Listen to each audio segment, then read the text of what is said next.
that's him.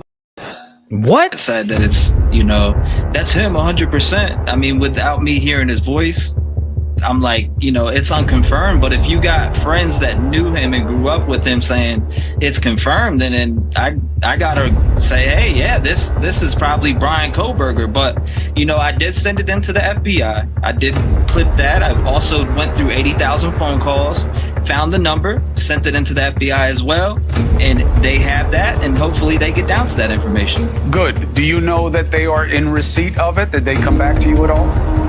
I know they have it. I've never got an email back yet.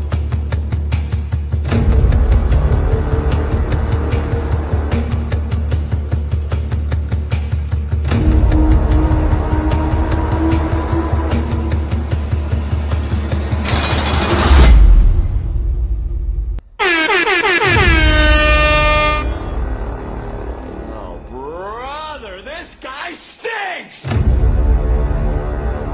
Go ahead. Do it. I want you to! Fucking donkey! Are you not entertained?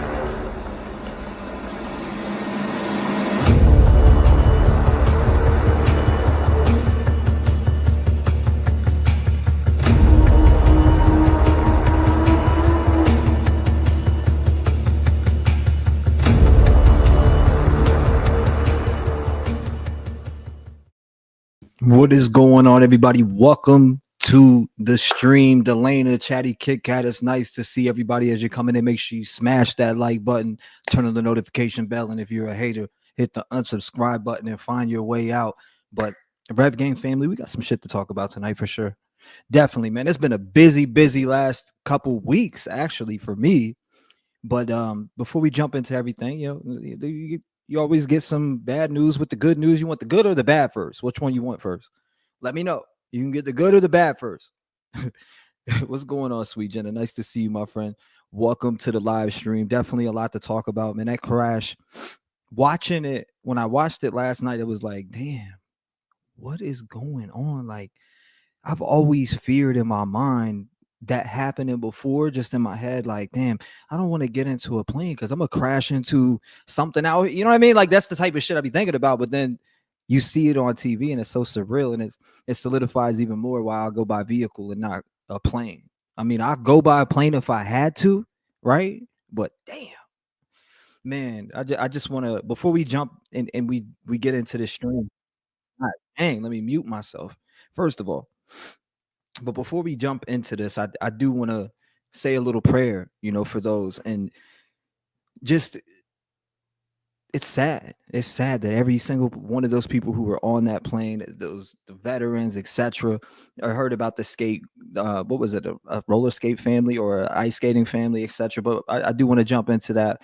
We'll call it the Rev Gang Family Prayer. I told you we'll be doing that at the beginning of each stream, and I will go back up and read some of these comments to see everybody who is coming in now. But I get it. I'm not pushing religion on nobody, but it's just something that I've been into, a routine, and it's helped me for the last couple of years, letting God into my life. So, I'm not pushing that onto anyone. So if you're not a believer, etc., salute to you. I'm not trying to change who you are. Or, if you're a supporter, you don't believe, that doesn't mean that I don't fuck with you. That just means that we may see things differently. And that's why I like you, because you're willing to share your opinions and different opinions from different aspects. So salute to those people too, because again, I'm not here to push religion on anybody whatsoever. But I do want to jump into that prayer, okay? So for those who are here, bow your head, and I just want to get this off my chest. Dear Heavenly Father, we come before you tonight with open hearts, unity as one family, the Rev Gang family, to lift those up who need your love, your strength, and your healing. Lord, first and foremost, we ask you to wrap your loving arms around the victims of the tragic DC plane crashes, or plane crash that rather, collided with a helicopter, I believe it was, or whatever. We'll jump into those details. But Lord, for those lives lost, we pray for their souls to find peace in your kingdom, and for their families, we ask you to provide them comfort in this time of unbearable sorrow. May they feel your presence, Lord, and know they are not alone. Father, we also lift up 4 young souls that we will be talking about tonight in Idaho, whose lives were taken too soon also.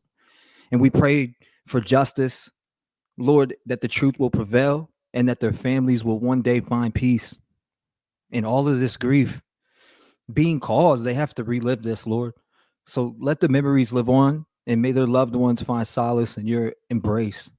Now, God, tonight I stand with you with gratitude overflowing my heart. You have led me down the right path, and because of you, I now have custody of my son.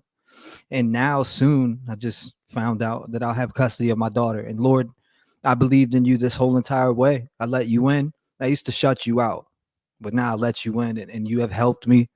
You have put me on path. I mean, things have changed from me not even having a relationship with my children to now I'll have custody of both of them. So Lord, thank you for guiding me in this path and bringing me and surrounding me around all these wonderful people that I've met and have been an impact on my life. You lifted me up when I was lost, Lord. You guided me when I had no direction, and you surrounded me with this beautiful Rev Gang family, and that's a fact. And they've been the people that are in here, and they know who they are. They've been here through it all, and they prayed for me too. And Lord, I felt that also. And I want to thank you for never leaving my side, and thank you for placing such amazing people in my life who will uplift and encourage me every single day. See, Father, tonight, I do also want to pray for everyone in this stream and know there are listening right now. There's people listening right now, and they're battling depression, anxiety, loss, and struggles that no one else may see. And Lord, you see their pain. You know their burdens. I ask you to bring peace to their minds, healing to their hearts, and strength to their spirits. And let them know they are not alone, and that you are walking with them, and that this family, the Rev Gang family, stands with them, beside them, in love and support. God, we trust in you. We surrender our fears, our worries, our struggles at your feet. And we ask for your guidance, your mercy, and your unwavering love to carry us through each and every single day, as you have. In the name of our Son, or in the name of our Lord and Savior, Jesus Christ, we pray. Amen. Okay, now that we got that out the way, salute. I've just been feeling that spiritual shit lately, you know? It's been a lot of stuff going on, a lot of stuff going in my favor, some not. But the stuff that's going in my favor is stuff that I've been wanting my whole entire life. So I think that outshines the bad. In my personal opinion, it outshines the bad because it brought those 2 beautiful children in my life, and I'm able to, be a father. And no matter what struggles we go through, whatever, at least I'll be able to lead them on the right direction and on the right path and get them on path. So again, salute to everybody who has been here through thick and thin. I appreciate every single one of you. All right. You said so tragic and sad. Yeah, you talk about the plane crash. It definitely is tragic and sad, and we're gonna dive into it. What's going on, Raindrop Lost? Nice to see you, my friend. Thank you. I appreciate that. I appreciate you. Allegedly, Amber said, "Welcome everyone here. Nice to see you too." By the way, Amber, she's busy greeting everybody. I appreciate you. I appreciate you for your kindness. Kelly, what's going on? Nice to see you, my friend. Welcome to the stream. Juanita, nice to see you. As always, CKI, same with you. Linda said I have read it was the U.S. Olympic team, but I'm not sure if that's true. I heard the same thing, and you know how those early reports are. You know how the early reports are, so what's going on, Courtney? Welcome. We're gonna. So what do y'all? I'm gonna ask y'all what y'all want to do first. You want to dive into the DC plane crash first, and then go on with cover up with Idaho 4, talking Bryan Kohberger, what's gonna happen with the D. I got a lot on my mind when it comes to that. So again, I'm gonna let you guys choose if you want to do the DC plane crash first, and we can go over a few things on that, and then we can go on to Bryan Kohberger. Let me know. What's going on, Carissa? Welcome to the stream, my friend. Nice to see you. She said, amen to that. That's a fact. Nice to see you. How do you say that? Lima? Is it Lima? Lotus. Nice to see you, my friend. Lotus in the building. Amen. Amen. Thank you, guys. I appreciate it, man. I appreciate it because it's true. Raindrop. Thank you. Thank you. There's been some things going on behind the scenes with me, right? Not all of them are bad. Not all of them are good. Right? Not all of them are good, but nothing's easy. Nothing's ever given to you. You got to get up and get it. You can't just sit back and expect things to fall in your lap. And again, the Lord, I'm telling you, Jesus, the Lord has been in my life the last 3 years and he's changed everything. So, and I'm not saying in a bad way, like things have changed so much, like maturity level, um, going from no relationship with my children, being there for the first 6 years and then having them stripped out of my life did some damage to me as far as like emotional and depression. So, when you're with your kids for 5-6 straight years and then they're stripped out of your life and you don't see them, then you find out you hear things like you're not the father, etc. You start to question everything. And that's kind of what I went through, and everything was always empty. But being that I have that now, like, and I'm about to go pick up my daughter soon, and because she's on the path that I was on when I was a teen, so she needs me to straighten her ass up. It's as simple as that. You know what I mean? If you aren't gonna do it, and that's fine. I'm glad. Shout out to her mom for reaching out and saying, "Hey, look, you need to get your daughter. You need to take care of her. She's going through she's doing wild shit. She's skipping school. They're about to lock me up for truancy." I'm like, all right, I'll take her. Like I will gladly take her, and I'll gladly put her on the right track.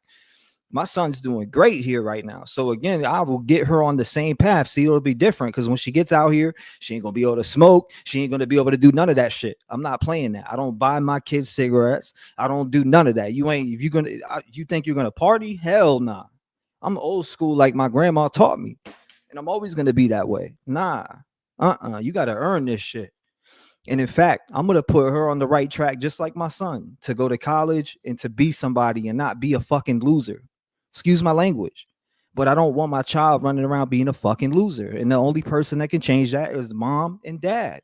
And if mom can't handle it, then dad's got to handle it. And that's just as simple as that. So the fact, and I'm going to give her this room, and you'll be seeing I'll have a different background when I do end up streaming, and she'll probably be so up my butt that she'll probably want to stream with me. So you may see her from time to time, but I'm going to give her this room and probably stream in the living room or something. I don't care. Thank you. I appreciate that, sweet Vampy. I really do. Thank you. Thank you, my friend. You said, I've been watching the plane crash since it happened last night. So sad. I love this for you. Powerful. Thank you, Ebony. I appreciate that. I really do. Thank you. Thank you. So right, Tracy. All right, let's dive into it. Hold on. You said plane crash first or what? Which one? Thank you. I love you back, my friend. I love you back. What's going on, Bullish in Seattle? Nice to see you. Let's dive into it. You know what? Let's go into the plane crash, right? Because last night there was a tragic plane crash and it was captured literally on video. So, I mean, hold on. Let me look at what I was looking at earlier. So the heartbreaking situation in DC was a small passenger. So it was a small passenger plane collided with the Army Black Hawk helicopter while approaching Reagan National Airport. The impact was so severe that the plane crashed directly into the Potomac. Is that what it is? The Potomac or Potomac River. I don't even know. Maybe I'm saying it wrong. I probably am, and I'll hear it and correct it soon. Guys, from everything coming out, the authorities are now saying that no survivors, everyone on board, 67 gone. It's absolutely tragic. Agreed. Whoever wrote this post that I'm reading right now. Here's the thing. Some reports are saying that there was no distress call from the passenger plane before impact, which raises even more questions. Did they even see each other? That's a good question. Yeah. Was there miscommunication with air traffic control? When I hear a story like this, I just can't imagine what those people went through in their final moments, y'all. I really can't. I'm sitting here thinking, and it's like, what can you really do last moments like that? And you don't even know because it just happens, right? It happens. Next thing you know, you're in the water. You get what I'm saying? Hold on, let me scoot this over too, so we got a better shot. There we go. But again, hold on. Where's my remote too? Oh, here it is. Hold up. What's going on over here? That ain't bright enough.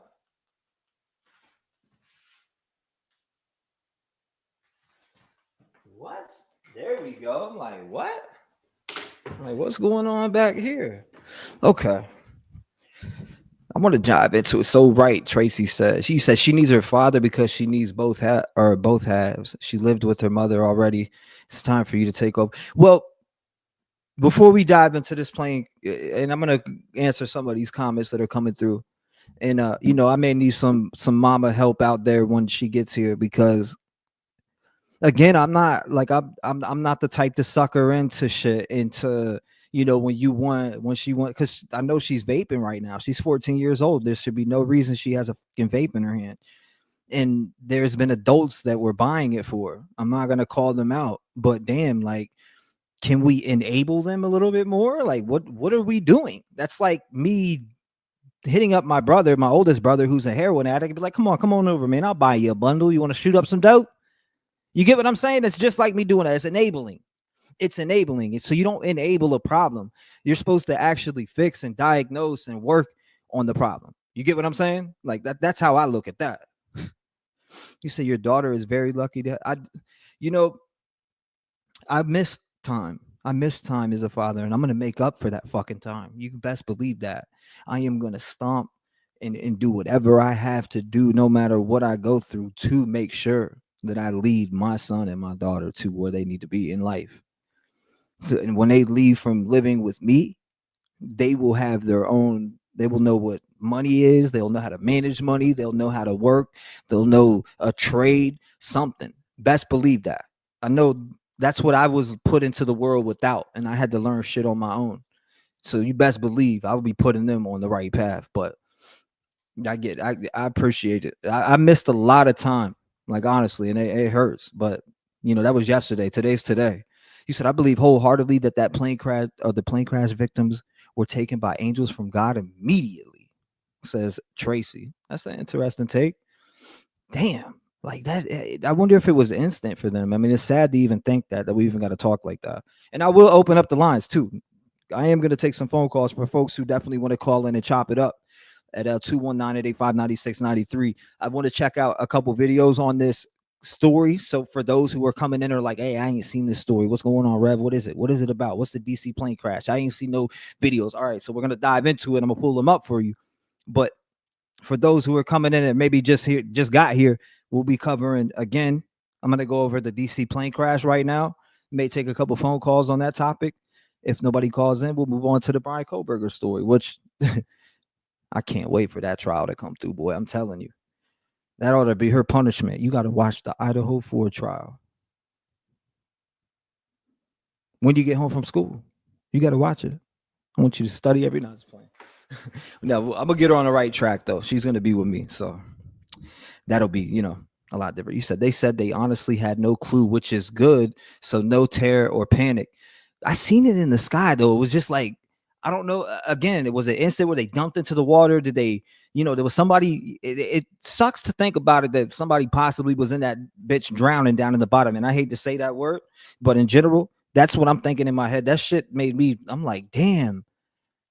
Imagine if somebody's alive and they're surviving right now. They're not going to survive for long if they don't get out there pretty damn quick. He said both black boxes have been recovered from the plane. It's impossible to recover any data from Black Hawk. Yes, there was supposed to be 2 ATC, one for helicopters and one for planes, but there was only one. Damn. You said I have a family in Wichita and a family in aircraft construction business in Wichita. I haven't seen anything yet, though, from any family or friends, but I feel so bad for the families who lost loved ones, which is 67 families, possibly more than that, maybe. I don't know. Thank you. I appreciate that. I'm trying to be. I got to make up for the time where I didn't know answers in certain things, but that's why I could never win. You know what I mean? It's vampy. Like the wins that I've got on YouTube, which people would call them wins as creators, and that was growing as a creator. I could never celebrate my wins because I knew that there was 2 children out there that needed to know if I'm their father. I needed to know if I was their father or not.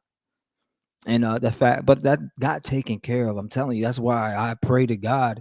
And if there's a will, there's a way. And there was a way, and it happened. I literally I talked and patched everything up in May, and was literally in New Jersey, literally the beginning, like right in June somewhere, right around June. And ever since then, my son's been with me, and he's came back with me. He's here with me. He's rocking out with me. You get what I'm saying? So everything has changed so fast for me, and it feels good. It feels good. You know, you said, I'm glad she reached out though, or reached out to you, T-Rev. Do they get along well? No, absolutely not. The kids, we are here for you. The kids, yeah, they fight in battle, but mom and her, no. What's going on, little ghost face? Little Miss Sunshine said a man shared his message with his wife. Passengers knew. What? I didn't hear that. Michelle Mouse says, I think it's too soon to determine the cause or mistake. The situation is so unfortunate.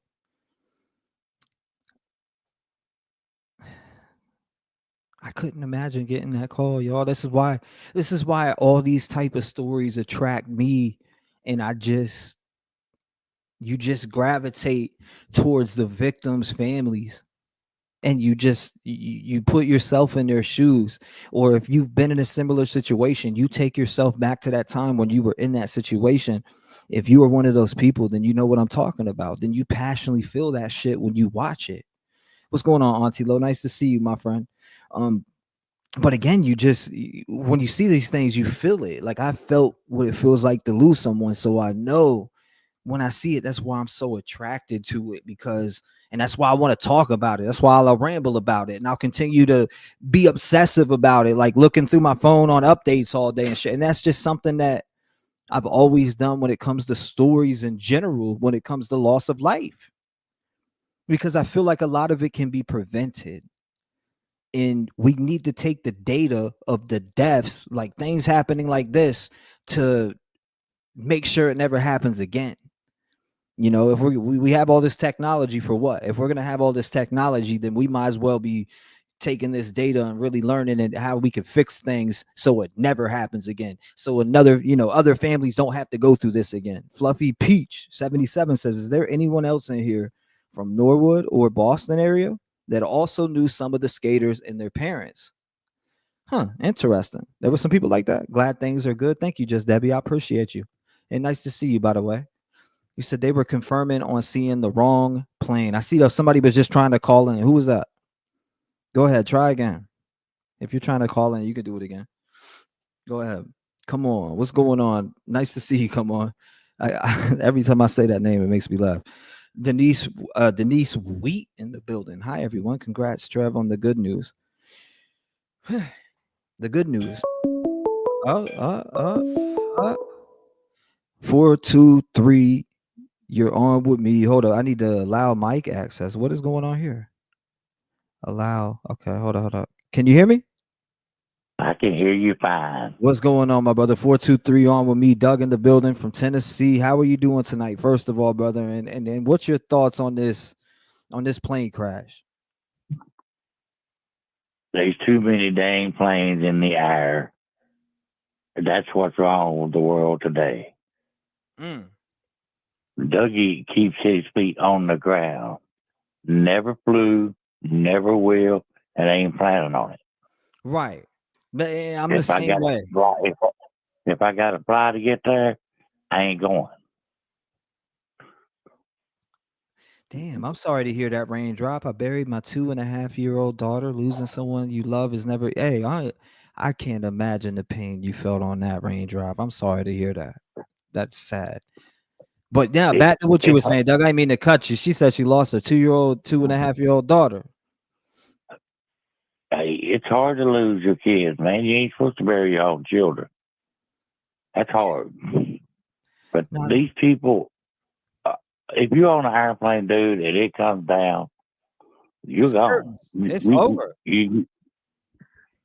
But if you're in a car, it's over. The chances of you living are what, 95%? Or 5%? I'm sorry, 5%. Maybe. And that's if you're just lifting off the ground like this was, and you see nobody survived on this little finagle right here. So imagine if they were in the sky full speed. Whoo! But I just got a feeling it was a rookie mistake. The air traffic controller had no idea what the hell he was doing. Damn, Doug. This is crazy. because they have to be the one that in charge of where the airplanes and helicopters go. The Black Hawk was, And I think it was an inexperienced air traffic control and an inexperienced flyer. Right. See, somebody, I seen something about someone said the pilot had a glass eye, but I don't know how true that is. You know how internet rumors are. You know what I mean? Well, that comes with the diversity, where you have to hire so many people to keep it diversified. Right. And he may not even have enough training to be on an airplane. Right. So I mean, he's just a rookie. Right. So you think that they'll just throw these people on there and when they're not supposed to because they need it filled and they don't want to hire someone else? I believe they do it just so they can have diversity in the airplane business. Damn. Whether you can fly a plane or not, we got to hire you just to keep it equal. Right. Right. And if you're just training to be an airplane guy, well, we'll train you for a few years. And they made a mistake. Yeah, Nicole B77 said, did the Black Hawk stay intact? How did it not break into pieces when it hit the plane? Because it's a military airplane, helicopter. The military helicopter. They are designed to take a hit. Shit. Well, these planes ain't designed to take a hit. It's just, I'll never understand it, man. These tragedies like this, these planes, like, see, this isn't even violence. This isn't none of that. This is an accident. This is something that went wrong. It's an accident. We know damn well this wasn't no suicide. I know people will probably put that out in the air, but come on now. Who wants to crash into another? I mean, in case we find out they were from another country or something like that, I don't think we can say any of that until we're 100% sure about, the information on who the pilots were. Because, there has been some crashes out there where you hear interesting stories on the pilots and their last things and simulators and shit like that. I don't know what story was that? Was that the one out where they say the guy was practicing like driving a simulator and he planned it? I can't remember which case that was. Somebody might know what I'm talking about, though. Solely landed there. Well, I just like driving a car on a simulator. Right. You drive a car on a simulator. It ain't nothing like driving on the road. Right. Ain't no doubt. But they'll still pass you to get your driver's license and drive on a simulator. He said that's not true and misinformation, but I'll let you tell it. What's misinformation? Talk to us, Steffi. Talk to us. We need to know. We need to know that misinformation. You know what I mean? What's going on? Misinformation that somebody made a mistake. There should be no way to two airplane and a helicopter to collide in midair whatsoever with the technology we have today. Right. So, because the Black Hawk helicopter has got radar, and it's a military radar. It's not no cheap ass radar. Well, Doug, I mean, what can be done in the future to prevent this thing? Before I move on to the next caller, what could be done in the future to prevent something like this from happening? I mean, it doesn't happen all the time, but I had a feeling it was bound to happen at some point.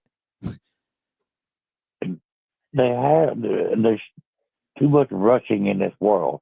They're going to have to slow these planes down in and out. Facts. No doubt. And that's it. And it's just too much flying going around. Eventually, when you got airplanes flying everywhere, you're going to have an accident. That's true. Just like when you got all kinds of cars on the road driving in the snow, you're going to have an accident. But my prayers go out to the whole family that lost in that accident. It is an accident. Absolutely. 100%. Until we find out something different, definitely, man. It's an accident. Absolutely, Doug. I appreciate you, brother. Thank you for calling in as always. Thank you for being a voice. And maybe hear from you on this Kohberger topic too, because that's a hot one. But hey. Well, Kohberger ain't no ninja. he couldn't have done all four in that amount of time. That's it. No, we'll tell. Okay. I'm gonna tell you that Doug from Tennessee. We appreciate you, brother. Lock your doors. Stay vigilant. God bless you. Shout out to Doug. We appreciate him. If you want to call in, it's 219-885-9693. Make sure you hit us up.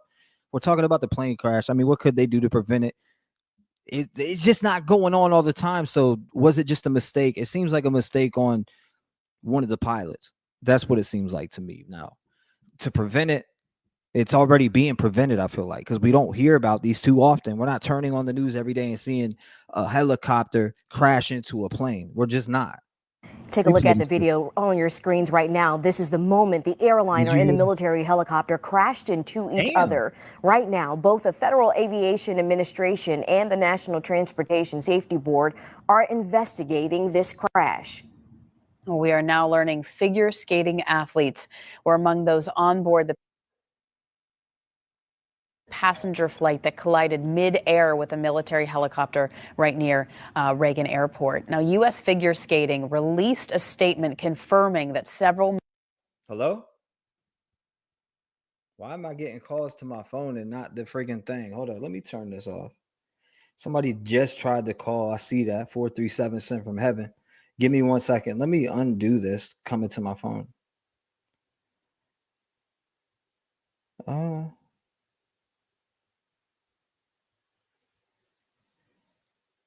Don't be sending that to my phone. Try again. So what I'm going to do is hit this.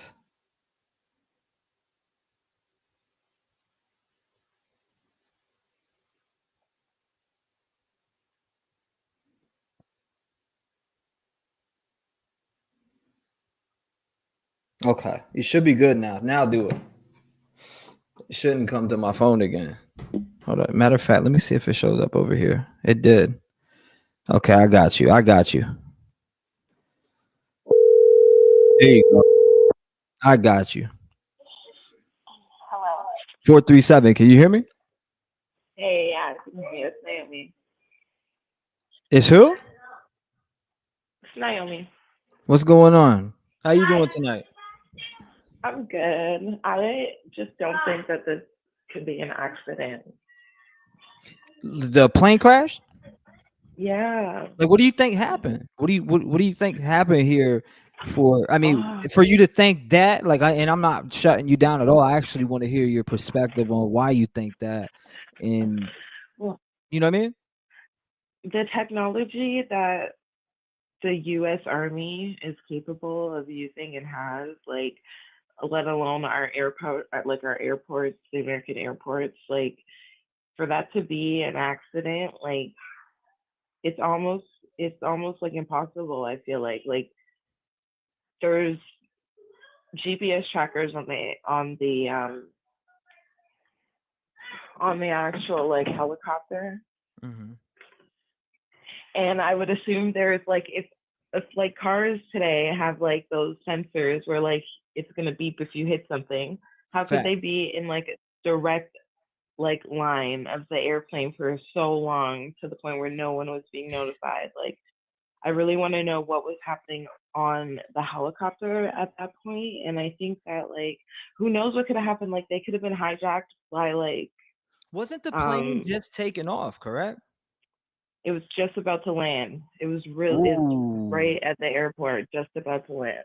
I feel so bad. Like, I'm about to fly next week, and I'm, like, terrified because of this. Like, I just...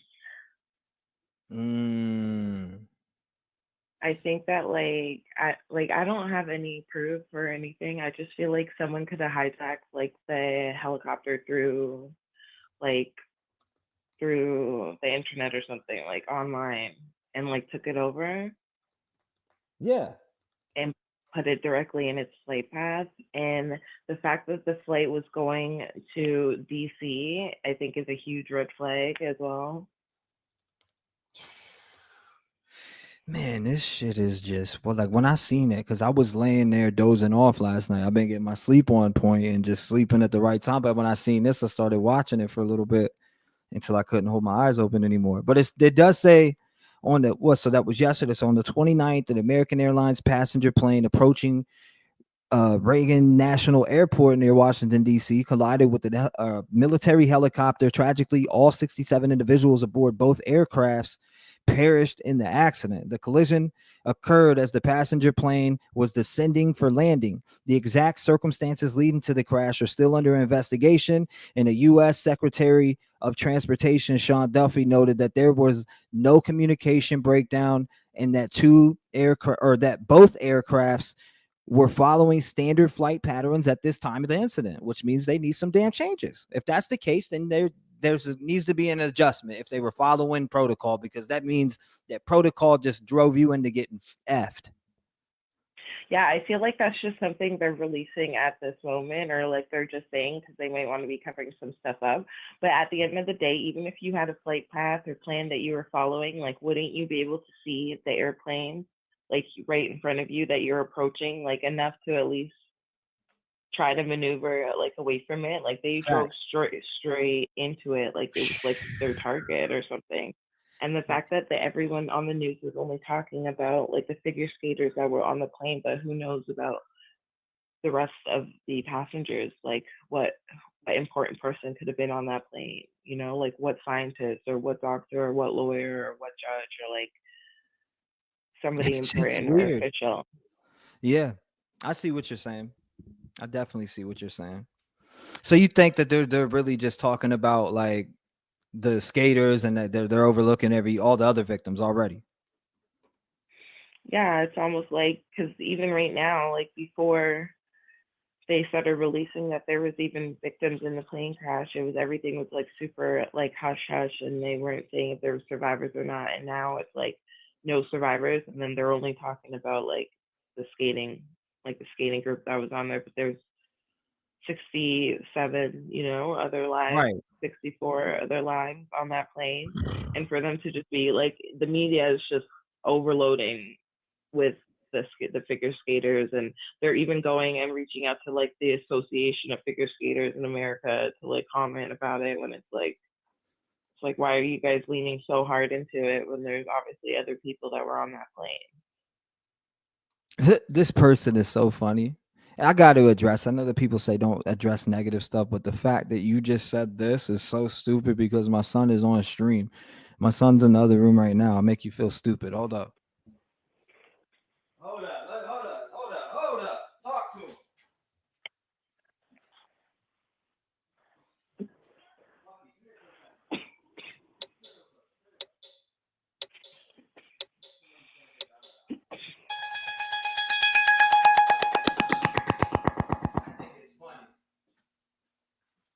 Hold up. Can you hear me?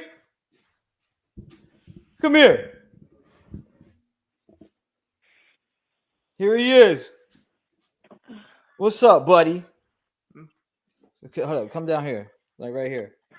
Say what's going on. What's your name? Austin. Exactly. So who's doing what for what? Oh, okay. My bad. How long have you been here? Since what? Since I think I gotta remember. July, right? Was it after July? We got here. We got back from Jersey in July, right? Yeah, I'm pretty sure. You've been here since then, right? Yeah. Oh, okay. Love you, buddy.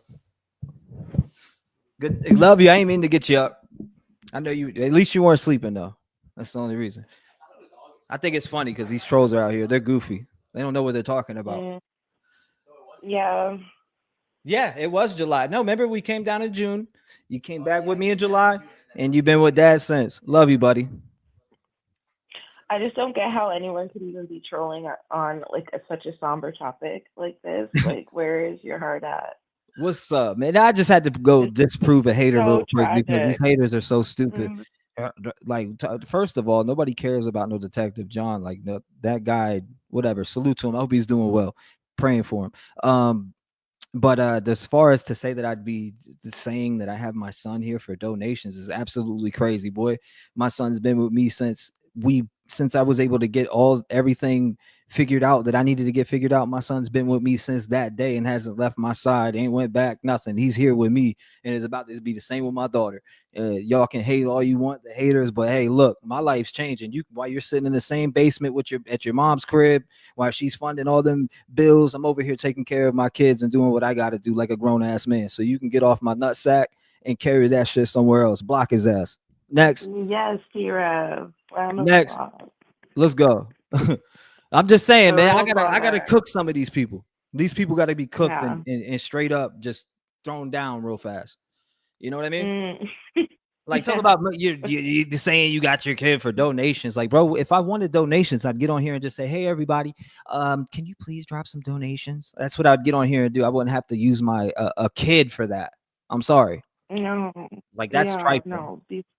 He's 15 years old. He's 15. I already got him reading his license book. I said, son, if you read this and you're able to pass this test, I'll buy you a car. So he's like been all he's been like really into wanting to get that done. So he's been reading the book and he'll come out and ask me questions and stuff. So I could tell that he's lit. He's lit with his dad. Yeah. I feel like if I was him, I'd be proud that you were my dad, because I feel like the work that you put into like your community and like on YouTube and the awareness and things that you talk about, like it's so like remarkable, and like right, put a lot of hours in for victims, and I love this shit. People would do that. I love this. That's the thing though. Like my family will be like, because I'll hit up my family and be like, hey, I'm looking for a second job, or I'm doing this. Oh, why don't you just get on, like, and this is why I have to cuss some people out in my family. Why don't you just get on live and tell people that they should do this or do that? I'm like, man, that's breaking my moral. That's breaking my code. I don't want my kids to think that they need to go and beg people for money to get fucking money. When you need money, you get the fuck up, you use your 2 feet, you pound the pavement, you put in some applications, and you go clock in, you get your paycheck, you come home, and you got money. It's that simple. I don't need to come on here and pander for shit. If people want to support, they know where to go. It's as simple as that. And that's the argument I have with my family. They're like, well, you just would throw away this. No, I'd rather go work. I don't ask people for money, never ask people for money. At one point I did, like when I was doing music, but even that felt wrong. And I still do music now. But when I'm saying, when I was running music live streams at the beginning of like, when I started this YouTube, like I would, of course I'd throw my Cash App out there and all that, but even all that felt wrong. And as a person, so I stopped doing it. Once you cut all that bullshit out, and when you get on YouTube to focus on your passion and talk about the subject at hand and the change that you want to make, like for instance, I needed to tell you guys this anyways. I just entered the Timberland contest, Timberland from Virginia, the rapper. I entered the contest and it's $50,000 a winner. If I win, we're giving that back to families, straight up. I would say about 50 to 65% I'm giving back to families. We'll choose maybe a couple different families, something to give back to if I do win that competition. And they're voting. I will be dropping the voting polls for you guys soon. The song that I entered was My Piece. So shout out to Jennifer for really getting me to enter that contest, because I didn't see anything about it. I don't pay attention. That's awesome. I don't really pay attention to music contests or nothing like that, because I'm so focused on stories that I'm looking at, or stuff with the kids now. So it's been really busy around the clock. But I can't even imagine how you have time for everything. Like you definitely put in the hours, and I would love to support you for sure. Let me like if you can drop the link, I'll definitely give you a vote right now. I think that would be such a great little nugget for your foundation, to get it started. I'm gonna get behind that. So I got Voice for the Voiceless. It's fully a nonprofit, right? Yeah. But I'm gonna let it build on its own. I'm here to build it. I'm putting into it. I want to be the one to put into it and really just, take it off the ground. And it may take a year, it may take 2 years, it may take 5 years, but I guarantee you it's gonna get there. And it's gonna be where I want it to be. My vision. I've already, you know what I mean? I've manifested my vision. As long as you have the vision, that's all you need. Yeah, absolutely. The vision and the motivation. Well, my thing is this: if people are gonna get on here and give me their hard-earned money, and I don't ask people for that, and people still show love and donate and support to the channel, I want it to be, like I said, that's why I'm entering and using my talent to do other things, so I can try to really get it booming. Because imagine if I win that competition, $50,000, you know how many families I can get back to? Wait, you know what I mean? Just with 30 grand, you know how many families I can get back to? Shit. Exactly. You know what I'm saying? So that's my goal. My ultimate goal is to really be able to get back at a high level, more than what these goofy ass fake wannabe passionate, non-passionate fucking creators that are on this platform, which I don't watch any no more besides the few that I mess with. So it's not a shot at anybody in particular. It's a shot at those who get on here and pander for that, because I'll never turn my channel into that. I'll lose subscribers before I get on here and start singing and trying people, you know what I mean, to make people go with my narrative. I'm just going to live my life. BB, if you like it, you're here to enjoy it with me. Hey, salute. And if you don't like it and you're mad and you think I'm different, hey, salute, unsubscribe. Nice to meet you. Have a great day. You know what I mean? It gets so messy on these YouTube streets. Trust me, it's so messy on these YouTube streets that you got to pay attention to the people who that love you. And that I see over 50 in chat right now that I know for a fact are here for the vision, which that's all that matters to me. I'm good. That Straight 50 will turn to 50,000, and then that 50,000 will grow. And that's how the movement starts. That's how they begin, you know. So, but I didn't mean to get off track and off topic by reading that haters. I just had to go prove him wrong real quick, since he's throwing some dumbass shit out there like that. Probably don't even got his kid. He's using them for donations. Brought him in here and just proved you absolutely wrong. Kid just came in here and told you he's been here since July. What do you sound like an idiot trying to come in here and tell me what I'm doing. Never be here. And what are you mad because I got so first of all, now it's T-Rev old child support. Now he's got custody of his children, and now I'm he's lying, he's doing it for donation. I mean, what's next? What are you gonna make up next about me? Like, shut the fuck up. Better your life. Get out mom's grandma's basement, start paying some damn bills, and learn how to work a fucking job. Get off my nutsack, because your job so far is getting paid $0 to come over here and act like a fucking idiot. Hey, listen, I know people are down there like, well, I'm ignoring it. I am ignoring it, but I'm cooking it with passion now. That person is obviously never in your chat either, because like that's not the first time you've brought your son out and that we've seen your son and talked to Austin and stuff. Like, people who are here know that you're obviously with your son. And that boy, I'm telling you what, that boy has really helped me get through these last the shit that was going through like that. If it wasn't for him, and you know, it's just, I'm telling you, it'd have been rougher for me. Such a blessing. It's the biggest blessing that you can ever have, and it's something that's so priceless. And like, I wish that everyone gets the chance to become a parent one day and just have that. It just makes life, you know, worth living. They're worth every sacrifice and every compromise that we have to make, you know. Right. Yeah.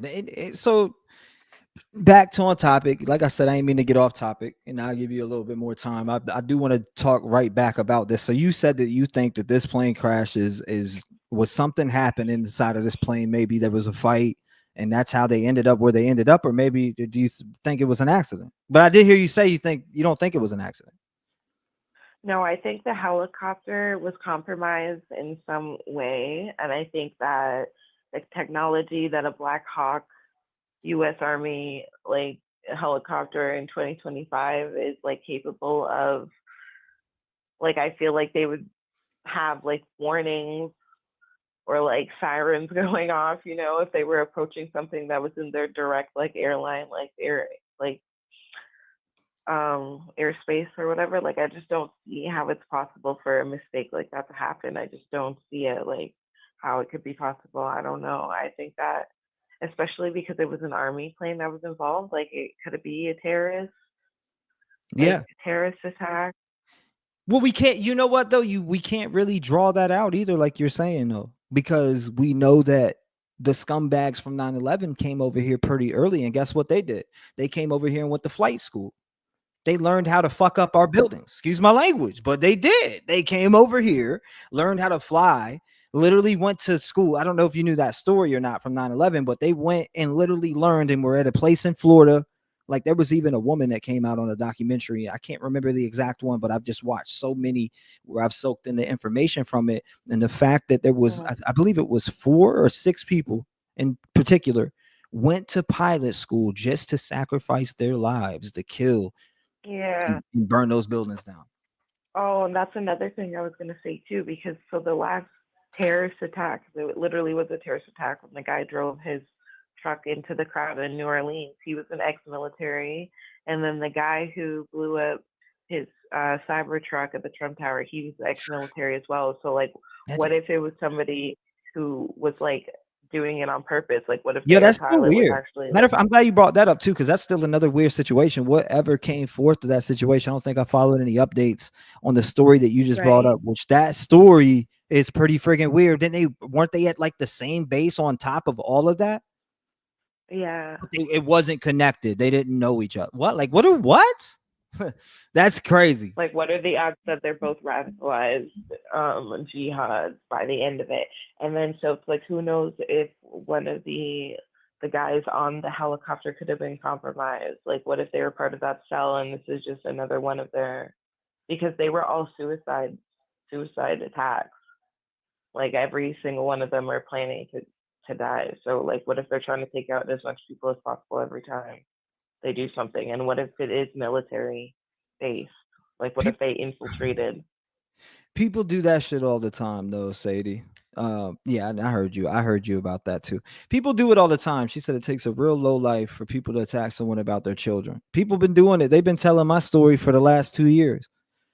T-Rev, child support, he's a deadbeat father, he's this, he's that. You know, people been telling my story, but yet I'm making them look stupid little by little as time goes on. And I continue to, again, have custody of my daughter and my son. And then again, you get what I'm saying? Like, it's constantly disproving it by action and not coming on here and running my fucking mouth, not proving it. You get what I'm saying? Why haven't you been live for the last week and a half, T-Rev? I don't know. You tell me. What happens when you have children that need stuff? What do you got to do?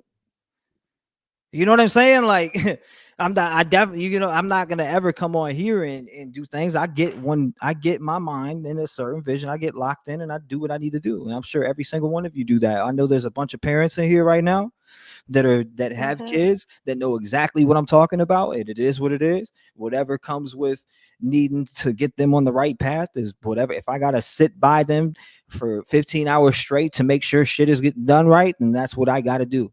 It just is what it is. It is what it is. Yeah, we can respect that. I'm not gonna let my kids fail, man. I can't. I can't. It's just it's a family curse going on. And my brother's breaking it too with his daughter. She just graduated. My niece. Shout out to Madison. Love you, baby Madison. She just graduated. My brother was a single father. Pretty much had her the whole entire time since she was a kid. Raised her. Sent her up. She's going to college. She's got her own car. She's doing wonderful. So again, I'm going to continue to break that curse too by being a leader for my children that I can. And if their mom can't do it, no shot at mom. But if mom can't do it, I will. And that means that I'm willing to take on and I'm willing to have that patience with them. I can do it what I do on here. I do it in my everyday life with things that I go through. You don't think that I can be a father? I've already been a father. I was a father for 5-6 straight years before they were stripped out of my life. And imagine having your children stripped out of your life and not knowing if they're yours or not, because you're being told things by her own family members and things that ended up being admitted to. I mean, but it's over. That chapter's over with. I know my answers, and man, it's been a hell of a year to go from last year. I wasn't able, people would hit me up and be like, Rev, oh my God, your channel's growing. You're doing this. You're doing so good. You're blah, blah, blah. And I'm in my head sitting there like, no, I'm not. Like, I don't know if these children are mine. I'm not able to that's not good on my mind. I love kids. So the fact that there's 2 that were possibly mine out there and they didn't know the answers that hurt me so bad. And I've said it during the Madeline Soto case. It just, you could never celebrate a victory. It didn't matter if I woke up and there was 25,000 more subscribers than there was the day. That's not going to satisfy me knowing if the kids are mine or not. That's not that the money that has been made. It's not a victory for me because it's not. Well, actually, nothing will be able to compensate enough for it was for a part because when we went down to Jersey, Daddy spent probably $8+ grand on them alone, like just this number. I went all out because they missed so much, and They deserve it. You know, they deserve it. Yeah. No kid deserves to be questioning, is that my dad? Is that not my dad? Is this, you know, that they don't deserve that. So again, I honestly thank the Rap Game family and everybody who has been here. My emotional support, a lot of you have been emotional support and just really have lifted me up through all of this, even through the bullshit drama that came around where people are stirring up you know, haterade because I wouldn't help them grow their channels. Then they wanted to say that I made fake phone calls and, you know, tell my story in 50 different ways and say that I fake cancer and all this other shit. I know people are probably in the comments right now saying, Ray, don't talk about it. I'm going to continue to cook about it. I'm going to cook about it all 2025 while I'm spanking their ass. It just is what it is. It is what it is, because at the end of the day, when they come back around this time and they want to get into a circle, it's not going to be that. It's going to be me pushing and help. The only people that are in my circle are my children. If it ain't my fucking kids that want help, then get the away from me.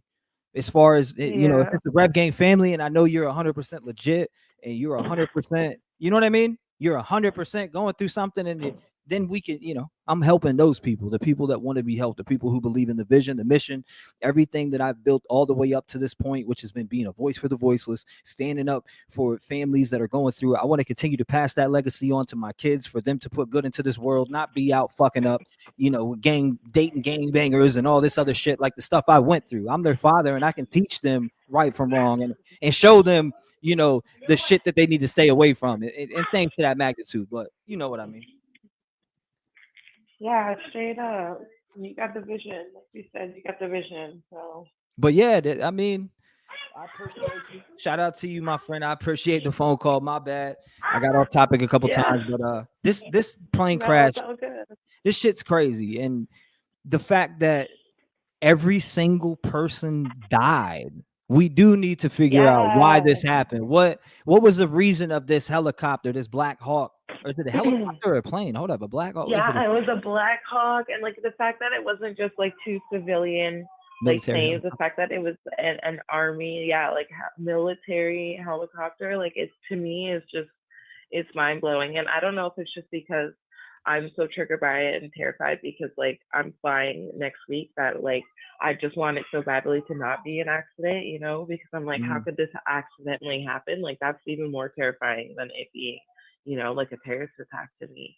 So like if it was an actual accident, this is a big one though. It says what is it? A Swarovski UH-60 Black Hawk military helicopter has the following dimensions: length 64 feet 10 inches, with rotors 19.76 meters, fuselage length. What is that? Fuselage length 15.26 meters, which is 50 feet, and then the height is 16 feet 10 inches 5.13 meters. Rotor diameter 53 feet 8 inches 16.36 meters, and max takeoff weight is 22,000 pounds. The Black Hawk is a medium lift utility helicopter for a variety of military operations, including troop transport, medical evacuation, and special forces missions.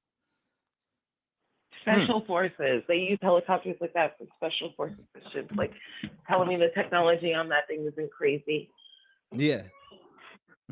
Like to at least have like sensors to like where something's like right in front of you. It's sad because there's so many different videos of like the actual collision. Yeah, no, I'm blown away. I'm blown away with this shit. I wasn't expecting to see this last night, right? Because I just seen it right as I was going to bed, and I was like sitting there passing out, and another video had came on, and it happened to be the actual crash in front of my eyes. I was like, oh shit! I was blown away. I'm like, this is gonna be crazy. And I probably knew. I was like, damn. See, usually at this point, I'd get up and go live right then. As soon as I see something like that, I usually would hop up and go live. But I had a long day. I was like, trying to get back on track with my hours so we can go live during the days a little bit more. And it's just, you know, and I have been the last 5 days. I woke up at like 9:30 in the morning, by 9:30. So I've been on a roll. But you know, it's easy to get off. I've seen a lot of people reporting on it as soon as like it happened, and there was a lot of like people were on it as soon as it happened. Thank you. And the fact that it landed right in the water too is just so crazy to me. Like they planned it exactly for everything to like go in the water, like loss of evidence or maybe even loss of bodies or like just I don't know. It's just, to me, it just seems like so many coincidences that it's just got to add up to something more. Well, I will But say I don't this. think that. I will say this before I let you go is that this is the reason why I don't fly. Yeah. Yeah, I don't think. Appreciate you, I don't. Mm-hmm. I don't think that they would tell us if it was anything other than what they're telling us right now. Anyways, like even if they have evidence of like some other stuff, I think they would cover it up regardless. I got you. Yeah, we'll see what comes out of it. You know, there's going to be more information that comes along, and I'm sure there may be even a conspiracy that comes with this too. So we'll see what comes out. We'll check into it. I appreciate you, my friend. Thank you for being a light on tonight's show. Thank you for calling in. God bless you. Lock your doors. Stay vigilant. Much love from the 437. Sent from heaven. Shout out to her. We appreciate her. Shit, I would play this sound, but I guarantee that it echoes. Watch. Tell me this clap don't echo. I bet you that echoed. It's probably because I'm playing all audio. You said, I've been having some real bad panic attacks again. I have an interview tomorrow, and I could use some prayers from your gang and our family. T-Rev 757. I don't know if this was an accident either. It's so weird. Real bad panic attacks. It's a done deal. Do what you love the most. Do what takes your mind off everything. I'm telling you, it works. If it don't work for you, then I get it. I understand it because, again, everything doesn't work for the same person. But for me, and I have bad panic attacks to where I need to go to I need to call an ambulance, 911, etc. You know, that's the panic attack disorder I've been dealing with this whole entire time. But the things that defeat it, doing what you love the most, baths. You take baths, T-Rev? You're damn right I take baths. And Epsom salt too. And I love my damn baths. Matter of fact, I love my damn bubble baths. If you don't like it, you think I give a shit? Real men take baths. I don't know what the hell you heard of. Detective Stokey Pickens? No, I'm just playing. I'm talking shit. You said I have only been on an airplane a handful of times, but I'd rather drive. Yeah, I think I was when I was a kid and one other time, but that's about it, you know? Good call in for sure. But yeah, anybody can call in 219-885-9693. We are talking about the plane crash that happened. It's so tragic, this plane crash. And what I would want to hear from people, if you do call in, is what can we do to prevent this? And that's a question I've been asking a lot lately. But again, I kind of don't like the question because it's not happening all the time. When do we hear about Black Hawk plane or, you know, helicopters crashing into a plane coming off the ground? We don't hear about it all the time. But there is a issue here because why? They were doing everything correctly and it still happened. Okay. That's when something's got to be looked at.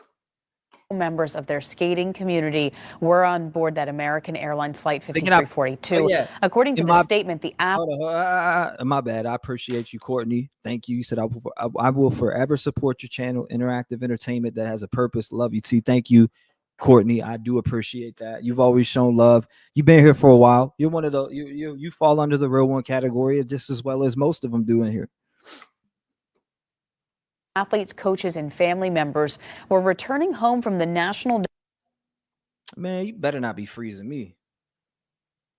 Development camp held in conjunction with the U.S. Figure Skating Championships in Wichita, Kansas. And the statement went on to say what is going on? I don't like that. Come on now. Organization is devastated by this unspeakable tragedy. The flight was carrying 60 passengers and keep going. Come on. And 4 crew members. There were 3 people on board the helicopter. That's going to tick me off. We are in team coverage this morning with 11 News anchor Sean Stryker at BWI Airport. Upgraded. Tracking how flights will be impacted this morning. But first, we start with 11 News reporter Jennifer Franciotti, who's live at the scene in the Arlington area where last night's crash happened. Jen, we've heard from some officials every hour since about midnight last night. What is the newest information? Why does it keep? See, it's doing this dumb shit again. And I even factory Information we reset know it. right now. Gotta get a different computer. Well, the latest is I can't do unfortunately this. they have recovered bodies. Upwards of 19 bodies have been pulled from the Potomac River, but this is not without hope that they could still find survivors. I'm going to set up the scene here to tell you where we are. We're at Gravelly Point Park, which is right across from the Potomac. As I step out of the way, this is the George Washington Parkway. I wonder if we're on the southbound side. The northbound traffic would be that. I think I know what it might be. Yep. Watch this. And heading away from you toward the left portion of your screen. And across the Potomac River there, you see the emergency responder vehicles. What you're not able to see is the water from our vantage point. We see helicopters in the air. And then to the right portion of your screen where you see white, bright lights, that's Reagan National. It's basically where the plane. You said panic attack. You said, hold up, panic attacks. Try put a pinch of salt on your tongue. I've never heard of that. I'm gonna have to try that, Heather. Because again, I deal with severe panic attack disorder. Been diagnosed with it. Been on disability for it. In fact, people are telling me to go back on disability, but disability ain't shit. I'd rather get up and be moving and working. Like that's just me. But I have to. I'm one of those that have to be in a certain environment, though. You get what I mean? I don't know. They took me off disability when they said you're making way too much on YouTube and cut my shit. They were like, screw that. And the helicopter went down in the river is within spitting distance of the runway. That's how close this was. And as you watch the video, real men take baths. What's going on, Just Jen? Don't be going to bed on me. You think going to bed on Detective Stokey Pickens like I won't come peek through your windows tonight?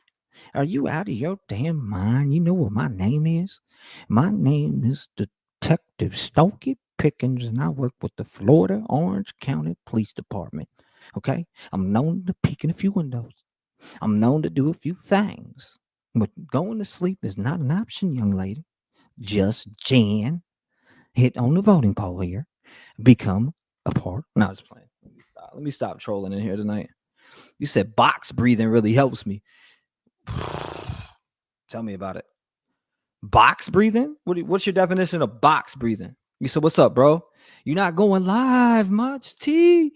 Be real. You want to know why?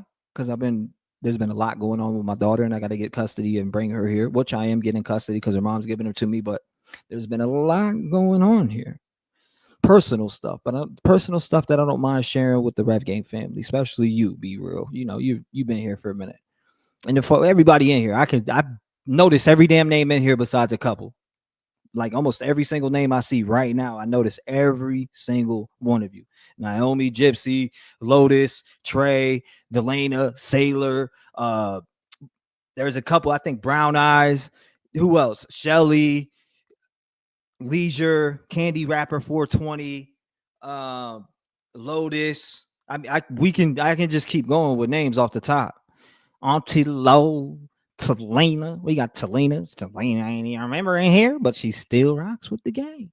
You said I love them too in dark with candles. Let's keep going. Video this is lagging on me, so I plane don't like coming in. You could see it was at a very low altitude as it was coming in toward the runway, and then you see that Black Hawk helicopter basically just collide right into it, and you see that explosion in the air and then the debris falling into the river below. So this all unfolded around 9 o'clock last night, and that's when that flight from Wichita 5342, the American Eagle regional passenger plane, was flying here, and it involved this collision with the military Black Hawk helicopter, which according to the Army was involved in a training exercise. Now, as for how many people on board, we're told the number there is 64, 60 passengers and 4 crew members on the plane. And the Army says 3 soldiers were on board that military Black Hawk helicopter. This is a full-out search and rescue operation. It is dangerous. And according to Chief John Donnelly with Washington Fire and EMS, it is also very challenging. The challenge. Why am I lagging again? I swear I'm gonna punt this bad boy. You ever seen a computer go? Is our access? The water that we're operating in. Playing with me, boy. There is wind. There is pieces of ice out there. So it's just dangerous and hard to work in. My name And is because from there's not a Tennessee. lot of I'll be lights, you're saying out that. there searching every square inch of space to see if you can find anybody. Divers are doing the same thing in the water. The water is dark, it is murky, and that is a very tough condition for them to dive in. What's tough is this lagging ass computer. I swear I'm about to pick this joint up and punt it out the window. I'm getting a new. I gotta get a different computer. I'm so over it. I can't do it. How you got 12 cores? How you got 12 cores in a decent graphics card in here? We can't run a live stream without lagging. Like, what are we talking about? This is pissing me off. Sorry, stream, but it does. It ticks me off, especially when I can't go over the videos I want to go over with, and it's half the time. Oh, you go the plane crash and then 2 victims. In the plane, and then you go. It's like what the that? I'm telling you, get Obama up out of here. And of course, the concern is the water is also very cold, about 35 degrees. Now, Maryland State Police has sent their underwater. I got the fastest Listen, I got the fastest Wi-Fi you can think. I mean, I'll go and look again. I'm telling you, I pay $65 a month for 2,000 megabytes per second. You get what I mean? Literally just ran a test on it yesterday, and I was getting 1,000 upload, 1,000 download. And I'm talking about I'm on Wi-Fi right here. I'm not even hooked up on the cord. And here goes the freaking cam spazzing out again. What is new? Okay, let's see if that helps. Recovery team to assist the Metropolitan Police. And according to Governor Moore, who posted overnight on X, he says that the Maryland Emergency Management Operation has gone ahead and enhanced their status at their operations center. And we also know that DNR police are on the scene as well. This lagging is just not doing it for me. We've heard earlier from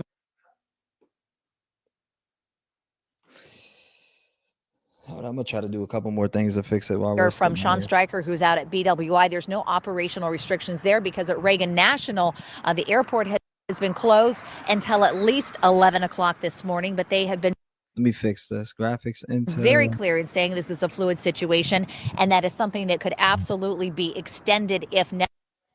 All right, I think I might be able to fix this. We'll see. We'll see, though. Come on, continue to play for me, please. Don't do this to me. Necessary. I can tell you from experience, if you are driving down in this area, this is not a spectator sport by any means. You cannot get close to the scene, and you cannot get access to Reagan National. Hold up. I think I got this. At all. They have everywhere blocked off at this moment. So this is a situation where it is all hands on deck for emergency responders. You see those bright flashing lights across the Potomac River there as they are still trying to be very, very hopeful that they will pull a survivor from the river. That is not without precedent. That is because back in 1982, Flight 90 crashed into the 14th Street Bridge and went right into the water. It was an Air Florida. See what I'm saying? Flight bound for Florida. It was leaving then Washington National Airport before it was renamed Reagan. And it was a horrible situation there. It was in January as well. That flight, though, went into the water at 4 in the afternoon. 79 people were on board, 75 passengers and 4 crew members, and there were 5 survivors. So that's why still at this hour, there is still some hope here that they will be able to pull someone alive out of this water. Okay. So still a search and rescue, although unfortunately, I just don't see that happening. And my bad, y'all. My bad stream for the lag. That's got to be fixed if I'm ever gonna get if I'm ever gonna get through anything. I'm telling you that much. That's gonna change. New computer gotta happen. Clock. I was just seeing if there was a new graphics update or something. Like something's got to be something in. I'm just trying to do, Let me see. Graphics. Image sharpening. Sharpen the composited image before it's rendered on the screen.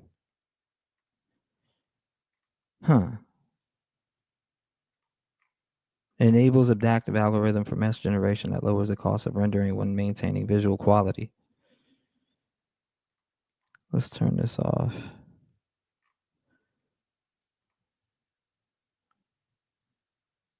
Let's go to performance. Hopefully that fixed it. Maybe it does, maybe it doesn't. We'll see. Give me 1 second. I'm going through a couple settings right now and it may be laggy. Okay. Upwards of 19 bodies have been recovered. Reporting live here along the Parkway in Arlington, Jen Franciotti. Okay, maybe it'll be all right. Maybe it won't. Either way, new computers. I'm done with it. I'm done. You said it doesn't matter why or how this happened. This was human lives that were lost. That should be the bottom line. That's a fact. That's true. And to go over a little bit of that, I definitely wanted to go over it. So it happened again near Ronald Reagan's Washington National Airport over the Potomac River. I believe that's how you say it. I could be saying that shit wrong, and I don't want to be saying it wrong. Aircraft involved, obviously, American Airlines regional jet, the flight number, American Eagle Flight 5342.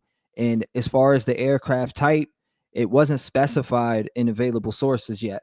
And the route details not specified, but I think some of those have got out there. U.S. Army helicopter. We know that. The passengers on crew of American Airlines flight, exact number, they're saying 64 or 67. I don't know why it says 67. It's 67 fatalities between both. So that military personnel on the helicopter gone. And they're saying, so in total, fatalities. That's 67 people. Identified victims so far is Alexander Sash or Alexandra. Or maybe I'm saying it wrong, or maybe they didn't put the E, but it's Alexandr, Alexander Sasha Kirsanov, I think that's the name. And then Sean K, Angela Yang, all three were residents of Delaware. Their identities were confirmed by State Senator Chris Coons.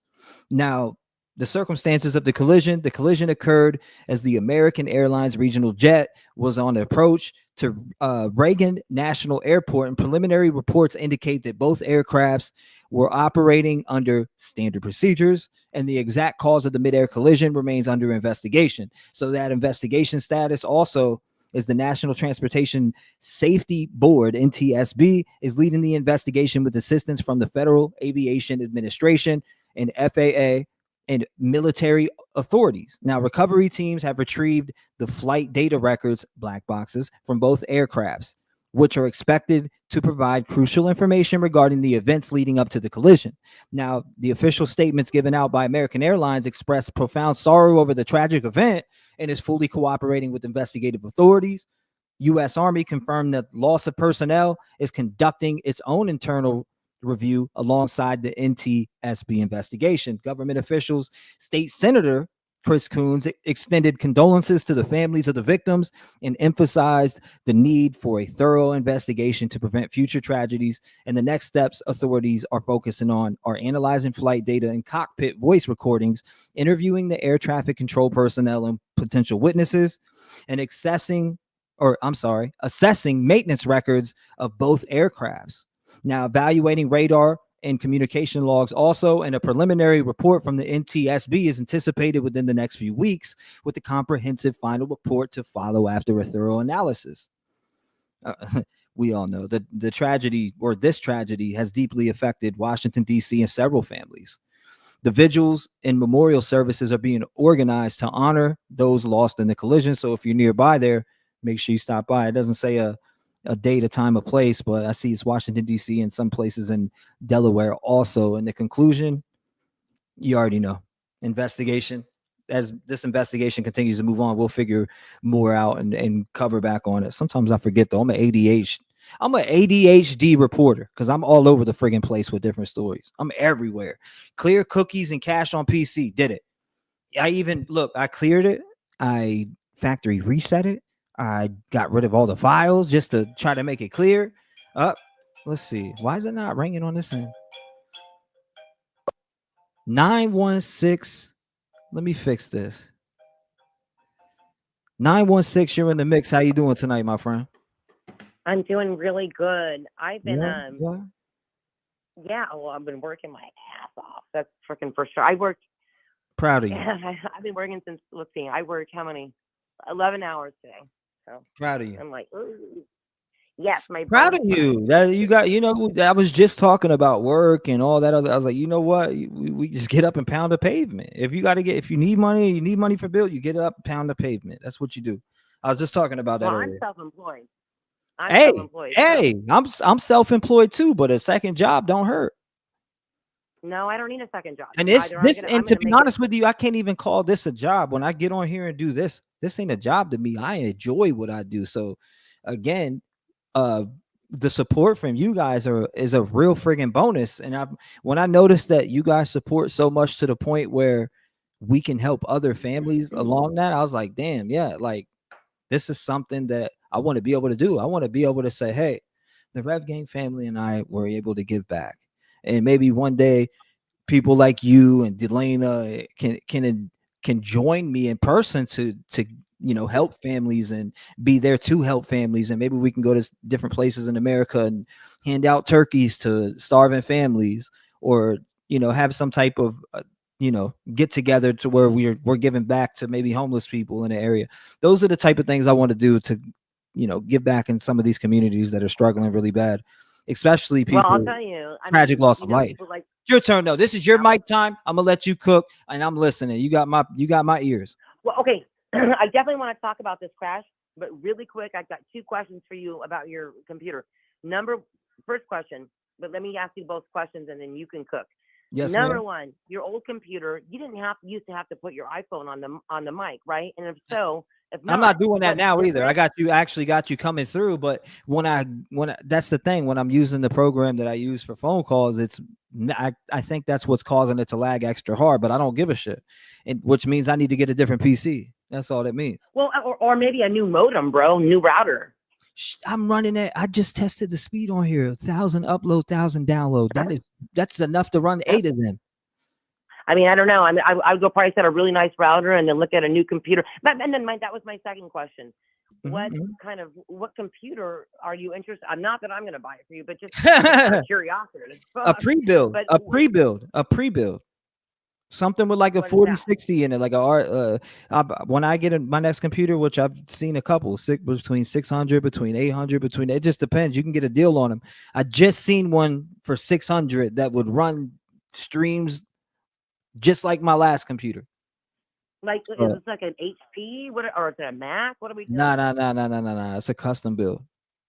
Okay. I like the custom builds run these streams so flawlessly. I'm able to have my stream deck hooked up where I got my sound effects over here. I have everything. I'm telling you, it's so much more helpful because I can flip pages, click of one button in front of me. Okay, and your internet's high speed? Very fast.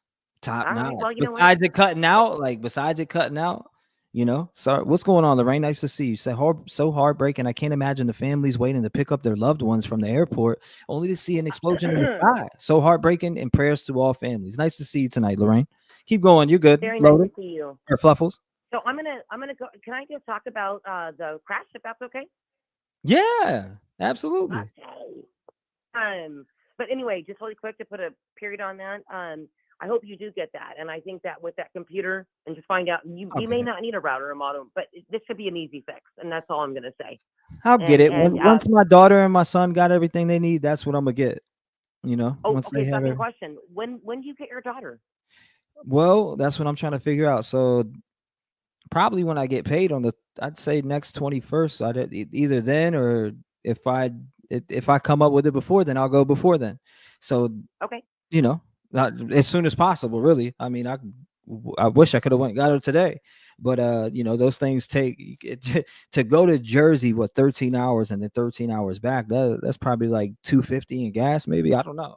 It's hard for me to dictate that, but I'll come up with it. I'm working on it right now. I've been working on it all day. I had to go to therapy. I've been running since 8 this morning. I got up, went to therapy, seen my therapist, then seen my psychiatrist, then went and seen my doctor. My doctor said my sinuses are so swollen. She looked at my throat. She said, they're swollen. You got bronchitis still.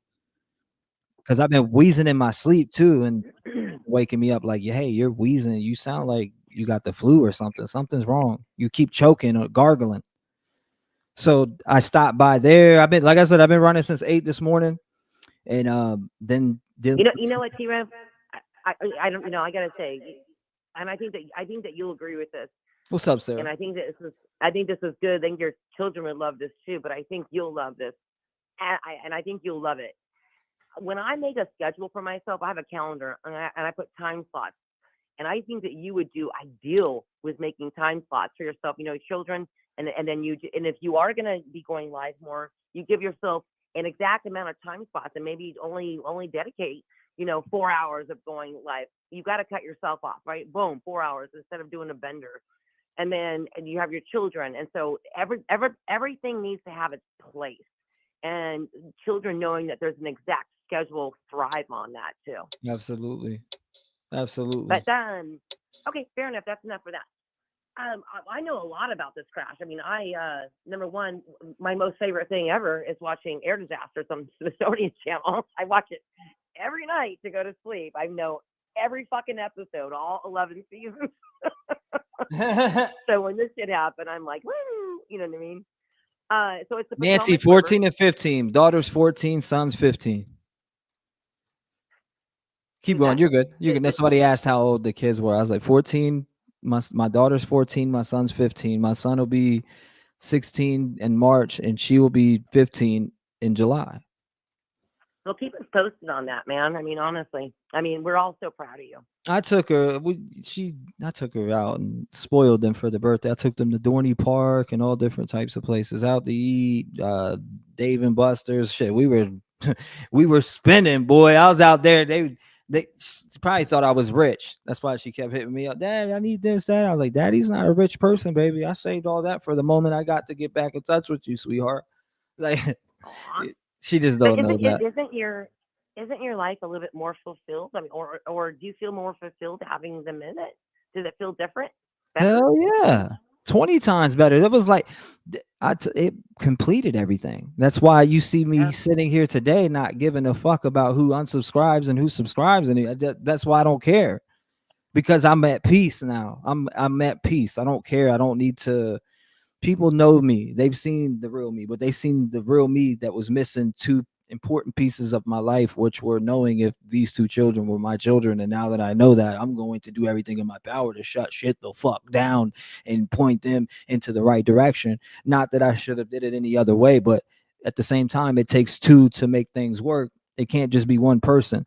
So at the same time, but finally was able to put that behind and made shit happen. And it just is what it is. I'm going to be there for him. When I see my daughter, I said, baby, she goes, I'm scared that you're going to come in and be gone. I was like, Dad, you'll never have to worry about that ever again. I was like, because I know everything I need to know. You won't ever have to worry. Okay, about well, I'll just say this, but then I want to get your opinion on the crash. And I'll just say this, you've been through Potomac River. We've all been with, I know a lot of us, you were talking about me and Day, and obviously a lot of us been around for a long time. And that's because we love you, bro. All the ups and downs. And what I was going to say is all the stuff that you've been through, and I'm not going to go through it all because you know what it is. Sometimes that shit happens for a reason. And at the end of the day, at the end of all that, and then you took some time off, look where you came out. You came out with your children. Mm-hmm. And I don't know how you made that happen, but you did. And so everything happens for a reason. And I don't know. Because at Fluffles, like at some point you got to learn to just say, you know what?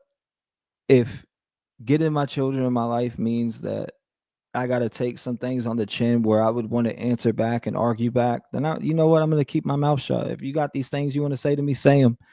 I'm not going to argue with you, call you a liar, not anything. You know what? You're right. I just want to have a relationship. I want to know the truth. I want to know. And that's what I did. And I said, you know what? I got to be honest. I'm learning too. And I'm older than you, but it sounds like you're really getting this sooner than I did. Because you're clearly you're maturing, but that's what we do in our 30s, right, and 40s. Is the biggest strength you could have is going, okay, okay. You know what I mean? Just fucking duck with the water rolling down your back. I mean, just bob and weave. You know what I mean? Justine's a sweetheart. She said, if I went on the lotto, T, I'll buy you the best computer. You're too nice. No, I don't want. See, that's not.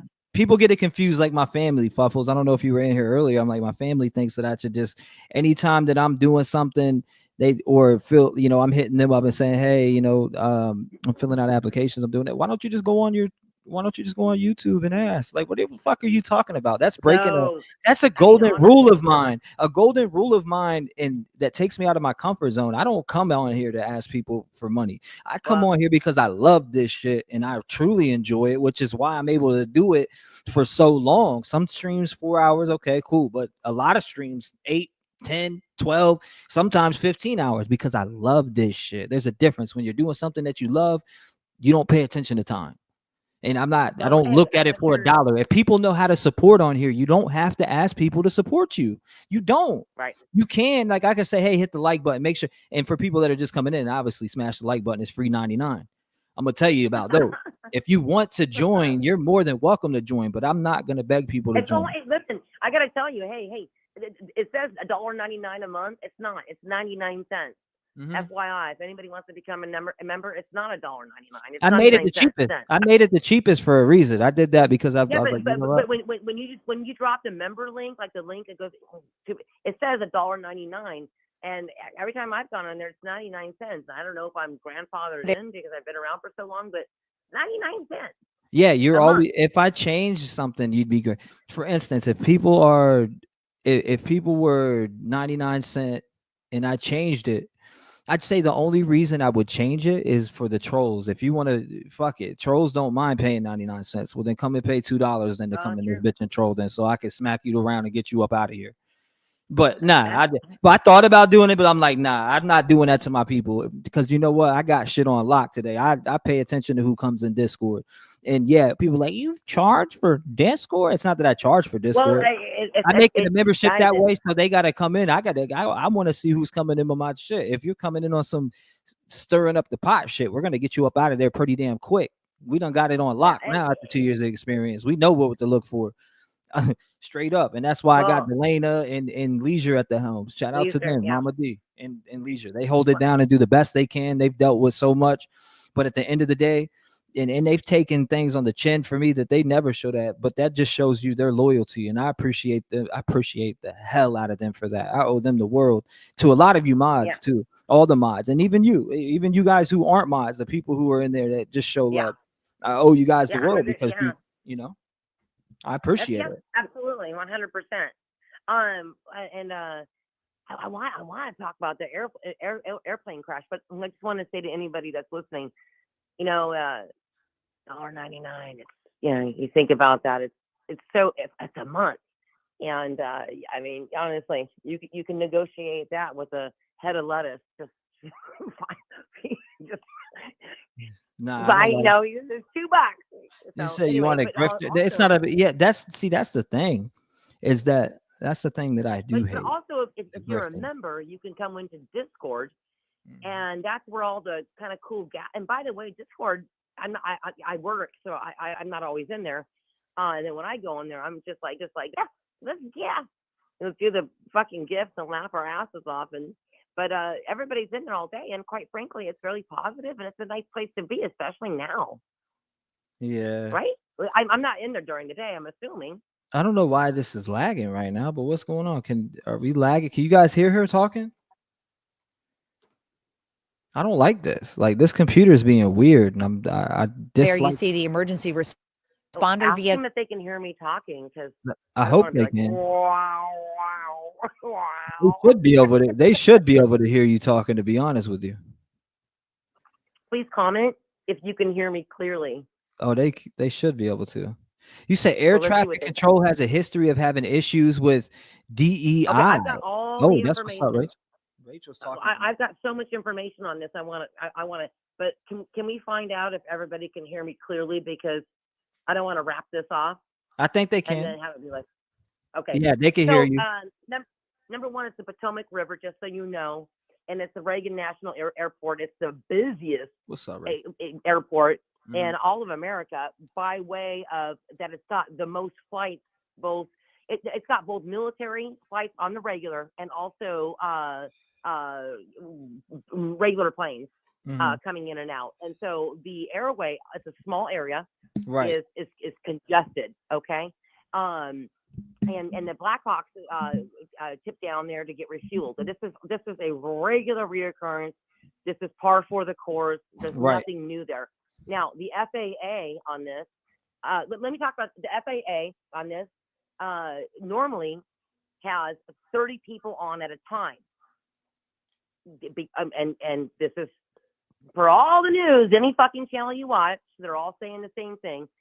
They have a DEI quota requirement, and they have been unable to meet that for people that are qualified. And in the DEI qualifications, that specifically the FAA came out and said, we're looking for people that maybe have intellectual issues or have emotional issues, and we want to hire these people, or, you know, just any kind of issue. You know what I mean? They have been, so they only had 19 tonight people on America. Night. So there are 11 people down. And so this guy it was 2 frequencies. Is everybody getting me, T-Rev? Because I got a lot of information. Hold on, I'm looking through here. Crazy how people, how they don't tell us, how they don't tell the people anything. They can hear you fine. So we got that wrapped up. What's up, Rachel? Nice to see you, my friend. Glad to have you in here. Said it's a super busy flight area, very congested. Oh, 100%. So can I just keep popping off? Hey, go ahead. You go ahead. So really quick, the plane was a dual prop. The American Airlines, it was a Bombardier CRJ 700 actually. And it was just a dual prop. It can hold up to 70 people. It had 60 passengers on board, and it had two pilots and 2 flight attendants. There was 3 people on board the Blackhawk, and one of them, the pilot had 1,500 miles. It was like a training thing, but they're not training. They're just training doing the regular, but they had the night goggles on. She had 500 miles or 500 hours, excuse me. So these are people that have been flying for a while. So I was going to say something. So so the air traffic controller was having to deal with, there's 2 frequencies with the radio. So the military radio, the Blackhawk, shares 1 frequency, and the regular airplanes share a different frequency. Like I think like one's like a VH whatever, V something, and the other one's like a U something. So he's having to listen to 2 different frequencies, and they're short staffed, and he quite frankly was not able to do it. He kept saying, "Do you see it?" But he doesn't even know if he was getting that across. And by the way, you don't even know what he said to the Blackhawk, because that hasn't been released, and that's gonna, I'm sure with that being the black box, right? What's going on, RC? Dude, nice to see you, my friend. Glad to have you. If you're coming in, make sure you smash that like button, share it to any platforms that you on. It is well appreciated. That is free 99. So okay, so the bottom line is there's 2 frequencies that the air controller was having to juggle. One was for the Blackhawk, so it wasn't on the same frequency. So when the pilot of the Blackhawk was saying, talking to him, the airplane couldn't hear him. The pilot of the airplane could not hear him. They were not communicating. It was like it was having a middleman. Like, the air controller is like a broker. He's like a middleman. Does that make sense? T-Rev, sure. You actually even listen to me? No, I'm 100% listening to you. Facts. What did I just say? And I'm reading the comments on what people are saying back to what you're saying. To what you're saying. Because CKI, listen, CKI said, I'm understanding everything that you were saying, but always have, Fluffles. I was reading the comments for you just in case somebody had, sometimes people got questions for you. Thank you, champ. Yeah. Thank you. Hey. Shelly said DEI is a huge safety issue, not to mention it is just wrong. Merit sees no color or medical condition. Look, I got to be honest. Listen. It's thundering. I am Republican, but let me say something. I was for some change. I mean, I really was. And everybody, my girlfriends know that. People that know me and like chatting, she knows that. I'm for change. Changing didn't happen. We need to have, we need a little bit we need change, but not at the expense of people's lives. You understand? Not at the expense of a president's life where, the people protecting them are just not equipped, or they're too fucking short to even, be able to put their body in front of us. Get the fuck out of here. Right. And we need people that know, that are smart with this, and whoever that comes in, they need to be based on the merit of the ability to do that job.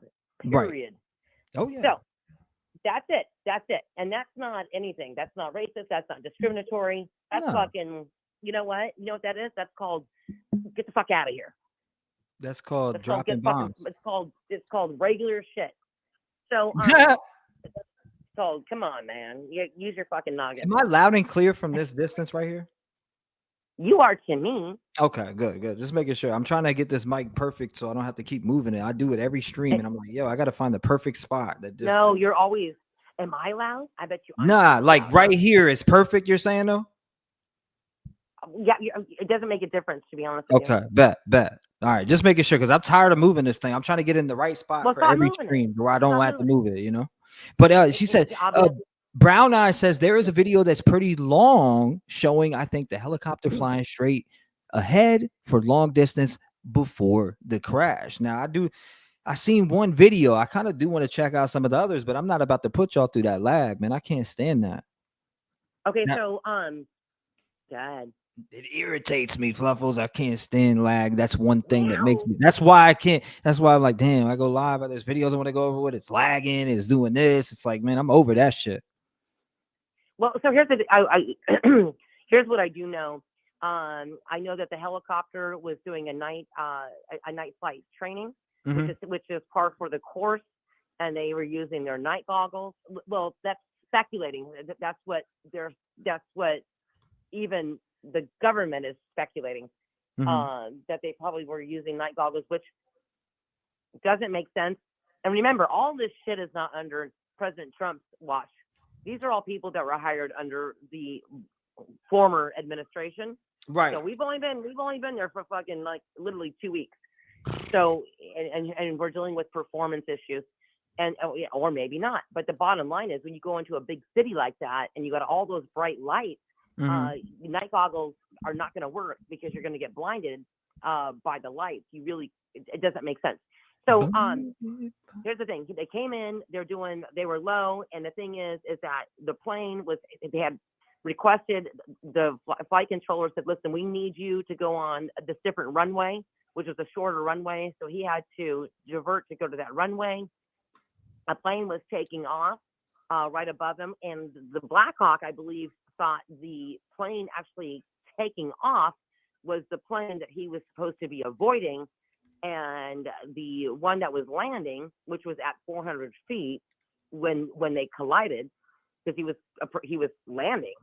And Black Hawks, they fly low. That's what you do as a Black Hawk. You fly fucking low, out of the airspace, and that's just what the training is. He just didn't fucking see him.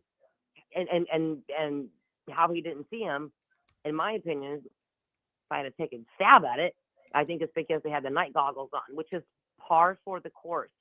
But again, why the fuck would you be wearing night goggles in a big lit ass fucking area when you know that's gonna blind you? And he was doing a sharp left bank, the plane was, which you're gonna see the underbelly of the plane, and so the lights are going to be dimmer, and the plane taking off had the brighter shining lights in the helicopter's face. So he was thinking he was avoiding that, and then he was just seeing the underbelly of the plane, which is white. And so he didn't fucking see him. He flew right into it. Did not see him. Period. Crazy. So, and this was, I was just reading a few things too in chat here. What it's saying, how fast was the military going up? Or how fast was the military going up? I understand it's not quick and easy to turn around or change the direction. How did one not see the other? And I don't know how much, or I don't know much about planes, but explain Brandy Smith was talking about. What maybe you know a little something more than me. So number one, the plane is not going to be able to maneuver in any type of quick action. It's a plane. So when the air controller said, "Hey, we need you to the plane. We need you to use this land here on this runway versus that," it had to do a sharp left bank, but he was still communicating. And I don't even know, he was communicating actually when he said this, actually on the plane frequency, which is, I think, the VHF, and the frequency that he should be communicating on would be the UHF, if I understand. But I probably got the consonants a little bit mixed up, but that's what it is. And so the bottom line is that number one, he's got night goggles on. They probably had night goggles on, so they're already blinded by the lights. Right. Stupid. I don't even know why. Number two, the plane made a quick alteration of his flight path because the tower told him to go to this new runway because a flight was taking off. And remember, they're short-staffed at the FAA. They're short-staffed, and so a flight was taking off, and so then he was telling him, "Do you see this plane?" And I bet you if that got communicated to the helicopter, he's probably thinking, "I do see the plane," but he's seeing the plane that's actually escalating to the air. Now, the plane was descending to land, and the helicopter was actually probably escalating a little bit. A Black Hawk can flip on a dime. It's so maneuverable. If you've ever seen these videos of them dropping water down, I mean, these aircrafts, these Black Hawks, I mean, get out of here. They can almost do a flip. I mean, they are amazing aircraft. They can literally do something on a dime. Had they saw it, they would have been, you know what I mean? They just simply didn't fit. And like I said, for multiple reasons. Number one, I think they had the night goggles on. Number two, the plane did a sharp left bank in order to switch runways, which showed the belly of the plane, is what all the experts are saying. And so therefore, the landing lights weren't overly visible, and night goggles. And then what he saw was this big, bright plane right on top, taking off. And I think they thought that was the plane that they were trying to avoid. And it's a. But let's be honest here, and let's be collective, and that is that we haven't had 1 minute 30 seconds left on the clock. The floor is yours. Go ahead, keep going. As a nation, we haven't had a major air crash like this in a long time. So things are bound to happen sometimes. I think that it's good that we address some changes, and I'll let somebody else call in. I appreciate you, Fluffles. Shit, I was letting you cook up a little more. You still got 1 minute and 9 seconds. Okay, I don't know what to talk about. I guess that's it. Yum yum. I called you yum yum. I call my friends that, and my mom, everybody. I'm like, come on, yum yums. Guess that's about it. Oh boy, somebody's gonna be saying in chat. Oh boy, it means nothing. I say it to all my girlfriends and my mother. It's a term of endearment. But yeah, that's what happened, guys. I'll be in chat if anybody's got any questions. I'll try to answer them. Well, I appreciate you bringing your knowledge onto tonight's show and really filling in some of the things as far as questions in chat. So, I mean, shit, some of these things I'm gonna have to go back over too myself. So, Yeah. Can you hear me? Yes, I can hear you. Just making sure I'm not cutting out because I see I can hear the thunder shaking the house behind me. Well, maybe somebody else would call in. Yeah, I'd like to share the airspace. I don't like to be that Oh, guy for sure. that Oh, you're good. You're good. You're good. I got it. I got 30 seconds. Yeah, just finished just now. Okay, So- I'm gonna go. Okay, No hang up. doubt. I'm I gonna do your appreciate you, little thing. Fluffles. Thank you for being a voice on tonight's show. Thank you for calling and just shining your light on tonight's show. Positive energy, positive thoughts, positive breakdowns. Thank you for being the heart and soul of the Rep Game family. God bless you. Lock your door, stay vigilant, and I will be seeing you in chat. Shout out to my girl Fluffles, man. Always bringing it to the show. 219-885-9693 if you have any thoughts and opinions that you want to talk about. Again, don't feel scared. Don't have anxiety. It's okay. I don't bite. You know, I just bark a little bit. You know what I mean? We just bark a little bit. That's all. I'm just a little barker. You know, they call me Bob Barker. They call me T Barker, you know? You need to get you we need to get you well. My doctor just put me on a steroid tonight, y'all. She put me on a steroid because she said that my shit is so inflamed. When she looked down my throat, she said, "Oh my God." And then felt like right under my neck. So for like right here. Hold up, let me show y'all. Why am I frozen? Right here. She said, "You're so swollen." So she put me on a steroid again too. I don't know what's going on or why. Maybe it's the infection from my mouth. I swear I have an infection in my mouth, but you're talking to sissy boy that's scared of the dentist. I'm scared. I'm scared of the dentist, but I've gotten punched right in the mouth and had a tooth knocked loose before in a fight. But I'm scared of the dentist, y'all. Huh? No. America decides based on what we currently know. Lines are open though. Doesn't Lines make are open. sense. The technology was there. 219. Again, you can't call it. If this lags, I'm just gonna cut it and just start talking. But again, if you are just coming in, we are discussing that DC deadly plane crash, and this will probably be the last video I watched. Then we'll hop over to the Idaho 4. I want to talk Idaho 4, Bryan Kohberger, what it means if they get rid of this DNA evidence. I'm sure I can have a few really good conversations with some people tonight. Maybe even invite a few people up on panel if a few of you are up, you know, for debating and talking and just really having a great conversation, bringing conversation to the floor tonight here about Idaho 4. So again, smash that like button as you're coming in. Make sure you share the live stream because we are about to dive into that right after we finish this video.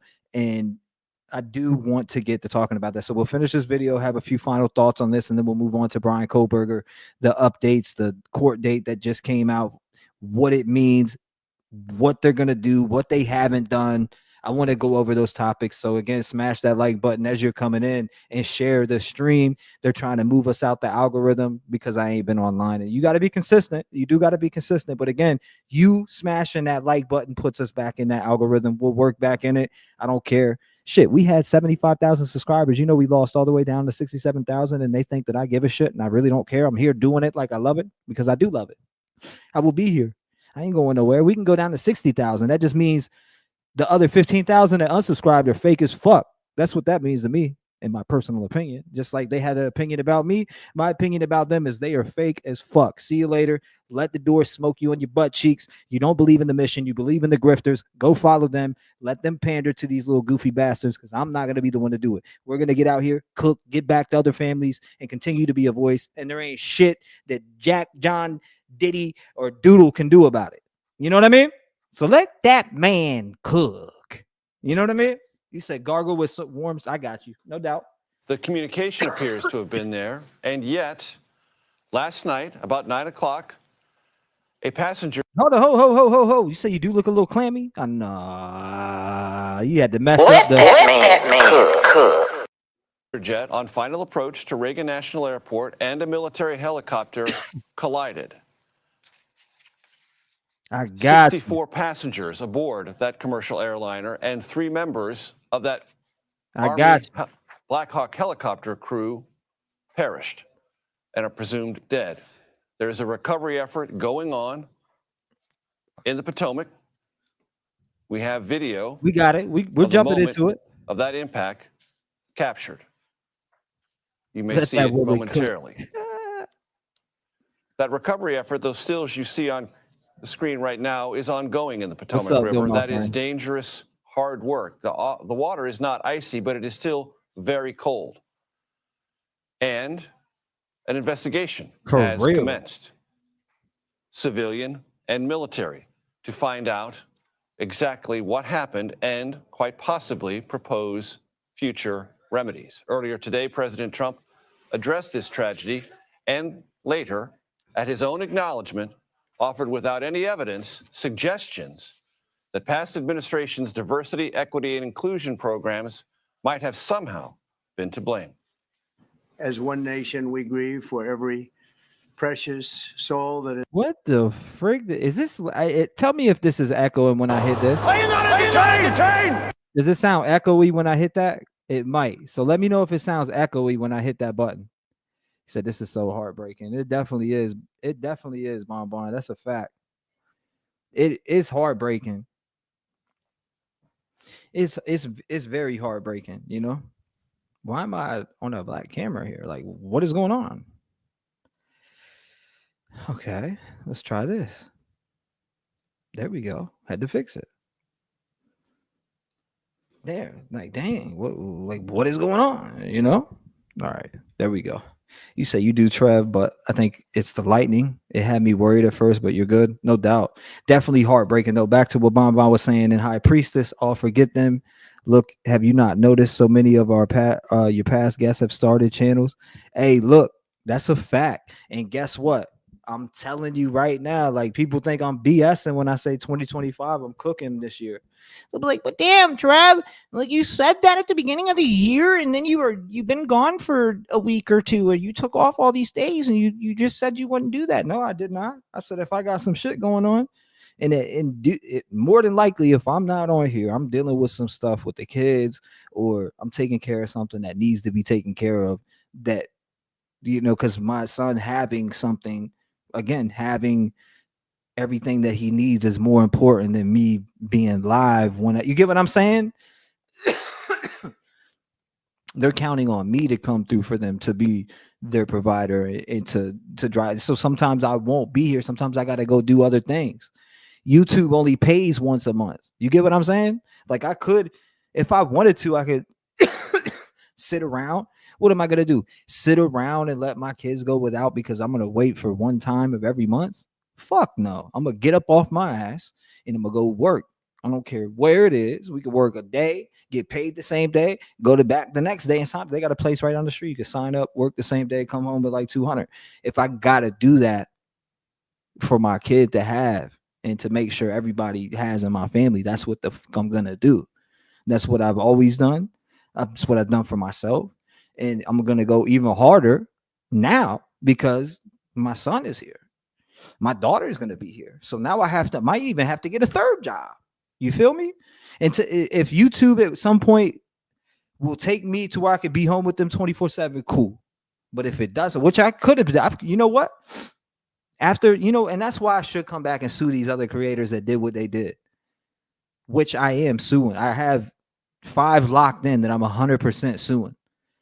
There's one for sure. I got to go for the first person, cut the head off of the snake. When I go into the court, show the email, show that they lied on my name, and then go for the other people because I have all the videos saved. So I should do that because they really ran off people and made them believe that I did some fuck ass shit. And that's not cool at the end of the day. So when I'm bringing my kids into my life and just getting custody of my children, you want to fuck up something that I built off of my heart and soul to build and leave for them. Now I got to go 5 times. Now I'm going to go 5 times harder, and I got to go 5 times harder. Not that I wasn't beforehand. You get what I mean? I've been going hard. I go hard at everything I do. Music, this shit right here. I don't even call it true crime podcasting. That's what they call it. They call the shit true crime podcasting. I call it, my name is T-Rev. I have a nonprofit called Voice for the Voiceless that is dedicated to giving back to families and not getting on YouTube and expecting people to fill up my bag all day and continue to run me up while I sit here and pander and grift for the right, like the rest of these goofy motherfuckers. If I'm on here, it'll be made naturally, and that's what it's gonna be. I'm not hearing anything else. Y'all could keep that sucker shit to yourself, because guess what? As you're talking that crazy shit and making stuff up about T-Rev's life, I'm walking that walk while your ass is sitting there talking on your ass in your grandma's basement, hoping that you get what I mean? Like, I'm making shit shake. I'm making it happen. All these deadbeat videos I see, T-Rev's a deadbeat father, all these videos, I'm coming for every single one of you motherfuckers, because T-Rev ain't never been a deadbeat father. In fact, T-Rev has always been a top-notch father. The only reason I couldn't be in my kid's life because it takes 2 people. If one person is hiding those kids from you, what the fuck can you do about it besides walk into a court and get told certain things, which I didn't know I had certain rights at the time. So I've learned a lot. That's why I appreciate the Rev Gang family. And that's why you heard the prayer at the beginning of me thanking the Rev Gang family, 1, and praying and just thanking Lord for bringing them in my path, because these people have really taught me so much. The wisdom of a lot of you older gentlemen and older females in here, like my moms, like literally a lot of you are like my moms, a lot of you are like my grandmother, a lot of you are just family to me. I take what you say to the heart. I take what you say personally. The wisdom that you share with me, the things that you guys are telling me, I try it off stream. Like I seen certain things in the chat. I wrote it down in my notes. I try those things off stream. You guys are kind enough to come in here and tell me certain things, like as far as if I'm going through something, I'm on here talking about it, because we're in the internet stage these days. And I don't mind talking. I'm one of those people that need stability. I need to go to a therapist once a month at minimum. I need to do so. You get what I'm saying? Like I'm one of those. I need that shit. So hold up. What do we got going on? 908 is never too late. What's going on, my guy? Why is it making me do that? 908 is never too late. What is going on? You were live. What's going on, my guy? Detective John. How are you? Yeah, okay, Chris. What's going on? Detective John, my ass. I don't know. I mean, that guy, whatever, man. I wish him well, you know. You know what's funny too is that I was invited to go on a Netflix show, and I was gonna bring him on the show, and all this butt herdery was me catching him in a live, messing with these people who were shitting on my name for months, being cool with them. So I just cut him off like I did the last person. And that's what these jealous people do. And that's why I won't fuck with any of them no more. That's why I won't mod the wrong people anymore, because people expect you to just give them everything and walk them and give them handouts. When you got to earn this shit, boy. You got to have a passion for this shit. If you don't got a passion and you don't want to get out here and earn it, then get the fuck away from me. I don't want to help shit that has to do with your career. This ain't about helping your career. This is about helping people and about getting together with people that have the same vision as me, that want to help others. And you get what I'm saying? That's what this is about. This ain't about trying to, and I don't mind giving people pointers and telling them things that works for me. I don't mind doing that. And people that I love and that I call my brother or a sis, or you're in my family, I will give you all the knowledge you want if you want to try to make a career out of being an entrepreneur from home or being whatever for free. That don't cost nothing. I'll tell you whatever you want to know, but you got to be family to me to get that, because I'm done putting my time and energy into these fake ass motherfuckers that try to ramp up off your name. Then when they see the first opportunity to shit on you and try to snatch up clout, that's what they do. So at the end of the day, that's why I said I won't be messing with these chumps. You feel me? I'm not helping nobody out when it comes to these YouTubers. I'm helping families out. Match my energy or don't match it at all. Simple as that. My children, and I'm going to teach them the same thing, to want to help people, but you get what I'm saying? That's what I want to pass down to them. Chris, I want to be able to have my kids join me on this mission of giving back to families and being able to continue to push this family legacy up into something different. I don't want just a normal life. I want to be known as somebody who didn't give a shit, who stood on what he believed in, who was all about his family, who is all about loyalty, who is that's what I want to be known for when I go. I don't want to be known for, oh, he was so rich because he was the inventor of this. I don't want to be known as that person. I just want to be known as the person that came from a rough upbringing, just like thousands and millions of other people in our country have, with those same people that have the same visions as me, as giving the day that I'll be able to write a check for a missing child or a missing teenager or a missing family member that somebody just lost that was visiting from out of town. And next thing you know, we're able to cut a check for 10 grand and give it for them, whoever has information leading to finding them. That's the type of shit that Voice for the Voiceless is set out to do. That's what it's aimed to do. That's what my thought process is with it. And it's going to be, giving back and going to country, or not countries, but other places in the country to give back to families also, and to talk. And I want to bring a few people on, like maybe you, Chris. I don't know your backstory, but there's gentlemen I want to bring on. There's women from the Rev Gang family, the people who've been members here for a long time, 24 months, 30 months. There's people that I want to bring with me when we go out to these different locations and we're able to give back at the level and vision that I have for it. It's going to take time. It's not going to happen overnight. But trust me when I say this, I'm willing to go. Well, I'm willing to break the hell. I'm willing to break the gates off of hell and ramp that bitch all the way up to heaven to fucking make it happen. And guess what that means? That means willing to start from the bottom and break up out the dirt and do it no matter what. It don't matter what people are saying about me. Boy, I'll get up here and cook and do what I love. And people just know that it is what it is when they see it. You either know it or you don't. And if you don't, see you later. Have a great night. Chris, what's going on, man? Let me stop rambling real quick, though, because I'm cooking right now. There's been a lot going on. I ain't been able to get on live. But I'm ready to cook. Call me Mr. Cook in the kitchen tonight because there's a lot of shit on my mind, I got to come down there to Jersey. I might have to stop by and see you. I got to go pick up my daughter. I might be in you hear me? Tennessee.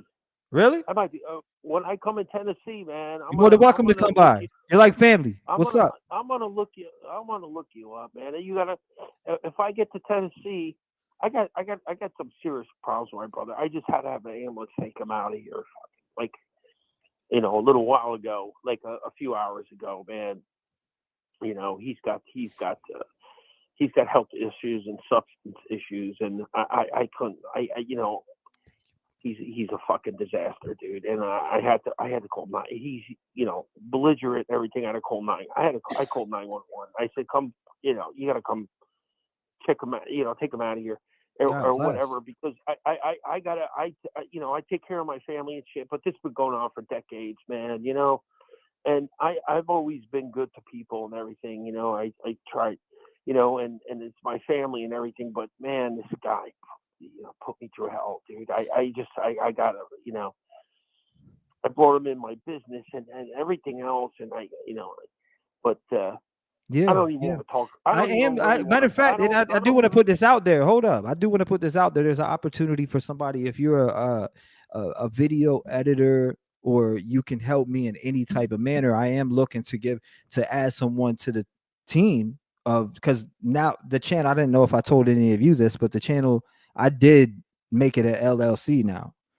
T-Rev 757. And I did publish, and my shit's published now. And I'm like, not only that, and I turned it into a brand. So now we're able to do different things. I am looking to bring on somebody one or two people. And that means that I can give a percentage to anyone who comes on. I don't give a shit about, it's not about the money to me. It's about meeting good people who want to put out that good vision, if you are a person that puts morals and visions and heart and love before the dollar, hit me up. If you have that passion, you have that talent, and you are that person that wants to help and do these things, because those are the people I'm looking for. I'm looking for people that do have the talent, but don't put the dollar bill before the talent. But yes, you can make money, because I don't care. I'll give you a percentage of my friggin' revenue. I don't care.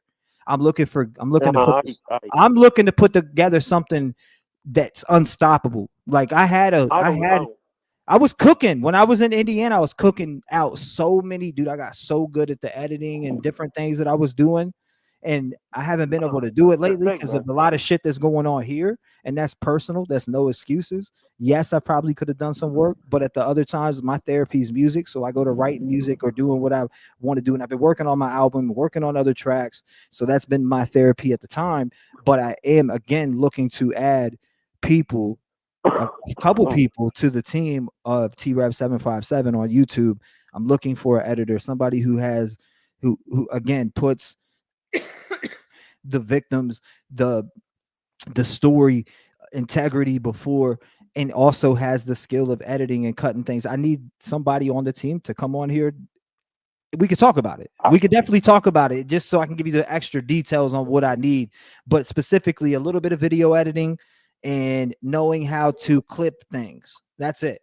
Maybe a little bit more, but that's it. You just have to, I'm not a tech savvy guy. I usually hire people. When I have my business, I hire people to do that. And the other thing is, I don't really want money. Like I want to do. Chris. I'm glad you said that. You don't really want money, but are you like me? As long as the bills are paid, you're fine. Yeah, that's me. I don't care about all that extra shit. All that extra money, as long as my kids got the food, as long as my kids got everything they need. Guess what, Chris? I don't care. I'm not a materialistic. I'm that type of dude that'll be driving in the Geo Metro, 1992 Geo Metro. Well, like, what are we talking about? Running on unregular, talking about, can I put 3 on 2? I'm one of them. You remember know what I mean? You remember that that's one stream I called in. It was probably 2 years ago, in Idaho 4, and then they were talking at the coffee shop. Remember they were interviewing that girl. She was at the coffee shop, and my voice sounds better right now. I got my voice back, right, from the being sick for a little while. Mm-hmm. But I remember that they were talking to that girl at the coffee shop that was making this T-shirts up for the Idaho 4 and then the Gonzalez family. And I told you that you're gonna have your yacht and you're gonna have your dog on the back and you're gonna have a name on the back of the boat, T-Rev, you know. And I said, get Cyrus Radio. Remember, I kept telling you that. Yeah, I don't need material. Look at my shirt. A damn beat up wife beater, boy. I don't care about material, bro. Like I want to be able to give back. I know what having money feels like. I've had it. Like that's what people don't understand. Like I've had it. I've had more money than anybody could wish for. It's not about money. It's about helping. It's about putting good energy in the world. It's about showing others how to be kind to others, because this fucking day and age, Chris, these people are losing the sight of what kindness and love and treating someone like a person is, bro. You're looked at as a number by so many different people on this platform and other platforms on social media. You get what I'm saying? Listen, you know, for me at this point in my life, I don't give a shit about money anymore, you know. And I lived a lifestyle I used to years ago that you know, I drove Ferrari Testarossas, I drove Dodge Vipers, I've had and I got Chris, friends. listen. I got proofs and receipts and everything that you could fucking think. Chris. My thing is this. Look, the only time you'll ever hear about me looking for money is when bills need to be paid, and my son needs food, or my daughter needs food, or they need something. That's the time you hear me looking for money. You know how much it hurts to tell my daughter, hey, I don't have this right now, or I can't do this right now. Daddy can't do this right now. But like I told her, I said, Daddy's never going to ignore you. If I don't have something, I'm going to tell you I don't have it. If I have it, I'm going to tell you. But the worst thing is when your child asks you for something and you're like looking at that bank account like, damn, I can't do nothing. So you get the fuck up off your seat and you pull your laptop out, you start filling out applications, you pound it, and you find different things and opportunities to make that happen. Other than that, once that's taken care of and they get what they need, and our bills are paid and they got a roof over their head and you know they got good structure, I'm a happy person. I don't give a shit about material, man. And that's what I want to instill into my children too, because I used to care about that. I used to be the person, Chris, that wanted these materialistic things, and then I've had it and I realized that it didn't change anything. In fact, I was even more depressed at that time. I'm happier right now than I was at a time where I had more money than I've ever had. So I mean, let that be the example. When I was broke, I slept better when I didn't have money. Let that be the example. Right? I slept better when I didn't have money. You know, but I worked my ass off and I did what I had to do, and I had to deal with a lot of shit, and yes. I worked my ass off for it. And let me tell you something, man. You're young. You got fucking talent. You got all different kinds of talent. How old am I, Chris? You know how old I am? Music skills. You got everything going for you, man. You know how old I am, Chris? Opportunity only knocks once in a lifetime, man, and you got it. You just how old am I, Chris? Gotta fucking do it. I need a manager. First of all, I need a content manager. Second of all, I need a video editor. These are things I'm looking for. I'm reaching out, saying it right here on public. I can do a lot of stuff, but it takes away from that valuable time right now that I need to focus on the children with. So that's why I'm sitting here saying, hey, look, I can cook up a lot more and I can do things a lot more, but I'm considering now, I'm looking at everything. I've done my research. I know what I want to build. I want to bring on people who don't put the dollar sign first, who want to come. I'm not saying that they ain't getting paid either, because that's not what it is. Giving a percentage of giving a percentage of, or putting them on the ad or my AdSense as me paying them and giving them a percentage is, they're definitely going to get paid. But I'm looking for somebody who doesn't put that dollar sign first, that's ready to come on and join T-Rev 757, this vision of voice for the voiceless, because I think I'm going to make a voice for the voiceless YouTube channel just for the simple fact that it is an LLC now, and it's a nonprofit though. That's the difference. And most Dude, that was smart. I told you years Speaking ago. of that, I said to you, T-Rev. I called it and I said, T-Rev. I said, T, you're fucking growing like crazy. I said, you could LLC that shit, and then you can add on. You could have T-Rev True Crime. You could have T-Rev Paranormal. these are going right now. Voice for the voiceless. I just thought of them this. all on. I have these boxes. Listen, Chris, I have these boxes sitting in the closet. These Voice for the Voiceless albums. So for you, and I'm sorry for people who are out of state. For people who are in state, in order for me to get it to you, you get what I'm saying? In order for me to get this to you, this CD to you, which I'll send for people who do grab them. Again, I have a couple boxes left. I haven't really tried to get rid of them, but I know people have been asking me left and right. And if those people are in here again, I do have them right here, and I can crack. If you don't want a signed version, you don't have to have it signed. But if you want it signed, I can, crack that. But again, for people in the US, I got them all right here. And I got you, Jenna. I got you. Don't worry. Already got yours. I just had to, I've been going through some shit, so I ain't been able to send them out. But right now, what was it? 10 a piece? And that, or I would say 12, and that covers shipping. And Venmo, I can't do the other website because they add too much bullshit tax to it. So in order for it to be right, I got them right here, 12 a piece for these. So 12 a piece with the signature in there on the Voice for the Voiceless. And I'll put half at anything that I get from these, go half into the Voice for the Voiceless business nonprofit bank account to give back to families. That's what I thought of. I was like, you know what? Let me start this off with the first one. I got the end of the Voice for the Voiceless albums here with plastic, which could be signed copies, etc.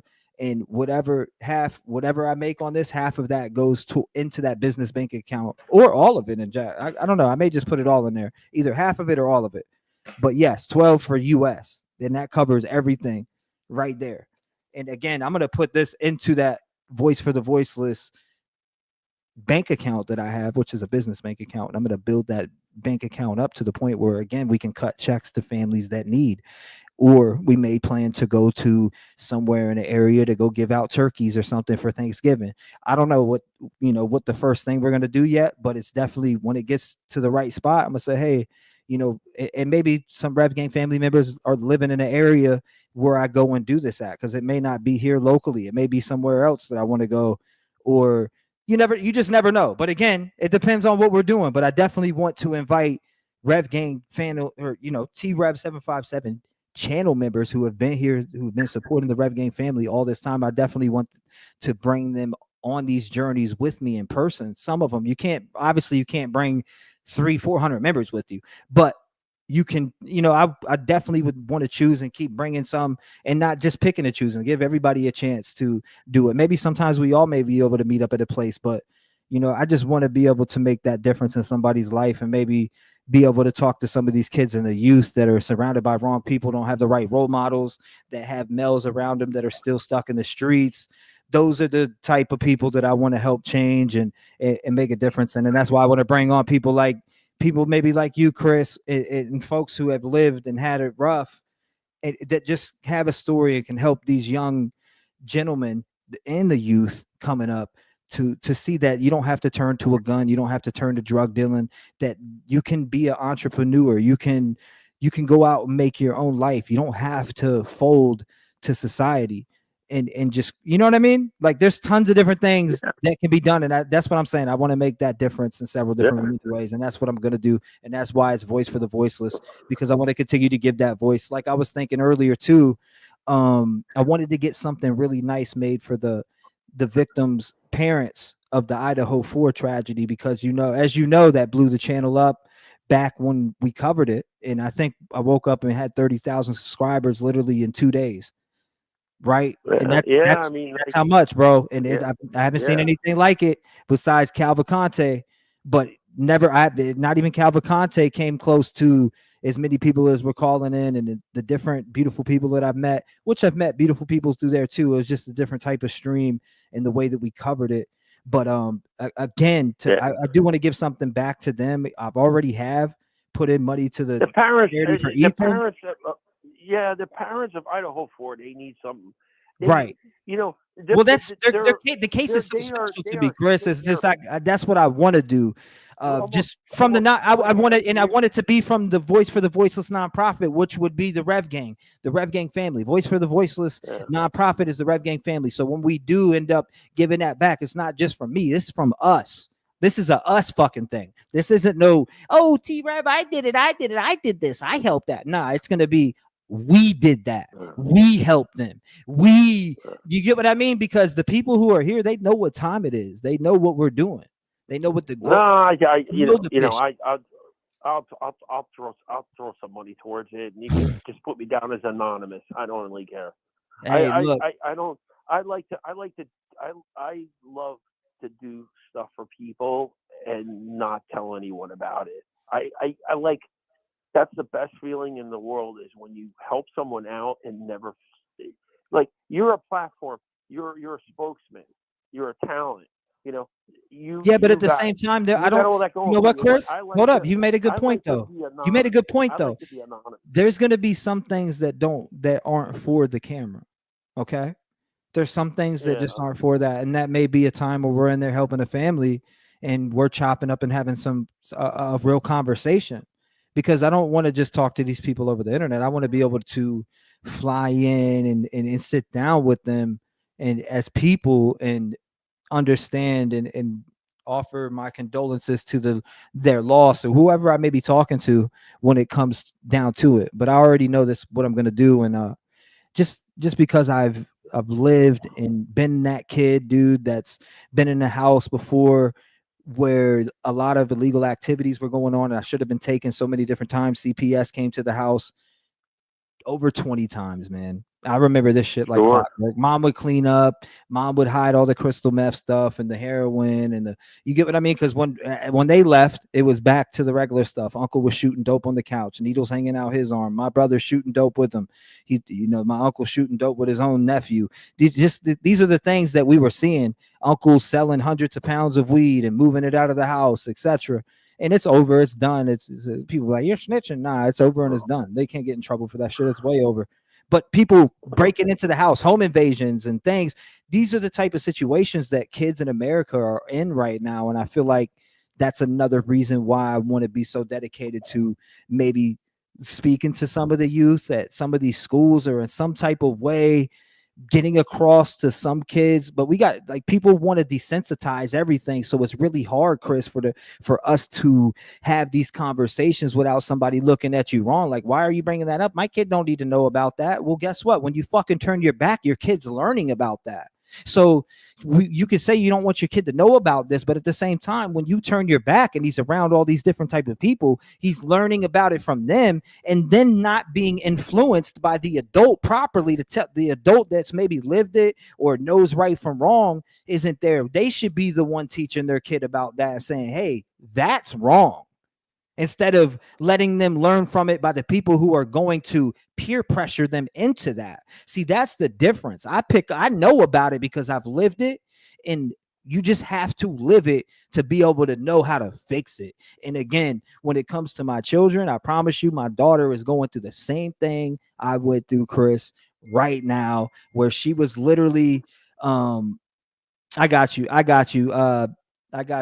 Trey. But I was just literally, my daughter is going through the same thing when I was her age, and I see her going down bad path. I see me being a grandpa in the next year or two if I don't do something. And the fact, I did get a message from her mom and saying that, hey, I want you to come get her. Yeah, you're motherfucking right. You don't have to ask me that again. I'm coming to get her, and I'm going to straighten her ass up, Chris, because again, if she can't do it, I know I can. And I've been screaming this since my son came here in the summer. She needs to be with me. I need to set her on track. She needs her dad. She needs a male figure. She needs to have someone that's real with her, Chris, because she's hearing sugarcoat bullshit from people. She's not hearing it cut and dry. For me, I'll be able to say, hey, do you want to live like daddy has to live? to where you're struggling and don't know what bills need, what, you know, how to pay this bill or that bill because you're not making this, that, and a third? Do you want to be in this position, sweetheart, or do you want to let me lead you to where you have everything you ever wanted in your life and to be okay when you move out of daddy's house? That's the way I want it to be. That's the way it should be, and that's the way it's gonna be. No, now you're speaking like a man now. That's just facts. This is facts. I'm not playing. Like, I'm dead ass serious. No, like, that's how, you know, that's what a man does. That's what a man speaks of. You know, that's what you do. You know, but yeah, I mean, if you do that and everything, that's great. You know. Oh, what's happening? You know, you talk like, you know, that's talking like a man. That's what a man does. You know. And they're far. I'm a little nervous right now. I'm a little nervous about the daughter. Sure. You know why though? Because just for the simple fact that she's used to being enabled right now for people buying her vapes and these different things. And my bad, chat. I know everybody's in here for the topic. We are going to dive into those topics, but again, I do like having real conversations with people like Chris, who's been here for a while. And it's, again, you guys are just a number and just, oh, I don't just want your brain for the topic. I also, I do want to know how your day is doing, how you been, what's going on. And like Chris is talking here, but Chris, man, it's got my nerves driven up a little bit, not in a bad way, but more in I'm thinking in my way, okay, I'm going to have to handle her a certain way because she's going to need to know that she was being enabled. You know, people buying her vapes it's just like smoking cigarettes. You get what I'm saying? That shouldn't be buying her that. I'm your dad. I'm not going to enable you. I'm not going to go to the store and buy you a pack of cigarettes, which is pretty much the vape that you're smoking. You're pretty much, it's just as bad as cigarettes. Yes, I do it, but that doesn't mean you shouldn't do it because your daddy has asthma and all different types of problems going on from the smoking. You know how hard it is to smoke, and you want to already sit there and smoke. I gotta end that habit. Which means if I gotta quit smoking, oh fucking well, then it'll be what I'll have to do to help her. It just is what it is, and I'm willing to do that. She just has to you know, her staying at her boyfriend's and shit like that. That's stuff that I would never allow to happen, and it's just hard for me to jump from here in Tennessee to Jersey, and I beat myself up over it every day, and that's kind of been what I've been going over in my head the last week. It's like, damn, my daughter's 14, she's staying with her boyfriend. This dude's allegedly, you know, threatened to shoot up the place before. It was in a gang. You're like, what is going on? Like, I'm gonna get this call to where my daughter is pregnant. Now I'm supposed to be grandfather. Like, and I'm saying to myself, I need to do something now as a father. I don't give a fuck if it's been X amount of time since what her mom called, gave me the go, said to come and get her, and that's what it's gonna be. My son hasn't complained to come back. He loves it here. My son loves it here. Why? Because he's got his own bedroom. He's not being bothered. I've been teaching him different things, teaching him how to clean and do certain things that maybe he wasn't taught elsewhere, which I'm not trying to shit on anybody, but he did lack a lot of skills. And I got to get him another test too, because maybe, I don't know if he's on the spectrum or not, but I am going to get a test because I think he might be. He's like maybe in the mind frame of a kid a little bit, but I don't want to judge too much without getting that testing done. So I will get that done. Lovely kid, the best kid in the world, man. Has my heart. He's looked at me before and said, Dad, I want to be able to get back, but I'm just too nervous to get on camera. You know, he's told me things. He's like, I want to get back like you have, but it has to be something that I, you know, make where I'm not uncomfortable. That's a lot of people to be watching me. I'm like, hey, look, whatever you want to be, I'm going to learn it with you. Whatever it is. I don't care if you want to be an astronaut. I'll learn how to be an astronaut with you. And, you know? Well, Rome wasn't created in one night, you know, in one day. So you got to, you know, it takes a little time, but you got to, you already know. You know, you got the brains, you got the talent, you got everything there. You just have to harness it. You know, you got to have be that horse with the blinders. You know what I mean? And concentrate. And I just don't want it to resent me. Don't wreck yourself over 20 things at one time. Try to concentrate on. What about the resentment? That's why I said the moms. I'm gonna need my mamas in the Rev gang, man, because I know about that resentment once, because I've lived it. My dad came and took me away from my mom. You know what? When he did that, Chris, I hated my dad. And I never should have hated my dad. I was wrong. But I hated my dad because he didn't enable me. He didn't buy me cigarettes. There was no weed giving me weed. He beat my ass for having weed. Or you get what I'm saying? So the things that changed, he had structure. Mom didn't. I resented and hated my dad because of his structure. And that's just the flat out truth. And I'm able to admit that because there's nothing more true than that statement right now. There's just nothing. Yeah. I mean, well, how old were you then when your dad took you? oh, the first time, 7, 8 years old, or right after the whole rape thing happened. After the rape thing happened, my dad took us away, but I was with him for maybe 2 years. Yeah, but you were a kid and you went through a traumatic experience and you know, and event and you know, you still survived. So you know now you're a man. You know, you got 2 kids now. You take care of the 2 kids. You do, you know, you give them that foundation. You give them that confidence. You give them somebody that they can confide in, whether it's just talking. You know, like your daughter could talk to you, and you could sit down and have a conversation with her, or your son. You know, and you're a man now. I just hope that she's not looking at me as a bully, man. Like I went to my son the other day. I went to my son. I said, "Look, son, I don't want you to think," because I felt some type of way. I felt some type of way, Chris, because I was on his ass though. I got on. I'm like, "Look, man, like you can't just walk past empty trash cans and not empty the trash, bro." I was just getting on him about everything. Like, look, teaching him these things because he was leaving trash laying around and doing certain things. And I'm not trying to put him on Front Street. This is every teen's problem. I did it at a teen.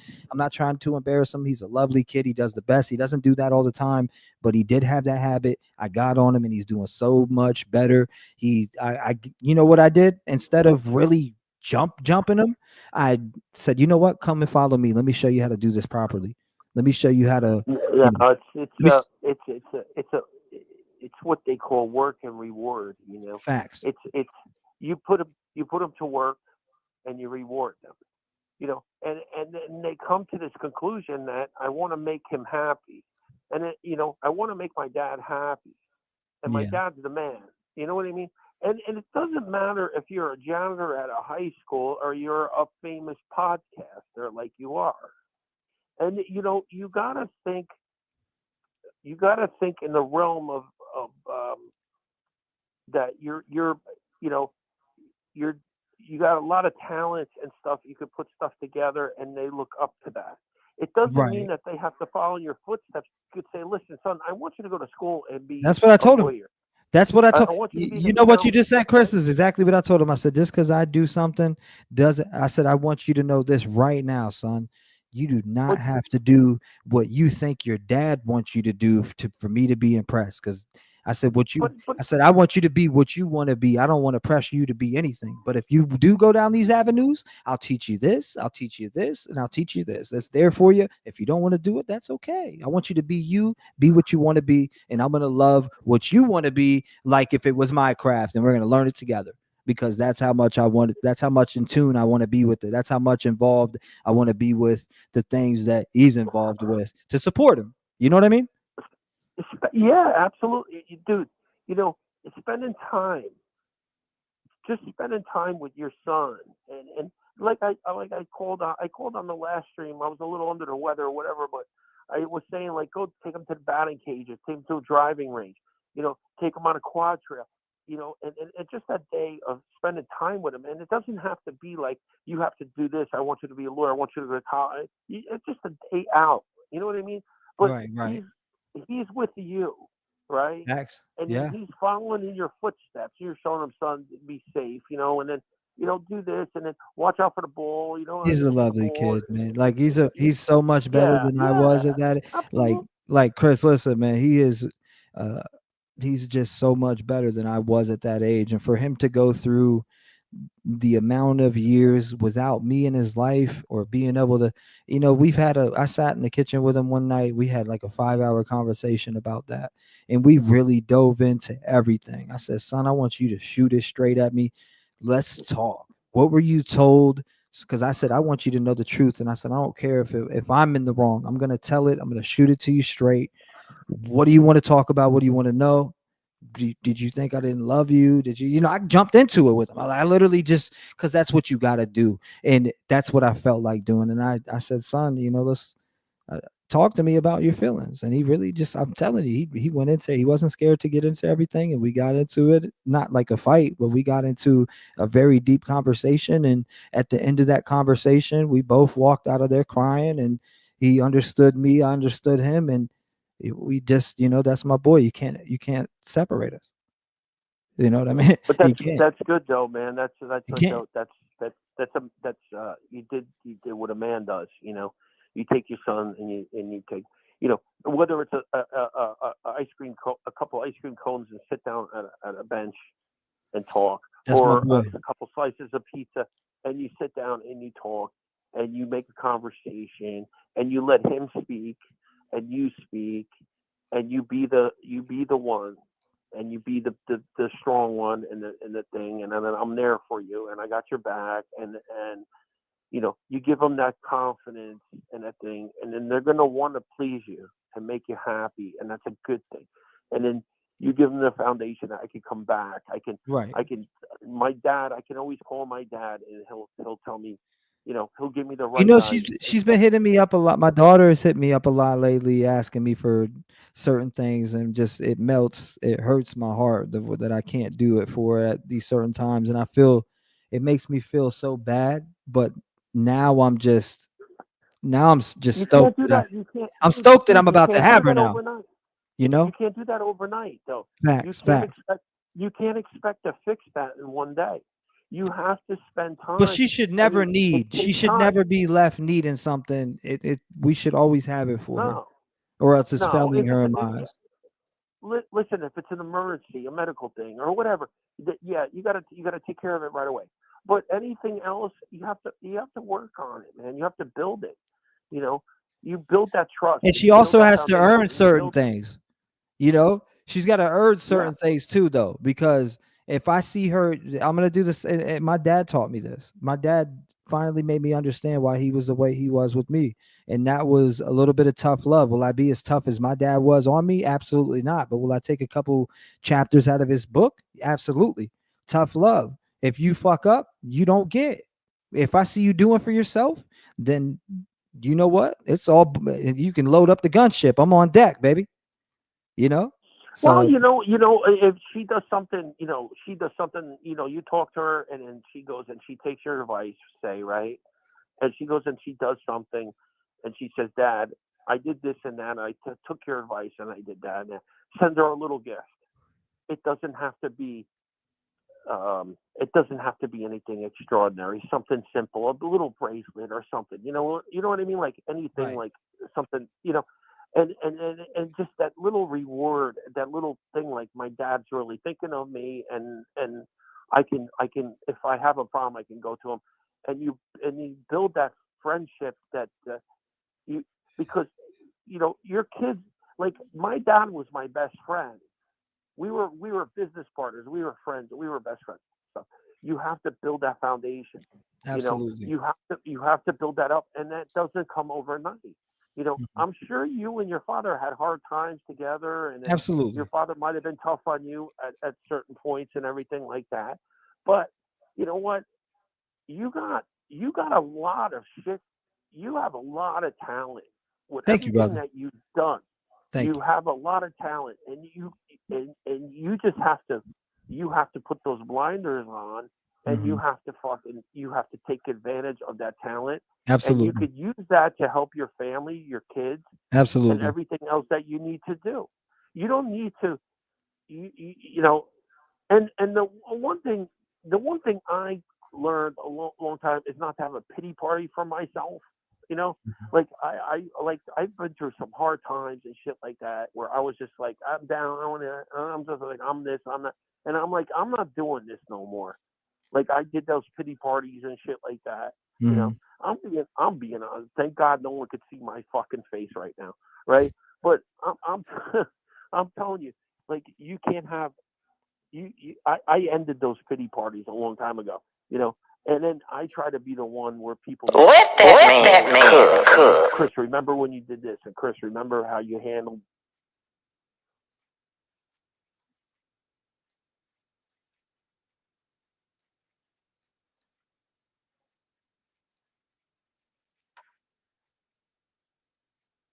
you know, and I never talked about it, you know. I just did it. You know what I mean? Like, and Obama. It's called being a man, you know. That's a fact. And That's a fact. I might be old school, like, you know me for a few years. I talk old school with everything. Facts. I try to talk common sense. Like, shit! Idaho 4. We started with Idaho 4 and this other stuff. We're about to dive into Idaho 4, man. Yeah, man. Dive into it. I want to talk about, like, I gotta, I'm really ready to jump into the topics of the Idaho 4. I know we got off topic there for a little bit, and shout out to the stream for the people who stuck around. My bad, I got off on my little rant, but it is true though. I am a little nervous. No, and I'm not nervous in the wrong way. I won't say it's not like that type of way. It's a nervous as in I know the resent that I felt towards my dad, and I think it's in my control to deliver and show her, hey, look. This isn't because I want you to feel some type of way or want this. This is because I want you to have a future. Do you want to? I'll go through. Even if I did it with my son, I went through everything. My life story with my son, so he truly knew me. Even though because last time I had seen him, I think I went and seen him 2017, and then I was cut and couldn't see them and couldn't find them again. But I was again there until they were 5, and then was seeing them off and on, and then they got completely cut out of my life for years. And missed the absence, and he sat there and told me, "Hey, Dad, there was times I didn't think you even thought about me," and that shit crushed me. And of course, I cried, bawled my eyes out, but at the same time, I said, "You deserve to feel that way." I said, "You deserve to feel that way." Yeah. I said, "Because at the end of the day, I said, Daddy should have been the bigger person, and I should have went. I didn't know I had all these rights, but that's still not an excuse. I should have went and got some help and figured out how to make things happen instead of cowering and giving up to one phone call to child support." And I said, "You know what? Your daddy's sorry for that." And I take that on the chin. I said, "Yeah, I'm more than likely." I said, "I actually 100% probably could have did something in that." I said, "That may hurt you, but at the same time, I said, Daddy didn't know all his rights. I was fighting for disability, which was the truth, which I did get on disability, and I fought 4 years, which is why child support stacked. But at the same time, there was not one day that went across where I didn't think about those kids. And that's why, Chris, during certain times, I could never celebrate what people considered victories on the channel, as far as like, oh, you have this many, there's people in here, there's this, oh, T-Rev's popping. Like I didn't enjoy that because I wasn't able to enjoy it with my children, and they were missing. And again, I needed to know the questions, which were, are they biologically my children? And we were able to come up with a conclusion and fix it, and that'll never happen again because the answers are there now. And me getting custody of her, I know she doesn't want to come here, and I know why she doesn't want to come here. She doesn't want to come here because there's structure, there's rules, there's going to be things that she has to follow. Schoolwork's going to have to be done. I'm not tolerating skipping school. In fact, you're going to be homeschooled, so now you're going to have to make sure this work is done, and we're going to be working on it with you. That's what I feel like. If she, we'll have a talk. She'll probably, but I just don't. She'll be in a new place here. She won't know nobody. She won't be able to run out with this imaginary boyfriend and do all this weird shit. She needs to understand that she needs to leave the boyfriend shit behind. She's 14 years old. She's still got enough time to correct everything and really get back on track. I mean, she's a very smart girl. She gets good grades when she's in school. But now that she's leaving school, I'm like, in my head, I'm thinking, okay, I've did this before. I've left school. What would I be leaving school for? To smoke weed when I was young, to hang out with a girlfriend, or to go joyride around with a bunch of bad friends that I shouldn't be around? So what is going on here? I'm talking in my head, to myself. Then I hit her up and said, because her mom went to court and almost got locked up there in Jersey just recently. I'm talking about last week. Literally just almost got locked up for truancy. But I messaged her. Oh, wow. I said, I heard you, what did I say to her? I said, I heard you like skipping school. I said, I heard you think school's for fools. She was like, what? I'm like, yeah, you think school's for fools, skipping. You think that's going to get you somewhere. You're just robbing yourself of your own education to be put in a position like mine where you got to fight for scraps and try to, pick up your education as you begin to get older. That doesn't mean you can't do it. I'm doing it now. But at the same time, I don't want her to have to be 30 years old just now, just got her GED a few years ago, meaning I'm talking as if I was her. again, because I got mine in 20s, later in my 20s, and now going for something in college. I don't want her to be that old figuring shit out. I want her to know what she wants and to be able to focus on building something before she decides to lay down and have a family like her dad did. Because I was a kid when I did that, and the only way to stop that is for you to have a father or mother that gives a shit to stop it. And I'm gonna have to play my part on this role, and I think I will be able to shut that down. Matter of fact, I know I can shut this shit down. Well, I will go to war. I won't put her. She don't need to go to no group homes or no boot camps. I am the fucking boot camp. I got all the knowledge that she needs. Everything that she's been through, daddy's got to answer for it in some way. I guaranteed I either lived it or know something certain to it. And there's people in the Rev Gang family that love me and my family to death, and are family to me that, you know, may be detrimental in a hand here. Again, we are a family around here. I don't look at you bitches as you bitches as numbers. You know what I mean? Y'all are my damn moms. And you probably slap the shit out of me for even slipping that B word out. Bitches. Ain't no damn bitches. Imagine you calling my daughter a bitch. I'd want to slap the shit out of a young ass kid. So that's my language. Wrong choice of word. But again, I know that the mamas in chat will be on me about when she listen, let me ask you something. Where's your son now? Right in the other room sleeping. So he's with you. He's been with me since July. Somebody came in the stream, Chris. Somebody came in the stream earlier. Did you see what they said?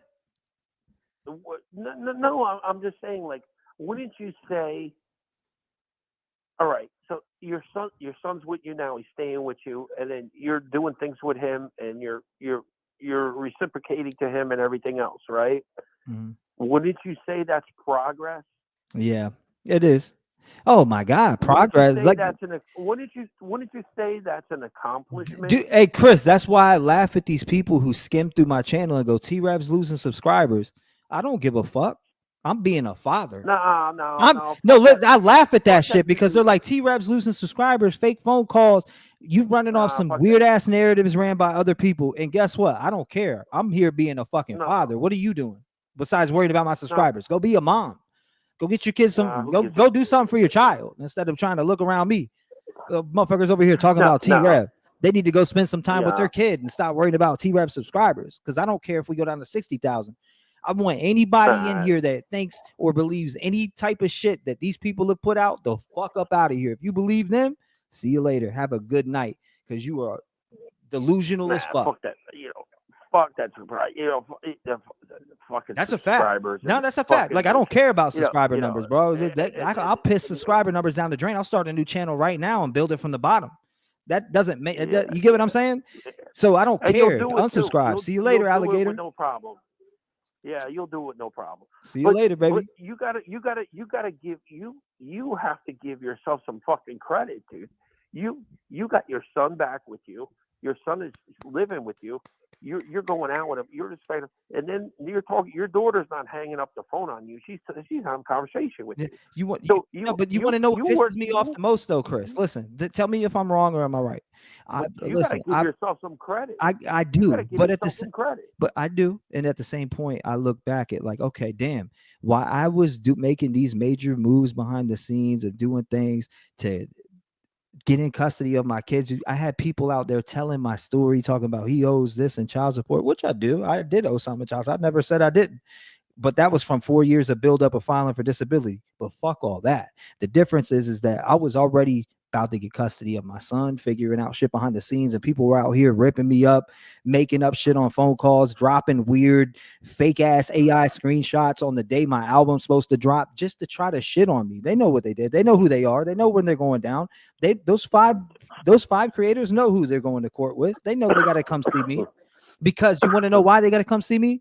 Because listen, I built this shit from the ground up on the heart on my motherfucking sleeve. And the fact that you could put out a narrative like that and get thousands of people to believe you and take away no, you know what they took away from? They took away from different things. Like literally, I was making a living off YouTube But guess what? T-Rev never fucking did. I never got up here and begged for people for money, and never have, and never fucking will. And guess what?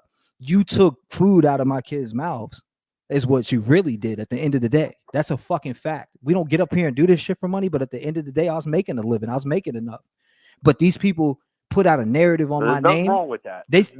These people put out a narrative on my name that really drove that down, to be honest with you. It made people look at me sideways like, okay, homie's making fake shit and doing this and that. So now you got to come stand with me in court, because I'm not going to sit here and try to convince the people who left to come back. I don't want to do that. Now you got to see me in court and face your fucking actions on putting out lies. The only truth you've ever put out to the public is T-Rev owed child support. Other than that, everything else has been fabricated. And guess what? Your boys got the proof, and I'm going to smoke them motherfuckers like a cigar in court. And I'm going to teach my kids, look, instead of going and hurting people and doing things with violence, you take care of it in manners where you do it by the law. Simple as that. I don't give a shit. These people, they caused a lot of shit. They took food right out of my daughter and my son's mouth, and me giving back, and the mission. They did that for a little bit, and that's okay. But we'll be right back at it. Don't worry, because I'm coming to spank that ass, baby. Redemption's a bitch. Trust me. You just countersue. You countersue. Oh, 100%. I got the win in the bag too. Listen, you don't think Dr. Phil, Nancy Grace, you don't think those people are multimillionaires, right? You don't think they went through all that shit? They got fucking business. I don't want to have to sue people though, Chris. Yeah, but I don't want to have to, but I'm going to, just for the simple fact that they made thousands off my name running a false story. Which, guess what?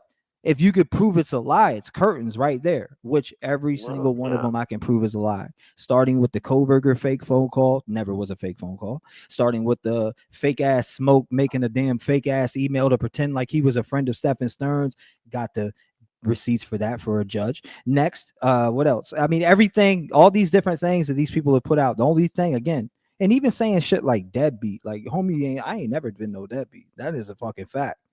Again, this deadbeat's got custody now of both of his kids. Was about to. I'm picking up my daughter, maybe, hopefully this week. Hopefully I don't have to wait till the 21st. But hey, you know. You'll get it. But no, Chris, back to it, man. I want to dive into it. Shout out to everybody coming in the building. Chris, I do want to have this conversation with you before things, get too far off. Now that I've spoke my mind a little bit, which I don't care. I'm gonna speak my mind. It's my channel. I love it. I'm gonna speak my mind. People don't like it. You know what? They can hit that unsubscribe button and do what they got to do. But I'm gonna sit here and I'm gonna talk my shit. This is my channel, and this is the shit that I'm passionate about and really care about. And you know what I'm really passionate and what I really care about, Chris? The Idaho 4 case. Now we're gonna dive in to a little bit of talks on this Idaho 4 case. Now you have the defense fighting their ass off to get rid of this DNA, Chris. To get rid of this DNA, if they are able to get it off the table, what are the chances of Kohberger walking? Are they slim to none? Or is it a high percentage that he may get off on this case if they do take this knife sheath out of here? If there was any type of other DNA evidence, do you think it would have been brought forward? One, I want to ask you that too. And also, what about this unknown DNA profile from Bryan or from a person on the scene on this glove or whatever was found? What is going on with that unknown DNA profile? Do you think it should be figured out, or do you think that it can cause a problem in court also in the case of Idaho 4, Bryan Kohberger obviously being accused of these murders? Does it open up a chance for him to walk? Talk to me. Nah. It ain't happening. Talk to me, baby. They ain't gonna throw. They're not gonna throw that DNA out, and they're not gonna. She's listen. Taylor is she's protesting the way they collected it, but she never says that. Listen, the DNA is fake. The DNA is contaminated or not. OJ, that it was a contamination because the idiots brought the fucking blood samples from the crime scene to his house in the same vehicle in the same area, and they consider it contaminated, and it was in its infancy. So the OJ thing, because a lot of people compare a lot of cases to the OJ with the DNA. This is 2025. That's 1996, right? 95, whatever. But no, they're not gonna. No, They're not going to throw out the Rebecca DNA. says, "Hi, T-Rev. How are you doing?" In my opinion, I don't think BK did it. I respect your opinion. I respect. Maybe she's right. Who the hell knows? And you know what? You know what? Because I respect it because I've talked to Rebecca before. She seems like a very she seems like she has sense. So what I'm saying is that I know that when Rebecca Lynn watches the trial, if she sees that there's definitive proof evidence that it's Bryan Kohberger, I'm sure she's not going to be one of those people who just flip to, oh, well, they made it this, that, and the third. If she sees everything be delivered with her own eyes, that it was him and that evidence is produced, I'm pretty sure that may change. So that's why I respect everybody's opinions in here, because at the end of the day, all of us could be wrong in some type of way. And for instance, Rebecca could be right and we could be wrong. I think it's him 100% and always have for, with that DNA. I'm the person that says DNA don't lie, Chris. No. I mean, she's not protesting the DNA. She's just protesting the way it was taken. It was taken out of garbage. That's a privacy thing. She's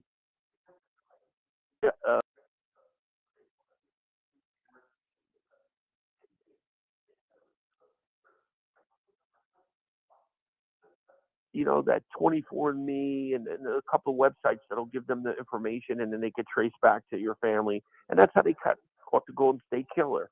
But they're going to release him too. Why does all these other killers that have been caught and they've been catch with the DNA? Some of them confessed, some of them never did. They were caught, put away.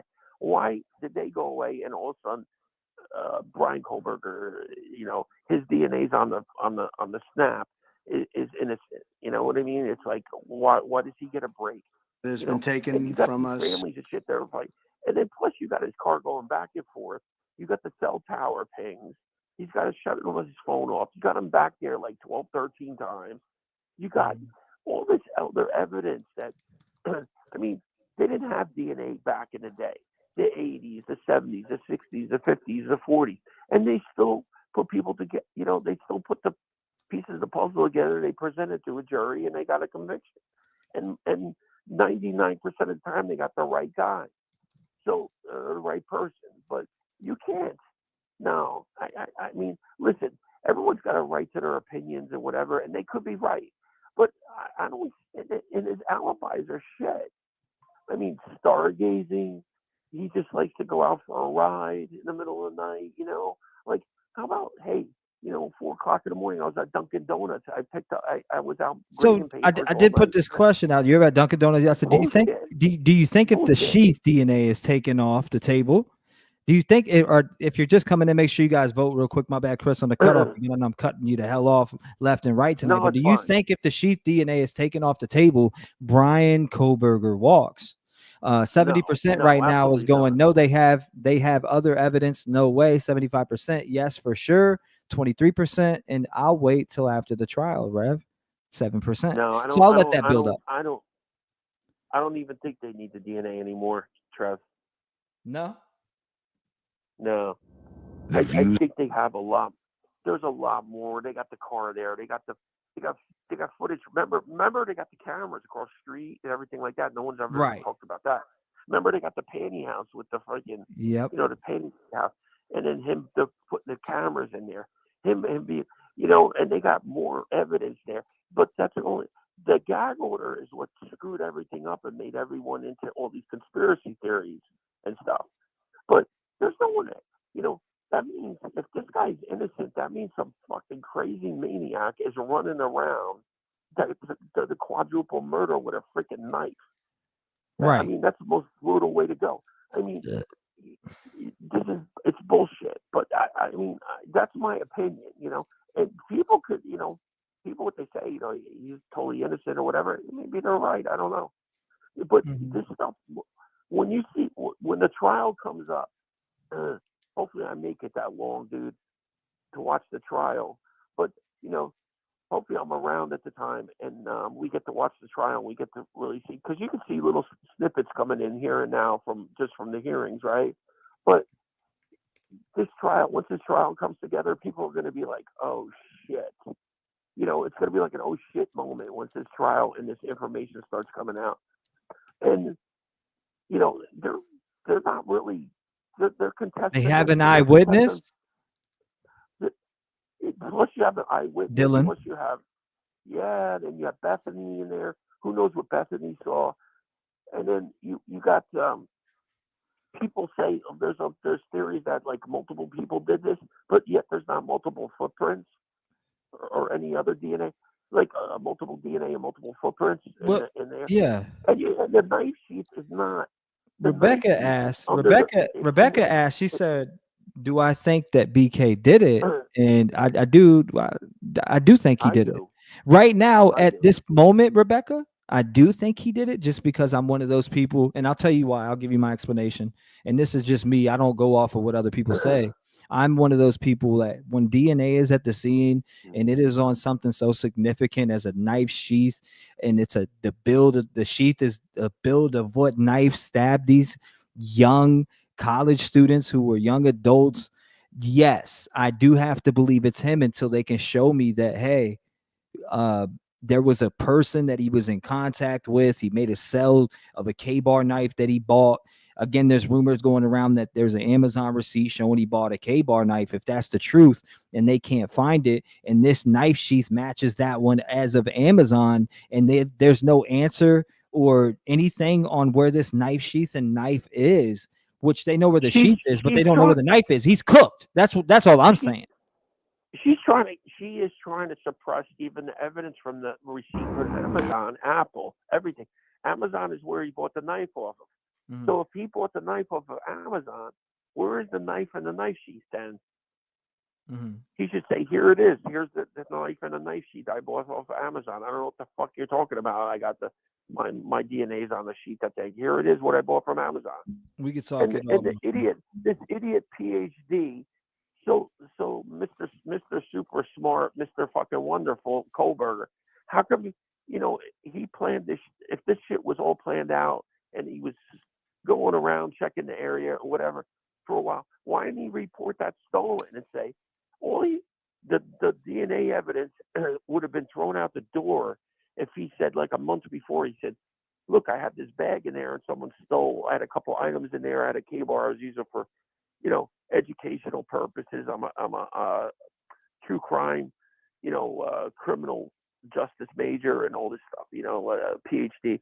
I'm teaching classes, whatever. So I had some notebooks, and they stole the duffel bag out with the K-bar in there. But that doesn't mean to say that he still had the K-bar. He just reported to police as stolen. And right. Then if he went to court and said someone stole that a month ago, here's a police report.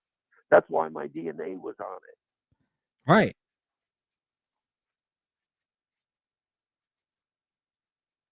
Mm-hmm. Evidence. You have the cars. You have the background stuff. You have the, everything comes into a place. Like a big puzzle. Connect the dots. It's Damn, son, where'd you find this? Opinion, and they could be right. I could be missing something. And his alibis are shit. His alibis are garbage. And then Kohberger's over there. But here. I did everything right, and they indicted me. It is what it is. That's just my opinion, my theory. Allegedly, respectfully, I think they got the right guy. I don't think there's another quadruple killer running out there, serial killer killing people. I think they got the right guy. But that's just my opinion. I'm Donald Trump, and I approve this message. The stupidest thing they could have ever done.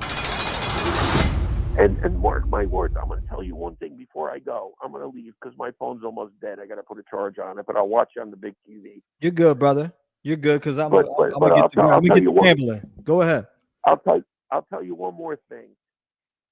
This Kohberger guy, probably weeks or right before the trial, he's going to fire his attorney. He's probably going to, because he's sitting in there thinking and stewing. And he's going to fire his attorney, ask the judge for new attorneys, and the new attorneys, and the judge is going to have to grant them that or find them new attorneys, at least the first time. But he's going to get a new attorneys, and the new attorneys are going to want to retest stuff from the crime scene, which is gone. Let that man and then think about that, what would happen if he did that. That would be the smartest. If he's smart, that's what he would do. I'd fire his attorneys right. Like say 2-3 weeks, a month right before the trial. When's the trial? August? Let that man cook. Or is it August? Or August or July to have the trial? He goes and he contacts the judge. I want new attorneys. I want to fire my attorneys. And they issue new attorneys, and new attorneys come and say, we want to retest this. We want to test that. Well, there's no crime scene no more. Well, Ann Taylor agreed to remove the crime scene. Are you not entertained? Bill Thompson agreed to remove the crime scene, but the new attorneys didn't, right? So they start requesting stuff from the new, from the crime scene, which the Idaho 4 pushed. Not Idaho 4, the University of Idaho pushed to knock down, right? Right. Right. So just think about that, because that would cause chaos, and this trial wouldn't go. This trial will be 7 years from now. You know what I mean? But it's not fair to the families. Hell no, it ain't. Families of mine. The families. Right now, my concern is the families. And they've been gone through hell for long enough, and it's time for some closure for them. Absolutely. So, and about the closure for the families, bro. No, you're right. We've been watching, and enough of this. Let me get off the soundboard shit, man, because I was just fucking off. And that's disrespectful when Chris is talking. So I want to apologize for that. But I was just fucking off with the buttons. But no, Chris was really, he's right about that. He's right about that. They've been going through this, and we've covered stories where there's been resolution already to, and I believe it's 5+ stories that have came after that already have resolution and convictions. Chris, when does this family get to put this nightmare behind them? That's never going to really be behind them. But what I'm saying is facing the person that allegedly took their family in court. That I'm sure you want to get that out the way and get justice, so you know what the resolution is, and you can go ahead and move on and heal as much as you probably can. You'll never heal. It'll never go away, but at least they will know, hey, we got justice, 1, and 2. Now we can start the real healing process, which again, it'll never heal. But at the same time, they can continue to grieve and do different things on their birthdays and on the Memorial Day. And you get what I'm saying? Well, it'll never be a full it'll never be. There's never a conclusion to something so horrific. But it'll give them a conclusion that somebody that caused this is put away. Right. No matter if you give them the death penalty, life in prison, whatever. But I just think I got a feeling that this guy is going to can his attorneys weeks before this trial and start this whole bullshit over again. I think Kohberger is going to can the attorney because it'll buy him more time. It'll buy him more time, and then the new attorneys could go in and they could ask for retesting stuff from the crime scene or wanting to walk the crime scene or anything like that. And the new attorneys aren't the ones that okayed it, because Taylor and their team, Bill Thompson and his team, since the Idaho 4, not the Idaho 4, the University of Idaho put the pressure, get rid of this, knock it down. It's an eyesore, it's causing trouble. It wasn't causing trouble. JLR was out there. 2 weeks later, they were partying. You heard the music. Remember when JLR? Oh, Tammy, I'm not going to. Yeah, no doubt. Whoever, damn, somebody sent a Zelle earlier. Shout out to them, man. I didn't get to thank them. I'm going to say Tammy. Yeah. Tammy, thank you. I appreciate that. I just seen it. I'll let you run, dude. And you're good, brother. Thank you, man. Thank you. I I thank you for being a voice, Chris. Look, man, you already know you've been a voice. We've talked. We've had our conversations. We've had our smaller conversations. You've just been a part of everything on this channel, and not just one story either. I mean, yeah, you were there for Idaho 4, but you were there damn near every single story that I've covered afterwards. If you've seen it, you were there. You supported. You talked. You threw in your advice and also your thoughts, and were never scared of what was going to be said about you in chat. So I do appreciate you having that courage to fight share your truths, share your thoughts, your opinions without it being, directed by somebody else. Because again, free thought. That's what it is, man. Absolutely, man. Think for yourself. You man. need me. You need me. You got my number. You need me. You got my number. We could talk off the air or whatever you want to do. Absolutely. You got my number, man. And I'm not looking for money, but I know you're not. Help do some research. I love to do some paranormal shit with you. I could do some. Oh, I man, could do I some love it. filming in Jersey. I could do stuff like that. I want to go out. Once this weather breaks, I'll go out now. I know you're. You know what, Chris? I don't even. I love that. I love that paranormal stuff too. Yeah, actually no. Before wanted to get away from I move off this phone call, I do gotta say, I feel the genuineness from you, and I'm not just saying that because you're here talking now. I'm saying that because I've talked to you for so long, and the things that you say, as far as when it comes to that, like, man, I'm not looking for this. I'm not looking for that. I love these things. I want to do. So that just tells me that you have a real love in your heart for the things that we cover here. And not only that, it seems like paranormal too, which I really, I've heard you say things, but I didn't know you were that much into it, man. I can't wait. I'm looking forward to that. I love that. I love it. I love it. I like to do a little more with that stuff too. And I like to go out. There's a lot of places here in Jersey, and there's some cemeteries and shit. I want to go in there, and I know some LE and stuff like that. I can get into some of these.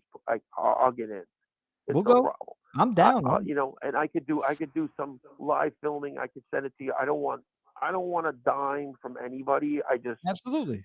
I'm looking for something I enjoy to do, and then I could give someone the footage, and they'll enjoy it. Well, you know what? If we got out, say you were in we did some stuff, and you were in that episode, and it did something that you could say you don't want a dime, but I would give you something just for being there and being authentic. That's what it's about. That's what it's about. I know you probably would turn it down, but it is what it is. You wouldn't have a choice. You'd make up and that shit be there.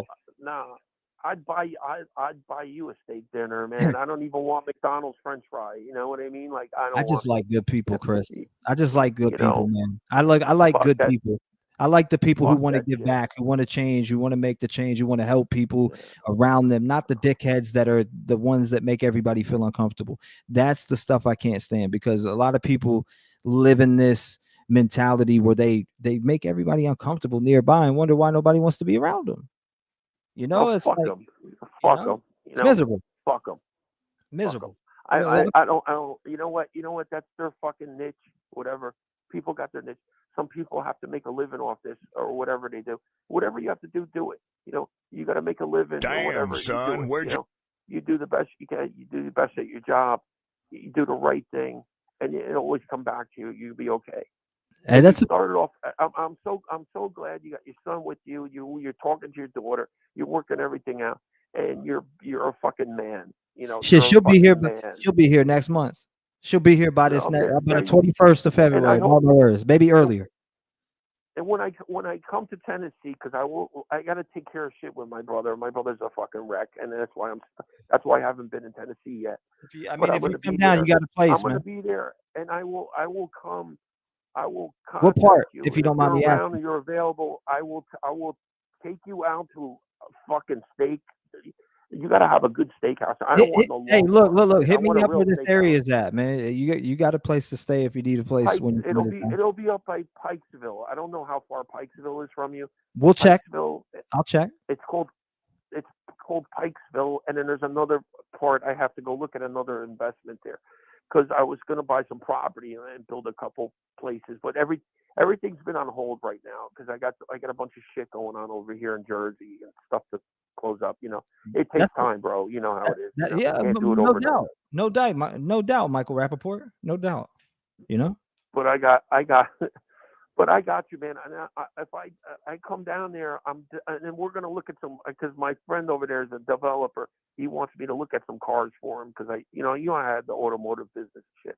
So I'm gonna go over there, look at some cars and shit too. And you can even come with me if you want to check on some hot rods or something. For fun. Bring your son. Hey, look, that'll be great. I think we'll have a great time. I'll definitely bring my boy. Let me know, Chris. Like I said, man, you're like family. People are like, man, you don't know this dude on the internet. You meeting with? He could be a damn serial killer. No, Chris is like family, man. I got his person. I don't. It's 3 years, dude. I ain't fucking. I hear the vibes. I hear the vibes of Chris, and I know you're good people. You're my type of people, Chris. Don't let nobody tell you different. Thank you, brother, for calling in. I will be texting you, so look for that. We'll definitely chop it up on everything. Thank you for being a light on tonight's show and just having a genuine human conversation with me here tonight, and expressing your opinions and thoughts on what we did discuss. God bless you, brother. Thank you for being Rev Gang family. Love you, my man. Love you too, man. Take care, man. That's my brother right there, Chris. Well, actually, he's probably like my uncle. He's probably my uncle's age.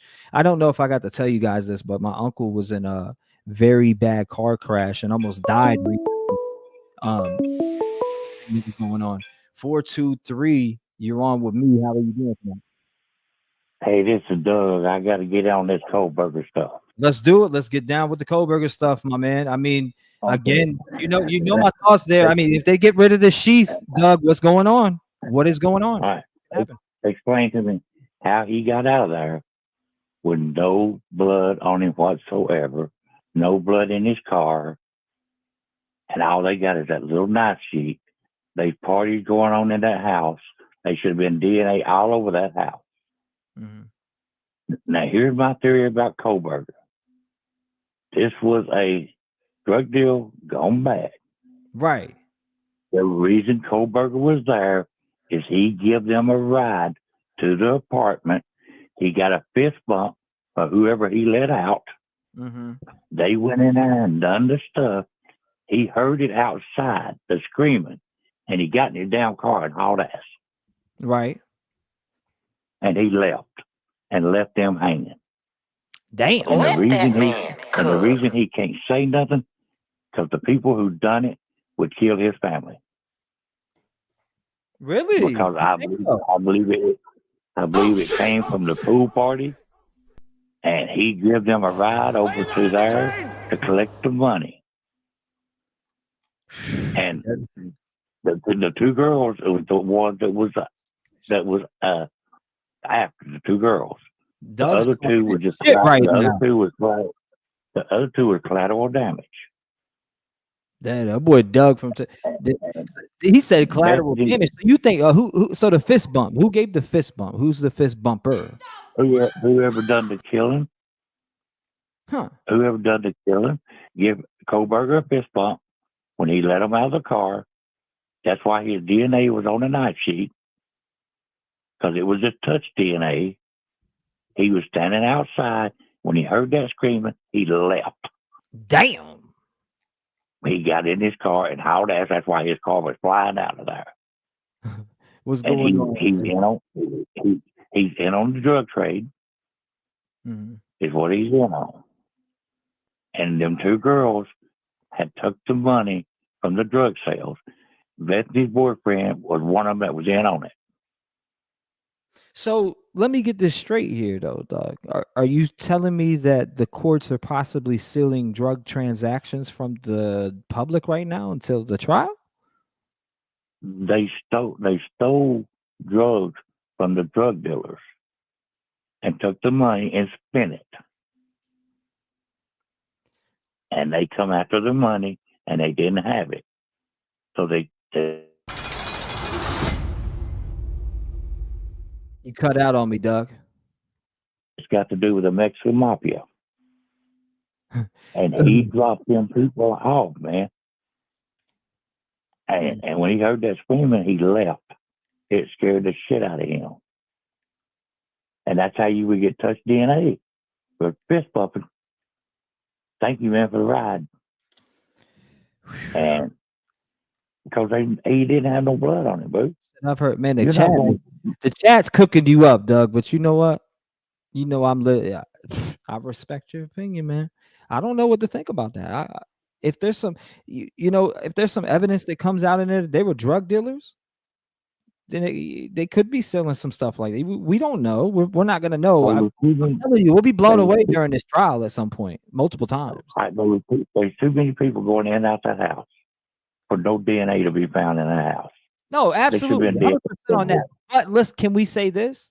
At a college house, yes, they do experiment with drugs. Some worse than others. Some not as bad as others. Some just drink and maybe smoke occasional marijuana. Then you got some that are doing the X and getting into the booger sugar or sugar burger. You know what I mean? They're getting down. So you have a little bit of, were they one of those kids that just like to smoke their pot and drink a little bit, or were they up to the max? No, you're saying, and they were supplying the block out there. I got a feeling it was heroin. I got a feeling they were selling heroin. And when you take a drug man's money, dude, you know what happens. Yes. And if you do the Mexican mafia, it all comes with a knife. Something ain't right. A straight snitch. They take you out with a.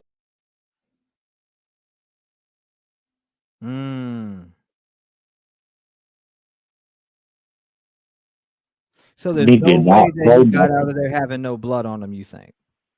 After doing them 4 people like that, no way. No way. It was too bloody. He had to have blood all over it. Damn. And if that his boyfriend was in on it, the black dude that sold heroin. That wasn't. Think about it. Whose boyfriend? Her boyfriend that sold heroin. One of the girls that lived in there, that's still alive, has got a colored boyfriend, was a dope dealer. I thought that was somebody else that didn't live there, and her name was I can't remember her name off the top, but it's not a roommate. Well, one of the roommates has got a black boyfriend that is a drug dealer.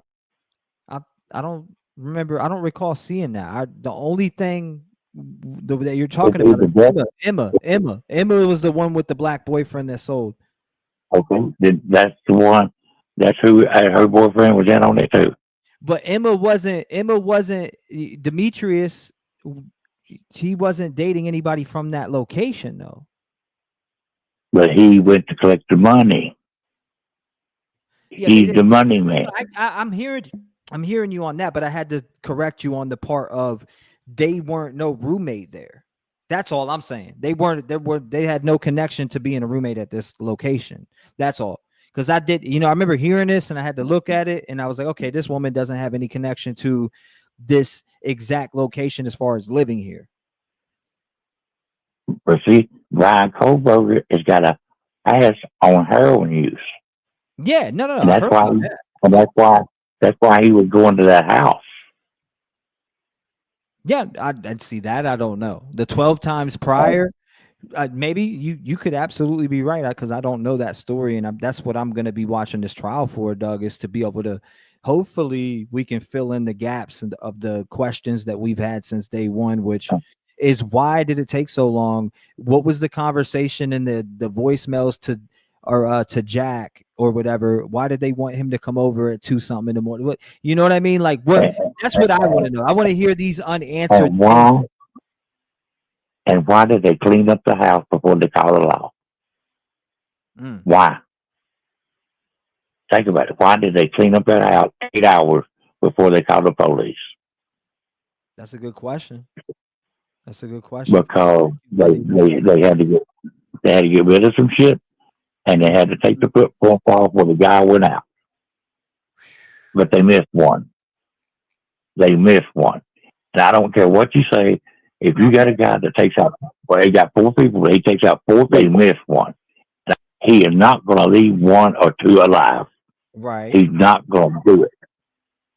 They're not going to leave one person. And she said they seen him. He's not going to walk by her and leave her alive. Mm-hmm. No way possible. No way. If the person doing that did not want nobody to find out, so he would kill everybody in the house. Mm-hmm. You're not going to leave one person. But the reason he didn't kill her, because he knows she ain't going to say nothing. What's going on, Shannon? Nice to see you. I don't believe he done it, but he is guilty as hell because he was there when it happened. He drove the people there. So he would be just as guilty as they are if he done it. I mean, just like if you're robbing a bank, they shoot somebody in the bank and you're the getaway man, you get charged with murder too. Let me ask you this. Let me know what you think about it. I'm hearing, and this is me going based off of your theory. I'm asking you this question here. Do you think that Kohberger is holding these people in his back pocket as if, okay, if I feel at any moment I'm going to fail this mission, I'm going to give these motherfuckers up? Is that what you're thinking? No. Why wouldn't you? No. Come on, you see these rappers who are protected by all these people now to say, you know what I mean? He'll be a rich man. They would kill his whole damn family and him. They would kill his whole family and him. I'm gonna come. Think about it. They take out your whole damn family, dude. Damn. And He wouldn't want his family killed. Yeah, no doubt. So you keep your damn mouth shut, and you'll be took care of. They can't prove you done it because you was not in there. So for this last, So for this last 1 minute, there's 52 seconds left on this timer, Doug. Let us know what you think we're going to see during this trial. A little rundown, a small little rundown. 43 seconds is on you. You're going to see Kohberger keep his mouth shut, and you're going to see him dismiss the charges against him because they don't have enough evidence. Damn. And he's going to walk free, and then the killers are still out there to this day. And they all came from the pool party that he was at. The pool party. So this is a connection into that damn pool party that I always hear about. And I've seen some stuff on that pool party. And that's where the drugs came from. And you take a drug dealer's money, dude, they're going to take your ass out. And just think, he had just bought her a new car too, didn't she? Yeah, I remember you talking about that last time that we talked. You just bought a new car, dude. How much you pay down on it? I don't know. $60,000. How much you pay down on that $60,000 vehicle? Or $80,000 vehicle. Damn. How much did you pay down? Think about it. As a college kid with a lot of money to buy an $80,000 vehicle. So money you was out there, you know. I don't want to be like, damn, yeah, she, in case I see proof of it. You get what I'm saying? But I get the speculation and I'm not gonna knock it. But again, I haven't seen any proof that says, hey, she was a drug dealer. This is how she got it. This is what she did for it. When I see that, I'll be able to speak on it. But I don't want to make it up with no. He wasn't a drug dealer. She just took the money. She found the money. Okay. I mean, he wasn't a drug dealer. I'm hearing you. And if he handled that knife sheet, they would be more DNA and just on that button style. It'd be all over the knife sheet. It'd be all over it. I'm hearing you. It would just be one little trace. His hand would be on that knife sheet, and he'd have DNA all over it, even if it's before the murders. Just by him handling that knife sheet, his DNA would have been all over it. Not just on the butt. Right. I'm hearing you. I'm hearing you, Doug. Well, I appreciate you, brother, as always, man, calling in, voicing your voice. You don't care what people think. You speak your thoughts. You speak your opinions. That's why I love hearing from Doug. That's why you always got a spot here. Anytime you ever want to call up and just get things off your chest with a case. Damn, man. Doug from shout out to you, brother. My hat's off to you. One day we'll meet. I'm in Tennessee, man. We got to get up. Something to think about.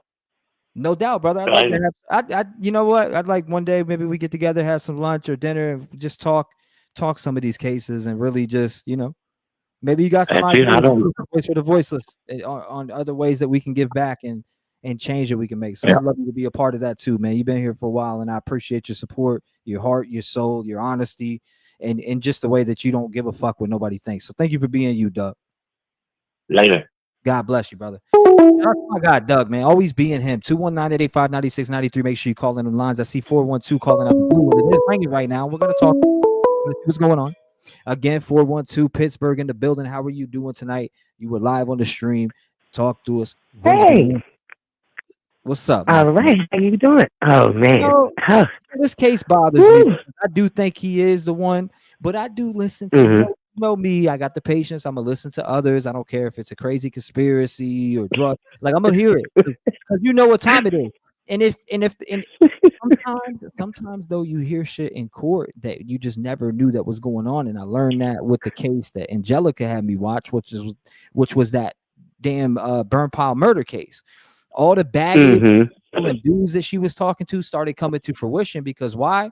Husband died, and now they're digging through all this shit and uncovering all this stuff, and now it's being brought out on the public platform. Is that what we're going to see here in the Idaho 4 case? And that was the reason why I brought that up, is because if there is any dirty laundry, you can bet your ass your bottom. Oh, it's going to show. It's going to be. It's already shown. Exactly. You don't know it's already been shown. But this is the thing, though. And Taylor's just playing her hand too soon. She's too hyped up. Those last couple judges that was all nice with the okay and maybe this and maybe that and just let her have her way. It went to her head. I hope she's listening so she at least stop letting it go to her head and understand you're going to have to actually do something in this case that has something to do with this case. Like, you're just playing games.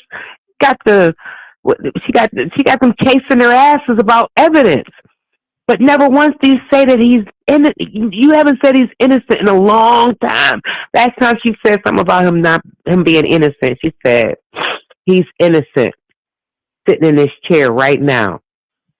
For now. Like, she know it. And Taylor tells you there's enough evidence against him because of what she's saying. If you just stop trying to let her be the defense and really listen to her. Like, she's trying when they had that trial. She's trying to get off on a technicality, long story short. Yeah, like, absolutely. And then she's sitting there talking about the DNA, right? And she goes through the whole thing about there's no DNA here and da-da-da. And then she says there's no blood in the car and there's no... And starts talking about something else. She never said there's no DNA. She said there's no blood and there's no... And, I understand like, she changed the subject after the D. Oh, I was like, and then she said, and then Pittsburgh's been here for a long time. She's been supporting for a long time. Trey and Chat Ma was asking. Pittsburgh has been here for a while, and she always is. I love Pittsburgh because she's passionate about these cases. She sticks to the cases. She don't give a fuck about your mama drama. She's here to talk these cases, be a voice, and always has been that. And then Ozzy Girl said Kaylee didn't pay $80,000 for her Range Rover. Her mom said she paid $20,000. As it was quite a few years old, and I disagree with Doug on that, but I love Doug. I respectfully disagree with Doug on what he said about the whole drug dealing.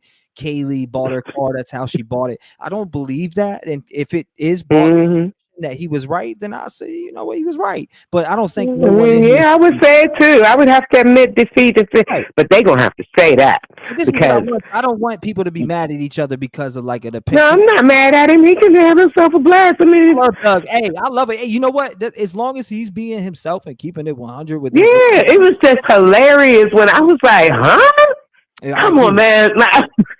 He sounds just like TNT, but it's okay. It's okay.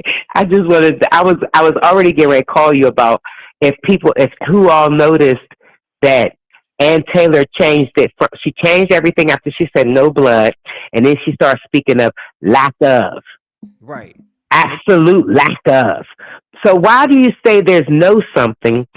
You know how to say that, but you don't know how to say there's no DNA. You say there's lack of DNA. There's lack. That's why she keeps trying to throw out every little piece. Like, why you want to throw out the car? You said the car, like you said, the man was going in a different direction and stuff. And there's nothing in his car. So why would you want to throw out the car? That's evidence that he didn't do it, isn't it? So, if you really got him, okay. Talking about there is DNA. No, I'm not saying it. Hold on, where are you getting that from as far as DNA? Was it something someone said? But I have put in my title no DNA or DNA being taken off the table, or is it I know there's DNA. That's the reason why I believe it's him. Or did they take it? Yeah, she's trying to take everything off the table. And the first thing she want to take off is DNA. I got to ask you this, though, Pittsburgh, and this is a question to you and everyone in chat. If they take it off the table, is Kohberger's got a better chance at beating this trial? He has a better chance, but he's still not because there's other evidence. Only because I always watch for the words that are in between. Mm-hmm. I'm a big people watcher. I don't mean just the Ann Taylor. I'm talking about everybody. You should see me with this ASAP Rocky case. Ooh. But I've been seeing that the ASAP Rocky in my feed. I've been seeing that one pop up in my feed. Oh my God, you got to listen. I wish to God you would cover that shit I really wish. Oh my God, there is not a commentator following it. Number one, I'm like, and why not? This is one is funny. I just been real. Yeah, you really should. And I'm looking at, like I said, there's so much going on with my If you heard I heard of that. I just I got the time to do it. It's not that I don't have the time to do it, but I have to make sure these things are set in line for when my daughter gets here. I got to make sure her room's ready. Yeah. I got to make sure schools and things are scheduled. I got to make sure that if you get what I mean, there's just so many things that I make sure happen before she gets here, because and good luck to it. I remember when my oldest was 14 when she came home. Now, if your daughter was 11, I'd be like, "Ooh, he about to get her right at the right time." But the 14, woo, that's gonna be. Take it easy. She's out there doing some. Take it easy. Stuff. Yeah. Oh, I know. I heard you. I was like, "What in the world is she? Yeah, what the hell?" Kaylee was a beautiful young lady, and she has so much future ahead of her, just like Ethan, just like Xana, just like Madison. They all did. And I remember at the beginning of the case, I don't know if you remember this, Pittsburgh, but at the beginning, around, I don't know when you came in exactly on what part I was doing it, but were you here for this when a lot was being brought up about, what was it? Hold on, there was a lot of shit being brought out that I can't remember now. Kaylee was a drug dealer. Kaylee was like best friends with the girl Emma when it wasn't even Kaylee. It was the ex-roommate that didn't even live there anymore. That was only half-ass friends, and it just went on and on and on. I wanted to bring up, for instance, like I said, you were here when these things were brought to fruition, like the Cowboys getting out the vehicle. They call them Cowboys. Yeah. House doing all but that. They look like Cowboys. Yeah, I remember that.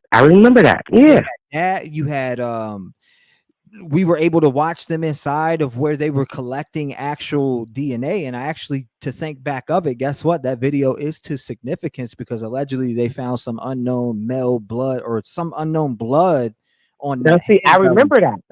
So they were. I remember when Ann Taylor brought that up. And Taylor brought that up. I want to say it was even before Judge. It was the judge before Judge. She was talking about that the prosecution. She told prosecution that there's like two different DNAs, and she said one in the house and one on the glove outside, and this, that, and the third. And everyone was under the impression, or thought, or I thought, that it had been tested at that time. Right. Now, I don't know what she's talking about, or if she just doesn't believe them about doing the DNA test on it or whatever. But I was under the understanding that the test on the DNA on the glove was a cop's, and there was a whole bunch. Like, I don't know what everybody's talking about. There was no DNA in the house. That was the problem.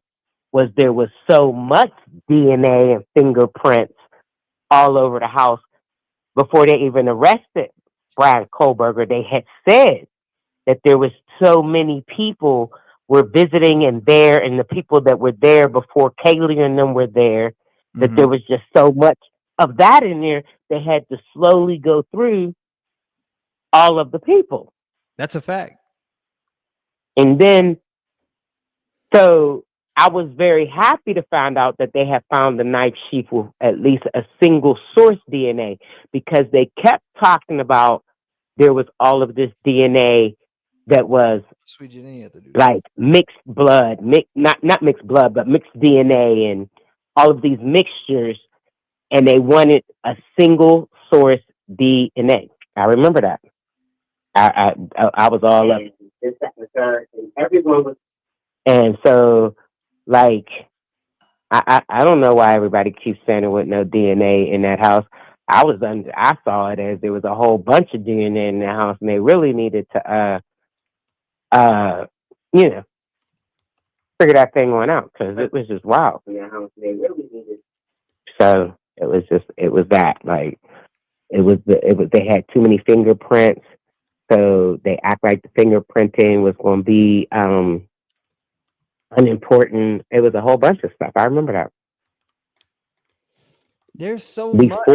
Oh yeah. And another thing. Okay, so another thing that people fail to realize when it comes to this, right? Or when it just comes to this case in general, is that a lot of people forget that there's some little hinters out there, like I believe it's the Chronicles of Olivia video where, or maybe was it that one? Either way, it's a video on the internet where Kaylee Gonsalvez's mom says, I was able to solidify the timeline because I seen them get home on Ring Cam. So it just that right there. So you seen them get home on Ring Cam. Did they see Bryan Kohberger's vehicle on that Ring Cam? His face, him at all? Is he out there walking? Do they see him anywhere on that same Ring Cam? Also, Steve had said some things, right? Steve brought up some things like, for instance, maybe him possibly being connected to the Wi-Fi. So there is some things there that I've heard, and again, we sit here and we don't know if it's true or false. Could that be something that was sealed? Possibly. I'd have no clue. Also, we do know about Steve did say, he told him in an interview that it was an interview with a commentator. I don't know if you want me to say the commentator's name. Commentator. Yeah, I hear you. A commentator had him on TV, had him on his show, and he had said they asked him because of the fact that, Ann Taylor said wasn't no connection, and then the prosecution said we didn't say there was connection, and so they asked him what's going on with the connection. Didn't you say that you saw something? And Steve said it was on the email, like on one of their sites under one of the names that before, just when they first arrested him, they had checked and looked, and he had followed the two girls, and he had it was Steve that pulled all of that stuff out. Right. And I think they may or may not, maybe they're not going to use, because Steve then already told everybody about it. Right. I don't know, but or maybe somebody was, but I don't know why, if they just did the arrest. Jay Clark, and they called them and told them about the arrest. And as soon as they told him the name of the person they were arresting, Steve went to social media and started hunting through immediately before we even knew. I don't know. Any of us would for our loved one. We'd be all up. I mean, some people handle things differently, but I'm that type that's going to be on that ass like wet grass, and you ain't even going to know it. Yeah, and Steve is all over it. You see how he is? I'm not, like, I don't know if I. Steve is just not playing about his kids. He said that that's just the way they all roll. Steve's the type of dad that inspires me to want to be that type of dad, and I'm serious too. When people say, "Oh, you're just pandering to," no, it's inspirational to see a father that really gives a fuck and doesn't care what people are saying in the public, and is coming out and asking these questions, and is bringing these things forward and asking for transparency. When he felt like he didn't get transparency, he made it known. He brought it forward. Whatever he had to do, he heard, and people were complaining about him, saying he was involved and he was this, that. I'll tell you this, for the longest, and the third, he was involved with his daughter about it, his daughter from the mountaintops. Period. And again, I would listen to the people who say that, oh no, that guy has something to do with it. What does he have something to do with? Like, really, are we even serious right now? We'll go all the way there, but we won't just take the facts of. Just look at you won't look at. You didn't. It can't be Kohberger. Thank you, though. I appreciate it. It can't be Kohberger. It's got to be Steve. It's got to be the drug dealers. It got to be people from hell. It got to be the ghosts. It got to be all of these other things, as opposed to like Judge Judy taught me, because whenever she gets to talking about these people, if it don't make sense, it's a lie. Facts. If it's not the simple facts, it's the lie. I mean, it's the simple fact is they found the DNA, they matched it to him. The simple fact, his car was around Idaho, close to the neighborhood and in the neighborhood. He wasn't just looking at Kaylee and them. It wasn't just them. It was them, and it was some girls that lived in a blue house somewhere, like down this little road too. There was another place. There was the he was checking out the other house. At somebody else's house, they was looking at the other house. He was checking, like he was in a few areas, looking at people. He just want to be Ted Bundy. I mean, but not just Ted Bundy. He want to mix in the other dude that he was actually studying, the BK dude. But I don't think he liked BK. He just had to follow BK shit because that's what he studied. But he really liked. You know what? I got a few things written down here that I'd like that. Now I'm gonna go over a little bit of the background first, but then I'm gonna jump into one and see what your thoughts are on it. So again, Bryan Kohberger, obviously a former PhD student in criminology at Washington State University, stands accused again, obviously, of the November 13th, 2022 murders of the 4 University of Idaho students, Madison Mogen, Kaylee Gonsalves, Xander Kernodle, and Ethan Chapin. And he faces 4 counts of first-degree murder and 1 count of felony burglary. Now, Kohberger has pleaded not guilty to all charges.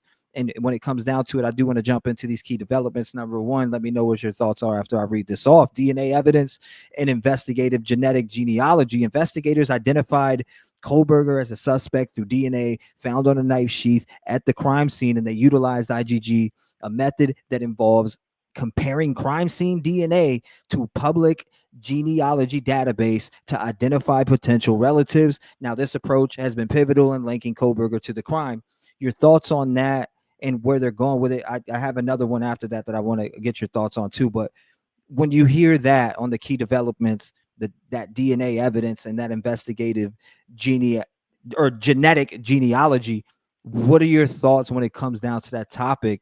And the next number 2 is going to be that question where you'll know what I mean. Okay, so the DNA is true. I know that the FBI even has admitted grudgingly that they investigated people that they wasn't supposed to, but they did it, and then they they did it through that little boxes. We can go all the way back when they was going over the DNA with the chick, and the chick was telling them how they go into and at the end of the day, it was like, who in the hell cares about? Because apparently the FBI overrides the care to contract supplements, like beyond the contract. They can push past the contract. Like you can say you want to opt out, and they will opt your ass back in. And oh well, we're the FBI. What you gonna do? Right. And that's how they do it. And that's why she's trying to throw it out. But they also said when they do that, like basically the law shows that we shouldn't have done it. We might have been in some places we shouldn't have been. That's what they said. We might have been, but it was the FBI, and that's why they gave it to the state as a hint, and told them, get evidence past this. But this is what we found. Now everybody can quit bullshitting around. I know the little shit that the FBI do. I had the FBI take me to prison. I'm telling you, the FBI don't listen. They do whatever they want to do. They took you to prison? We can talk that ish. Yeah, I was in prison for 8 years. Yeah, no. I just a little refresher on the story. That's the FBI. Yeah, I went to federal prison. I don't know anything about anything else. I only went to county jail to get to the federal prison, and I was in federal prison. And I was wild when I was younger. Anyway. It happens, and you know what? We all have a life. And, you should never be judged for that, because I guarantee you're a way better person today. Most definitely. I was good back then. I just was being bad. It was the 90s. We didn't know what was going to happen in the 2000s or in the 95. Hold on. I'm gonna fix this.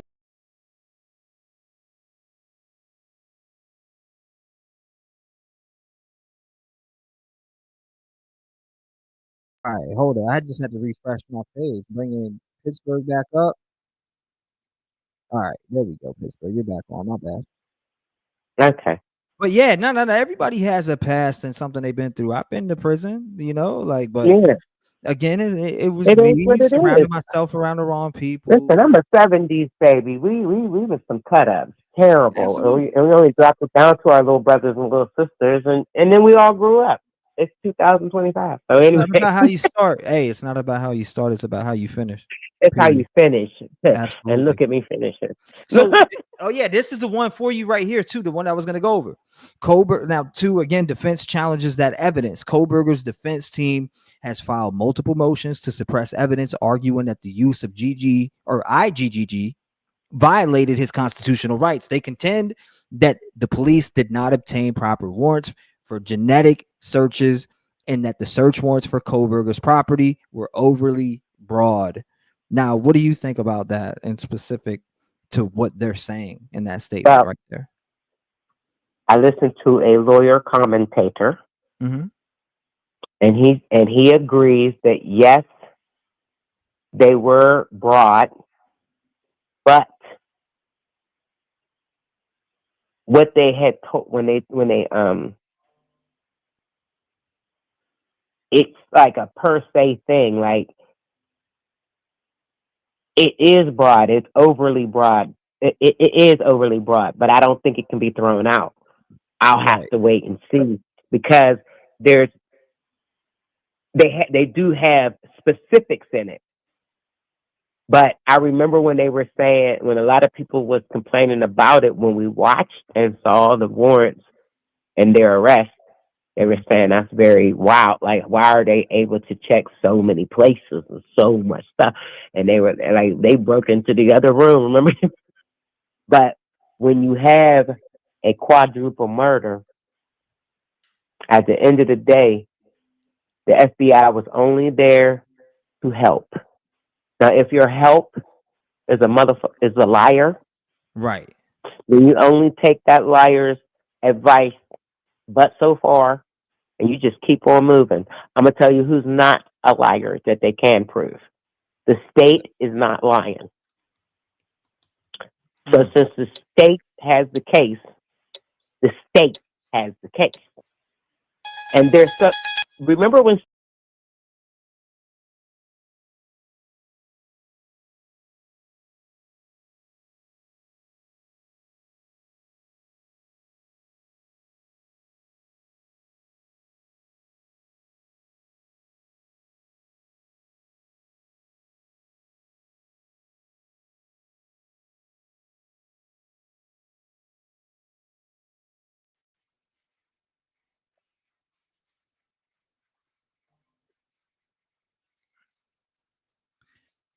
yeah, Steve was on every. My bad, I had to restart it again. Steve was on everybody's ass. He definitely was, and he definitely like he was not playing, but he don't play about none of his family. He made them come out and speak to the public and let people know what was going on. And I don't think it was just for. I don't think it was for us. I don't even think it was for us at all. I think it was for the other family members too who wanted to know, and himself. Yeah, he was their spokesman. And then they make Steve out to be such some kind of, I don't know, weirdly bad guy. I don't know. Show me proof. It's weird. Oh my God, he was with a Fortune 6 company and he's with it. I don't give a fuck what company. I don't care. Show me how bad he is. Show me proof that he was involved in his own daughter's murder like you're insinuating. That's what I need. You can insinuate all day, and I'm gonna respectfully disagree with you all day long, but I'm not gonna treat you like a piece of crap. I'm just gonna say, hey, look, that's kind of messed up, but at the same time, I get it. I respect your opinion, and if this is what you came up with, so be it. But when it's wrong, at least have the sense to apologize, to say, hey, I was wrong. Yeah. That's why if I can respect anyone's opinion, and I could be disrespectfully agreeing or disagreeing, but at the same time, as long as when the truth comes out, at least stand on that part, right? If I'm wrong about shit, I'm gonna stand on it. Hey, I was wrong about this, about that. Just like when we blamed a lot of the Jack shows or the Jack S's and we blamed Bojacks, and we're going over that every day, and everybody thought that Jack did it. One of the Jacks did it, but at the end of the day, he's in Africa. Yeah, exactly. Exactly. And you know how many live streams we did based around that, and so many so much engagement and talks. And that was really interesting. And I was really and because none of us knew, we had all right to look it through. And now that we have an arrest, we still have the opportunity to make sure that we put in salt on every word that we said. But I am sorry, I'm one of the ones that they have convinced early on. I'm not on the jury, so I can believe whatever I want to believe, and I believe BK think he's somebody like he think you that dumbass fucking Ted Bundy's dumbass. Mm-hmm. And so, you know, all right, if that's how you feel, that's how you feel. But look, buddy, Ted Bundy went down too. I'm just saying. That's all I'm saying. They're like, oh, no. And then she's trying to at least, and I'm gonna say this about Ann Taylor, and I'm like, I hope you do get this, because if he admits to everything that he don't get the life sentence, I'm sorry, Steve, at that point, I would allow him, because I would have to hear it out his mouth. Every fucking thing he did, everything he thought, and all of that, is you got the floor. Because Bryan won the floor. Right. I don't care what Ann Taylor said. Listen, we all listen. I don't know what I don't know what people be thinking about, because that's where. But anyway, beginning serial killers, and mass killers. They all want to tell their story. That's a fact. They do want to tell their story. And if you offer to give him his story, Bryan will tell the truth. Will tell them. They're pushing her at it. That's why they push back at every fucking thing, because what the prosecution actually want. They don't even want to go to trial. They want Bryan to confess and tell them everything, and tell it so we can all hear it and stop. Right. Somebody said, can you fathom this happening to your child? There was blood pouring out of walls. Oh my God. Brown eyes. I'd be doing the same exact thing that Steve did, if not, maybe even worse. I mean exactly. Like pain in the ass. And when Steve calmed down, I calmed down. When Steve said, you know what?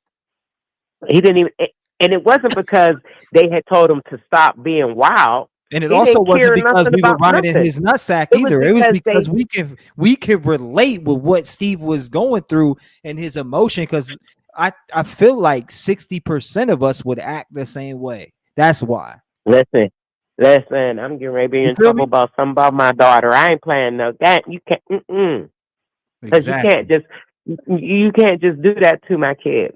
And I want to make sure you got the right guy. That's all he kept saying. That damn police station. I honestly believe the only thing that calmed Steve down, I believe the prosecution pulled them in there and showed them some evidence, because he showed did say, I believe I've seen enough to understand, and I believe in the police, and yes, I believe they have the right guy, and that's it. And guess what? He ain't changed from guess what? I guarantee they'd know who the hell High Priestess was, who motherfucking Pittsburgh was, if your daughter went missing or something. Because you would be, you know what I'm saying? Anybody who loves their kid, they'd be on the bumpers of those detectives fucking 6 times a day. Minimum. And look, just like Steve, you can't even show me it. You wouldn't even be able to tell me somebody that said they saw it or was any airy part of this. I'm going over their house. I want to talk to you. You want to talk to me. If it's any of your friends, strength. Let me see who you are. Listen, I've done it before, just in my day. Ain't no way in the world you're gonna play with me about my babies. Not my princess and not my Ariana. I will listen. I will. Not my beautiful girls. And so I felt him. I felt him. And when I seen those girls, like, they are beautiful. They are. Not like, it sparkles all the way out. I don't even know why anybody would even look at them girls. I mean, I don't know. I'm one of them people. I know, I have my own affections and loves for people, and I believe that I can see and read them, and I can read into their look. I'm the same way. Kaylee and Maddie just weren't. Hey, for real, Pittsburgh. I'm the same way, and people look at me crazy when I say that shit, but I don't care.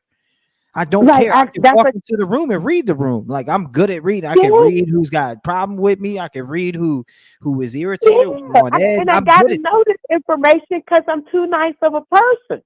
Fact. Because I'm so nice and I'm so open, I have to read the entire room as a Pisces, as an empath. I have to read the room to understand, am I comfortable here? Am I safe here? This is me being completely honest. If somebody killed my son or daughter, they're out at college, and the police didn't know who they were, and I found out who they were before the police did, I would blow their fucking head off. I'm gonna kill him. I'm going to prison. I may do 10. I may do 20. I may do 30. I always listen. that you're taking a piece of me that you can't. There's no replacement. Yeah, I'm telling you, I would, and I can, man. Listen, if they don't, I mean, people like, yeah, just call the police. Don't take matters into your own hands. It's hard. You can't tell me not to do that when my son or daughter just got viciously stabbed. And now I bet somebody better be with me and holding me back. Somebody would have to be here with me the day that they told me that somebody killed my daughter, and you're gonna have to stay right here. And I would have to have a friend there, somebody there to hold me back and dial the 911 before I go out on the hunt, because I'm on the hunt. I'm on somebody's fucking boots off their feet. Man, I'm on the hunt. I don't care if it's a knife, my own hands, I don't mess with a knife, a gun. Whatever, I will rip you with my bare hands. I swear for God about my baby girl. Anybody should feel like that about their baby, and the fact that he was able to be that calm, and people kind of complain like, "Oh, he's something. He's weird. He's this." A lot of us did have his back, and we still do. But at the end of the day, I did see the other side, which again, I respect the opinions, but I got to respectfully disagree at this one, because I want to ask those people who feel that way about him. Oh, he might be involved with his daughters. That turn around and think about how the hell you would act and what police station you would be standing in front of and what kind of information. And I don't know why anybody would say that. We done seen several fathers that have killed their children. I think people are parents that are saying these type of things. They can't be. There's no way that they have kids, people who are making these statements. There's no way. I don't understand. I apologize, but at the same day, I feel like, damn, okay, so you're telling me if your kid was brutally murdered and stabbed to death like Xander Kernodle, Kaylee Gonsalves, Madison Mogan, and Ethan Chapin, you're going to tell me that you would be up there like Steve Gonsalves knocking the fucking doors off the courthouse and the police stations? What murders go on that blood is dripping outside of the house? Like, it said blood was dripping into the kitchen from Kaylee and Maddie's room. Like a bloody house like that. And yes, everybody, they keep saying, oh, Kohberger. Yes, he had blood on him. First of all, they couldn't even go see him until 6 weeks. What was it, 8 weeks after the murder? Come on, man. Let's pull this screen up right here. If I wash my car, if I wash my car every day for 6 weeks, you better not find no goddamn blood in it. You know what I mean? No doubt. Right here, look, right here. Speculation that Ethan was found here due ambiguous interpretation. I have the affidavit. What do you mean? What are we talking about? Like, I want to read that. Have some context in what you're saying down here on the ground. Speculation that Ethan was found here due to ambiguous interpretation of the affidavit. I thought he was found in the bed, from what I heard. And it says from affidavits page 1 and 2, just before this room, there was a bathroom door on the south wall of the hallway. As I approached the bathroom, I could see a body later identified as Kernodle laying on the floor. Kernodle was deceased with wounds which were appeared to have been caused by an edged weapon. Mm-hmm. Okay, but this is the thing though. They can say all that, but they must not have been at the courtroom listening to the shit that was said about what was said behind doors, the little bits and pieces, because they didn't already said. It says this though, priest. I didn't mean to cut you, but it says Ethan was found in an unknown position and location in bedroom 2B. So they kind of switched it and walked it back on the statement that was in here. We do not know the location or position of the bed in this room. Okay, got you on that. Now here is that so-called blood. Again, this is always going to be a heavy topic to me. Do you believe this was blood? It says the exterior of Xander's bedroom wall has what appears to be blood running down the foundations. Now, do you believe, again, for this to be blood? And do you think we'll hear that during this court? I absolutely do. Yeah, I absolutely do too. Everybody was like, it might be the rust. I was like, yeah, it could be the rust. I was, hey, if it's the rust, it's the rust. If it's the blood, it's the blood. But it looked like blood to me. 4 people got murdered in that house. it's right up above, right up above Xana's room. And okay, they found Ethan out near the door or whatever. But where'd they find Xana? That's what I'm saying. I feel like I'm going to be honest with you. I feel like Xana was, and people may disagree with me, and that's fine. Again, it's okay to disagree here. I'm just saying Xana's the last one to die. But I think Xana may have ran into him as he was possibly coming down the back stairs after murdering Kaylee. Yeah, and she ran into that room because if y'all listen to Kaylee, when they were saying that the Kaylee girl, and that's what I was doing. Now, see, that's because I'm getting ready to tell you because I was listening to him in court. Go you ahead. know what I mean? With the whole lawyer thing, they were saying a hint came out when Ann Rice, and Taylor, and then they was arguing back and forth when they were saying that the survivor, Miss what her name is, what's the one upstairs on the second floor? Her name is DM. Mm-hmm. What's her real name? Okay, I don't remember her name, but DM. You got Dylan Mortensen. Yeah, Dylan Mortensen. Excuse me, by the way. See, she was obliterated. She was drunk as shit. But what she heard was them running up and down the steps. Mm-hmm. And I said to myself, now that's Xana running into the dude coming down. She ran from him, and I believe Ethan got up to try to figure out what the fuck's going on. Right. And she ran past Ethan. He stabbed and cut Ethan, and then he came after her in that room because she's the one with the slices that damn near cut her fucking hands off because she's the fighter. But she did run from him when she saw him. But Dylan was so fucking drunk. That's what was it. That's the big secret about the 8 hours. No, she was obliterated. She heard some shit. She said she felt like it was like a dream. She couldn't believe. She thought she was just that drunk that she seen him. Like, this is the shit I heard her. They were saying in the court about, the things that they were saying behind what they had said to the grand jury, the things that they have said in the closed hearings that they were having before they did the open section. But they kept making a few references back to the silence. What do you want to call them? The closed hearings.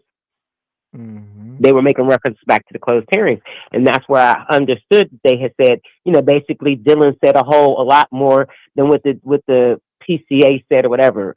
But the lawyers was going through it and they were like, that don't matter. They don't care. Like it was only made for probable cause. Probable. Right. Probable. Like it's like people are looking for the jury era where you have to do things like prove beyond reasonable doubt. Right. So, I mean, I hope the people aren't just watching just this case. You got to see all the other cases. You got to see what they mean when they say, like, I was listen, like this shit with the fucking ASAP Rocky got me going crazy. Across the screen, it's gonna wake a little bit. Everybody's gonna get woke up about this one because it's been a minute. But wait till they get. Oh, I can't wait till that court hearing go down. Oh yeah. Because when it be people like Bryan Kohberger, they be the motherfuckers that they'll tell you what they did. You be like,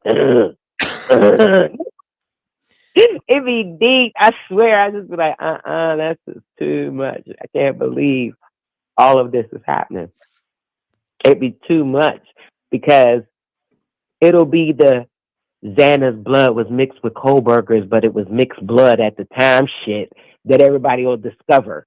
And they'll be sitting like, wow. They'll discover that little mark that they keep seeing in that fuzzy ass fucking video, that might have been a cut. That might have been a cut. It's old as fucking hell. It's 6 weeks old anyway. Wow. That was on the top of his hand. I'm trying to get this off my damn screen. Can you hear me? Uh-huh. Okay, good. Hold up. Let me try to move this. What am I stuck on? I'm confused. Oh my goodness. This is really just. Can you press the X? Yeah, hold That's up. the X on the picture, but the X on the outside. It was being goofy. I got it, I think. Let me see. Let me see if I click back. It won't even let me click back into my thing. New computer is a must. I'm telling you, me too. I understand. I'm going to go get mine. Okay, I think I got it. I think I got it, but it won't let me move my Here, let me exit this. That's what I'm gonna have to do. I'm gonna have to re-bring it up on screen because I got that classic video where they're inside. Hold up. Oh yeah. Yeah, that's my joint. I've always loved going over that. And that's when we discovered this, that it was actually a step down. Remember when we discovered that was actually a step. It wasn't just. This is actual the forensics of the first night of the murders. I'm pretty sure. Hold up, let me bring it back up again. And then they were saying something about like they were talking about the footprint. Like some people were saying there might have been other footprints. No, there was just that footprint that they found, but they found that it had DNA that like undertones of blood. They couldn't really. They had to use one of those lights on it or whatever. Here it is, right here. I got it. The full. Yeah, remember this? This shows us the full. Yeah, because that's when they didn't have the windows blocked off. We was all in it. They had the man with the legs there. He was in and out, in and out. Make sure they was like peeking. Make sure you smash that like button. We are talking Idaho 4 tonight. I know it's late. Like you see them right there with the evidence right there. Like she was at it. Look, they got the box right there. Like, yeah, they had so much shit. They all over that house. I'm gonna keep letting it run. I want the audience to kind of pay attention to this because I think it's very important. Now you get to see they're swabbing, where they're swabbing. They're swabbing by that handrail right there. I hope everybody was keeping up with these hearings because I'm really seeing more just from watching the hearings that they've had. Look, and this is a stairwell, I believe, right here on the other side. Am I wrong? Could be wrong. This is what? No, I was looking at. I thought it was a stairwell because this video right here came out very early and not too many people know about it or know where to get it. They see me playing it all the time. I was the first one to have this bad boy. Besides, one person said this. You always be the first one. Listen, there's so many people that came from you. I'll be cracking up watching. I only watched one of them that was from the past, but like, yeah, I just be checking. Like, look at these stupid copycats. To be honest, yeah, they are. A lot of them were one of the first ones to jump on the hate train of T-Rev without checking facts. But I know that was fucking me up. Like that, yeah, all the way down from how could you believe man Pippin, detective, whoever the fuck him was. And I remember when they used to come on the show calling, all them call it, but at the same time, take it as a compliment too. Take it as because they created their entire show off of just being on your show. You know what I mean? Like so many of them have. I wish they'd give you more credit. That they need to give you the credit that you are due if you got your show. But all I'm saying is, why come out and start hating? Don't hate. What the fuck? Listen, the hate is what the hate is. Listen, the ace. I'm gonna just cut off from the topic of this for 1 second. Let me just tell you this. Oh, you good? Go ahead. The ASAP Rocky case. When I tell you, I don't watch this victim, quote unquote, for 2 days, and the hate, the pure envy that he has for ASAP Rocky is just insane. Like, to the point, like they're like, okay, I heard gunshots, but Rocky said it was a fake gun, so let's just I would just basically just leave it at it's a fake gun because this dude is just lie after lie after lie. Like, he don't want to show that he hate Rocky, but they're pulling his phone. They're pulling the phones. They're looking at all of the text messages and the lies that he said about he got hit with the gun, but it's actually fist the cuff muscles, like where he was fighting the boys, or like, oh my dear Lord. And it's hate like that I cannot stand. Like, I hate. Tell me about it. Like, that's where I get, people hate on other people. I hate to have to I look used at to be and that watch young punk. people. See, that's some young boy shit though. I used to do Yeah. that young boy shit, and people don't understand. And when I try to kick it, I'm trying to tell you, like, bro, that's some young boy shit. You need to you're gonna get rid of that mentality when it's too late, or when you feel it's too late, or you Or you gotta it'd get off of really be that. too late. Like I'm looking at the trial and was just like, man, that's somebody you need to Bro, you know be what? under You're right. investigation at all times. Because he might You come gotta back get and say you shit right though. ASAP. Like these people will be known from my show because that's where they came from. One, Mm-hmm. and I'm the person that gave them the voice in the first place and even put them out there. So again, like the shit that DJ did, that dude, I invited that dude on a Netflix show that I was a part of, and literally was going to bring him on there and let him be a part of it and everything. And then he went and did some scummy shit, and I cut him off, and he got mad about that. So he felt like he probably missed the opportunity and then wanted to take my head off. I get it, but at the same time, don't be what you're not. I found out he sent me a fake badge off a desk. What am I supposed to do? Keep bringing that type of people to come to you guys and give you information and sit there and lie and say that this is accurate information? When I caught this But dude in the lie, I didn't like him from the first day I seen him. Man. I don't know why, but I was like, but T says he's cool, so I'm gonna just listen to him. At first but then I told him all my business. I told him how much, what I'm he did telling though. you. You want to hear the most messed up thing that he did though? Is I told him how much I wanted to figure out everything with the kids, and he took that, flipped it, had my kids go on his channel, write letters, had my kids write letters about basically how much of a piece of shit I am. Coerced letters too, which were on their mom's part too. So I can see the fuck out of him, to be honest with you. He's actually on that list of people that I'm a spank. And he's on that list. That's just from a minute ago, but guess what? That shit don't go away. What you did with those children, and you had them go up there, Yeah, false things. I would have been. Yes, I remember. That's what I'm talking about. I couldn't stand it. I thought he was my best because friend. I just don't like to see people do that. I wanted to help him. I thought he was a good friend of mine, and then he did that to me, and that's what really. I know he was. I was getting on my own self for not liking him because you liked him, and I knew he was. You really considered him a friend, and I went off of your emotions, like, well, maybe I'll just give him a chance. But I think I got into him like on day one, and I was. Like I said, we got into a little bit of something, and I said, "You said that's my friend." I can't sue people for the facts. I owe child support. That's out there. People know that. I don't care. I've been shared that for a long time. That doesn't define who I am. Like, what are we talking about? It doesn't define who you are. Men out here that owe child support. I owe child support for the reason that I had to fight for. Listen, most men that owe child support, they're with their kid. They be having their kids. Like, look at you. You got your son. You trying to get your daughter. I ain't trying. I'm picking her ass up. I'm about to have both of them. You even would be willing to say, well, I mean, I could have did more. I'm sitting there like, well, you might not have been able to do more, or because men really don't know the laws like women know. I didn't. And I would appreciate it if they would get to know the laws. That's the thing. I didn't. Men get tightened up and they don't get to know the law. And when you get to know the law, things. Look, I called Jersey and I asked, "Hey, look, I need a DNA test because I'm hearing things from this, that, and the third. I need to know."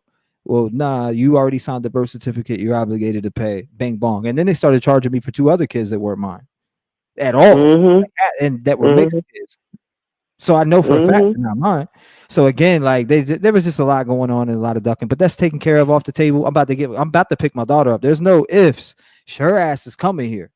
She's coming. Okay. Here. Straight up. Okay. I know she is beautiful too. I know she gonna be something else. Oh, she gonna be something else. Poor T. She's probably what she's gonna do is she's probably gonna be wanting to join on stream. I know she's gonna want to be around her dad. I know that's all you gotta do for real. For real, that's all you gotta do. I want to put her on. I want to show her like, I want to show her that. And listen, still girls are easy when you show them that, at an early age, and that her getting away from the boyfriend because she's gonna come down there, she gonna straighten herself out pretty much real tight after. Right there, little Alana. Oh, you probably can't even see that, but the little she's a little. She looks like me. She looks like her grandma, actually. To be honest with you, she looks just like my mom. Back there. If you back it up a little bit, I can see it a little better. She looks like my I mom, see and it. I look like my mom, so that should tell you everything. But yeah, no doubt. This back to the Kohberger. I want to jump back on it, get back on the topic again, the alibi claim. Let's jump into that. The alibi claim. Kohberger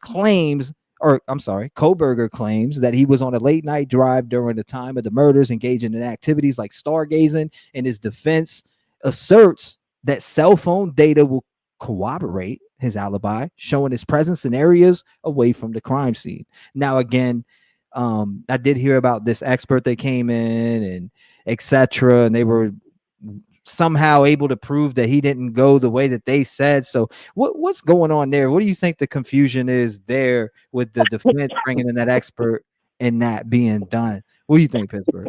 Well, you heard about that, right? This is what okay, yeah, I heard about that. Now I'm gonna tell you. Lawyer spoke on this. And he said, basically, it said that when you go to the first hearings and everything, the experts, you will have to always notice that the expert always reserves the right to change his mind. Now, and Rice, they were talking about the way that the grid was set up, and like he made a miscalculation that they corrected or something while he was on the stand. He was telling them about that. And he was like, well, I have reserved the right to be able to change my mind. Right. And and they pretty much got him, like, the defense was up next. They asked him a question and they pulled him off the stand before he had to admit. That's how I saw it. I don't know what anybody else was watching. I got common sense. Right.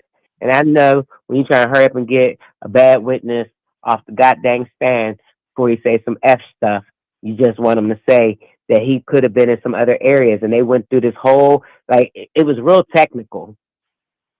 But they were talking about the grid and the elevation of, and something about the phone and something about the car and GPS and this, you know how they go all technical on you.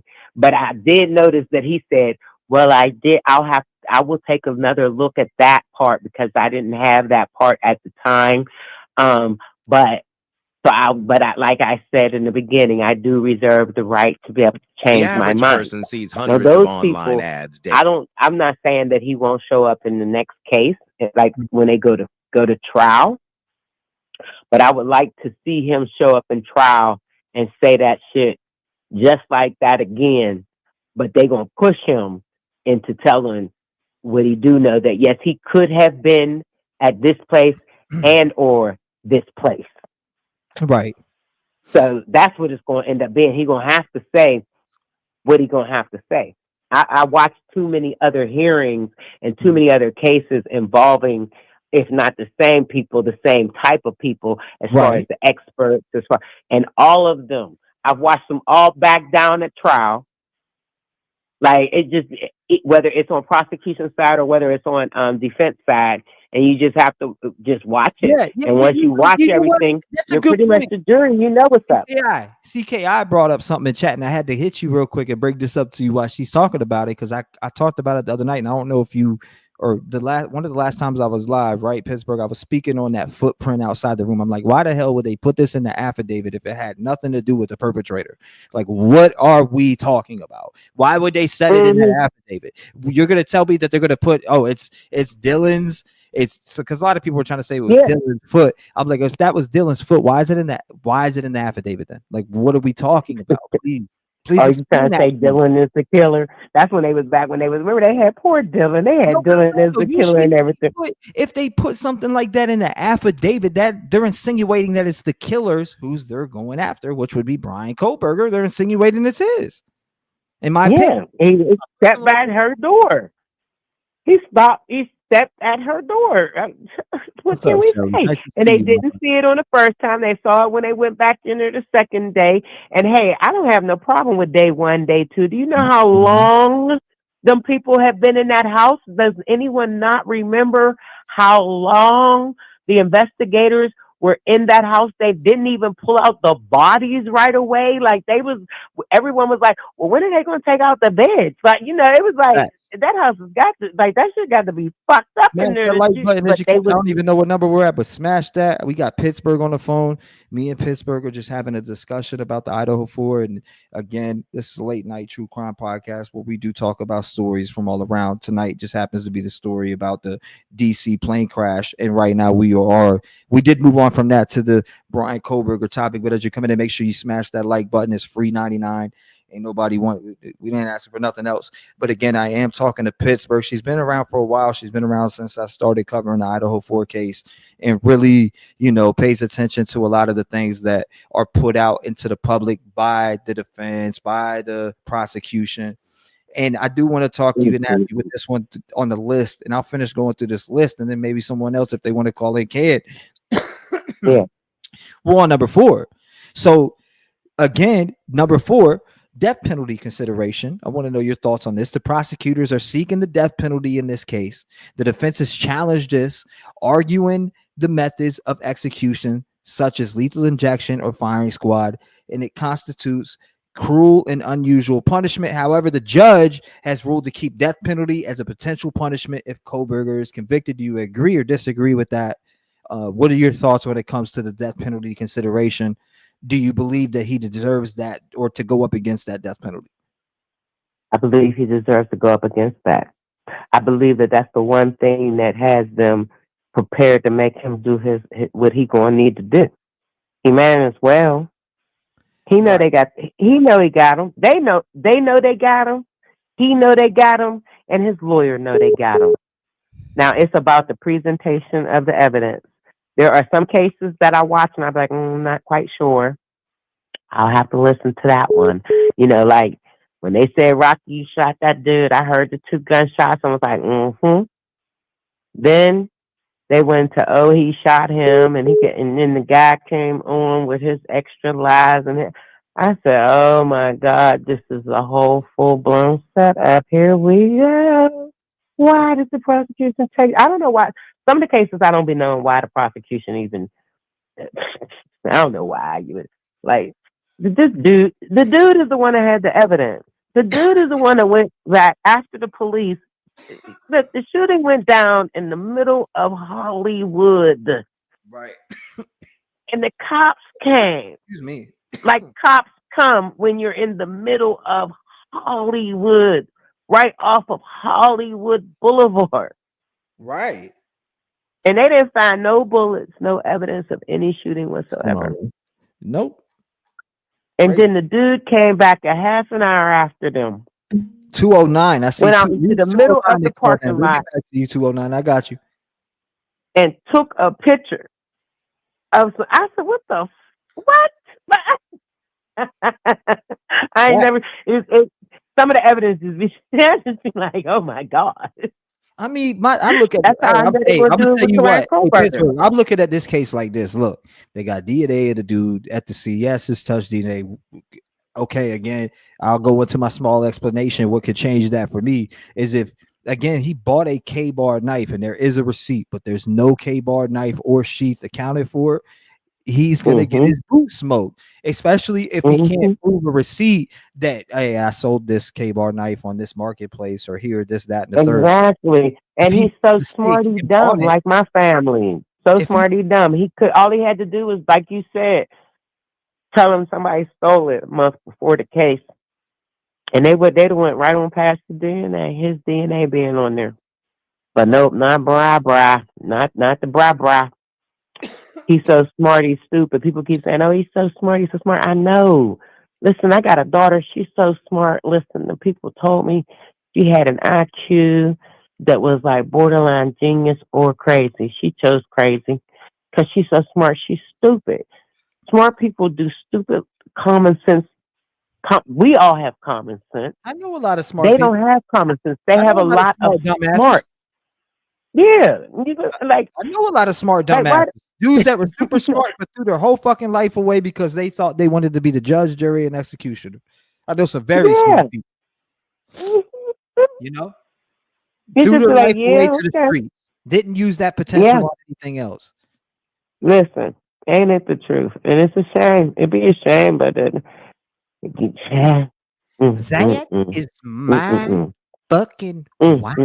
Say it. It's gonna be some stuff gonna come out like that last case. What was that one case where the little boy was he like 14? He stabbed at that girl he stabbed at the girl in the bushes, and then he can't and they at the last minute they showed this nigga running from the scene that nobody had seen. None at like they kept that under wraps. And then suddenly they showed that scene where he came running from the bushes. I said, "Oh hell no!" Because he's so smart, he's stupid. Cameras is everywhere. Things are going on everywhere. When it comes to that car, all Ann Taylor kept saying is, "You really can't tell." All of these views are so fuzzy. But this one place. Can you hear me? Listen, yeah, go ahead. Shelly in chat. She said T-Rev is single source DNA, not touch DNA, which I had to go. I'm looking here, right? I had to do a little research on the side while I was reading her comment, and it said, let's see, as far as like, I'm thinking in my head, can he get nabbed for single source DNA evidence if this is the case? Single source. Now, the strength of the evidence, the knife sheath DNA, prosecutors have linked Kohberger to single source DNA sample found on the button snap of a knife sheath left at the crime scene. This DNA was compared to a sample taken from Kohberger's father's trash, which led investigators to determine that the DNA belonged to Kohberger with a probability of over 99.99%. Now, the single source versus mixed DNA, unlike mixed DNA samples, which can be more challenging to analyze, single source DNA is generally considered strong evidence because it is ambiguous and directly links one individual to an object. Now, that's a good point. Legal the challenges, etc., coming forth. Convictions. Now, convictions based on DNA alone. There have been cases where DNA alone has been used to convict defendants, but courts generally prefer additional evidence, surveillance, eyewitness testimony, motive, or forensic and evidence like fingerprints. Also, the defense's counter. Got it all. Oh yeah, I think we do 100%. And the contamination, it says the defense's counter arguments, contamination or transfer. The defense might argue, and I like the breakdown on this, the defense might argue that Kohberger's DNA could have been transferred onto the DNA or onto the knife sheath in a non-criminal manner, meaning someone else. But then we need to know who the someone else is, who's the people he hung with, because that's going to be your answer. I'm sure he's not best friends with everybody in town from what we heard from other people. If he is exactly like these other people have explained, then he would only have 3 friends, which then you would have to check them. So then we got to go back into this too. The lack of other DNA. If Kohberger handled that knife, why wasn't more of his DNA found elsewhere in the crime scene? Great question. We want to know more about that chain of custody issue. If the defense can prove the evidence handling was flawed, it could weaken the prosecution's case. Is that going to happen? I don't know. Yet to be seen. We're going to figure it out. Now, good. Here, let's go with number 3. Supporting and circumstantial evidence. This is still about the single source. While DNA is strong evidence, a conviction will likely rely on multiple pieces of evidence, such as 1, cell phone records showing Kohberger near the victim's house before and after the murders. 1. Now, surveillance footage of his white Hyundai Elantra near the crime scene. We got to establish that. 2, eyewitness testimony, including the surviving roommate who described a masked man with bushy eyebrows. Now, again, was she able to pick him out of a lineup? Was she not able? We're going to find out when it comes down to court. So that's why this is going to be a very important trial. Now, here's another one: behavioral evidence, like Kohberger changing his license plates shortly after the murders and making suspicious late night trips. Then we got to jump into number 4, which is jury considerations. The jury will have to decide if the DNA evidence combined with circumstantial evidence proves Kohberger's guilt behind a reasonable doubt. 1, and if the prosecution fails to link Kohberger's DNA to direct involvement in the crime rather than just present in the house at some point, it could create reasonable doubt. Is that going to happen? Yet to be seen. Can he be convicted based on DNA alone? Possibly, yes.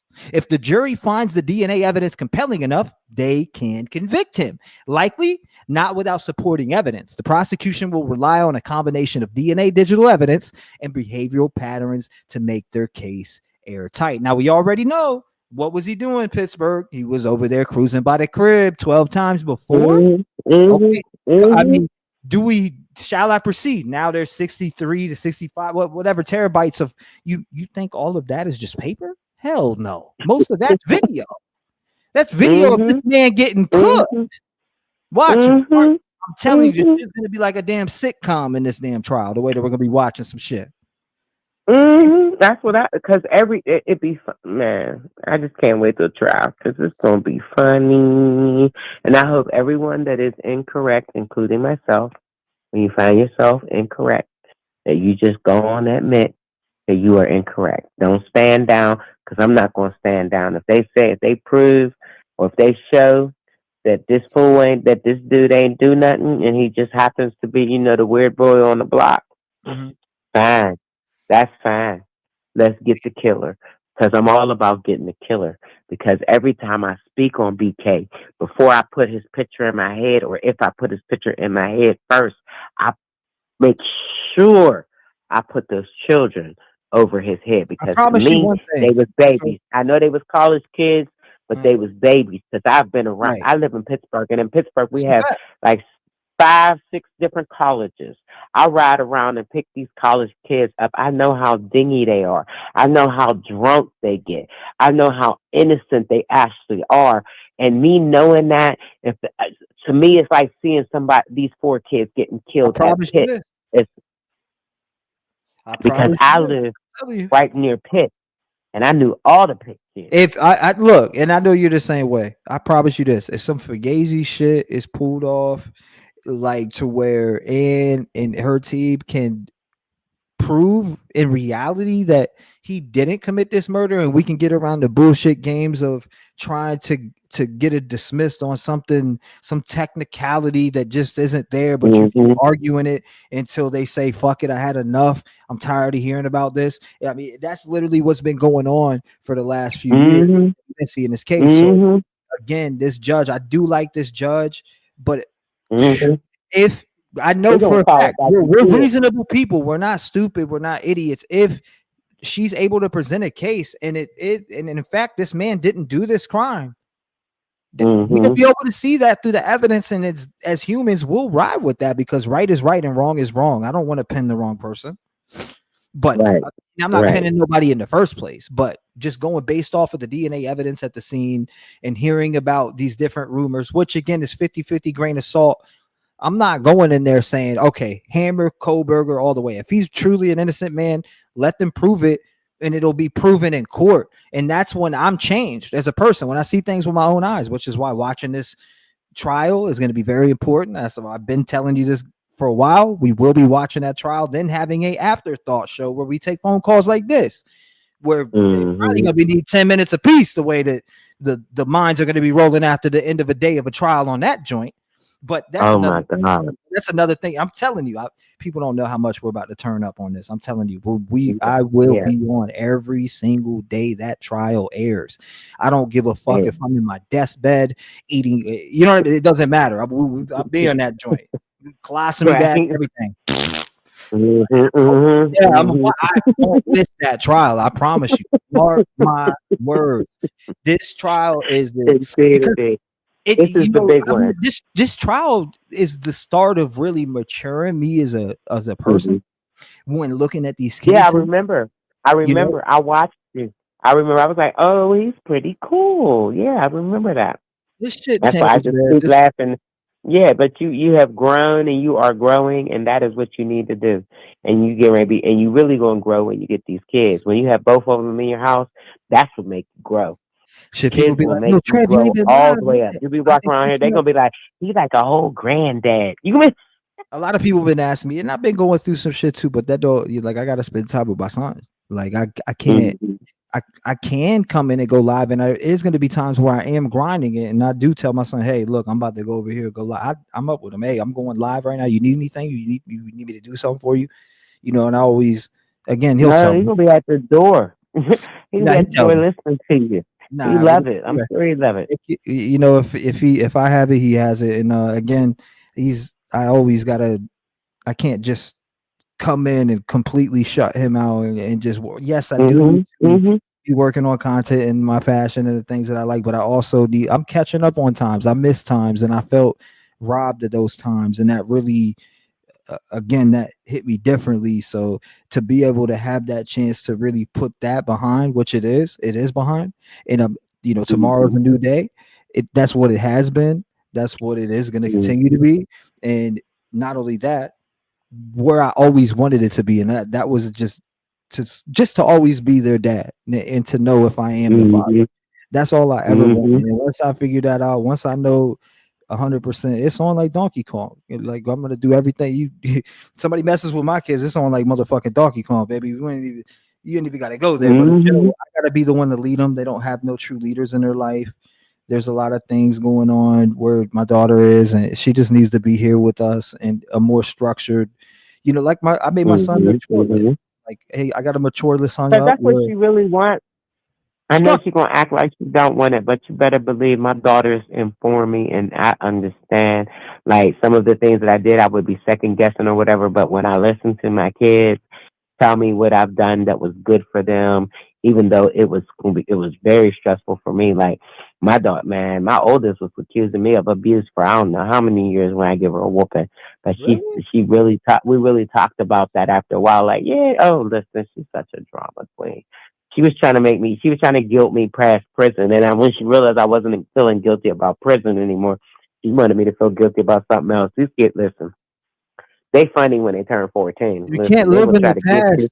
I had to forgive my dad. I forgave my dad.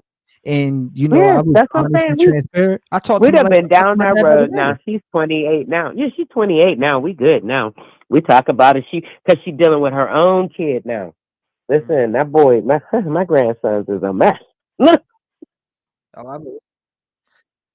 on, I gotta pull you back up here. Hold on, I think you are. Hold on. What? Let me pull you back up here. That was weird. My shit's freezing and being weird. All right, here we go. There you go. You're good, Pittsburgh. But nah, I appreciate the conversation. And I will, I'm gonna move on and just keep going. But I appreciate you. Definitely. And I'm gonna text you, call me whenever you can call me anytime, especially about the baby girl. Because I can help you with the baby girl. Tomorrow. I'll be on again tomorrow, and I'm definitely gonna need my mamas out there. The advice what she gets, because I'm not gonna get frustrated. I'm never gonna take anything out on her, but I do gotta be upfront with her and really set those boundaries when she gets and what you were saying about making sure that you upfront with her about this is how my house roll, this is how I roll, this so you got a pattern to something like that. We'll kind of compromise as we go, but I'm just letting you know where I'm at, and then you just tell her what's up. Like, that's what I told my daughters, man. I had to tell them, because if I hadn't told them, they wouldn't have came back to me by now. But they right back now. But I had to tell them, like, oh, that girl gone somewhere. You are acting like you are 15, which you are. I understand. Need that mama advice, but again, she's gonna be with dad, so that and I'm gonna be so focused on her because, like, again, my son's doing very good. But to hear that she is putting her education last. And that's something that I did. No. So again, the situation I'm in, like, look, the situations that I've been in growing up, I don't want her walking into that same exact life and being here right now. It doesn't matter if she's 13 hours away. She can bring her ass here, and I could teach her those things on a daily basis. We can go over I want her to know what things are, because she doesn't understand it. She just think money grows on trees like we did at a certain age, but it doesn't. And then she's probably pretty too. Oh my God, Lord have mercy. And she's the pretty girls that give you the peace. Because then you got to beef with the guys. Yeah, then you got beef with the guys and let them know. Like, say out my daughter, stop buying her stuff. Like, I'm not, like, that's I'm gonna take you to her boyfriend's house, 14 years old. That shit ain't happening. It ain't going down like that. Just I got you. But not at 14, you trip. But my daughter tried me though. But they all try you. They can't help themselves. They you just got it. But let me tell you, when she come there and she see your son and her, which is her brother, she gonna say her brother. Her brother's at peace and he's doing his thing. She gonna want to do her own thing and be in her zone, and she gonna know that she can, and that like, some of the rules she may not like, but what she gonna appreciate. What my children told me, thank you for the structure. And thank you for the, like, when I say go to bed at 9, I mean go to bed at 9. Like, you know, like when they really get a good part of that, that's when it be from them. Mm-hmm. But yeah. Well, That's exactly Pittsburgh, it. I But appreciate it's you, been and I good definitely talking will. to you. I'll take you up on that too, because you never know. I might need the mama wisdom. You know, I definitely. I know this is Okay, gonna be come tough, call but I don't want to be cousin frustrated. I Leia. don't want her to resent certain things, but she does need that structure. So there's got to be. Yeah. I'm gonna wedge that in there, but I don't want to again come off as And aggressive. you will be loving And anyway. We controlling, 'cause already that's know. not what it is. You know, that's not what it is. I Not just the want to see her Virgos. win. Virgos are such little sweet parents. Ain't nobody worry about you. You don't have nothing to worry about. No, I just worry about what I'm always. It's the only thing I worry about is what my kids think of me. What anybody else does, I don't give a fuck what nobody thinks about me. All if They gonna love you. those two children think about me. Anything y'all can think about the whatever. But when it comes to that's who it really matters to me from. And that's why I never. That's Indeed, why indeed. I could never celebrate my victories, because when you don't know an answer to certain things and it's lingering in your head and it's constantly on repeat, you just never. It doesn't feel right until those answers are answered. I know when the two children were out there, they thought that their dad disowned them. It hurt me in so many different ways on a daily basis. Even when I was live throughout the 3 successful years I've been doing this. So. Mm-hmm. You know, like it's definitely, but again, maturing with you guys on here and just understanding and being taught laws. Shout out to Mama Callie. First of all, I want to give a shout out to Mama Callie. I don't know what Mama Callie is out there, but Mama Callie played a very huge part. She used to be a mod here, but Mama Callie has played a very huge part up into this coming, you know, leading up into this. And I told her everything that I was going to do. I said, I will get to this point. I will, you know, get to where I need to get to. And she sent me to the right direction. She taught me the laws. She told me the rights that I had. And shout out to her for doing that 2 years ago. I feel like it was 2 years ago at this point, but Mama Callie really dug into everything, information, names, got addresses, and was able to really make shit shake. So I want to thank Mama Callie for, again, I love Mama Callie. Miss you. Don't know where you've been at. Hope you've been doing well. Thank you for that. And, thank you for opening my eyes to the laws and rights that I have as a father. So she was one of those, and she always had my back. But thank you, Pittsburgh. Mm-hmm. Salute to you, my friend. Most definitely. Most definitely. It was good talking to you. I'm going to still keep watching the show. I'll see you in chat. Most definitely. All right. I'll talk to you later. God bless you. Yes. Shout out to her. Love Pittsburgh, man. Love me some Pittsburgh. What is going on, chat? Love me some Pittsburgh. Even though we talk at the same time, I feel like she can't hear me. I don't know if she's listening to the TV. If she can fix that, she'd be whoop. Because I feel like I'm cutting her off too much, but you never know. Right? It's so clickbait, you know? So clickbait. Major Bryan Kohberger case twist. What? Maybe about what? Major case twist is that they might take that DNA off the table? Maybe that's what you're referring to? I don't know, though. I really don't give a fuck.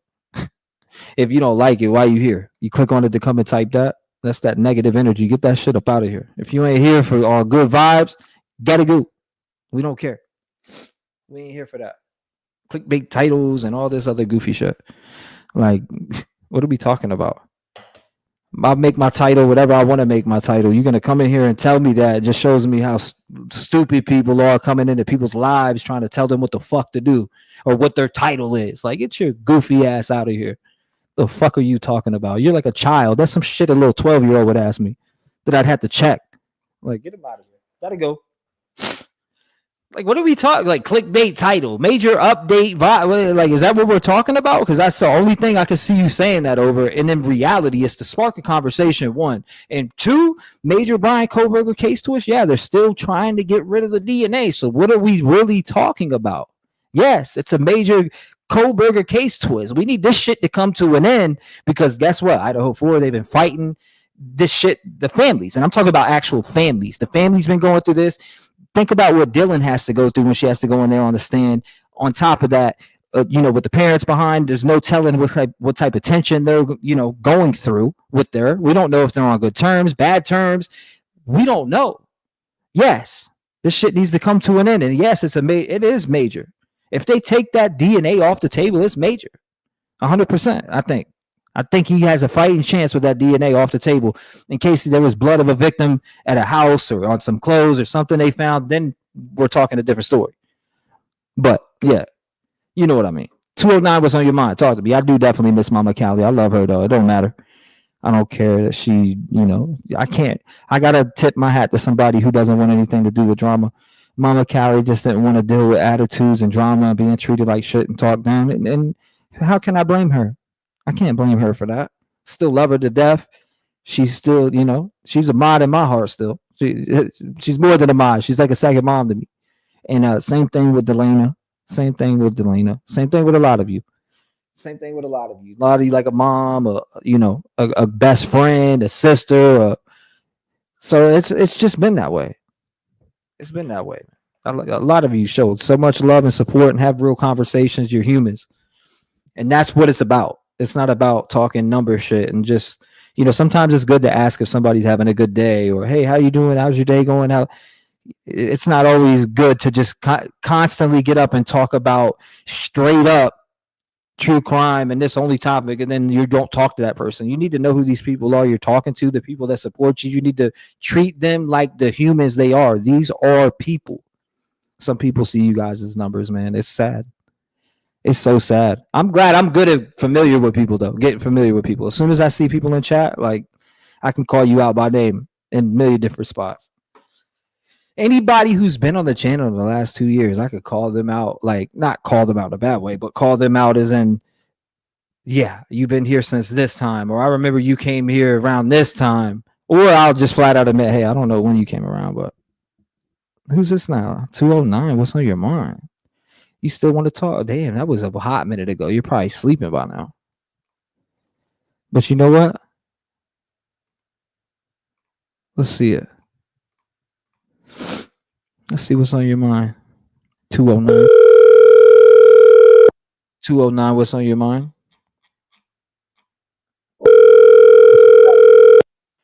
This is Chelsea.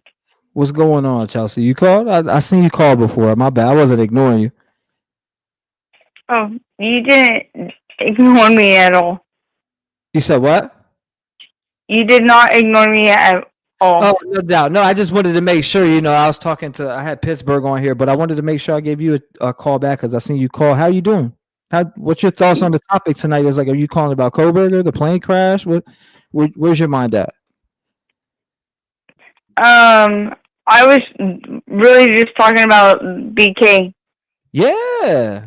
So what is your thoughts on the BK, the debacle going on with this sheath, which we knew? We really talked about this. We've been having these conversations here on this channel for 2 years now. And finally, it is coming to fruition, but we knew that this day was coming. What do you think if they do get this sheath out of the mix with the DNA on it? Do you think that he has a fighting chance? Do you think he's the guy? First of all, let the people know. First of all, I think he is the guy. I think they have him. Okay. Second of all, I think he came down and ran into Xana, and then that's when maybe she ran, and she was the one that was in the hallway. And then her boyfriend woke up and said, I'm here to help you. And then he might have been hiding or something, or maybe I don't know about that part, but I think he went upstairs first and targeted who he wanted to target, because when Dylan opened her door, they all have locks, I'm pretty sure, on their doors. So when she opened her door and peeked out, there's that one footprint, right? And it leads out to the kitchen. So that means he exited. There we go. Yeah, I got it pulled up right here. So you're talking about, I wanted to give people a visual on what you were talking about. So I'm at the back door right now. So where do you think he came in from? The back door, right? Yeah, the sliding back door. I think what happened was that they were too drunk. They forgot to lock the door, after taking the dog out to go potty. Oh yeah, for sure. And living out there, they probably thought they were the safest in the world. You know, at times, sometimes if you grow up in a certain area and it doesn't have too much violence, and sometimes people aren't paranoid about locking the doors. Or you may have a buzz and you may not be paranoid about locking the doors. There's, you know. Yeah, and then he could have heard her grabbing the like the bag or whatever, and then going into the kitchen. And he was probably hiding right there in the corner where you kind of can't see when it's dark, or you know what I mean? Like it's like it's in a corner. I thought, because I had the same thought that, okay, look, he came to the back door.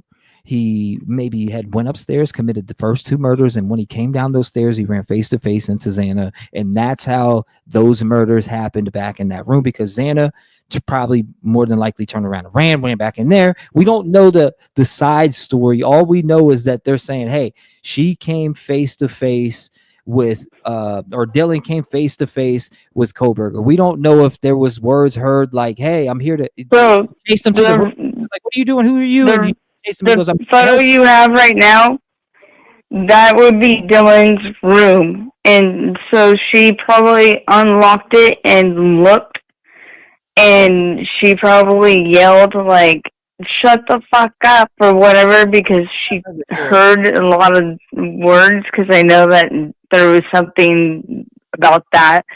But he could have been hidden in that corner, and then Xana could have went into the kitchen, dropped off that bag of Jack in the Box. And then he could have chased her down the hallway, killed her down the hallway, and then Ethan could have woken up, and it was like, I'm here to help you, and then he could have been dead too, or because there's 2 questions about how Ethan was and where was killed.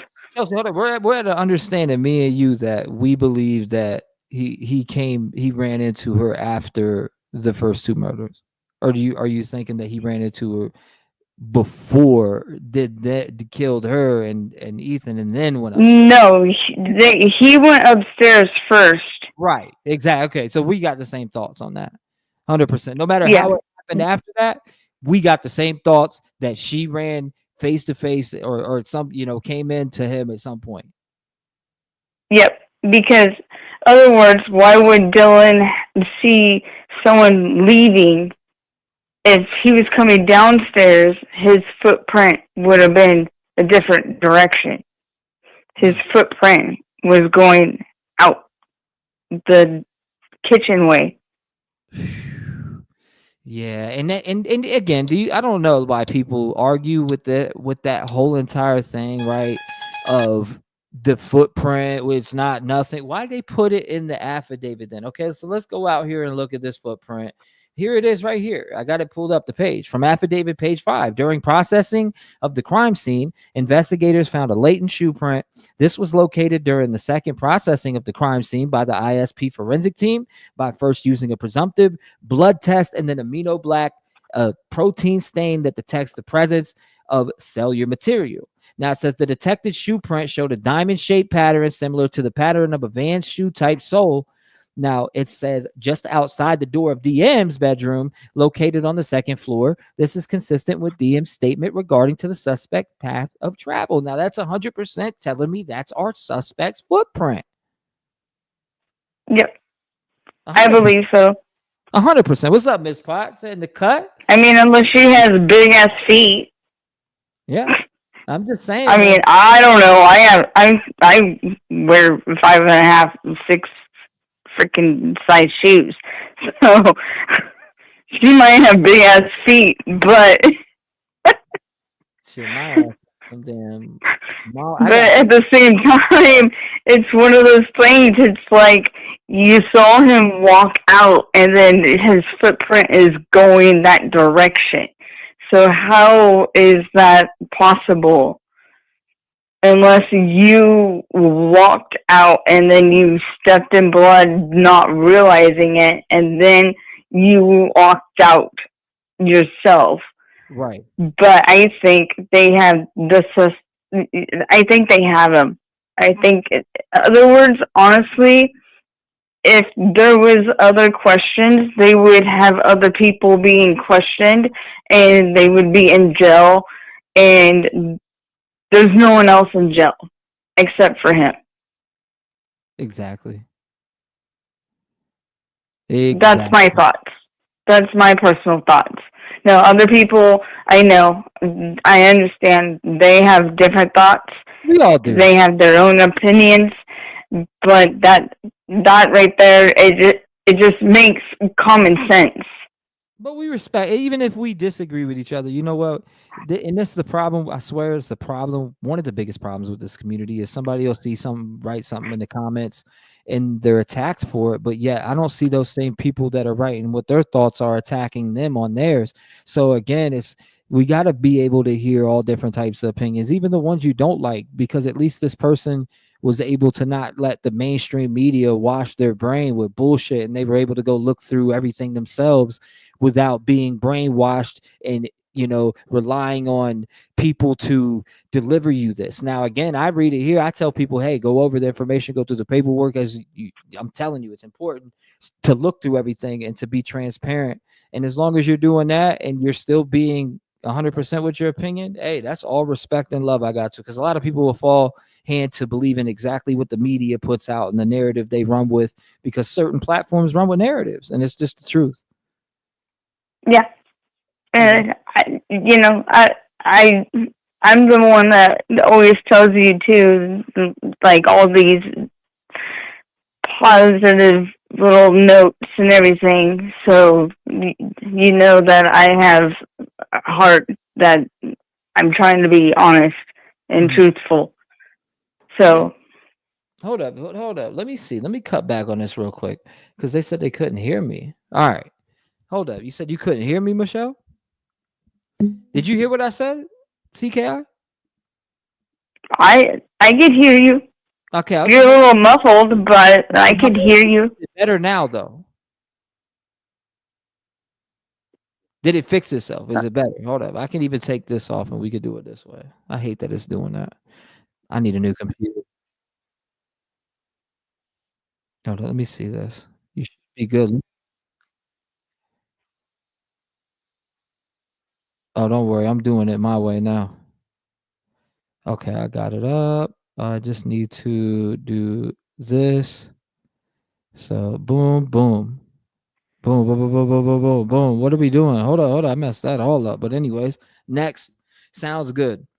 All right, we're here. So CKI with Kohberger and this whole entire shit that's going on, right? With the sheath, is it going to be used? I knew that it was going to be a battle. We talked about it. Miss Potts is a witness, firsthand witness. We've had this conversation, Miss Potts and I, and many others. I mean, people, even Miss Potts was catching smoke over here for a lot of the stuff that she was bringing up, and she was really just bringing it up from a defensive aspect and talking about a lot of the media brainwashing. Because now that I look back at it, before I didn't really believe it was, but now that you look back and you rewatch it, and I ain't just saying I'm not kissing ass. I'm being just 100% honest with what my thoughts are now as I sat back and was able to digest it. I'm looking at it as like, damn, these people were biased. They wanted to push a narrative out there. Shit, they didn't even correct the fact that they brought me up there and had me go up there. And when I did think it was Kohberger that called in, because let me explain this to you. I did think it was Kohberger that called in after his best friend from high school or whatever came out and said it's 100% him on that phone call. Who the fuck wouldn't? And then I worked with the team, right? Which a lot of people are people make me sick on YouTube when they spread their fucking sick narrative ass lies talking about we faked the phone call, that one where I believed it was Kohberger, correct? And let me tell you why. Because there's proof out there. If you do a little bit of time and do something called research instead of looking to go hate everywhere, you might be able to debunk it yourself when you go watch Hidden True Crime. T-Rev, So Bryan Kohberger, I T-Rev, will say, whatever. not to interrupt you, I will say Miss Fluffles, she is a friend of mine. Yeah, and she has taught me that to go through Fox, but also listen to CNN and listen to the both sides. And she's taught me that, and I've learned a lot from doing that. It's worth listening You got to to both. learn both sides. Well, before I've came to that because I do like to consider myself being that victim's advocate because of relating with that pain of that loss, and it just resonates with me more. But also, I want to say shout out to Angelica. I was already free mind, think for yourself, etc. But this just embedded it and made it even that much more important to me to go through paperwork before opening my dumbass mouth about shit I don't know nothing about. When I say that, and people are like, "Come on, Rev, don't say that about yourself."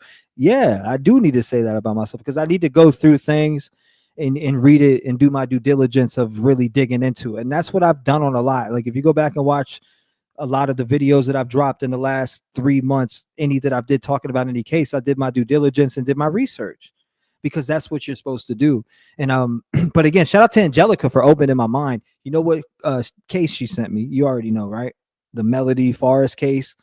She sent it. We watched the 7 days of the trial and seen her get sentenced, etc. But that just the first 7 days of that trial and seeing her get sentenced changed everything that I thought about the justice system and what, and how important it is to have people who aren't biased and how important it is to conserve a jury pool. And a lot of people don't agree with gag orders, but in my honest opinion right now, after seeing this, I think my opinion on gag orders have changed to where if it's out there and people are spreading rumors like wildfires, then yes, there needs to be a gag order. Now, if there's barely anything out there and things aren't really going too crazy, then no. But if it's really all up out there, there's a chance to ruin the fair trial for said person that's going up against 4 murders, then yes. But the things that they were saying on TV, like, and I'm going to bring up a few examples, Jennifer Coffin-Daffer and Chris Cuomo on that show talk about, the ID card. There was an ID card that Kohberger had or whatever that was in connection to the place, the 1122 King Road. So with that type of rumor being put out to the maybe millions of people or 500,000 people or 400,000 people that watch the show are now in a biased mind state. They're now none of those people who heard that can be a juror, in my honest opinion. If you sat there and listened to that shit, Austin, real low, let me turn it up. But again, if you know what I mean? Like if you got to sit there and listen to that, then I wouldn't trust you being a juror. You kind of sound muffled. What about you now? might kind of need to readjust your microphone. Hold on, let's do you that. sound muffled.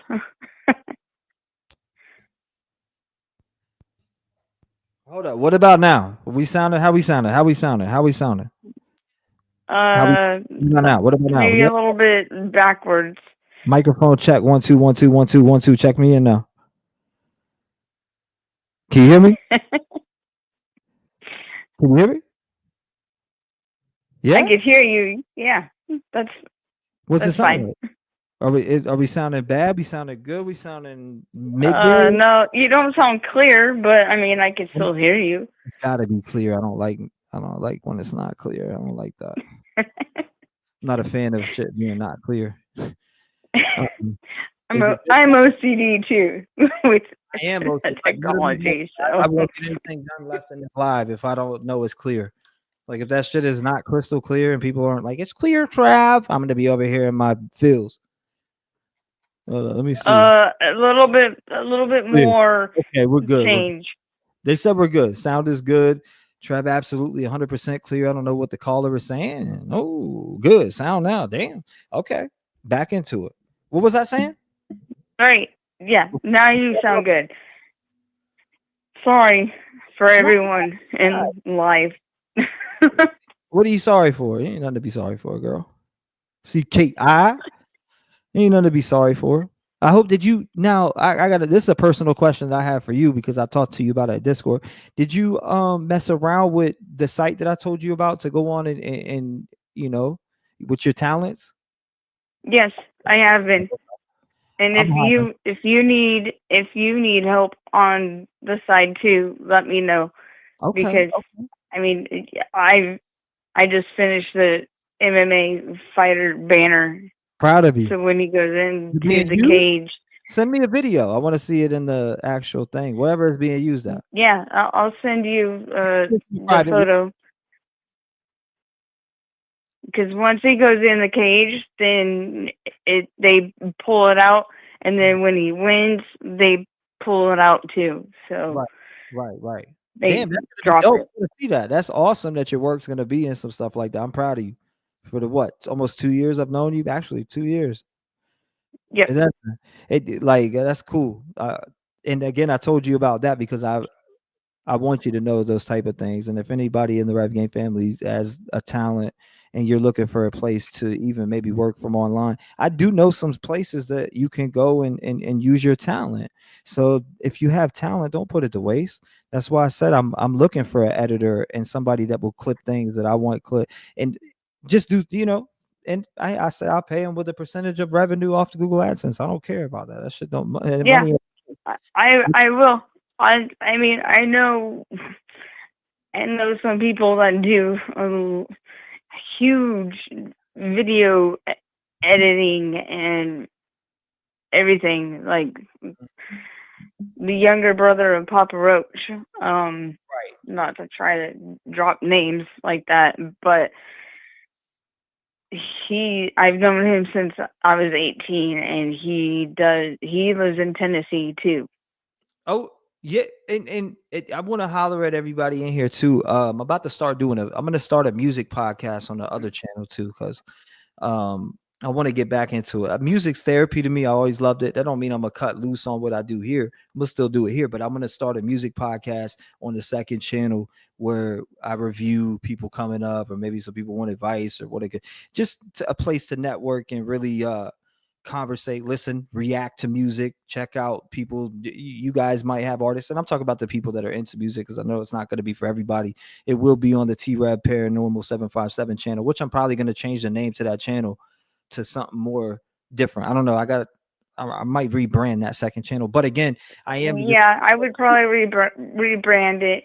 To be honest with you, I am. You should always rebrand after 4 to 5 years. Because I've been writing my ass off lately. Like, music is therapy to me. That's what I do. I love recording. I love people like, man, you're gonna lose all your subscribers. Like, you think I give a fuck? I do what I like. Yeah. People So I think if not, they're not. I can't make you do anything. I'm not here to make you do anything. So what are you trying to critique what I do for?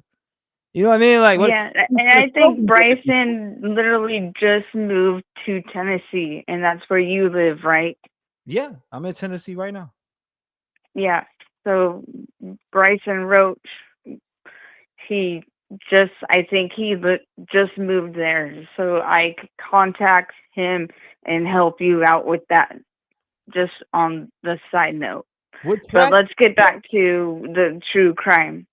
Hold on. Somebody said, hey, Rachel came in and said, hey, T-Rev, they played 2 of your songs on Hickerbilly Live tonight. Everyone loved it. That's funny because Country Rap Facts came out earlier. It was like, yo, it's funny how people want to move the goalposts when T-Rev, or people want to move the goalposts and count certain disses, but not count the other ones. People like, oh, T-Rev is trying to dick ride Ryan Upchurch. Bro, Ryan Upchurch, I don't want no fucking handout from Ryan Upchurch. I stand up for Ryan Upchurch because Ryan Upchurch is a real dude. That is a real motherfucker right there. Excuse my language, mamas in here, but let me tell you this right now. I ain't met one person realer than that guy, and I don't mean that in a sly shot and I'm talking about artist-wise. As far as an artist, Playboy, there's a few people, but when it comes to it, Ryan Upchurch is one of the most stand-up dudes that's helped so many different people of it, people who were his friends that said they would never be industry puppet, or whatever. They would never sign with the industry. They would never make these type of moves. He's put them on. He brought them to their house. He's did all this shit for him to be spit and shit on. And people are like, oh, well, it's not your fight. It's not your battle. Well, guess what? In 2019, when I was fighting a very bad depression, Upchurch came into my life. And I don't mean Upchurch came into my life as like, oh, he reached out to me. Upchurch came into my life as music. It's music, his message, what he stood for. Upchurch stands for being independent and fighting for what you want to do and not what others want you to do. And that's why I've always had Upchurch's back through thick and thin. It don't fucking matter. Who cares? I don't care what people say. I don't care if they say you don't fight your fight. You don't even do that for you. You got to understand, like in 2019 when I found him, and then on top of that, on top of his music saving my life in a sense, because I was going through some wild shit at that time. And if with that happening, I did a reaction to one song and he was on that one song. The first comment on the page 40 seconds after dropping the video. First reaction I've ever done. He didn't even know who I was. So for him to come by and then to speak to me in the manner that he did, it's just something that I haven't seen in an artist that is at his stature, which again, he's independent, but he's did it by himself and he's took it to levels that others won't ever be able to independently take it to. So when I have a newfound respect for somebody, it's definitely Upchurch.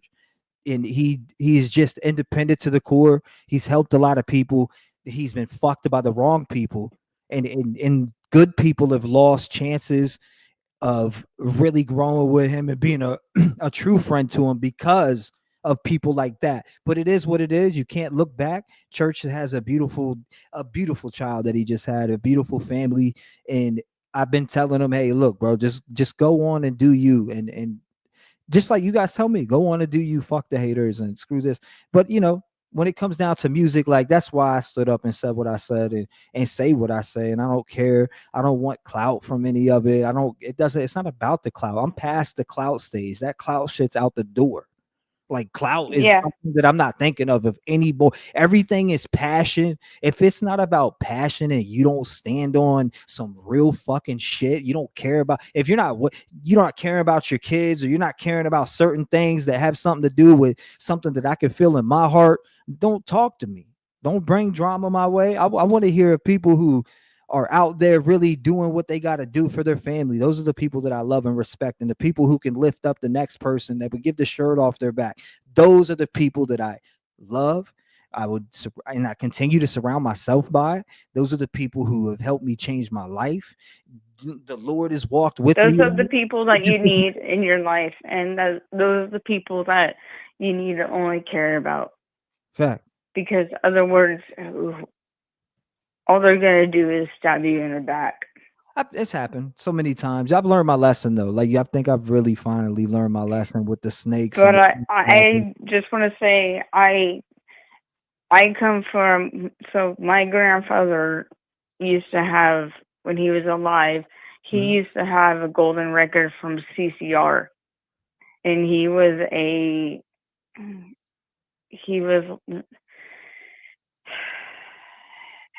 this is hard to kind of talk about. OP did drop a fire, but the video, hold up, what did you say? The OP? Who's OP? The OP. No, CCR. Clarence Clearwater. No, I'm talking about the comment that You Smell Jealous wrote. She said, well, I have to keep it real. Oh. The OP did drop fire, but okay, I see. I have to check that out too, though, Rachel. I have to go and check that out. I didn't know that. But yeah, no doubt, CK. I appreciate you, my friend. I'm gonna hop off it here. Yeah. For a minute. I just wanted to let you know that if you need, just hit me up in DM and we'll talk about we definitely the need to music stuff on the side, because I'm pretty sure Bryson moved to Tennessee. Yes, I'm looking. He's the one that he even does stuff from people for Britain. Like, hold on, I gotta show you guys. We're here. Hold up. Here we go. Where's it at?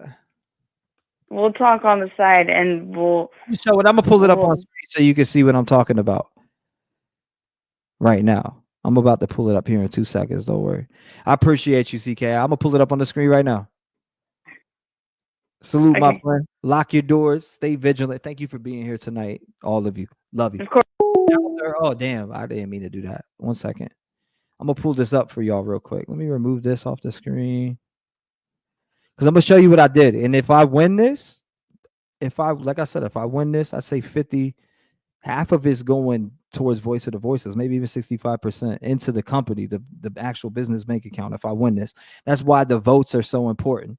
So I want to show you the voting begins. We're going to go over it right now, though. Hold up. Let me just grab the link so we can start there. Not now. I'll push it real hard at some point, but where's it? Nope. Okay, here we go. Damn, she said people are jealous, Rev. They're jealous of you. Okay, here we go. Here it is. Okay, I'm going to pull it over here. We're going to dive into it. Again, boom. Let's get into this. This is my entry. Now let me bring it full screen for you real quick. Damn, you'd probably help if you could see it, right? Damn. All right, full screen. Okay, so I entered this. It's Timberland. Does anybody know who Timberland is from, VA? I'm from VA, 757, right?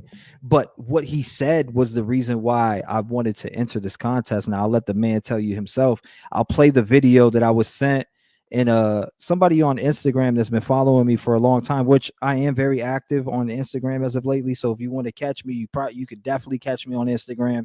That's a fact. There's no ifs, ands, or buts about it. But I do want to show you this real quick. Okay, Timberland. Was it this one? Let me see. Was it this one? Why the hell didn't it let me search? Okay, click it again. No, it's not that one. It's not that one. I'm gonna find it. Oh, there it is. There it is. There it is. There it is. Okay, here we go. Now I can play it for you guys. So let me bring it over here. Boom. Let me know if you can hear this. Ready? This is what I'm entering. This is what I entered. And I'll show you the song that I entered for it too. You can let me know good choice, bad choice. 1, 2, 3. The reason why I entered it too is because it's 100% original. I own it. I bought the exclusive to the beat. It's mine. So I entered it into this. And again, if I do win it, 50 to 65% of it is going into the Voice for the Voiceless bank account. And we will be giving back with it 100%. With proof, with receipts. We're going to show everything that we do. It doesn't have to be on video. We're going to show receipts for the work that the Rev Gang puts in, the help that we do want to provide, but also not kissing fucking ass either and bending over and pandering for people to put change into a bucket, because that's not what it's about. It's about helping the next one. If you're about helping the next one, you can let all that other shit fly out the window. All that goofy, your opinion getting all butthurt, steamrolled ass, like carry that shit somewhere else. You know what I mean? Carry that shit somewhere else. If somebody's opinion bothers you that much, then you're in the wrong fucking place. And I mean earth, literally. But hey, let's dive into it. Hey, look. She told me she thinks, or she tapped right there. Look at that. Jennifer, hold up. There she is on the screen.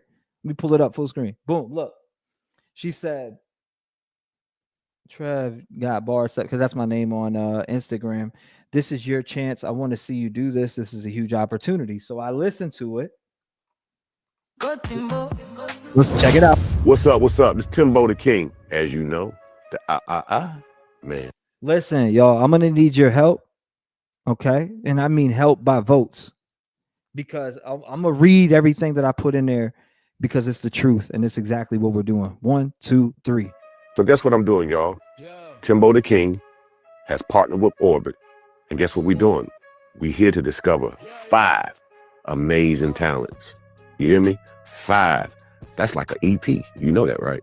So I'm here to really put on, and I hope y'all can put on for me. Let's go, baby. Did y'all not hear me? I said 5. And you know what that 5 means? 5 artists are going to be featured on my new album. Well, our new album. That's me. And which y'all always ask me on show, are we gonna get in the studio? Guess what? Your dream is coming true. Yes, we're gonna do the 5 songs, the 5 artists, gonna do an album, but that one is gonna get in the studio to make that banger with your boy, Timbo the King. But wait, you thought it was over. Listen, it'll mean the world to me. If you can hear me loud and clear, hopefully you do, because I'm having to feel like I'm now worried about the mic sound. But listen, I got to run these votes up. I'm going to need y'all's help more than ever when it comes to this. Now, this is what I need. I need help getting these votes so we can, I want to push this voice for the voiceless shit to another fucking level.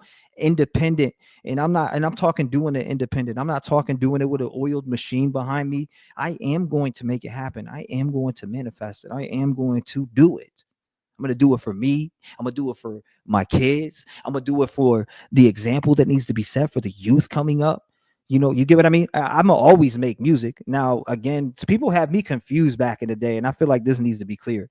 I'm not a country rapper. I never claimed to be a country rapper. I want people to understand this from that lane, because I'm not a country rapper. I'm T-Rev 757, who grew up in Norfolk, Virginia, and Virginia Beach in the hood, both in multiple different hoods, but more of Scarborough Square, Virginia Beach, down there, Magic Hollow. I've seen shit, right? And just like everybody in this world seen shit. I've seen people lose their life in front of me, etc. I come from that type of background and been around these type of neighborhoods and grew up with these type of people. I already know the ins and outs of this fucking shit.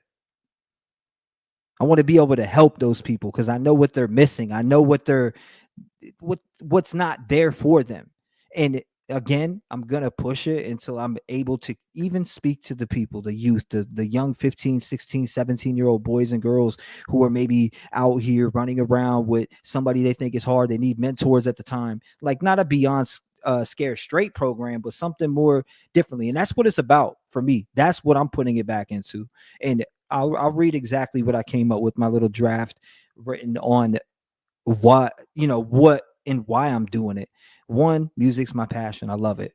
There's dollar signs don't come before music. My passion comes before music. If I'm not getting behind the mic with a passion behind me, then I don't want to be behind that microphone. I won't force music. I won't force feed it. Now, when I get into the studio, I can write a verse in 5 minutes. It's that simple. I mean, this is what I do. I've been doing this shit for a long time at a high level, and people can sleep on it all they want. But I already know that's one of the things that I'm made to do, and nobody will take that away. And I'm going to continue to be a podcaster. People might hate that, but you're going to continue to see T-Rev always on YouTube. He's always going to be talking true crime. He's always going to be, and nobody can change that either. That's why I'm independent, because not a motherfucker is going to change one thing about me. Nobody. The only people that have any dictation on anything about me that changes is my children. Other than that, you're out back. Let's keep watching. Making music. Yeah, you can call 1 second. I got you. I'm gonna give you some money. 50,000 cash. Woo! Boost your artistry, your career. But look, if you get in there and you play, I'm gonna take it back. You hear me? You know how I am. I'm gonna be like, But I'm giving you 50,000 to boost what we already started. The choice is yours. You want to put that work in or not? Oh, you thought I was done just with the money, right? I got you. I got you, Michelle. Not only you get the money, you get to perform in front of me in Orbit at a live show never been done. Because I need to see what you're working with. I just can't. We just can't be in the studio. It's a whole package, right? You have to know how to entertain. So guess what? Entertain me. That's the finale, baby. I fly you out to an unknown place. Yes, ma'am. 1 second, though. It's going to be your wildest dreams. You can't imagine what I'm about to do for you, but you get to perform in front of me and my partner's Orbit. You know what I'm saying? So you know how Timbo do it. It's going to be the biggest contest, digital contest, open to all genres. Not just one. All genres. You heard that? Where my singers at? If there's singers in here, I want you to enter this. Seriously. Hold up 1 second. Why am I lagging? Oh. Look at his face. Hold on. It won't even let me. Okay. If we got singers in here, I got you. I'm gonna drop the link. If we got singers in here, rappers, whatever, man, jump in this contest too. I want people that they should have a chance at something like this. This is something that's once in a lifetime. I just got more of a point to do it now. I got more motivation on why I did it and why I entered it and why I'm not playing no games when it comes to stuff like this. Because you know what? That $50,000 can be given back to families. If I win that $50,000, I can give 50% of that back to families and put it into a college fund for my children. Like that's exactly what I would do. I'd take 50% of it again and do exactly what I just said. Put it into the Voice for the Voiceless where we can give back. I don't care which way it is, whether it's, again, putting money up for a reward for somebody missing or going to a location where a disaster happened, whatever. Just kind things, kind acts. And that's what I want to continue to pay forward and put out is we need this type of energy. We need people to be out here with the community, the youth, these people. We need to be on the ground with the people and really listening to the people and not look at the people as a view. And because again, people can be a view all day long, but if you don't have a game plan, that view doesn't fucking matter. And if you don't know your people, then what the hell are you out here trying to go and do this dumbass shit for? Have a plan. I plan to walk with my people in the field, and it could be the death of me, but you know what? I am always going to get to know people in chat. I don't give a fuck if I'm at 1 subscriber or 10 million. I'm going to stop talking. There's never going to be a time where I do not sit here and talk to people in chat constantly by name and do the certain things that I do. It just never will. That'll never stop. And that's a fact. You know what I mean? That's a fact. We're doing this. Not only we just doing this for y'all, we're doing this to raise awareness for a foundation and named Adopt Encourage. Foster kids who doesn't have a home, that ages out at the age of 18, and we don't know where these kids to go and mental. This is what made me do it. You hear what he just said? This is the cherry on top that made me say, you know what he just said right there, I was like, damn, he needs to hear the Voice for the Voiceless album for real. Mental health is such a rampant thing going on in the world today. This is really to raise awareness on those things that we don't talk about in the world. And that is, foster care. People are born every day. Some are born with no homes, nowhere to live, just don't have parents. And I want to raise awareness because being an artist and me being a mentor, I'm like a parent to y'all. So I want to even be more outreaching to those who are not musically talented. And that's exactly why I look up to Timberland, because of shit like this. See this right here, trying to help somebody. This is what it's about. This is why I love Upchurch's whole entire Creek Squad all the way down to just everything that this man is stood for. I've went through everything in that man's catalog, and that's the touchback on Upchurch and why from 2019 I was able to. He really helped me, but he doesn't know that, but his music did, and his music's helped millions. That's why it's not when people are like, "Oh, T-Rev wants clout from this or he wants clout from that. He's dissing these people for that." If that's the case, then why is it barely got any views? Because I don't care to really sit there and promote the fuck out of it and push it. I could go get views all day instead of in these live streams and ask people to react to it and go put hundreds of dollars and pay reactors. I don't want nope. Everything that I do is going to be organically, or it's going to be the exact number it should be. Period. And that's what I'm saying straight up. It's going to be organically. If a video's got 300 views, fuck it. It's going to sit there with 300 views. But a lot of these cats cap for views and buy views and do a lot of that weird shit. It just is what it is. But again, that's why I do like Upchurch so much, because look what he did for this young man, Just Trey. Just Trey, I'm not sure how old he is, but I'm pretty sure he's younger than me. And the fact that he took this young kid and did under his wing and put him on with music in front of a bigger crowd, and it's literally put money in his pocket, and he didn't ask him for a fucking dime. But yet these other rappers who have a name, a semi-established name that Upchurch helped establish, are out here robbing these starving artists. I mean, JJ Hughes, I didn't diss Just in Time for no reason. just in time. I dissed just in time for the simple fact that JJ Hughes came to me and told me that he got him for like $1,500 or something on a show, or 2,000 or whatever on a show. Okay. So when I hear that my friend that I'm mentoring and that I'm teaching how to move, I told him, first of all, you should be the one getting paid for a show. Second of all, he did what? You know what I mean? The fact that you know, and again, he could tell you the story. That shit. When he told me that, I was like, man, if you don't diss on my end, because I'm not gonna do that. I'm not gonna. But then again, JJ's younger than me, and I looked at him like a little brother. And they pissed me off that somebody in the industry or had some type, or not in the industry, but in this scene that has a little bit of pull would do him so dirty like that. And that's what I'll do for the people that I love. Like one of y'all, if somebody came in here talking shit to one of y'all right now, I might fry them up and I'm gonna get them the fuck out of here. The loyalty is it just, that's where it's at. And when I see that somebody's not meeting me at that same energy, meeting me halfway, and they're just, and then that's when I cut. That's when I cut loose from these people, and I get away from them, because again, they are being weird, in my opinion. You know what I mean? Like, hold on, right? Like my man was telling me that JJ wasn't JJ not and again, I'm about to make a music podcast because I got a lot on my chest with this music shit, and we're gonna do it on the second channel.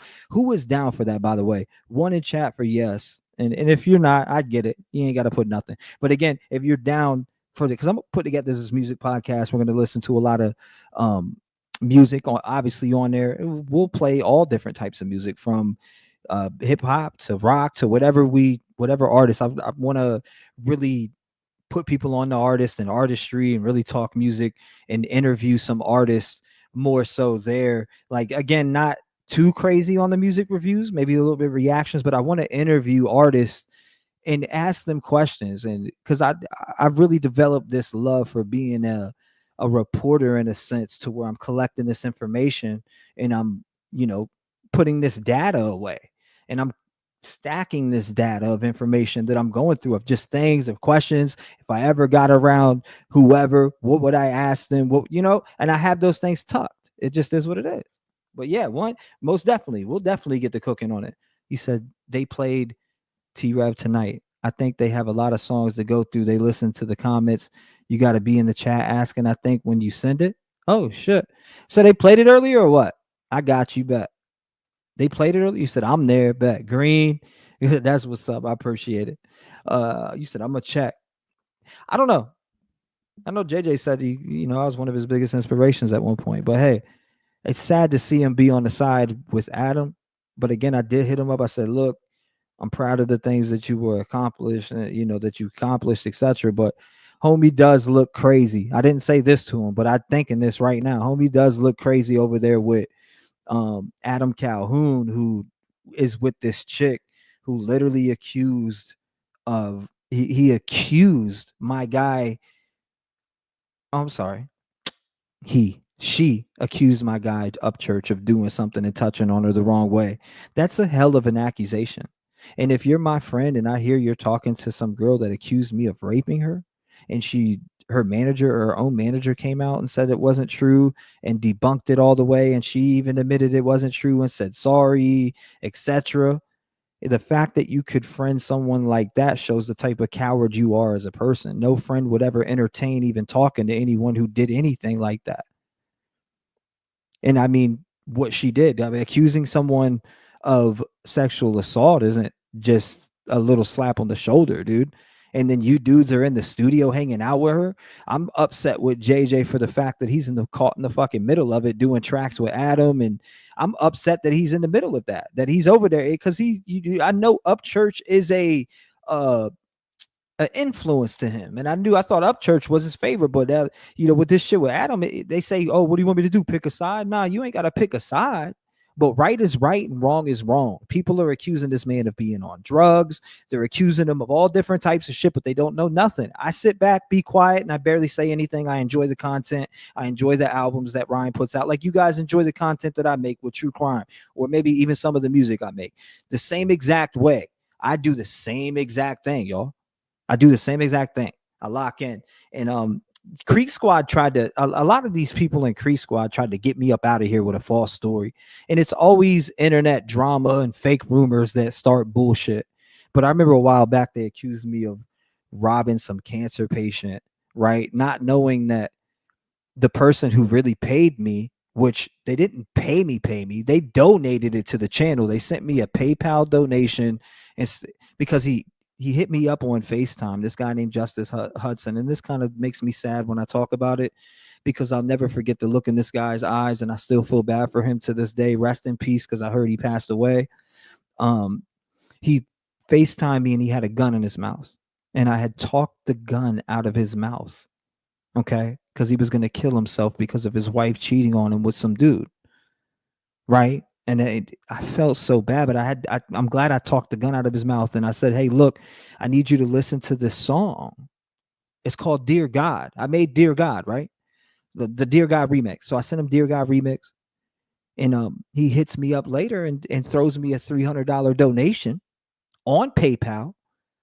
And then later on, he got back with his wife, and then his whole wife, they tried to flip the script on me and say, okay, because I did agree with Justin. I said, look, since you threw me the 300, I was like, what's going on? Is there anything that I could do to help you or anything? And he was like, yeah, this dude who's fucking my wife. And when he said that, I was like, oh, okay. He was like, you're good at dissing, man. You're a really good disser. So I was going to, and then I seen they were both buddy with the same dude that he's accusing of effing his wife. And I pulled out on it. I said, I'm not doing this. This ain't right. So they, again, I backed out of that. But then they tried to sue me. Long story short, they sent me court papers to my house, right?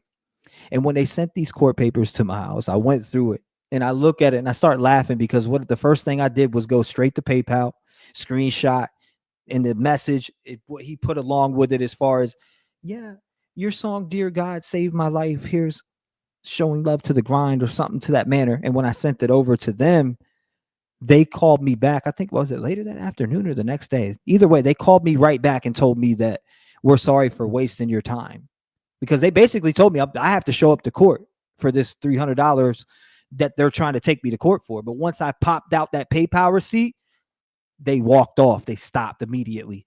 Like, yeah, dude, I keep receipts. I don't play that shit. And then the fact that I had a bunch of little punks running around in the Creek Squad community talking shit on my name, talking about I robbed cancer patients and I did this and they got receipts, this, that, and the third. They really didn't have receipts, one. And two, I literally paid them back on a donation that was donated to me by Justin. We still paid them back. And I shouldn't have had to, because he really sent me a donation. And I didn't ask him for no fucking donation. I sent him a song called Dear God, because he had the gun in his mouth and he was going to kill himself. And literally, the fact I wanted him to know that he was worth more in life, and that it wasn't the end, and that he could, get help and move on from her if he needed to. And we got to chopping it up. So when I had sent that song and he hit me up later on and thanked me for it, like a lot of other people thanked me for it, I didn't ask him to send that. So the fact that they spent it into that type of narrative, it's like, damn, man. Like, 'cause a lot of people in the Creek Squad run with that narrative and hate on me for that, but not knowing the truth.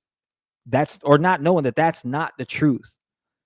You get what I'm saying? They can say whatever they want. They can read off whatever screenshots, text messages. They can read whatever they want. The court papers are real. The PayPal that I just mentioned is real, which debunks every single one of them. 100%.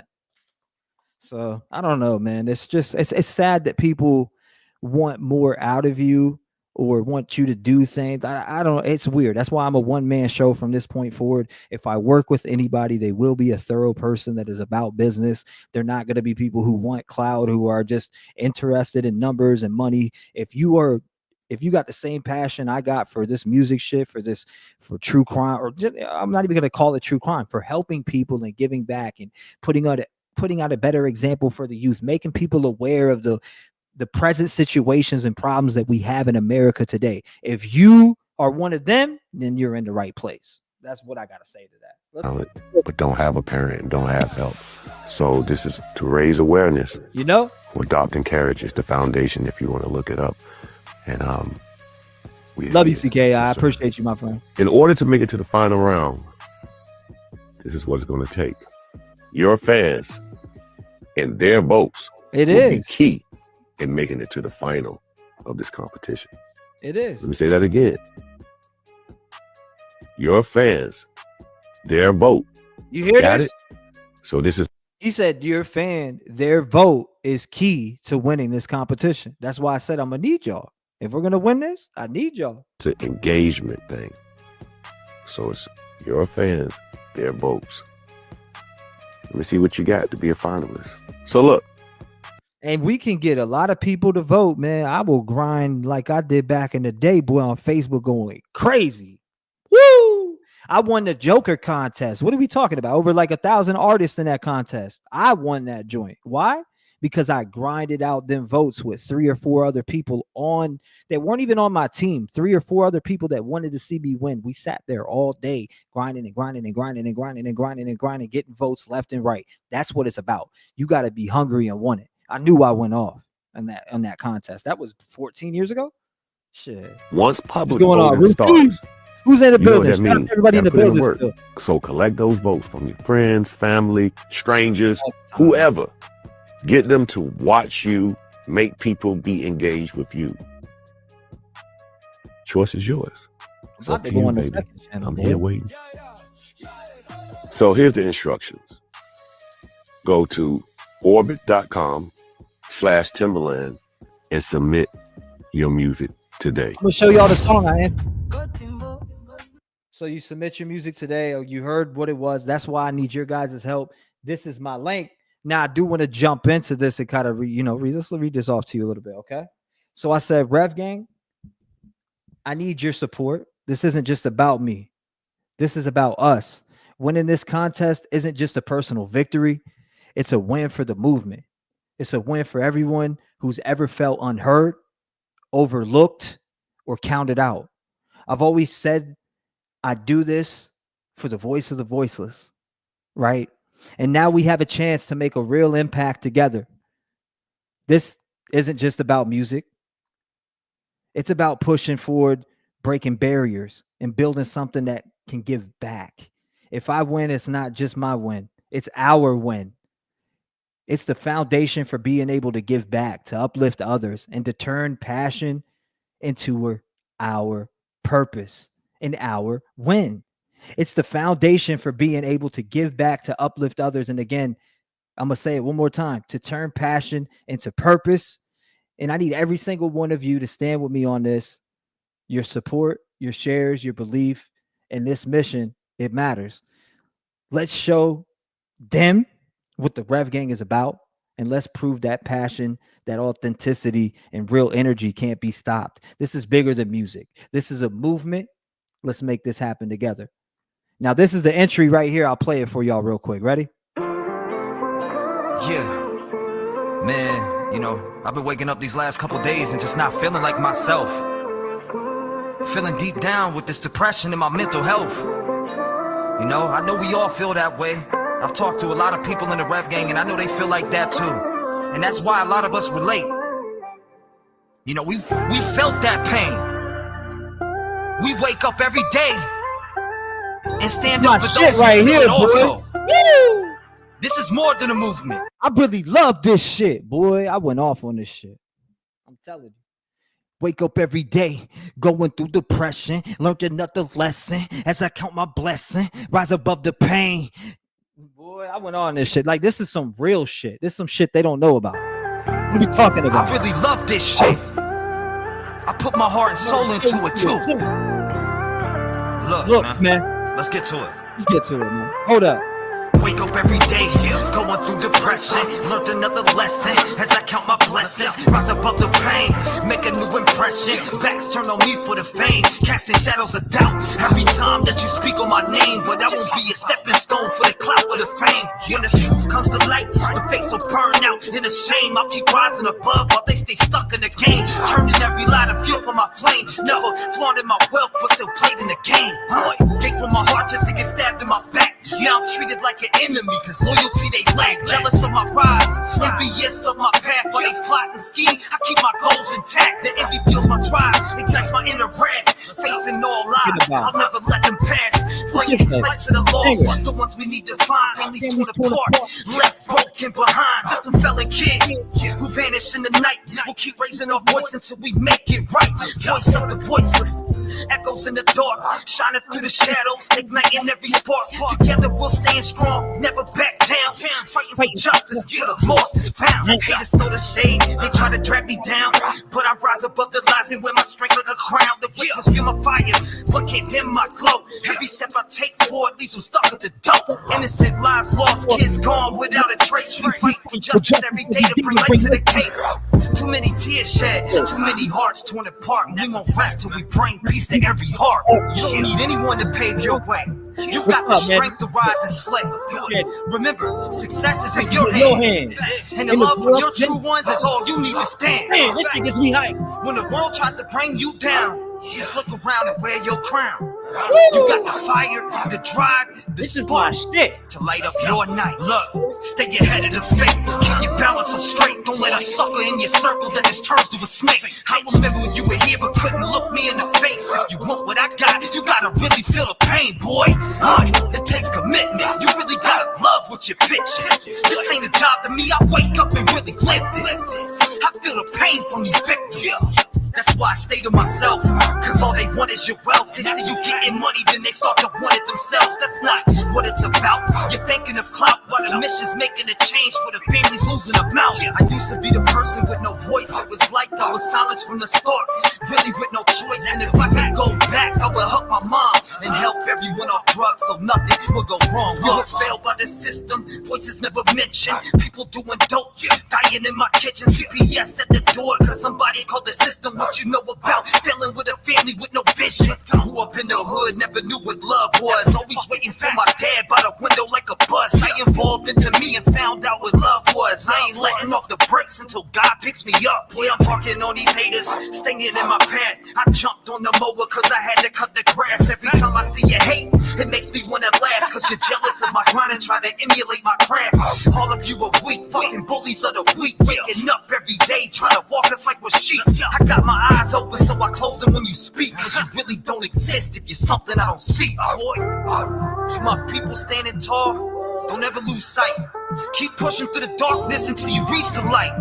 Don't let the haters be your downfall. Rise above the game. You've got the power within. Let them remember your name. We fight for the voiceless, for those who can't be heard, bringing justice and peace with every spoken word. Talk to him. Together, we stand strong in unity and might, creating change in this world, shining bright in the night. Remember your strength, don't ever let it fade. In a world full of shadows, be the light that you made.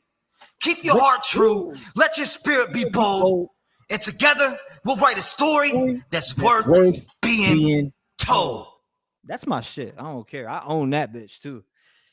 I feel like it has a good message, and it goes along with a lot of the shit that he was talking about. Like that's the first thing I thought about as soon as I heard it. I'm like, damn, he needs to hear this. What, you know, when I get into that verse, I said, stay ahead of the fake, keep your balance up straight. Don't let a sucker in your circle that just turns to a snake. I remember you were here. You couldn't look me in the face. If you want what I got, you got to really feel the pain, boy. It takes commitment. You really got to love what you're pitching. This ain't a job to me. I wake up and really live this. I feel the pain from these victims. You got to stay to yourself because all they want is your wealth. They see you getting money, then they start to want it themselves. That's not what it's about. You're thinking of clout while the mission's making a change for the families losing a mouth.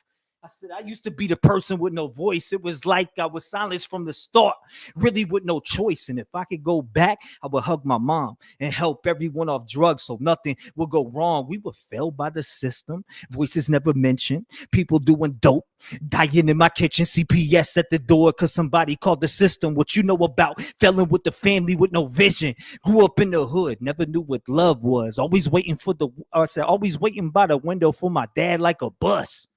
Boy, hold up. Let me stop talking to him, man. They don't know how to talk like that. They don't know how to talk like that, man. I'm telling you. They can't talk like that. You know what I'm saying? They can't talk like that, boy. They don't rap like that. They don't know how to rap them experiences. They could just, yo, I'm sugar the bob and hit it with the knob. It's like, what? What are we talking about? I could do the same thing, but I could I challenge those dudes, those same cats fucking with Upchurch. I challenged every single one of them one-on-one. Like, fuck, y'all going to Upchurch. He's the king of this shit. Like, what are y'all doing? It's country rap. As far as country rap, Upchurch is the king of that shit. There's no, if you said, Trev, who's the king of country rap? Upchurch. There's no questions. There's no stutters. There's no, I think. Well, you got to factor in. There's none of that. It's Upchurch. If you look through everything, like the catalog, all the way down, like he is really for the people. Look at the people that he's brought to fruition, the talent, as much as we, fuck Adam and what he's on, he can rap. Adam can rap. Broadnax can rap. Look at the people that he brought on and did good for. And those aren't even the only two. There's way more than just that. He's helped so many artists. Leroy Biggs. Shit, he's helped me. Dude, he helped me in 2019, right? And I didn't ask him to help me. And he sure as hell just shared what his thoughts were, because he's a real motherfucker. Real motherfuckers share what their thoughts are when they watch something. If it entertains them, they share it. That's what happened. That's what he did. That's all he was doing. That's all he was being. I appreciated it because, when I seen that, I was like, damn, I'm already like, this dude's music has already touched me in a way.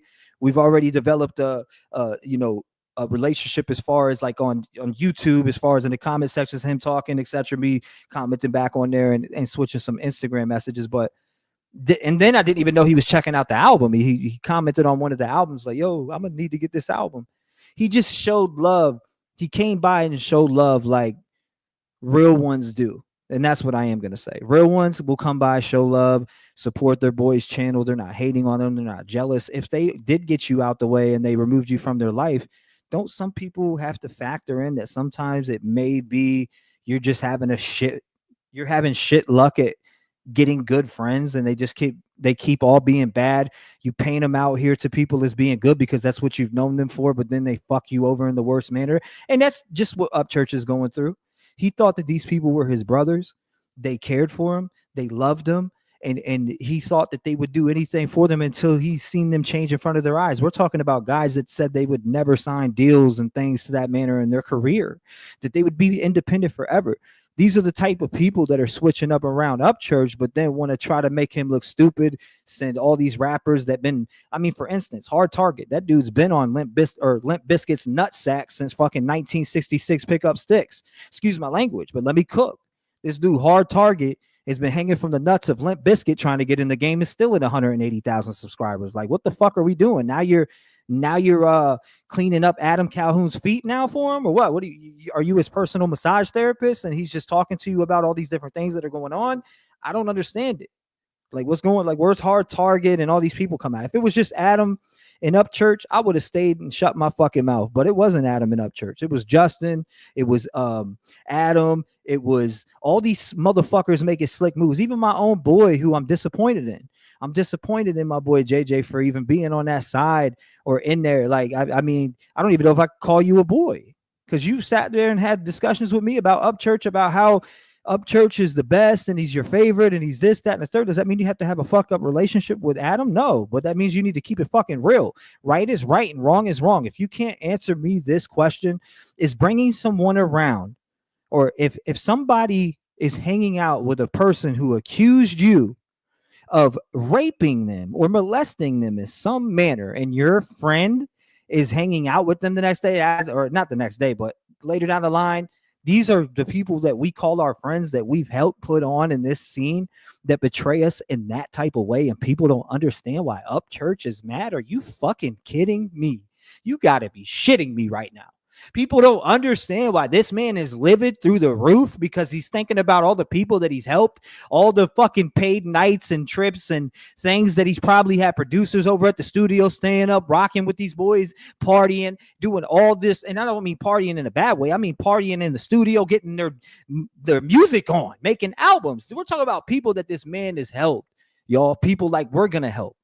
You get what I mean? I don't mean like we're helping rappers. I mean, Church helps people like I want to help people. Except I want to help people in a different field. I want to help people who are struggling. I want to be able to give back to communities. I don't care how much, as long as my bills are paid for, I don't give a fuck. I want people that I can give back to, as long as my bills are paid for and my kids are taken care of and they have everything they need, and I can continue to keep pitching in off my little towards their college funds and putting them on their right path and having their funding for when they need it. I'm good. I'm not a material person. I want to continue to give back to families and do that shit at a high level. That's been the goal. Upchurch, he gives back at high levels. He does it for artists, independent artists that are coming up. People aren't putting this together. There's a lot of fake ass motherfuckers in this country rap scene, y'all, and y'all better clean this up. Clip it. If you're here right now, you're in the country rap scene, clip this shit. Let Kurt hear it. Let everybody hear it. Spin it for them. They need to hear this shit. You're in a scene full of fake ass motherfuckers that pretend they love you and talk shit behind your back, but don't have the balls to talk about any of it to your face or have a conversation or discuss anything. It's a two-way snakery scene. Make your make your circle very small. Get away from these people. I'm saying this to all artists right now. Go buy you a fucking microphone. Excuse my language, ladies in here. Go buy yourself a microphone. Go get yourself your own setup. Do podcasts. You do not need them. You can do your own thing without needing lames like this around you. What is a feature gonna do for you on a song with Adam, JJ? Like, come on, man. This dude, like I said, I've heard you say you fuck with Church super heavy, and even shouting him out saying he's one of your favorites, he inspires you, etc. And then to right is right and wrong is wrong. And if you think that that's right, what Upchurch, if JJ thinks that's right, what Adam did to Upchurch, then I don't think we could be friends no more, because that means that you would do the same fuck ass shit to me, and I don't associate with people like that. And again, if I could talk to anybody about anything I've ever said in my whole entire life, because I can stand on it. A man will stand on what they've said in the past, whether it was a DM, it don't matter what it is. But again, we gotta stop this fakery bakery. Hop on whatever dick you can hop on to make it to wherever you want. That's not what I taught you, JJ. That's not what I taught JJ Hughes. That's not what I taught you. I taught you to be your own backbone, dude. I taught you to be independent. I taught you to not give down, not give in, and become puppets to people. And that's, I believe that's the reason why you turned to me when this whole Justin robbing you for 1,500 thing happened, right? Or 2,000, whatever it ended up being. But either way, that's what ended up taking it there. When I'm mentoring people that I love and look at like a brother, or a best friend, but again, a brother, and I'm giving them the best advice that I could possibly give them, and they go against the grain, and then again to do some fuck ass shit like sign with my whole shit, like messing with my boy, like I don't know. It's just it was a very weird taste and a weird time for homie JJ to pull out what he pulled out. And I'm gonna look at the chat in a second, but he really, again, that's somebody that I considered a brother. And at this point, as I'm sitting here thinking about it, it's like I can't be cool with people who think something like that's okay. I don't care if if Adam Calhoun came to me right now and said, let's make an album. You're the dopest rapper. We'll promote everything on my channel. We'll do this, that, and this. I'll turn it down right now and tell them to kick fucking rocks, because I'm loyal to Upchurch for a reason. There's reasons why I'm loyal to Upchurch, because Upchurch stands on what he says. He does what he says he's going to do. He helps out people who are less fortunate. He helps out people who are the underdog. He lets out people who are being, or he helps out people who are being, you know what I mean, shoved face into the ground. See, he helps those type of people. And people want to sit there, they call it dick riding when you have someone's back. Dick riding for what? I don't need clout, bro. I don't need clout. Like, if you went and looked at the channel, I don't care if they ain't been doing that good lately. Go look at the channel. It's still average like 50K a fucking, or actually, I'm sorry, over 100K a month. So it don't matter. Like, what are you talking? I don't mean money. I'm talking view wise. Like, we're talking, if T-Rev is doing bad, my bad is 50,000 views in a month. That's my bad. Like, okay, whatever. It's not about the views, but that's what y'all want to try to make it about. You want to try to make it about views, and you're a true crime podcaster. Boy, I've been a hip hop connoisseur and a rapper for a hot minute since I've been in the hood, battle rapping motherfuckers in front of the high school, rolling a blunt with one hand while I'm battling people off the top of the dome while homies kicking the. And I'm like, yo, Adam is a bitch. I'll smack his shit. That dude thinking that he nasty on his mic. Now, you know what I mean? Like, I be coming up like off the top on the spot. We're coming up with raps. Like, you know what I mean? This dude, Adam, thinking that he's Batman. Hit him in the head. You know what I mean? We was out there getting it in. We didn't give a fuck about nothing. That's what we did. We skipped school, go out, battle rap. And that's how I grew up. And I grew up around my dad in the studio. People don't know that. My dad was an artist and still is an artist to this day. He's been an artist for a long time. But I can't even see. You said, let's go. Ain't a phony bone in his body. You know? You said, I want to hear that banger again. Which one? Okay, I got you. Let's get to cooking. Let me shut the hell up real quick. Because I had to get my bag, though. Like, that type of shit pisses me off about homies that I've taught shit. I taught him not to sell his soul. You know how many times I could have sold my soul here, y'all? You know how many times I could have sold my soul on this channel so far? You know how many people have reached out to? I'm not saying this to brag. I'm saying this because it's real fucking shit. You know how many people have reached out to me to try to sign me? Somebody from Atlantic Records reached out, tried to sign me for music.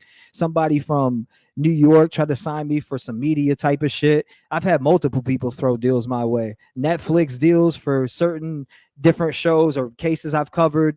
Different things. I've gotten offers. I just haven't went to any of them. I just refuse to not. Once they start to change what I'm against, then I can't do it. If everything's, you got to start telling me things I can't talk about, then I can't do it. If we're going to sit down and have an open conversation about what it is, then we could talk. You feel me? Then we could talk. But if you're going to fucking sit there and try to tell me I need to change as a person and you're going to change, nope, that's the minute I shut your shit down like Ray Lewis. All right, let's get it, man. Hold on 1 second. Let me put something on. I was going to send this one, and I still could. What do you think? We could still go back and change it. If it's between that. All right, so this song we got on already, right? And now I'm going to play this one. Give me 1 second. Let me take this off. I got you. Give me 1 second here. Go back to there. Oh, yeah, I don't need to do any of that. Here we go. So it's between that song and then here's another one.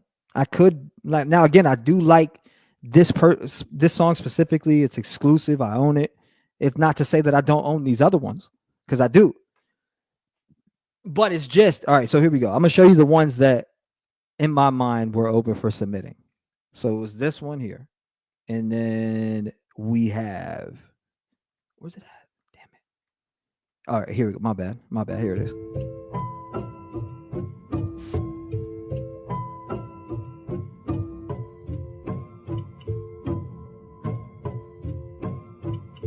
I'm gonna get it done, I'ma do it myself. Oh shit!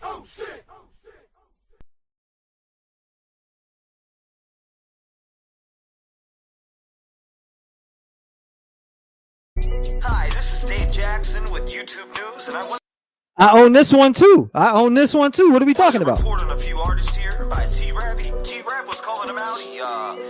They're definitely buying views. We went and looked at their social blades, and it's 100% fact. They're really doing it. Look.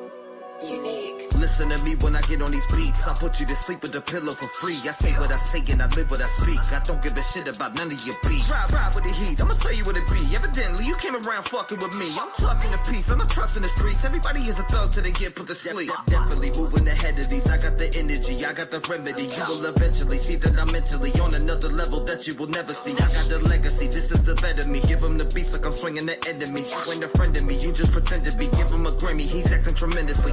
Why you gotta fake shit? Take a hat guy, I'll give your ass a facelift. You dumb man still stuck to the basics. Want flow and you never really say shit. Don't make me drag your ass out of basement. Me this Timberland boot, I'm in to shake shit. From the streets, I had to hustle just to make it. Flipping packs on the first when we pay rent. What you know about it? At 13, I was taught how to make sense. You were in school playing with a paint pen. I was on the block, really serving many men. By the way, I think you owe me like 50 cents. I am your boss, cause I got the sauce. Hop in my way, then you stick to a dog. You're taking this loss. I'm in the field, snagging this shit like my name anymore. Baby, back at it like a crack addict. Gotta jump it like a jack rabbit, cause I'm that savage. If you ever wanna stab at it, take a pass at it. I run the tracks like a school, cause I'm fast at it.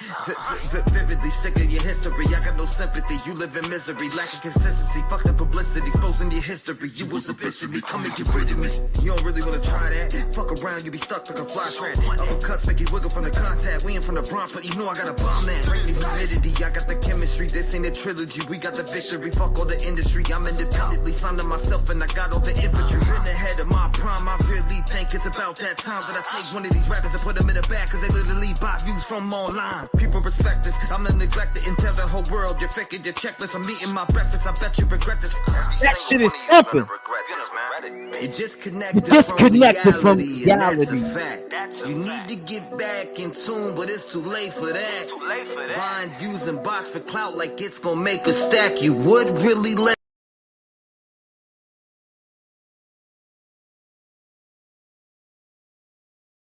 let your tonsils.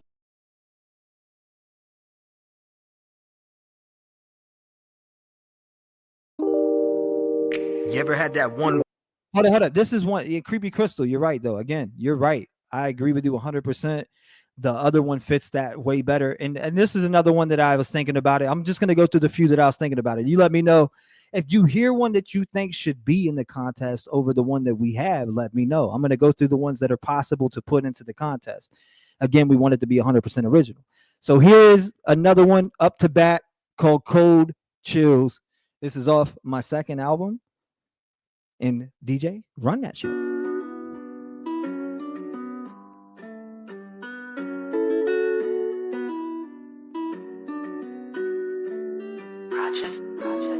A lot of people try to come and put a stop to me, but I've been running through these beats kinda like a Rocky scene. When I take over, they'll probably say it's a robbery. I'm sick of all these actors that lacking, living in mockery. I came up out the jungle, handing out of the poverty, training like Miyagi to make it out this economy.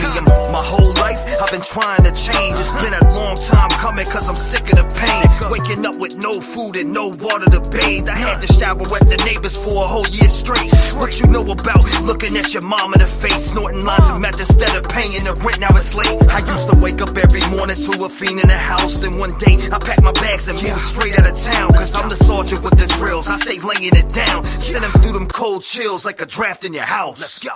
I'm in the field, I'm a sergeant with the drills. When I get up on the mic, they know I leave a cold chill. I'm like a storm when I spin a windmill. I'ma take off to the top, you try to stop me, yo, that can't be stopped. I'm in the field, I'm a sergeant with the drills. When I get up on the mic, they know I leave a cold chill. I'm like a storm when I spin a windmill. I'ma take off to the top, you try to stop me, you'll get killed. For the top. Going through the struggle like I have as a kid is the reason why I get emotional when using my pen. I just wanna make it out and make a life for my kids and get married and just have a family, cause my heart's full of sin. I done did a lot of dirt, robbing grown adults since I was 13, taking stacks of money and disappearing within the streets. Going crazy back in heat, grab a pen, I'm cooking beef. I'm glad I left town, cause if I didn't, it was murder scenes. I was young and very toxic as a little teen, carrying around dope, selling it to a couple fiends. People coming to my window at night, phone ringing off the Richter for a ball of some white. I used to be that hustler, making moves on a bike. If anybody looked wrong, I was ready to fight. Don't get it twisted, cause I changed it, now I'm living my life. I'm the sergeant with the drill, sending chills to the mic, let's go. I'm in the field, I'm a sergeant with the drills. When I get up on the mic, they know I leave a cold chill. I'm like a storm when I spin a windmill. I'ma take off to the top, you try to. That's it. I'm in the field, I'm a sergeant with the drills. When I get up on the mic, they know I leave a cold chill. I'm like a storm when I spin the windmill. Try to take off to the top, you try to stop me, you get bored. Cause I can't be stopped. That shit's old too, like super old. Here's another one that I could enter to, 100% own it. 1, 2, 3. You never know. What contest is it? It's a Timberland contest. Timberland's contest is the winner gets 50,000. If we win the 50,000, like I said, 50% of it's going into the Voice for the Voiceless nonprofit bank account, and we will be giving back right away. We will be giving back to a couple families off the rip. So again, that I definitely, this would be a big victory. Not only, I'm not saying for me, this would be a big victory for us, because not only that, we'll be able to get back to some families, and I'll also be able to put some college funds away for my children, some more college funds built away to where it can't be touched. And that's what I look to win it for. That's what I have on my mind. I want to win it for them, and I want to win it for the voiceless, the people that matter the most, the voiceless. You get what I'm saying? It should all make sense now. But let's run the next one. These are all eligible tracks that I can put up here. By the way, original tracks. 3, 2, 1. Always Revved Up, featuring Emily Elkins on the hook. Shout out to Emily Elkins, lovely voice. Have no problems with her. We've had our problems with it, but shout out to Emily Elkins. You know, I wish her well. I'm always revved up, I'm never turning down. I smoke a blunt to the face to calm my nerves down. I'm reaching up, got my head right above the clouds. I can feel the calm before the storm, there is no tapping now. I'm always revved up, I'm never turning down. I smoke a blunt to the face to calm my nerves down. I'm reaching up, got my head right above the clouds. I can feel the calm before the storm, there is no tapping now. There is no tapping now, that's not what I'm about. I'm down to ride, all we always high, head above the clouds. I'm on my grind, try to stop me, I'ma knock you out. Praised in the streets, little boys, you are not allowed. Claiming you're the best, now I'm coming for your neck. I came out the pussy with the mic as a vet. I've been on the grind, they see me as a threat. I ain't here to sign deals and run off with a check. I just got a lot of passion and a heart in my chest. I love making music, when I do it, it's the best. I've been working non-stop, serving beats like a chef. I'm here to take over, separate me from the rest. Cause I see a lot of separation from people that wanna go and help, but they never go and do it. They claim they really about that life like 6ix9ine, but in court look foolish. I've been all around the block, streets flooded with the cops, doing time in a cell life, looking at the box with my mind on my dreams, now reaching for the top. If they say that I can't, I prove them wrong on the spot. Let's go. I'm always revved up, I'm never turning down. I smoke a blunt to the face that calm my nerves down. I'm reaching up, got my head right above the clouds. I can feel the calm before the storm, there is no tapping now. I'm always revved up, I'm never turning down. I smoke a blunt to the face that calm my nerves down. I'm reaching up, got my head right above the clouds. I can feel the calm before the storm, there is no tapping now. They got you tapping out. Let's go. What's all that rap about? You got bars, but your music ain't a cap and gown. You try to make a song, your hooks lack the sound. The fact you think you're good has got me laughing out. Step hand to the belly of the beast, you're all food on my table and I'm ready for the feast. Stomping on the field like an old Pericles, you better hang it up now, cause I got you by your feet. Walk you like a dog, cause I got you by the leash. Labels got you on the paper, signing deals like a lease. But you do what they say and you say what they preach. If that's being real, I'd rather hang from a tree. People don't know the term of being real. They'll be anyone just to go and make a meal. They act all hard to the gangsters in the grill, and they hit it, hammer cock on the spot, you get killed. Little sucker, you don't want that beef. Claim you got hands till I catch you in the streets. Run up on a pussy like a steak, you get beat. I've been about that life, different gazing to the peeps. I'm with it, motherfucker. I'm always revved up, I'm never turning down. I smoke a blunt. Now that's a banger. That's an old banger too. I know the first. I definitely agree. My piece, 100%. All right. So I think this one. Whoa, hold up, y'all. Hold up. Wait a minute. I think we found one that takes the cake. Maybe you think different after this, but I think we found a song that may potentially take the cake for being in this competition. Let me know what you think in the comments as we play it. Here we go. 3, 2, 1. What song is it? Woo!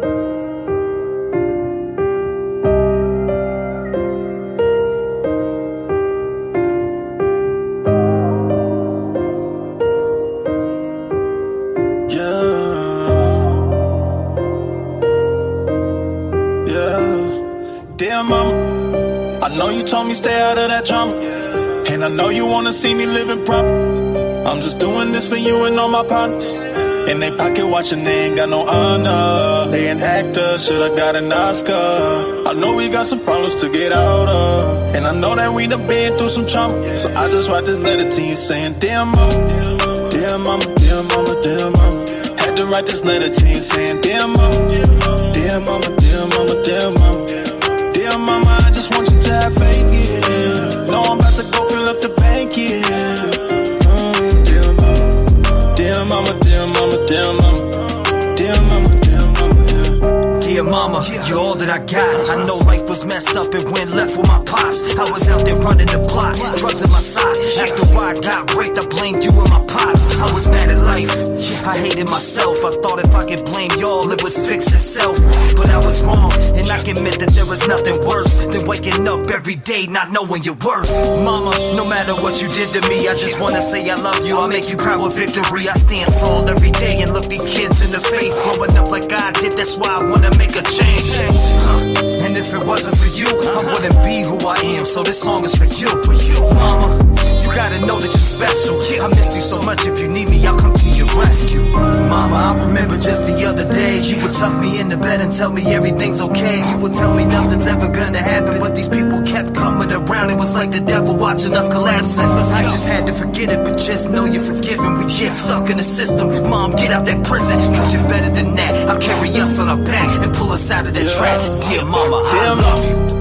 I know you told me stay out of that drama, and I know you wanna see me living proper. I'm just doing this for you and all my partners.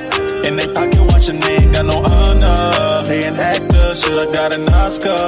I know we got some problems to get out of, and I know that we done been through some trauma. So I just write this letter to you saying, dear mama, dear mama, dear mama, dear mama. Had to write this letter to you saying, dear mama, dear mama, dear mama, dear mama. Dear mama, I just want you to have faith, yeah. No, I'm about to go fill up the bank, yeah. Dear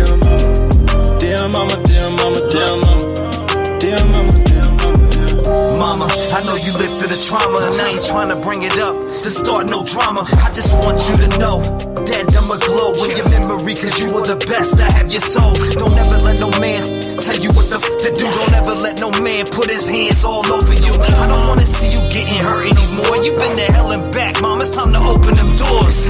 It's 2024, I'm here to turn the page. Voice for the voiceless, the year we make a change. Tired of the deaths in our country. People acting funny, switching over money. Materialism, people lack substance. Haters everywhere, the devil's getting comfy. Dear mama, spread your wings, you're free now. Love you, I will always forgive you, no matter the troubles. Dear mama, I know you told me stay out of that drama, and I know you wanna see me living proper. I'm just doing this for you and all my partners. In they pocket watching, they ain't got no honor. They an actor, should've got an Oscar. I know we got some problems to get out of, and I know that we done been through some trauma. So I just write this letter to you saying, dear mama, dear mama, dear mama, dear mama. Had to write.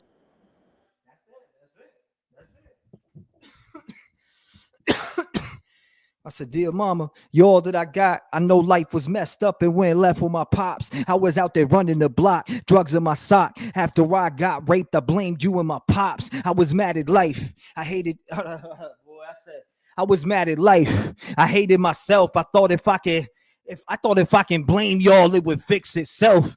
But I can admit I was wrong. And there is nothing worse than waking up every day not knowing your worth. Mama, no matter what you did to me, I just want to say I love you. I'll make you proud with victory. You strong. I'm fucking up on the lyrics, but because I ain't listened to it in a minute. But that's the joint right there. 2 listens, I'll remember every lyric one by one. But yeah, no, that joint right there is fire. You said, I love Dear Mama, but to win the contest. Yeah, I agree. Creepy. I'm still with you on that. I'm still with you on that. So, what was my second verse? I said, mama, I know you went through the trauma, but I ain't trying to bring it up to start no drama. I just want you to know that I'ma glow in your memory, cause you were the best. I have your soul. Don't ever let no man tell you what to do. Don't ever let no man put his hands all over you. I don't want to see you being hurt anymore. You went that. I said, you've been through hell and back, mom. It's time to open them doors. 2024, I'm here to turn the page. Voice for the voiceless, the year we make a change. Tired of the deaths in our country. People acting funny, switching over money. Materialism, people lack substance. Haters everywhere, the devil's getting comfy. Dear mama, spread your wings. You're free now, I love you. I will always forgive you no matter the troubles. You know what I mean? Just some shit like that, some poetry shit. You said it's hard, gotten bigger. Oh, I got another one though that might take the cake. Let's check it. Let's go to the next one. All right, I got the real shit on lock. These people ain't doing it like this. Hold up, but this is me and Pops. This is a suicide prevention song. I just don't know if I want to enter it, but I don't know. I'll run that one in a minute. Hold on, let's go to this one. Let's go to another one that I think. Okay, here it is right here. Boom. This is fire. This is fire. This is fucking fire. Holy shit. Forgot about this. Yeah, we own this too.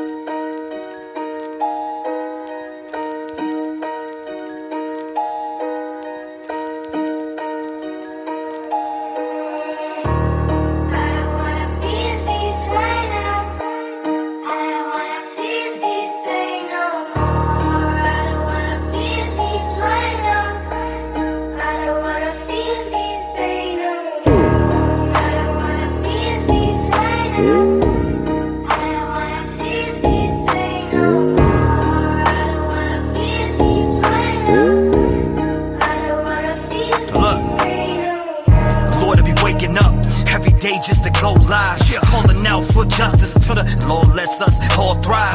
We ain't here to play no games. I just came to make a little change. Sick of the laws of corruption in our country. Yeah, it's a fucking shame. How the innocent hurts and the guilty get to laugh when the president's a curse. We all wanna fix it, but we can't fix shit if you never hear what the hell we say first. Dedicated, never hesitated. Speak for many, no hesitation. Give a voice to so many people. If you hear the pain, you could never hate it. Rise above the silence, amplify the cries. For every tear that falls, where that echo that defies.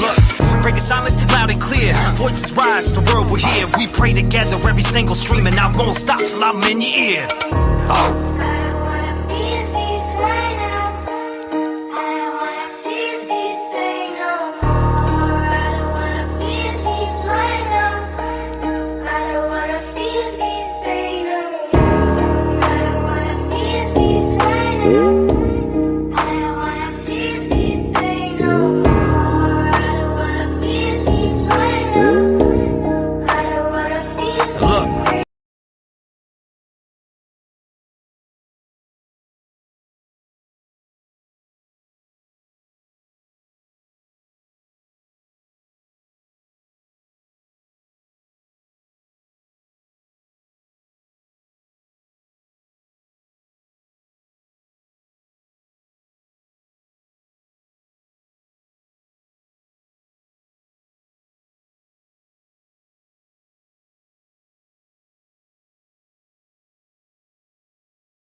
shadows, voices fade, but I make them heard.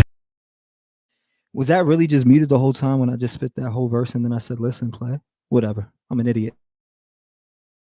Every single day, I pray for change to the point that I think about coming with Rev Gang as a parade. Chasing echoes, silent screams. We like the way with hope's high beams. Got in and lost back from the extremes. Voices rise, tearing at the seams. United in the fight, no one's left behind. Let me give you some advice. Be a voice for yourself, don't ever give up. You can always make a change, it ain't late to make it right. Step up, stand tall, together we ignite. Break the chains of silence, shining ever bright. I'm an angel with my wings, focus on this fight. That's why I speak loud with this chest on my mic. Tired of the feeling, it's like all the villains. Steady state winning, how do we make a difference? They shut down opinions, got a bunch of little minions that will never make decisions on anything they're pitching. But we break the mold, no blind submission. Rise and revolt with clear vision. Voice the truth, our strong mission, we will compose. Let's go. Damn, son. I was muted, cuz. That's a fire one. All right, so you can say yes or no to that. You said the winning song. Hold on, let me get to the what hold up, the winning? Hold up, you talk about this joint right here? I was always left alone, sitting in my home, going through depression while I'm writing all these poems. My mom was doing dope. That's all I ever known. But I let that pain go away. I'm here to take the throne. Got Rev Gang behind me. They give a voice to the streets. Let the people speak. Love and light is what I preach. Got these negative people who try to put stains on my fleece, but I never give up and stay pushing like a boy. Let me stop. Let me put it on. Let me stop. Let me let it play. Because this joint could be on there too. I forgot about that. Ooh wee. Hold up. Wait a minute.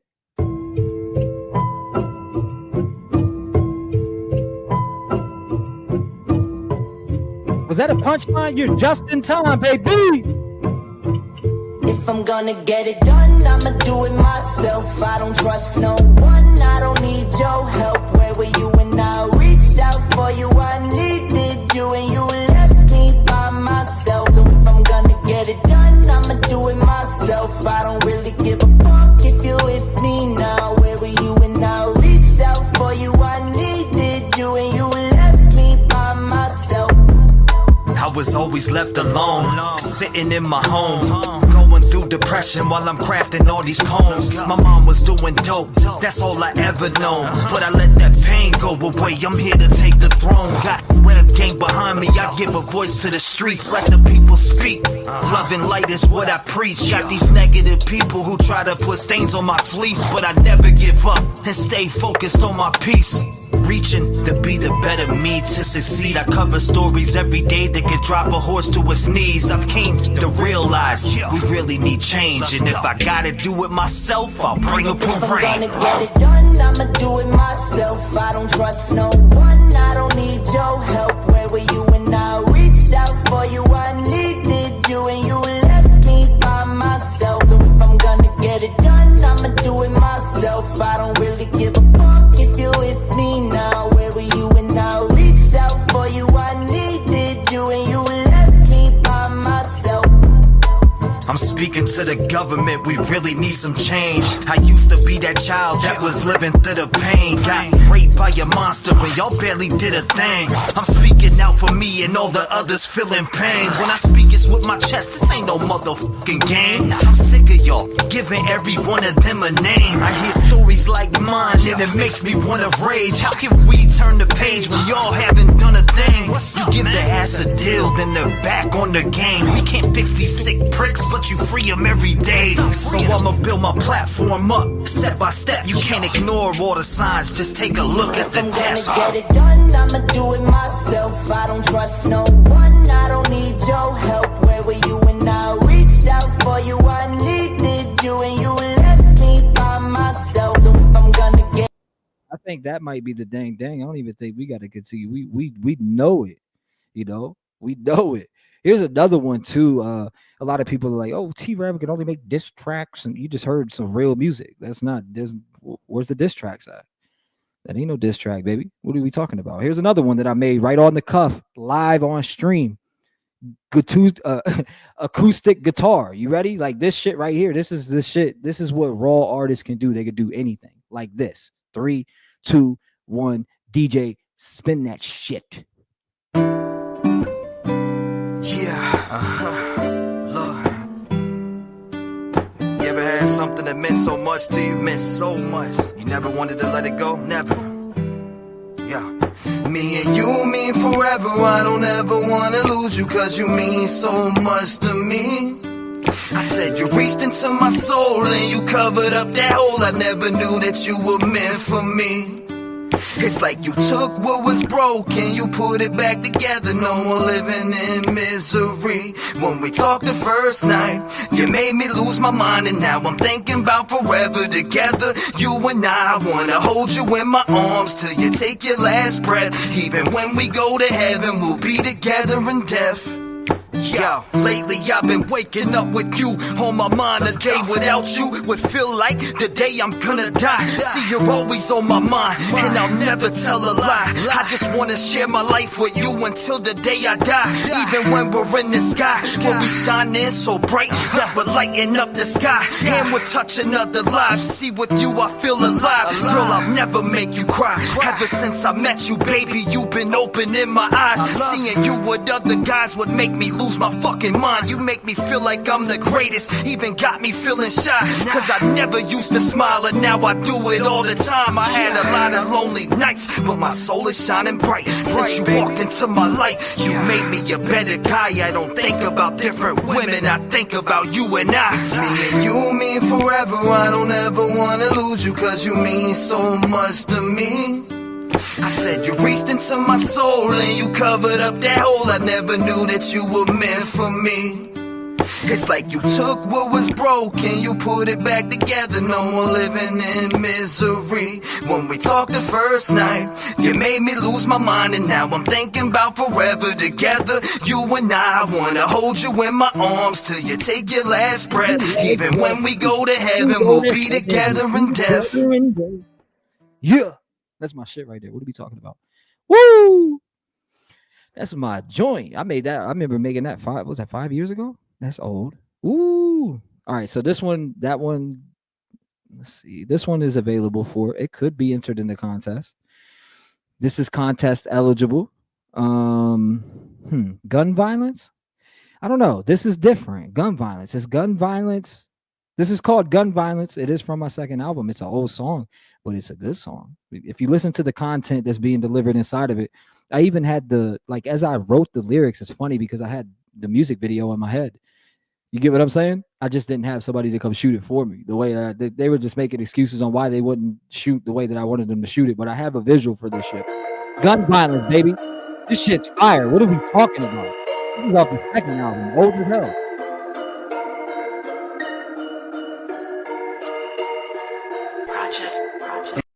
My man said this is trap. Hold on, this is for. Let me play the one for the haters. Me, Playboy the Beast, and Hunter Koofy. Shut these fucking haters up real quick. You ready? Eat your fucking food, bitch.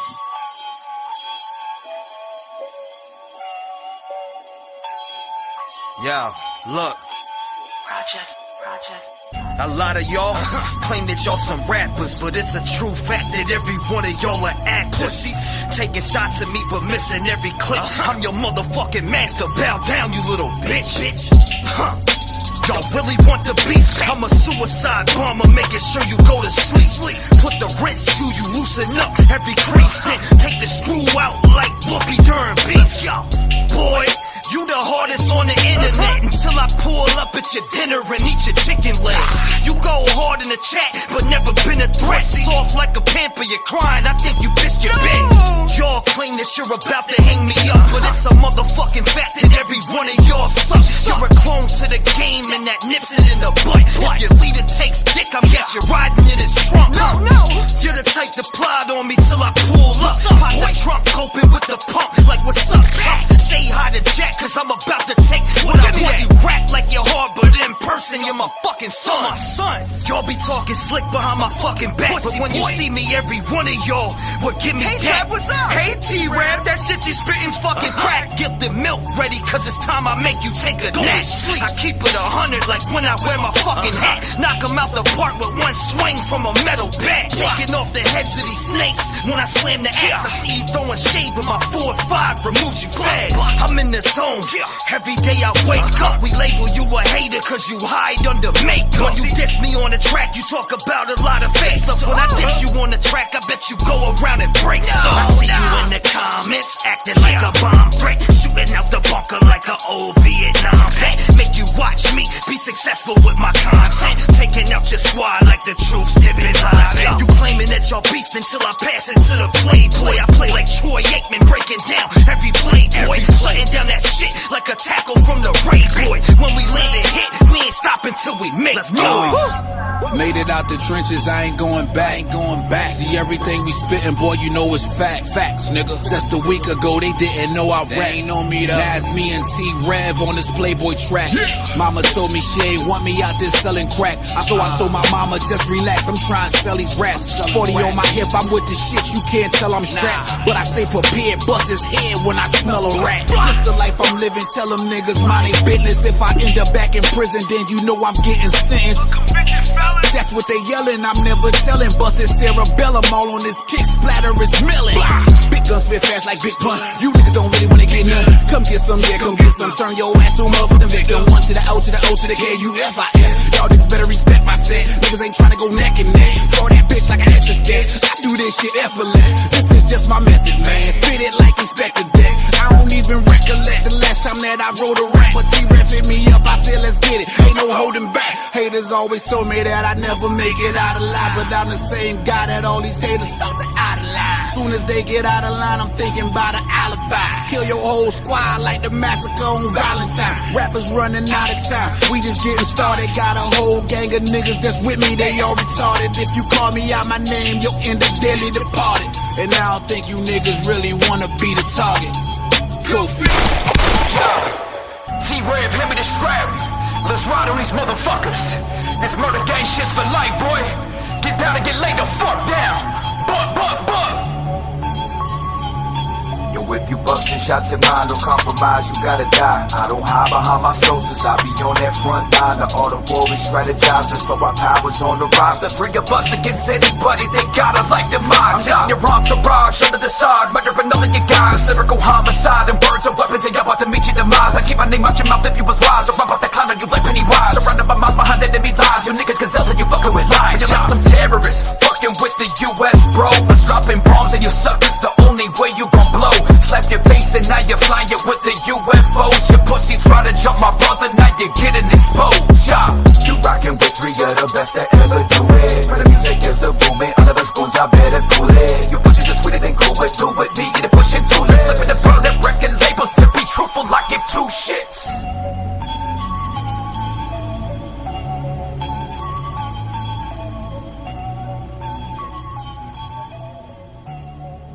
Because to be honest, to be truthful, we give 2 shits.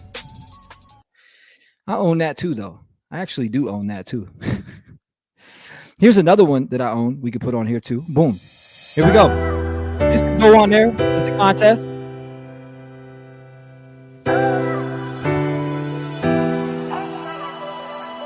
All the sacrifices and the sleepless nights, will they serve me well? Only time will tell. I just keep on praying that I'll find my way if I go through hell. Only time will tell. Only time will tell. Every day I wake up, I'm here to make a change. Only time will tell, I hope it takes the pain away. I see these families going through it every single day. Another person dead, an article up on a page. But I hold on to hope like a candle in the rain. Got it by the light, trying to break through these heavy chains. In the heart of the night, I'm searching for the flame. Speaking for the silent, in the honor, I'ma pave the lane. In the silent battles, I become the roaring train. Carrying the hopes on this long and winter terrain. Through the valleys of silence, the dreams I entertain. In the quiet whispers, my purpose remains the same. Let's sacrifices and the sleepless nights, will they serve me well? Only time will tell. I just keep on praying that I'll find my way if I go through hell. Only time will tell. Look. Only time will tell. We're really feeling like we're living in hell. Just turn on YouTube and start searching and you'll see it yourself. But together we light up the dark, standing strong, playing our part. Heart to heart, we heal, we mend. And this battle will prevail in the end. Voice for the voices we defending In the silence, our words transcend. With every note we send a message, deep truths we blend. And every verse hopes trend from my spirit within. Let's wake up, start the day, I'm back fighting again. Giving a voice to the people who have nothing to give. They come to me, I let them speak and tell it just like it is. I've been sacrificing all my life, I sleep when it is. All the sacrifices and the sleepless nights, will they serve me well? Only time will tell. I just keep on praying that I'll find my way if I go through hell. Only time will tell. Only time will tell. Divine spirit of love and light, in this hour of need, guide America right. Shine your grace on every child, every soul. Mend our hearts, make our nation whole. All the sacrifices and the sleepless nights, will they serve me well? Only time will tell. I just keep on praying that I'll find my way if I go through hell. Only time will tell. Only time will tell.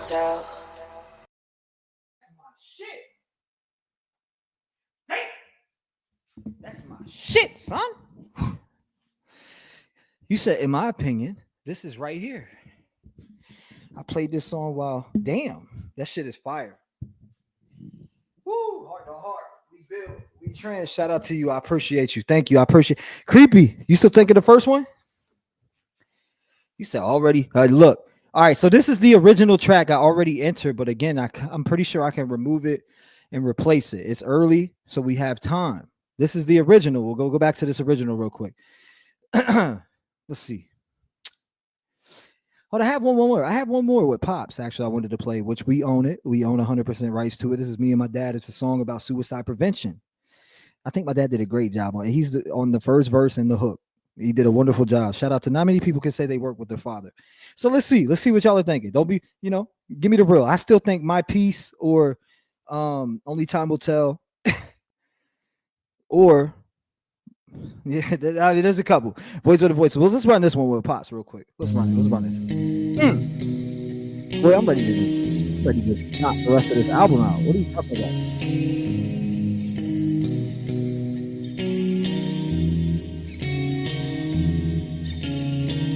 Man, I gotta try to get away.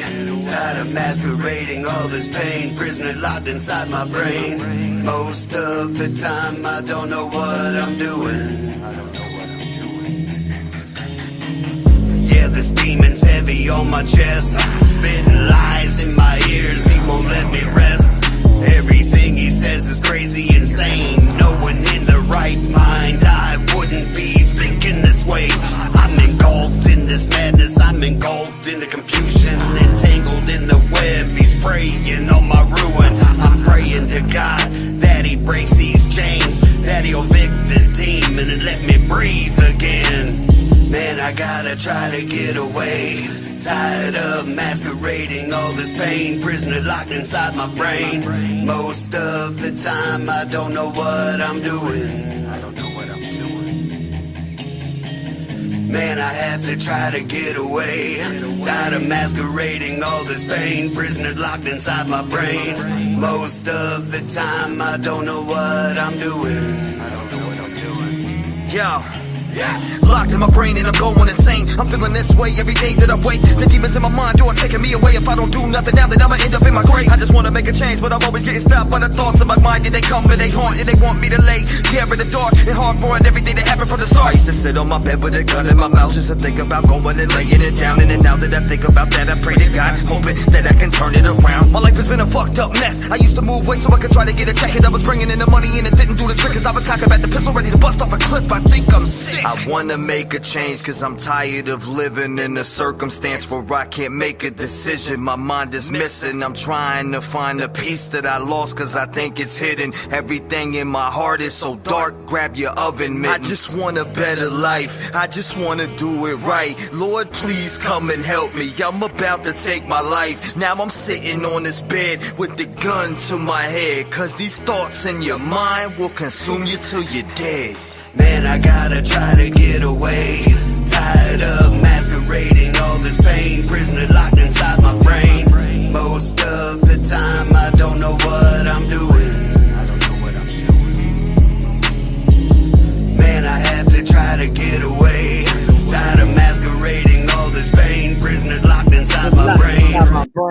Pops killed that. Pops killed that. Boy. Locked in my brain and I'm going insane. Feeling this way every day that I wake. These demons in my mind are taking me away. If I don't do nothing now, then I'm gonna end up in my grave. See, I'm always being saying for the hold on, I'm trying to remember my words. They want me to lay all that. I'm always being saying by the demons in my something. I gotta. It's been a while since I heard the verse. I used to sit in the bed with a gun in my mouth just to go about to get, or just to go around, think about taking it out. I really don't give it. I pray to God, hoping that I could turn it around. My life has been a fucked up mess. I used to move weight so I could try to make a check. And it was yeah, something like that. We went there. We definitely went there. The fact that I got that breast control when I'm sick is crazy. Boy, we going there again. What's up? Wish I could answer this. You ever been to that stage in your life where it's like something's gotta change for the better? Cause that depression's killing you. I don't think you wanna know what I'm feeling in my heart. Every day I open up, it feels like I'm looking in the dark. I've been stuck here my whole life. You don't know how it feels to be missing meals. Cause every day you wake up, you're addicted to pills. Cause everybody's on your ass like a motherfucking drill. I'm starting to get pissed cause my life's shit.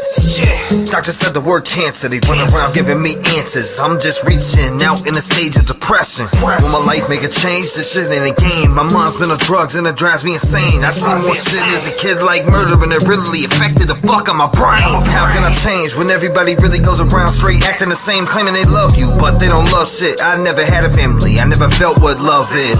Half my heart wants to quit, the other side wants to bitch. I just wanna make a changes. You need help, I'm just asking, I'm sick. I'm looking for I'm searching for I'm looking for I just want all I really want is change. Depression is take me another lane. And then my mind's clogged up like a really broken drain. Please help, I just need a little bit to change. And when I come back, I promise I'll make them feel the flame. I am damaged by my past in the dark, being locked up in a room like jail straight from the start. Being raped, watching people die really ruined my heart. So if there's really change, I think it's time to fucking start. Cause let's be honest, my mental can't handle a lot. That's why I'm so broken like glass from a parking lot. I have a lot of faith, then the next day, really not. I believe in myself, but depression is gonna really harm. I'm looking for I'm searching for I'm looking for I just want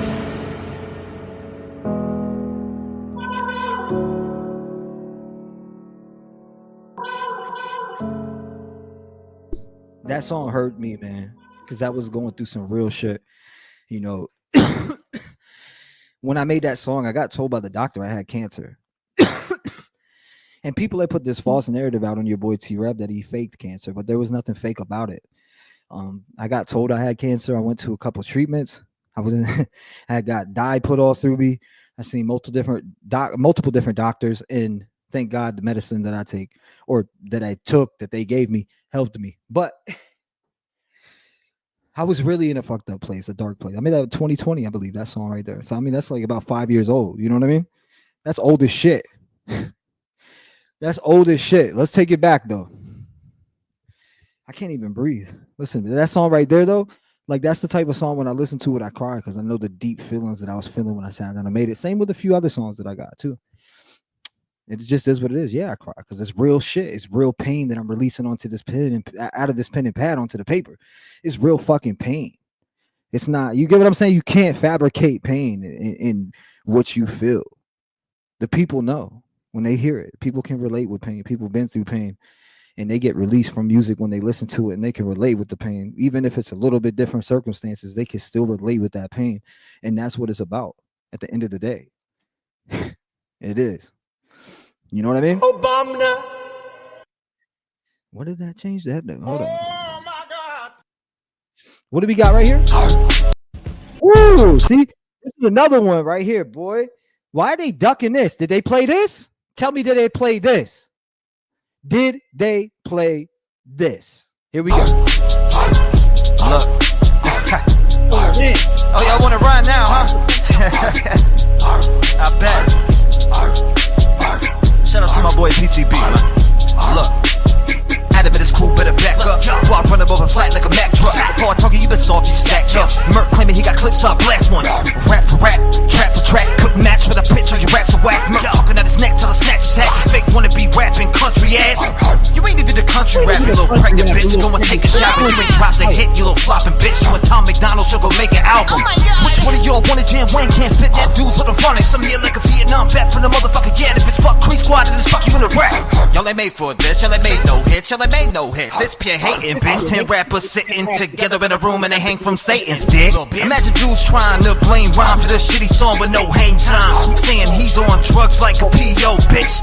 Yeah, right. Your boys got me straight ticked off. Sell the rappers insurance like big dog. To the pump makes you jump like crisscross. None of y'all big boys been a big dog. Had him wants to do country, now he's pissed off. Cause up church will promote when he kicked off. Had him like a little kid and his bitch lost. Pick your beat, caught you out and you act lost. Bitch boy, you really took that loss. Pick and choose every fight that you had till someone stood up and wired that jaw. Pop, pop, pop. Imagine you be in the definition of some recognition. Boy, you sold your soul like you would in prison. You would suck a dick if that meant everyone in your family would get a plate of chicken. Why you always bitching? You're the Tom edition. One day you're hard, the next day he isn't. Why you rap about men being naked in the shower like that is something that you ain't vision. I can vision it. Justin and Adam don't have no spines. They rob all the artists for the money and the time. Claim to these people that the next one in line will really get the pockets that they're lining up to shine. They didn't motherfuckers talk the truth about Justin time. Selling rappers dreams up to fucking dimes. Made JJ Hughes stand in the rain while you sold your soul and you stole his time. Said fuck the dude, drop the disc, y'all sat back, ducking shit. Not any one of your team wants smoke with me, and I guarantee it, bitch. I come with precision, get hit from a distance, so got no security. Pull up, I'll lift it, I'll pop your top like I'm opening biscuits. Your target's got a limp, I see I'm rolling with dirt.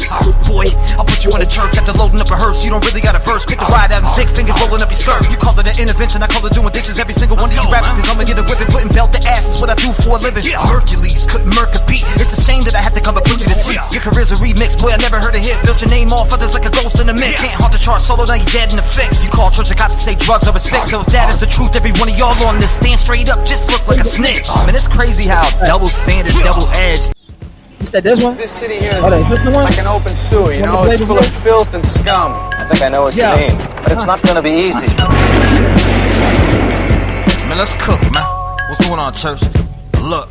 Adam Calhoun needs to climb back in the tomb. Dude out here acting like a goon. To the rat you go boom. I don't play about my respect. Hard target, you're a threat. That's the best? Yeah, right. Take this shot to the chest. Just in time out here charging these rappers to come and spit on a stage that church built. Homie, that's about a bitch. And I don't wanna hear a motherfucking thing from some rappers selling dreams to these kids for some change. You went and switched up like Katie for a few bucks. Offer Adam a deal and a dick, I bet he'll suck. Katie, Noel, and Adam are friends again. What happened to loyalty, homie? You'll sell your soul for some benefits. Don't act like you ain't been a bitch. Full of straight ignorance. Riding churches wave like insurance for the benefit. I'm in the backyard with the steel, about to fire up your grill. Bryan built you little bitches. How you driving with no wheel? You can't handle when I'm spitting like survival on a drill. When I let 50 off, many men are getting killed. I ain't even a country rapper. I'm Creek Squad's chiropractor. I'm here to put your backs in place, cause y'all got a couple fractures. Creek Squad's been a family to me ever since 2019. They showed me love in the streets. You talk about Kurt, but never put in no work. The type of diss reaction channels then run off when it hurts. Just in time? Nah, boy, just in time for the fade. Hard targets aim off, boy, every shot gets it straight. Claiming they bosses, but they act like clerks. Just in time, only ticking when them pockets work. Hard targets, all focus. Your sights ain't sharp. You shoot blinks, I draw blood, boy, that's levels apart. Jam Wayne ain't jamming, just a puppet in place. Adam Strings got him dancing while he's losing the race. Trying to grow fake crops, but your field's been burned. This is Creek Squad soil, you'll never return. Pussy. Man, fuck Adam Calhoun and all these little punk ass motherfuckers he's got running with him. Man, it's Creek Squad to the motherfucking death of me, boy. None of y'all will battle me. None of y'all will come see me face to face in this rap shit. Cause I will show you what time it is. Any day of the motherfucking week, bitch. And I put my motherfucking money where my mouth is. Adam Calhoun, hard target. It doesn't matter, you better go get every single fucking one of them. Cause I will put them boys down in this rap shit. is what I do. Up church, don't let these little motherfuckers try to take you out your lane, man. They only want your shine, they want everything that you got. But they don't deserve it, man. They gotta earn this shit. Make your own fucking lane, pussies. Hold up. Yo, so look. So this was the joint. I put it together because look, they're ducking and acting like they don't exist. See, the thing is, I'm not caring and really promoting. Like I've literally sent it to one person. That was Vic XL who played it. I never really tried anybody else majorly and pushed it hard. It was consistent with it. And he was like, yo, here's some paper. Do this, go for that. Because I could have paid my way into it, but I'm not. I don't do that. I do it off regular reaction. I mean, it shows that people are picking and choosing. So look, let the numbers be the answer for you. It's picking and choosing. They're picking and choosing what disses matter and what disses don't matter. That's what it is. Not knowing that they can't really fuck with me. That's a fact. And I dare them to try me because I promise you I'll spank the living shit out of them. Matter of fact, we got to play this video though. I dropped this earlier. Did you see it? Let's go to People in the comments. So let's get this right, man. People I see in the comments. Do you think that I care? You know that I make music. You know that I do podcasting. I cover all different types of stuff on the channel. Like, what are we talking about? Just because I cover multiple things don't make me any type of thing. If I spanked your ass at rapping on the mic, I spanked your ass at rapping on the mic. And in fact, let's go ahead. I put this collection together for y'all. This is for the people that I see in the comments like, man, you're going to ruin your channel by doing it. Who cares? My channel is my channel. I upload what I want to. If you don't like it, unsubscribe. If you do, tune in, drop a comment down below. But 11 minutes of straight spanking, like literally. Imagine getting spanked by a true crime. Well, they call me a true crime podcaster. Imagine getting bodied on the microphone by a true crime podcaster. Adamant is cool, better back up. While I run him over flat like a Mack truck. Hard talking, you been soft, you sacked up. Merc claiming he got clips, so I blast one. Rap for rap, trap for track. Couldn't match with a picture, your raps are whack. Merc talking out his neck till I snatch his hat. Fake wanna be rapping country ass. You ain't even the country rap, you little pregnant bitch. Go and take a shot, but you ain't dropped the hit, you little flopping bitch. You and Tom McDonald should go make an album. Which one of y'all wanna jam Wayne? Can't spit that dude so the front. Some here like a Vietnam vet from the motherfucking get it. Bitch, fuck Crease Squad and this fuck you in the rap. Y'all ain't made for this, y'all ain't made no hits, y'all ain't made no hits. It's pure hating, bitch. 10 rappers sitting together in a room and they hang from Satan's dick. Imagine dudes trying to blame rhyme for this shitty song with no hang time. Saying he's on drugs like a P.O. bitch. Yeah, right. Your boys got me straight ticked off. Selling rappers insurance like big dog. To the pump makes you jump like crisscross. None of y'all big boys been a big dog. Had him wants to do country, now he's pissed off. Cause up church will promote when he kicked off. Had him like a little kid in his bitch law. PTP called you out and you act lost. Bitch boy, you really took that loss. Pick and choose every fight that you had till someone stood up and wired that jaw. Pop, pop, pop. Imagine you be in the definition of some recognition. When you sold your soul like you would in prison. You would suck a dick if that meant everyone in your family would get a plate of chicken. Why you always bitching? You're the Tom edition. One day you're hard, the next day he isn't. Why you rap about men being naked in the shower like that is something that you ain't vision. I can vision it. Justin and Nat don't have no spines. They rob other artists for the money and the time. Claim to these people that the next one in line. When really it's the pockets that are lining up the shine. They didn't motherfuckers talk the truth about Justin time. Selling rappers dreams until fucking dimes. Made JJ Hughes stand in the rain while you sold your soul and you stole his time. Said fuck the dude, drop the disc, y'all sat back, ducking shit. Not any one of your team wants smoke with me, and I guarantee you, bitch. I come with precision, get hit from a distance, so got no security. Pull up, I'll lift it, I'll pop your top like I'm opening biscuits. The target's got a limp, I see I'm rolling with dirt. Boy, I'll put you in a church after loading up a hearse. You don't really got a verse, quick to ride out and stick fingers rolling up your skirt. You call it an intervention, I call it doing dishes. Every single one of you rappers can come and get a whip and putting belt to ass is what I do for a living. Hercules couldn't murk a beat. It's a shame that I have to come and put you to sleep. Your career's a remix, boy, I never heard a hit. Built your name off others like a ghost in the mix. Can't haunt the chart solo, now you're dead in the fix. You call church of cops to say drugs are his fix. So if that is the truth, every one of y'all on this stand straight up, just look like a snitch. Miller talking's been a bitch, riding limp biscuits dick, trying to make moves, but still stuck on the fence. You ain't foul, dog. Just a joke in the game. I bury your career, boy, they won't remember your name. All that aggression is just rapping, boy, I'll break you up. Just cause you loud and you angry, that don't make you tough. I'm in the streets with the sad passenger seat with the Mac. Come and get your cherry pop, I'm in Tennessee with the strap. You can get punched in your mouth for what you speak in your raps. And these fists split gums like every piece in the pack. Talking big, but your resume's blank as your face. You just a hard target, boy, cause you easy to break. You spit caps in your raps, but I'm busting the truth. I bet you fold under pressure like the tongue in your boot. You just a hard target, cause you're easy to hit. But you don't in the church like the Sistine Kid. Your whole act's a facade, dog, you're faker than art. I'm Michelangelo with the chisel, I'll carve you apart. You're targeted the game, but ain't dodging these shots. I'm like Da Vinci with the brush, I'm exposing your plot. A masterpiece in the making, you a forgery sketch. My pen's a weapon, every line aimed straight for your neck. I found the scene perfect, let the canvas get stained. Slap your legacy in pieces, now you live in the frame. You were riding with Limp Bizkit, swung and straight missed it. Now you hopped off his dick to play Adam's assistant. Kept rolling, now you lost direction, playing Adam's hype man, dog. That's not progression. Your career's a hot dog, watered down and cheap, and now you barking for Adam, begging for crumbs at his feet. You ain't beef, just feeling nothing solid to eat. Now your buzz getting grilled, I'm applying the heat. This ain't no picnic, dog. I'm feasting on frauds. You the hard target, but I'm the one pulling the off. I'm a chef in this kitchen, cooking rappers with ease. Your whole plate getting served, I'm the one with the key. I keep claiming that every bar's a heat check. You're biting the hands that fed you, now your team's a weak flex. You turn your back on the plug, now your power's disconnected. Try to spark with Adam, but your loyalty's deflected. You're biting the hands that fed you, now you're starving for scraps. You're a soldier for a snake, but can handle the trap. This ain't a crew, it's a circus with some clowns in disguise. You're juggling betrayal, now your act's televised. You torture every bridge while you lighting a match. Now you're stuck in the flames, dog ain't coming back. You're too shade at church, but now you drowning in the rain. Acting hard, but you fragile like a fucking window pane. Trying to flex on Creek Squad, but that move was a gamble. And now I'm leaving you in pieces like a room full of shambles. You ducking my smoke, cause you know it's legit. I'll son you and send you to bed without spanking this bitch. I can really rap, boy, you really whack. If talking working with a Tommy, I bet it's Men in Black. I fucked you up to get aired out. Picture that, I swing the cannon on target, that's how I fix a flat. Got a brand new chopper, you can feel the flame first. That's the best M16 since the Renegade verse. And if you try to jab, I sway. Throw back close, jazzy fake. Cassius Clay, lollipop body shot, make a Merle of the man belching. Late night, I'm on a hunt while you vamping Van Helsing. I send target to the infirmary, I know you heard of me. I've been verbally out here on the murder street. My murder's it perfectly. Boy, I'm about to wig on hard target like my motherfucking name's Ron Burgundy. I stick more blades in hard target than a spike strip. You out here on your knees for your friends like a dyke. I'll make your fucking throat open, put this knife to work. You better hope you have a necklace like Life Alert. Berettas and kickbacks and get it together. Twin M9s looking like you trying to knit a sweater. You ain't better, you a bitch, birds flock together. What you know about grinding and ducking when the feds sweep? You blow that big ass nose with a bed sheet, they threw your ass in the shark tank cause you're dead meat. You'll be Adam's chest piece by next week. Come and see me and find out who the best be. More like a fraud, let's talk about the fake pandering you're doing for Tom. You do all these reactions and fall in love with the song. The definition of bitch, somebody get him a thong. I'll leave your mind in 9 parts like Marcus. I've been ill with the pen ever since I started.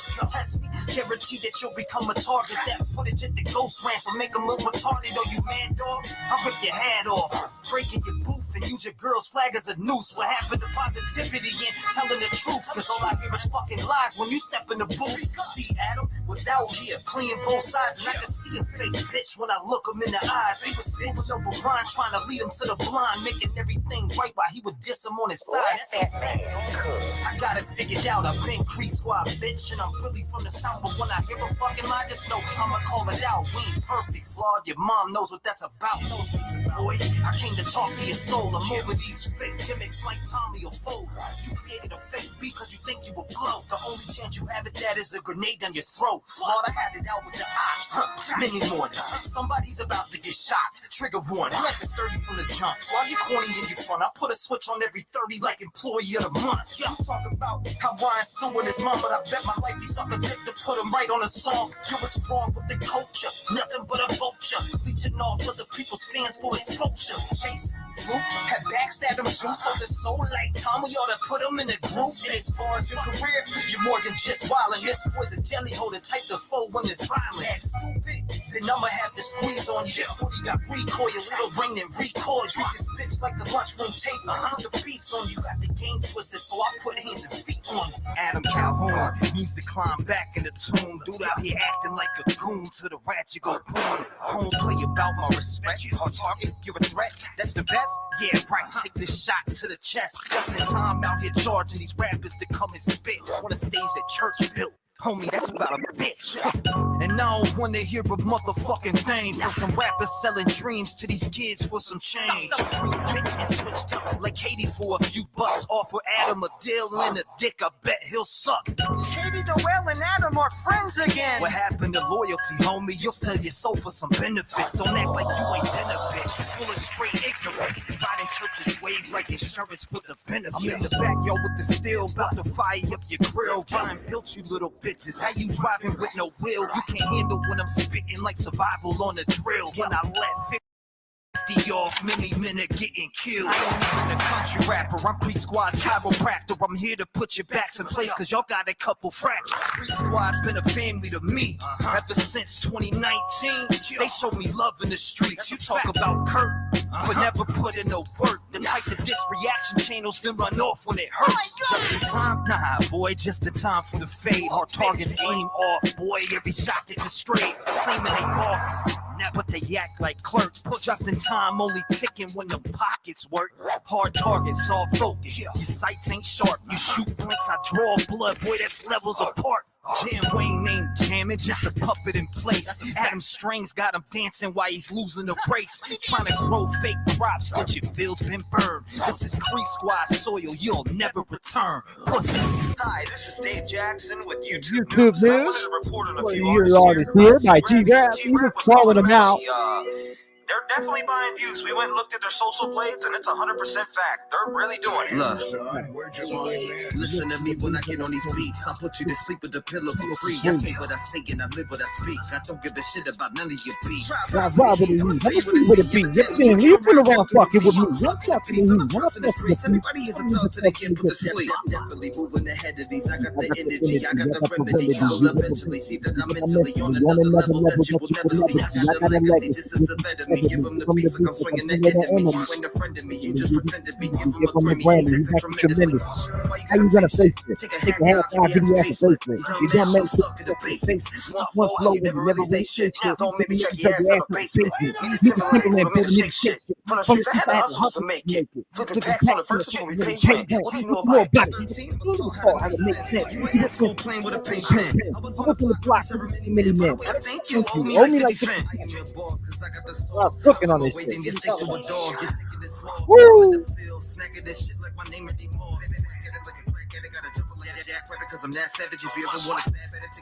Hold on. This is what. Hold on. We got to remove this because I know you wanted to hear this song. You're on your way to work, and I know how it is when you want to hear that song that you want to hear, and you're on your way to work. So I'm gonna play that song. Let me know if it's it. Shout out to Creepy Crystal in the. Yeah. Man, you know, I've been waking up these last couple days and just not feeling like myself.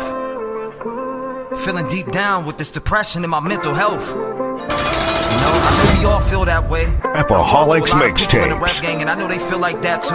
Damn, and that's why a lot of where'd us you relate. find this? You know, we felt that pain. We wake up every day and stand up for those who feel it also. This is more than a movement. I really love this shit. I put my heart and soul into it too. Are you not entertained? Let's get to it. Wake up every day, going through depression. Learned another lesson as I count my blessings. Rise above the pain, make a new impression. Backs turn on me for the fame, casting shadows of doubt every time that you speak on my name. But I will be a stepping stone for the clout of the fame. When the truth comes to light, the face will burn out in a shame. I'll keep rising above while they stay stuck in the game. Turning every light of fuel for my flame. Never flaunting my wealth, but still played in the game. Boy, gave from my heart just to get stabbed in my back. Now I'm treated like an enemy, cause loyalty they lack. Jealous of my rise, envious of my path. While they plot and scheme, I keep my goals intact. The envy fuels my drive, ignites my inner wrath. Facing all odds, I'll never let them pass. Bringing light to the lost, the ones we need to find. Families torn apart, left broken behind. Just them felon kids who vanish in the night. We'll keep raising our voice until we make it right. Voice of the voiceless, echoes in the dark, shining through the shadows, igniting every spark.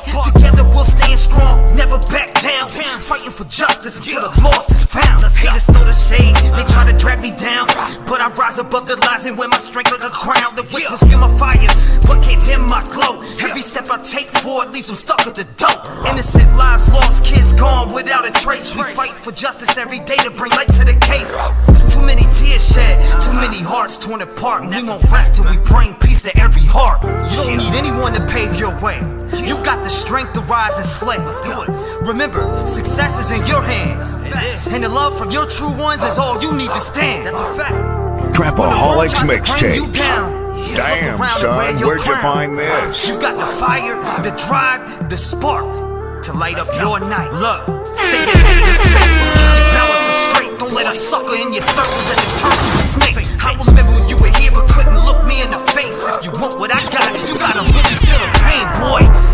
It takes commitment. You really gotta love what you're pitching.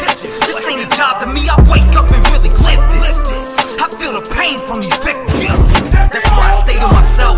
Cause all they want is your wealth. They see you getting money, then they start to want it themselves. That's not what it's about. You're thinking of clout, while the mission's making a change for the families losing a mouth. I used to be the person with no voice. It was like I was silenced from the start, really with no choice. And if I could go back, I would hug my mom and help everyone off drugs so nothing would go wrong. We all failed by the system. Voices never mentioned. People doing dope, dying in my kitchen. CPS at the door, cause somebody called the system. What you know about feeling with a family with no vision?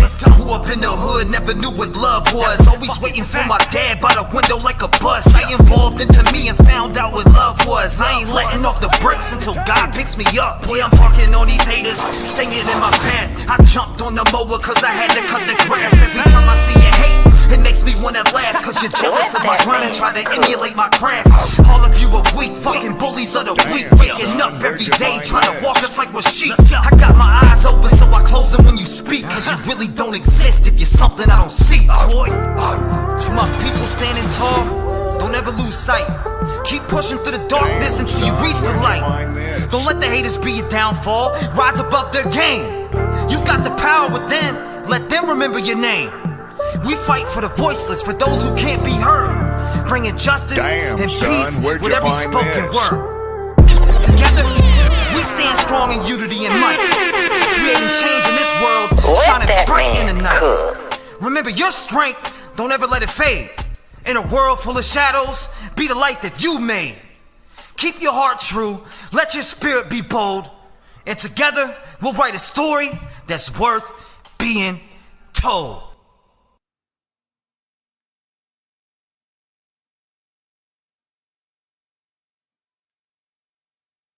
And that right there, ladies and gentlemen, is the song I believe I'm going to stay with. I believe that's the... By the way, it was a bonus on the hard copies, okay? That song is on this bonus copy, okay? It's on these. These are the last ones I have of it. 1 second. For everybody in U.S. now, when it comes across the states, that shit, the shipping is crazy. But anyone U.S., like in case people want to pay that, that's up to them. I would never ask that. I mean, I don't even like to sell anything. If I could send this shit to you for free right now, I would.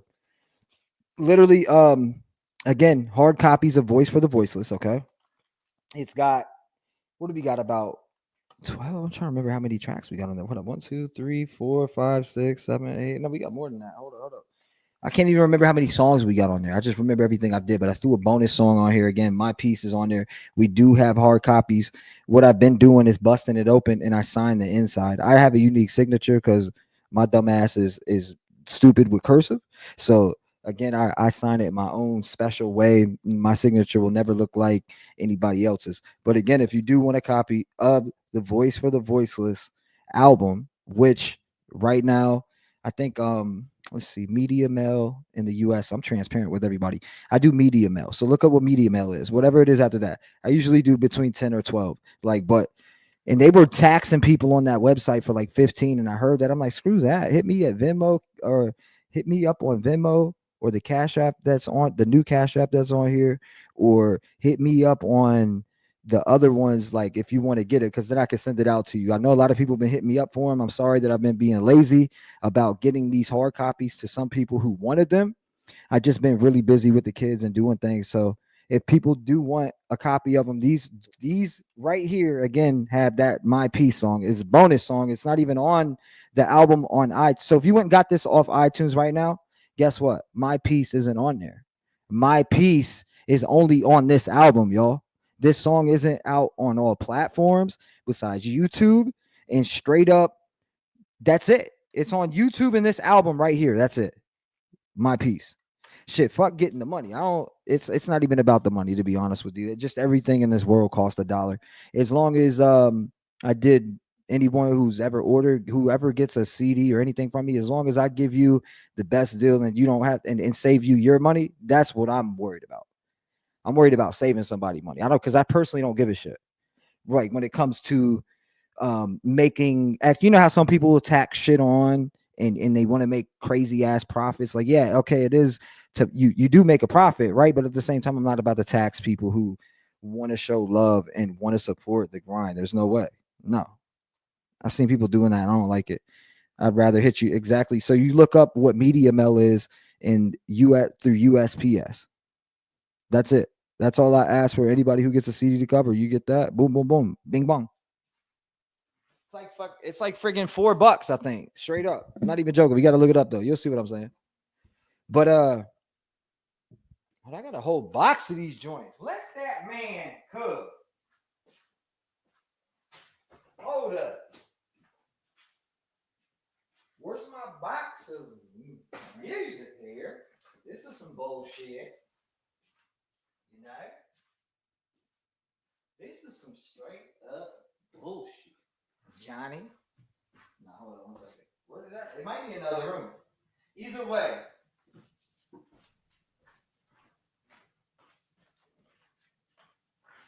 In the summer, all right. So when it dropped in the summer, I think I sold like 100 and something copies, maybe.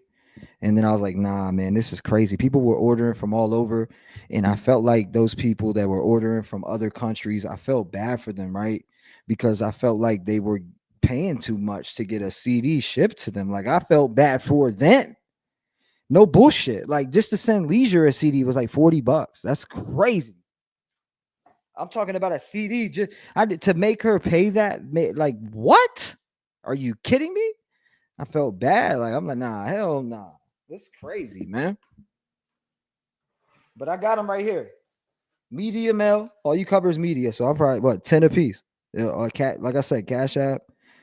There's a Cash App in the app. You got Cash App, Zelle. That's how I would have to take it. Because if I sent, and the reason why I say that is if you go through the other website, they're gonna charge you $15 fucking dollars, and I don't want you guys paying $15. Fuck that. You guys ain't paying no damn $15. Screw that shit. That's insane. We're going Media Mail for the US people. Straight up. $10. Part of that, you're basically getting it for $5. It's just the shipping that's being covered, to be honest with you. I don't care. I made $1? I don't give a shit. I'm not worried about that.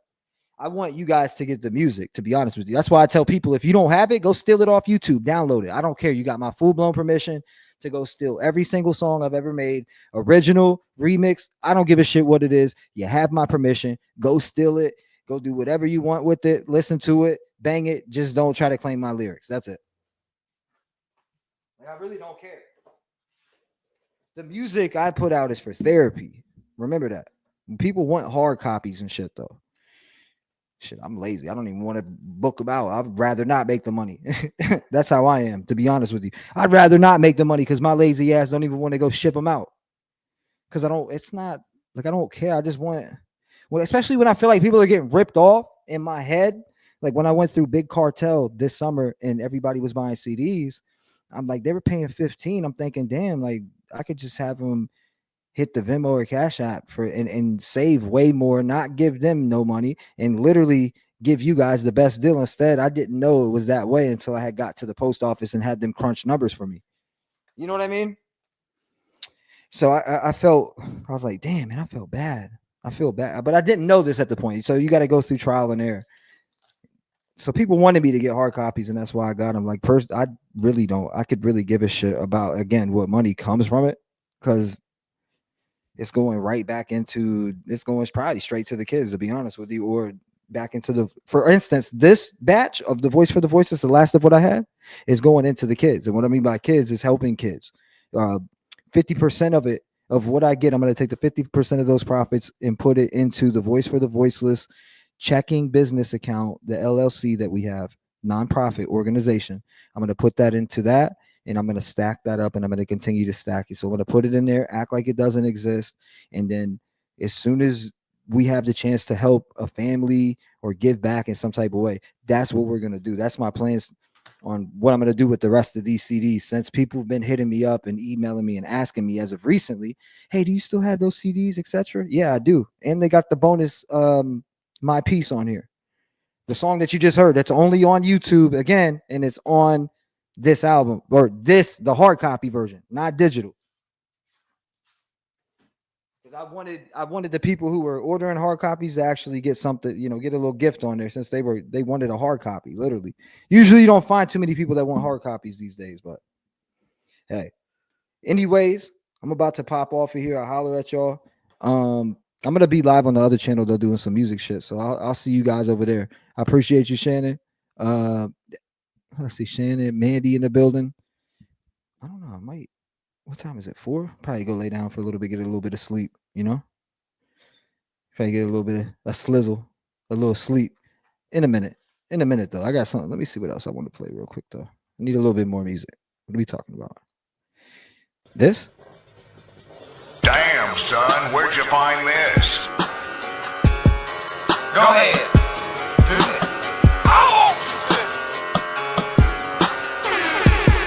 Listen here, Adam Calhoun, you fucking titty baby. We be revving up, you ain't really with the shits. Got the game coming deep, smoke coming out the whip. Bluntly, eyes low, feel like you're falling off a cliff. City boy, country roads, tires spinning while I drip. I'm a city boy, I've been playing in the sticks. Turning up is what I do, I keep this motherfucker lit. Grab a beer, play some music, start a fire in the pit. There ain't nothing you can tell me, cause I came to run this shit. Let's go. That fire in the pit, I roll up, run up in this bitch. Pass me a beer, cause I'm about to take a sip. Crack that top, we about to get lit. When I hit the back rows, wheels spinning on the whip. Known to turn the heat up when I'm playing in the sticks. Throw a party, turn up, rep game, cause a quick down, riding to the creek with a squad that is ready for the action like a motherfucking full-blown event. Chillin' with the buds, living life in the lights. If you roll a blunt, don't roll it too tight. If you stay fucked up, always ready for a fight, but keep to ourselves, stay drinking to the night. This is what I do, I stay living out my life, and I write what I feel to record what I write. I keep myself hungry, turning up on the mic. I came to run this shit, got a problem, let's fight. We be revving up, you ain't really with the shits. Got the game coming deep, smoke coming out the whip. Bluntly, eyes low, feel like you're falling off a cliff. City boy, country roads, tires spinning while I drip. I'm a city boy, I've been playing in the sticks. Turning up is what I do, I keep this motherfucker lit. Grab a beer, play some music, start a fire in the pit. There ain't nothing you can tell me, cause I came to run this shit, let's go. You know I came to run it, face looking funny, eyes all red like I'm cutting up an onion. If you wanna come to the party, bring beer, if not, stay home if you ain't bitching in the money. We ain't playing no games or running up on the lane, I be turning the fuck up. Back roads in the race, I'm on the takeoff quick and I ain't pumping no brakes. I lead this tire smoke behind me, make you crash in the lake. Get back to the spot, hit the ball till you drop. Guys are on the blood, take a couple shots. Sit by the fire, throw wood, get it hot. Cook chicken, grill dogs till your body says stop. Wake up in the morning, everybody dips out. This is how you do it when you're living in the South. When we get together, homie, we be turning up loud. If you need a ride home, I'll take you to your house. We be revving up, you ain't really with the shits. Got the game coming deep, smoke coming out the whip. Bluntly, eyes low, feel like you're falling off a cliff. City boy, country roads, tires spinning while I drip. Damn, son, where'd you find this?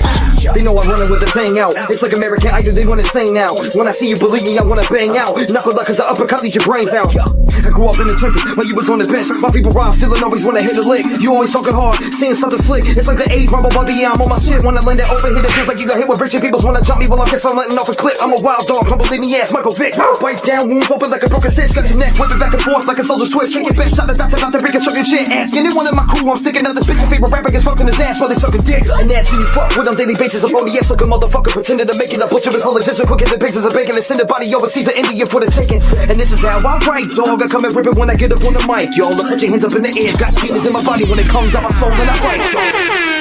Damn, son, where'd you find this?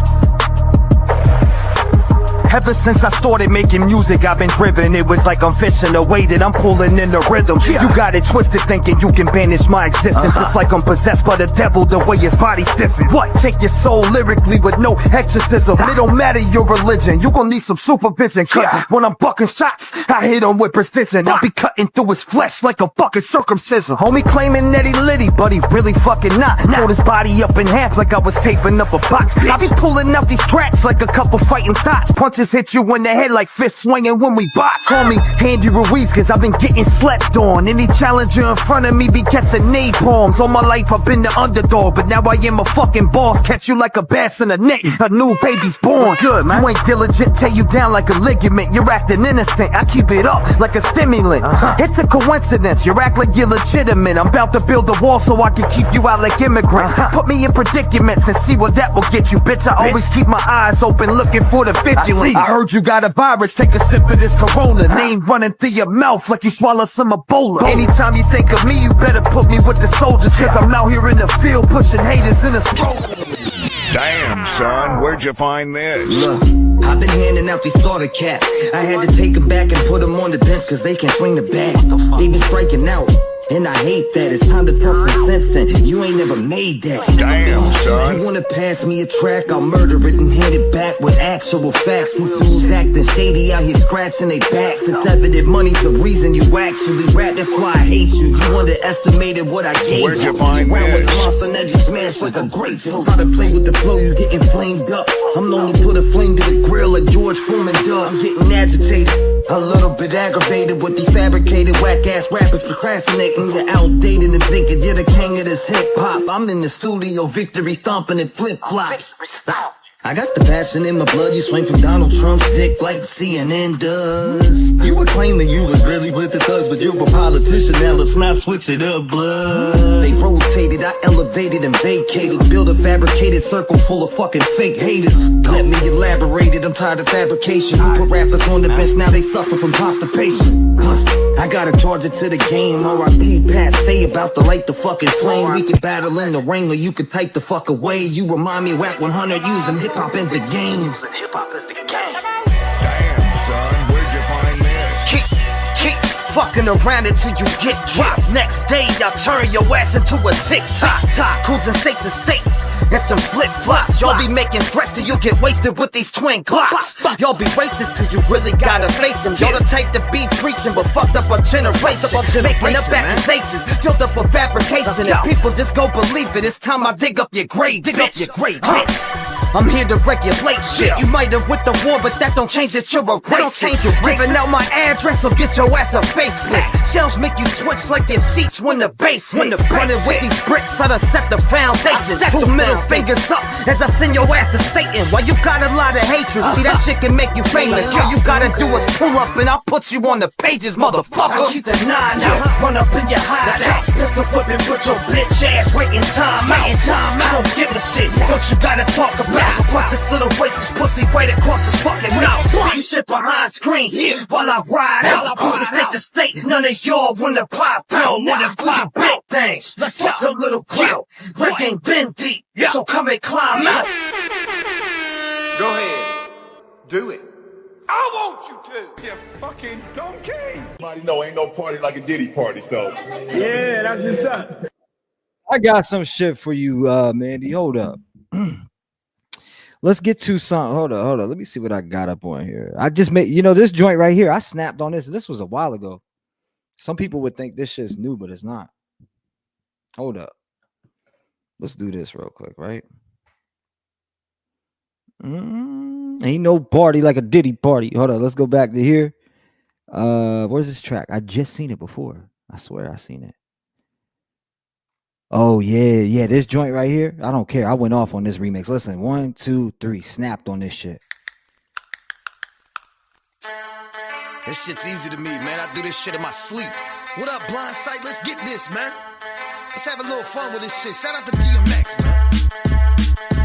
Come to my convention, I'll give you an intervention. You wanted attention, so I'm about to do it with no mention. Make a conscious decision, all these rappers act like women. I will pull them off the beat like a fucking hair extension. I step in my dimension, I'm bringing a lot of tension. I don't need a scope for vision, anything I want, I get it. I'm consistent with the music that I'm pumping on a mission. I am reaching for the stars and I won't stop until I hit it. I am hungrier than ever and I'm about to stay persistent. Killing all these mumble rappers right the fuck about commission. I keep it flowing like a pipe and I ain't ever gonna stop. I keep the shit bouncing like a pussy from a thot. If you really know me, homie, then you know I'm from the block. I ain't looking for a problem, but I always got my clock. A lot of people celebrate over hating, but they're mistaken. I will take your circulation, causing a complication for making the allegation. Adjust your calibration, cause I've been going off since my feet touched the pavement. I am unappreciated, all your music is outdated. It's like every single rapper is just being duplicated. Can't you see the frustration in my face when I speak? I just talk to my people when I'm riding on a beat. I get frustrated with all this music that they release. That's why I never press play and just keep the focus on me. I don't need the compensation. motivation. I just wanna make some music. I can feel the passion pumping through my blood when I do this. People support me cause I show love to my movement. I consume all my time and my energy through music. Whack music, I diffuse it. I'm always showing improvement. If you wanna be an artist, you need to do it exclusive. I am pumping all these mixtapes. I got the distribution. I'm about to go and start me a revolution. You do a lot of bickering. I'm sick of all the ignorance. Your whole team shivering. That's why I disfigured them. I think I lost interest. That's the indifference. My pen is like my sword. I'm always sharp with my penmanship. That's some shit we went on. That's some hip hop shit. Let's get into some music, hip hop shit, some shit that ain't released. Come on, man. I'm musiced up right now. Fuck getting offline. Hold up. We're gonna do music, little vibe out real quick. Tracks I've never released before. Let's play a few. I got so many tracks I've never released that's sitting right here in front of me right now. Drapaholics mixtapes. What is it? Nah, I want that off. Okay, let's go up to here. She said Drapaholics mixtapes. Let's bring in something that's fire, right? Ooh, this was Chase Matthews' homeboy rapping on here though. This was at the time Chase Matthews was signed with. Ooh, hold up. This is old, y'all. Y'all are gonna be like, what the? Not many people know about this. This was, I'm telling you, Mr. Diss Track King over here. We're gonna run the Joker's funeral. You ever heard of the Joker? I won his contest and then he robbed me from the winnings, the earnings. Like, it was super weird. I won the whole entire contest, but then it was like, okay, he paid me the bread, but ripped me from the feature that he brought. You know what I mean? So I went in on him on this track for that. Look. All right, so this is, just so you know the background, this track right here was from 2019, maybe even 2018. 2018. Yeah, it's old. This track right here is old. Maybe at the most 2018. Let's go. Yo, okay, I gotta do this, man. You know what I'm saying? Hey, look, it's T-Rev, motherfucker. I've been doing this for a long time. I'm gonna go through some songs with you real quick. Whoever's in here, listen to a little bit of this old shit that I used to drop. I'm way better now, though. I'm way more in place. I'm faster. I'm more witty. My bars hit harder. My bars have more meaning. I'm not, you know what I mean? I'm trying to make every rhyme count. You get what I'm saying? But this right here, I freestyle. I was punching in, and I did the same thing on that Eminem beat. I was punching in and out. I didn't write one of those rhymes. I was literally punching in and out like Lil Wayne off the top of the dome. Let's go. What? Yeah. Look. Yeah. How you doing, my friend? Wicked with these words that I'm scripted, conflicted, your contradictions predicted when I'm restricted. You motherfuckers all getting evicted. Jump in my position, you'll understand it's a mission full of ambition. My tradition is transmission, running shit with petition, removing rappers and bitches. I'm tired of whack shit, so I'm back, bitch. I'm eating up rappers, so fucking just practice. You can get it. I think you know who you is, the Joker. I'll tie a rope around your neck in this bitch. You false ass advertising, punk little bitch. If I seen him at a show, I smack the paint off this brick for having me work hard, then leaving me sick. I should take my fucking boots and stomp the hell out his ribs. He don't really want that beef shit. I'm not hot, but you'll get dropped with a motherfucking knee, bitch. What you really want, like DMX when he scream shit. Hang you by your rope, then drown you in the deep end. You ain't really ready, machetes leaving you leaking, chopping off your flesh and feeding it to the leeches. Why I had to come to this shit is leaving me speechless. Now it's time for war, I'm exposing you on some deep shit. Running competitions, not holding up to your pieces. Cowardly you faggot, so now you're paying the fee, bitch. Should've never tried to come and rob me for shit, cause I'm back. Taking a dump on everything you did. You take shots at all these rappers, but you're not a factor. A jealous ass bitch about hopping as a rapper. You're a fucking snake, talking out your face. If I see you in the streets, you get stomped like a grape. What you gonna say? I'm about to eat your plate. My videos and collabs, your funeral is today. I'm not this track rapper, you're a fake actor. In this rap shit, you are really not a factor. Take your dead body and run it over with tractors, then feed the whole thing the hops and right after. Yeah, you ain't have to funk volume on some cash shit, but I'm not them. I will put you in a bag quick. Matter of fact, homie, I'ma lower down your casket and spit in that bitch, cause I hate you on some cash shit. Paint your fucking face, that's the shit I really hate. I've been nasty on the mic with a lot of shit to say. I got 5 stacks on it, I will run you out your state. If you really wanna spar, come and battle with a great. I've been waiting for this day, had a lot of shit to say about this weak ass bitch, ripping people off his tapes, and he claims that he ain't fake. I'ma tell you to your face that this dude is a clown. I know that's why you paint your face. I think I said what I had to, that's why I had to smash you. If you come back, I'll kill you with a round 2. Motherfucker, let's go. Joker, you a fucking faggot with that weak ass shit you pulled. Wanna talk about blah blah blah blah this and that. I won your motherfucking competition fair and square, and you wanna hit me with some old fake ass punk bullshit. Man, you are weak as shit. Nobody ever trusts this motherfucker. Anyone who gets on a clown with this, fucking gets on a clown with this. I was messing up. Well, I said you were really not a factor in this rap shit. You are really not a factor. Take his dead body and run it over with tractors, then feed the whole thing to Hobson right after. Yeah, you went, boy. I was going off on that shit. I was on my freestyle Lil Wayne shit. Hold up, we got some oldies that I bet you ain't never heard. This is all old. That shit was from literally 2017. Damn, that shit is old. I don't really rap like that no more. Would you? I'm better than that now. Let me find another one. Let's move that one off the list. Down. I got so many on here. I don't mind going through it because I'm chilling. I'm in music mode right now. Hold up. Oh, Passionate. This is a paid feature. I don't know. Some people probably won't like the first verse, but I'm on here. This is a track many people haven't heard. Maybe I should drop it on my channel for dude looking. I mean, he did come through and got a paid feature and didn't ask no questions. Straight up said, "What's your price?" Bing bong bing. So, Jason Furlong. Hold up. Let's get this real quick. We got Jason Furlong. Yeah, obviously, though, that first one is not going to be me, but hold up. This paid feature is not out there. Where's it at? I just seen it. Passionate is called. Okay, here we go. And now I'll get the next one ready, too. Hold up. I'm in a little music, but let's go through it. I like going through article, like older shit. You know, like this joint that I'll play, too. Where's it at? Is that MP3? It's got to be MP3 for it to play back here, though. Boom. Okay. Here we go. Round it up. Let's go. All right. First verse is going to be Jason Furlong. Shout out to Jason Furlong for coming through, being respectful, doing good business. I didn't know him at all when he came to me and he approached me. I just said, if you're serious about your music, you know what, you ought to work. I was like, honestly, I got a lot of shit going on at work, but I mean, I do got a feature price. It just is what it is. If I'm going to take time off from my day, that's just how I've always had worked.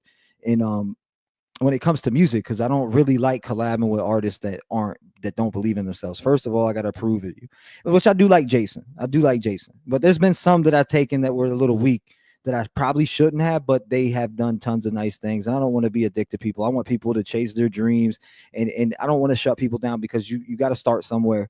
So, you know, there's a few I did for buddies that really aren't good rappers, but I did it out the kindness of my heart, because I want them to, you know, maybe possibly get better at it and take it serious and see, hey, look, you know, and I've been real with them too. So again, I don't just sit there and wish on the next man. I want to see people get good and do good for themselves, just like I do for my own. So here it is right here. Jason Furlong, Passionate, featuring T-Rev. Old song. I recorded this in I actually had COVID-19. So this was the COVID era, when COVID came through. So this was right around 2021-ish, or going into 2021. Here we go. I appreciate you, bro. Listen. This is how it looks when someone's passionate. By the looks of it, you are not passionate. I bet that you don't even know what passion is. Best way to describe it is it's everything you're lacking, bitch. Take a look into my eyes, you can see the passion in them, you just know that I will shine. The entire competition, they are not like I am, they lack all of the desire of it. Inside there is a fire, for success I'm fucking striving. I've been working hard and sacrificing sleep, I've been working my ass off in order to become a beast. I've been murdering these beats, all these rappers can't compete. Now every time I'm on a track, you know it's time to eat. I'm just sick of all these rappers who are acting like they have it, when they really don't have shit, they're just mad that they're bad at rapping. They can come and talk their shit, I'm gonna put them in a casket. I don't give a single fuck because I am a fucking savage. There is nothing in this world that can stop me. You can't see my vision because you are not me. All these people, they are still just trying to mock me, but it just really doesn't matter, they'll get burned, I'm hotter than wasabi. This is how it looks when someone's passionate. By the looks of it, you are not passionate. I bet that you don't even know what passion is. Best way to describe it is it's everything you're lacking, bitch. This is how it looks when someone's passionate. By the looks of it, you are not passionate. I bet that you don't even know what passion is. Best way to describe it is it's everything you're lacking, bitch. Boy, I'm passionate. I'll crack you in your abdomen. I'll grab all these rappers and shove them back in the cabinet. You're lacking all the skill, that's a problem, so I'm a pacifist. I catapult careers with these bars when I smack a bitch. See, you're passionless. Homies couldn't rap for shit. It takes dedication, but your mother made an accident. She should've swallowed you, cause now you mumble every time you spit. That lean with a mouthful of pills sounds like you're sucking dick. Put him in a hospital bed and roll him off a cliff and piss on his body and write my name where his grave sits. A lot of rappers want beef, but I light them up like cannabis. I'm an analyst, your whole style, I'll dismantle it. Leave these boys scrambling, shut them off like a panel switch. When we hear you speak, you're doing a lot of rambling. Your music, 1 out of 10, and I can't handle it. I embrace all my talent like Kobe winning them championships. This is how it looks when someone's passionate. By the looks of it, you are not passionate. I bet that you don't even know what passion is. Best way to describe. I was cooking on that shit. What'd I say? I don't know. I barely heard. I almost got to run that back real quick. What am I talking? I was going off on that. I said, boy, I'm passionate. I'll crack you in your abdomen. Pass on the skill. There's a problem, so I'm a pacifist. I said I captivate careers with these bars when I smack a bitch. You ain't passionate, homie. It's passionless. Your mother made or something dedication, but your mother made an accident. I got to remember. If I hear it again, I'll remember. Hold on, we got to run that back. That's actually funny. Hold on. Hold on. I actually got off on that. Oh, I like my verse on there. I said a lot of rappers want beef, but I light them up like cannabis. I'm an analyst. Your whole style, I'll dismantle it. Boy, I said I'll shut them off like a panel switch. Your style, a 1 out of 10, and I can handle it. I embrace all my talents like Kobe winning them championships. You know what I mean? Like, I don't know. I do my thing on that bit. This is how it looks when someone's passionate. By the looks of it, you are not passionate. I bet that you don't even know what passion is. Best way to describe it is it's everything you're lacking, bitch. Take a look into my eyes, you can see the passion in them, you just know that I will shine. The entire competition, they are not like I am, they lack all of the desire of it. Inside there is a fire, for success I'm fucking striving. I've been working hard and sacrificing sleep, I've been working my ass off in order to become a beast. I've been murdering these beats, all these rappers can't compete. Now every time I'm on a track, you know it's time to eat. I'm just sick of all these rappers who are acting like they have it, when they really don't have shit, they're just mad that they're bad at rapping. They can come and talk their shit, I'm gonna put them in a casket. I don't give a single fuck because I am a fucking savage. There is nothing in this world that can stop me. You can't see my vision because you are not me. All these people, they are still just trying to mock me, but it just really doesn't matter, they'll get burned, I'm hotter than wasabi. This is how it looks when someone's passionate. By the looks of it, you are not passionate. I bet that you don't even know what passion is. Best way to describe it is it's everything you're lacking, bitch. This is how it looks when someone's passionate. By the looks of it, you are not passionate. I bet that you don't even know what passion is. Best way to describe it is it's everything you're lacking, bitch. Boy, I'm passionate. I'll crack you in your abdomen. I'll grab all these rappers and shove them back in the cabinet. You're lacking all the skill, that's a problem, so I'm a pacifist. I catapult careers with these bars when I smack a bitch. See, you're passionless. Homies couldn't rap for shit. It takes dedication, but your mother made an accident. She should've swallowed you, cause now you mumble every time you spit. That lean with a mouthful of pills sounds like you're sucking dick. Put him in a hospital bed and roll him off the cliff and piss on his body and write my name where his grave sits. A lot of rappers want beef, but I light them up like cannabis. I'm an analyst, your whole style, I'll dismantle it. Leave these boys scrambling, shut them off like a panel switch. When we hear you speak, you're doing a lot of rambling. Your music, 1 out of 10, and I can't handle it. I embrace all my talent like Kobe winning them championships. This is how it looks when someone's passionate. By the looks of it, you are not passionate. I bet that you don't. Homie sent me this. Look, I Lil Wayne that too. Homie sent me that verse. He dropped the bread, sent me the verse, and I had it back to him in like 20 minutes. I shit you not. I literally wrote, record, and had it back to him. Like, here, what do you need? The vocals? Okay, here you go. Here's the breakdowns. Here's the reference. Here's the. That's how quick I knocked that shit out. Nah, that's just. Mandy, will you hear that shit? That's the shit from back in the day. But that'll never leave you. But I look down on that T-Rev. That's the punk T-Rev, the T-Rev that did things that he wouldn't want his kids to do or even entertain. You know what I mean? So when you hear shit like that, that's an older track. That's me really. But in reality, you know, it's really the T-Rev I look down on. But I've been around some crazy shit. I've been in some crazy situations. I've gotten, you know, I've got my ass whooped. I've whipped some ass. You get what I'm saying? I've been out. I've done whatever. That doesn't make me no badass. That makes me a little punk thinking that I need to prove myself to the world, when in reality, you don't need to prove nothing to anybody but your family, and providing for your family. You don't have to prove shit to anyone again. And stand tall for people that are real and your friends, and people who are a bit of impact to your life. Stand tall for them. Don't fold, and people fold the money. They get offered money, they see money, and everything's out the window. They don't have no more morals. They're willing to get on knees and suck cock. They're not. You get what I'm saying? They take nothing. They ain't hearing shit. And I got you. I'll play that song. I promise you. I got you. But these people just have no morals these days. I promise you. It's crazy. It makes me sick. It really does. Because there's people out there that. Hold on. We're gonna play this though. I know you probably never heard this either. Hold on. Let me play this before I ramble my ass off. Woo!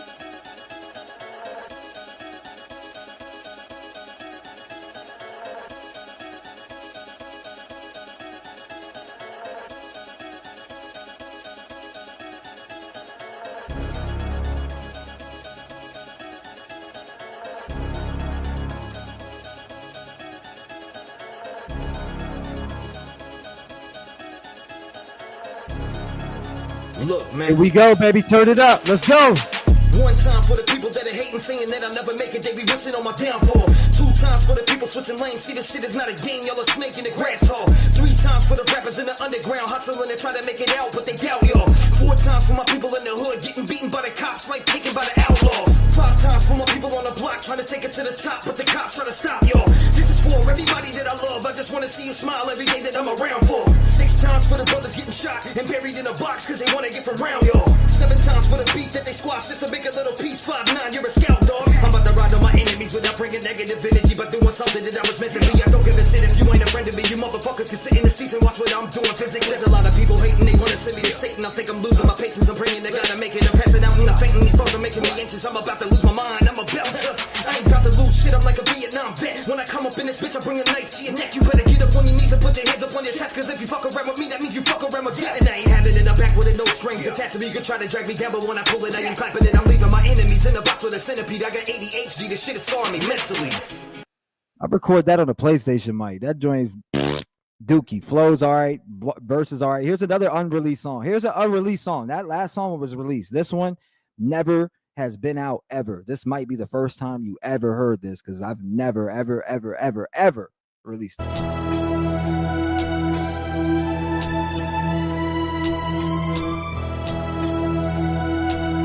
Michelle, thank you. I love you, my friend. We're doing music streams too. Don't worry. still got you. I got you.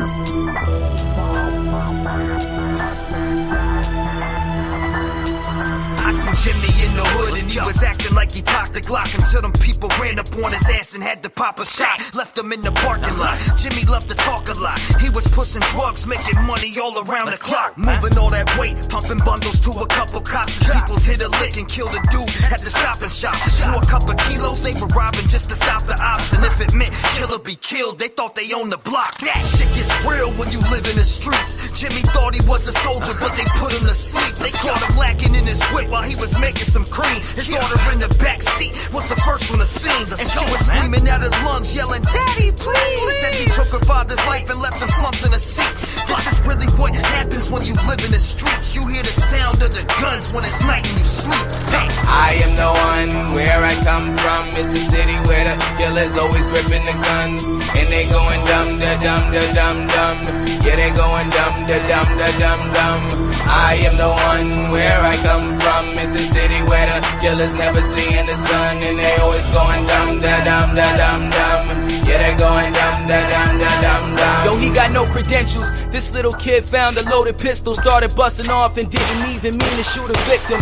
Now that person lying stiff on the floor. Welcome to Bridgeport. It's either that or welcome to morgue. A fiend seen what happened. He dropped his fifth to the floor like he couldn't even believe all the shit he just saw. Hey yo, it gets bugged. Every single corner nigga sell drugs. They say that they don't really like me. Well, who the hell does? I grew up in society where people judge you off for nothing. And when you make it, they got their hands out wanting something. And people act like they patient, but then you start to wonder, do they really fuck with you or they infatuated with numbers? And this shit's a bummer. So when you're thinking of some shit, just remember that not too many people love you. And I know these folks are asking me where I'm really from. Is he son about that city life? Is he really dumb? I am no. Boy, he was right. He said, do they really? Yo, he said one of the realest bars in there. And some people may disagree with me, but I'm telling you, he said, do people really fuck with me? Or are they just infatuated with my numbers? Meaning, are they so infatuated with my numbers that's why they fuck with me? And he has a point. That's a bar that people, it's simple, but it's effective. And that bar right there, it holds weight in today's world. It's true. It is very true. That bar alone right there is very true. I got to get up on the I'm going to rebrand the other second channel. There will be paranormal there, but there's going to be music, a little bit amped up music, and maybe gaming with the Rev Gang or some other shit over there that we do activity wise. Over here we're going hard too on the real life in your face shit. But damn, go back, listen to the prayer at the beginning. It's 4:38. I definitely do need to catch a little bit, but let me see. That one was never played. That's unreleased. Let me delete that. Oh my god, this is old. This is off my first album. Oh, this was Captain Kurt's tournament. I went off on this. This was crazy. I'm surprised I didn't win this, to be honest with you. Like, I thought this verse trumped every verse in that competition. Not to, take shots or shade at anybody, because I'm not, but I think this was the best verse in the whole entire thing, in my honest opinion. Flow wise, delivery, you get what I'm saying? Yeah, like, I don't know. You'll see. Up or get smacked up. A lot of rappers wanna act tough until the bullet comes flying by your head and leaves your ass laying on your back, bruh. See, one day you could be here, the next day you could be gone. Stomping down that concrete, beating on my chest like I'm King Kong. All these rappers be lukewarm. I just went and put the heat on. Fuck with me, you'll freeze up when I fill you up with that free on. These rappers be lacking the vision. I'm bending them over and spanking them bitches. Get on my level, you're not in my distance. All of your raps be living in fiction. You remind me of Jake Paul, you been a straight bitch, I came to play ball. Fuck around on this mic with me, then I'm coming through your speakers just to bite your ear rolls. You be lacking the hustle, pick up your weight or you're about to get crumbled. You're always in the field with no for the fumble. You probably take off when it comes to a rumble, you a straight up bitch. Yo, I'm hype as fuck, I'm in the studio about to light a blunt. Everything that I discuss got the Midas touch. Hit your ass with the sticks like the mighty ducks. Got my feet on the ground like my name Bonnie Rebel. I'll trample through you like I'm running through puddles. I'm taking this when I was born for the hustle. What the hell you gotta say? I'm just here to burst your bubble. Let's go. Damn, I went crazy on that, for real. I'm surprised I didn't take the cheese, boy. I went off on that. Back up and get smacked up. A lot of rappers want to act tough until the bullet comes flying by your head and leaves your ass laying on your back, bro. I said one day you could be here, the next day you could be gone. Stomping down that concrete, beating on my chest like I'm King Kong. I just went and turned the heat on. Fuck with me, you'll freeze up when I fill you up with that free on. I said these rappers be lacking division. I'm bending them over, respecting the bitches. Get up by level, you're not about.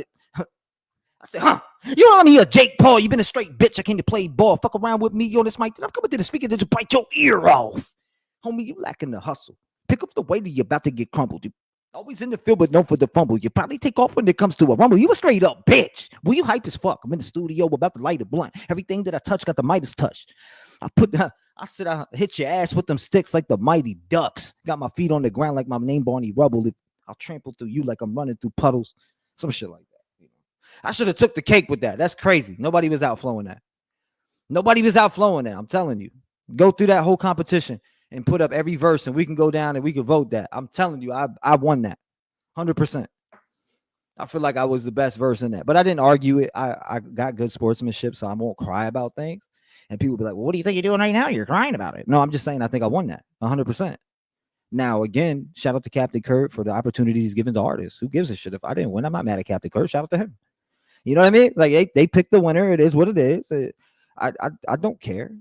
I didn't take an L. You go and listen to every single one of them songs, find one, send it to me, and let's match it up, play it next to each other. See what people are talking about. Non-biasness, you know? Hold up. Let's go to, oh, damn, this is off the first album. Let me see. I got so much unreleased songs, y'all, on here that I really never can release. I wonder if I play them. This live might get taken down. Ooh, like this one. This is old. This is old. Literally. The timestamp on this, 2020. And I was freestyling on this. I don't even like this. Honestly, I can't believe I'm about to show you this. I'm not even really a fan of it. But I'm going to show it to you anyways, because you need to hear the worst me and the best me. And I'm not scared of that. Screw that. I like it. If I kept it, then that joint's out there. I'm going to play it. Would I come up and be like, yo, bump this T-Rev track right here first? No, absolutely not. That is not the one that I'm going to walk up and say, bump that first. No way in hell. Is it, will you think it's fire? More than likely. Or maybe not. Maybe like, yeah, I see what you're saying. But it's just not that one. I got one with 100 Kufis too that we never dropped. Me and my boy 100 Kufis. I was down there. I was drunk in the studio with them. And we made a song. And he just won a competition, a big one, Shaq, Shaquille O'Neal. And we got to do a show about that. I want to do a show talking about how 100 Kufis won this competition all the way from the bottom. Waka Flocka was a judge. Shaquille O'Neal was a judge, and there was a few other people. The dude that kind of went at Ryan a little bit was a judge. Who was that one dude? That blonde hair dude. I can't remember his name, but he was around back in the day, and he was kind of in the middle of the screw beef a little bit, but then we ain't heard much from him. Now I see him on a whole different realm of music. But here it is. Here it is right here. It's called Beast Mode. This never dropped, and I don't think it ever will.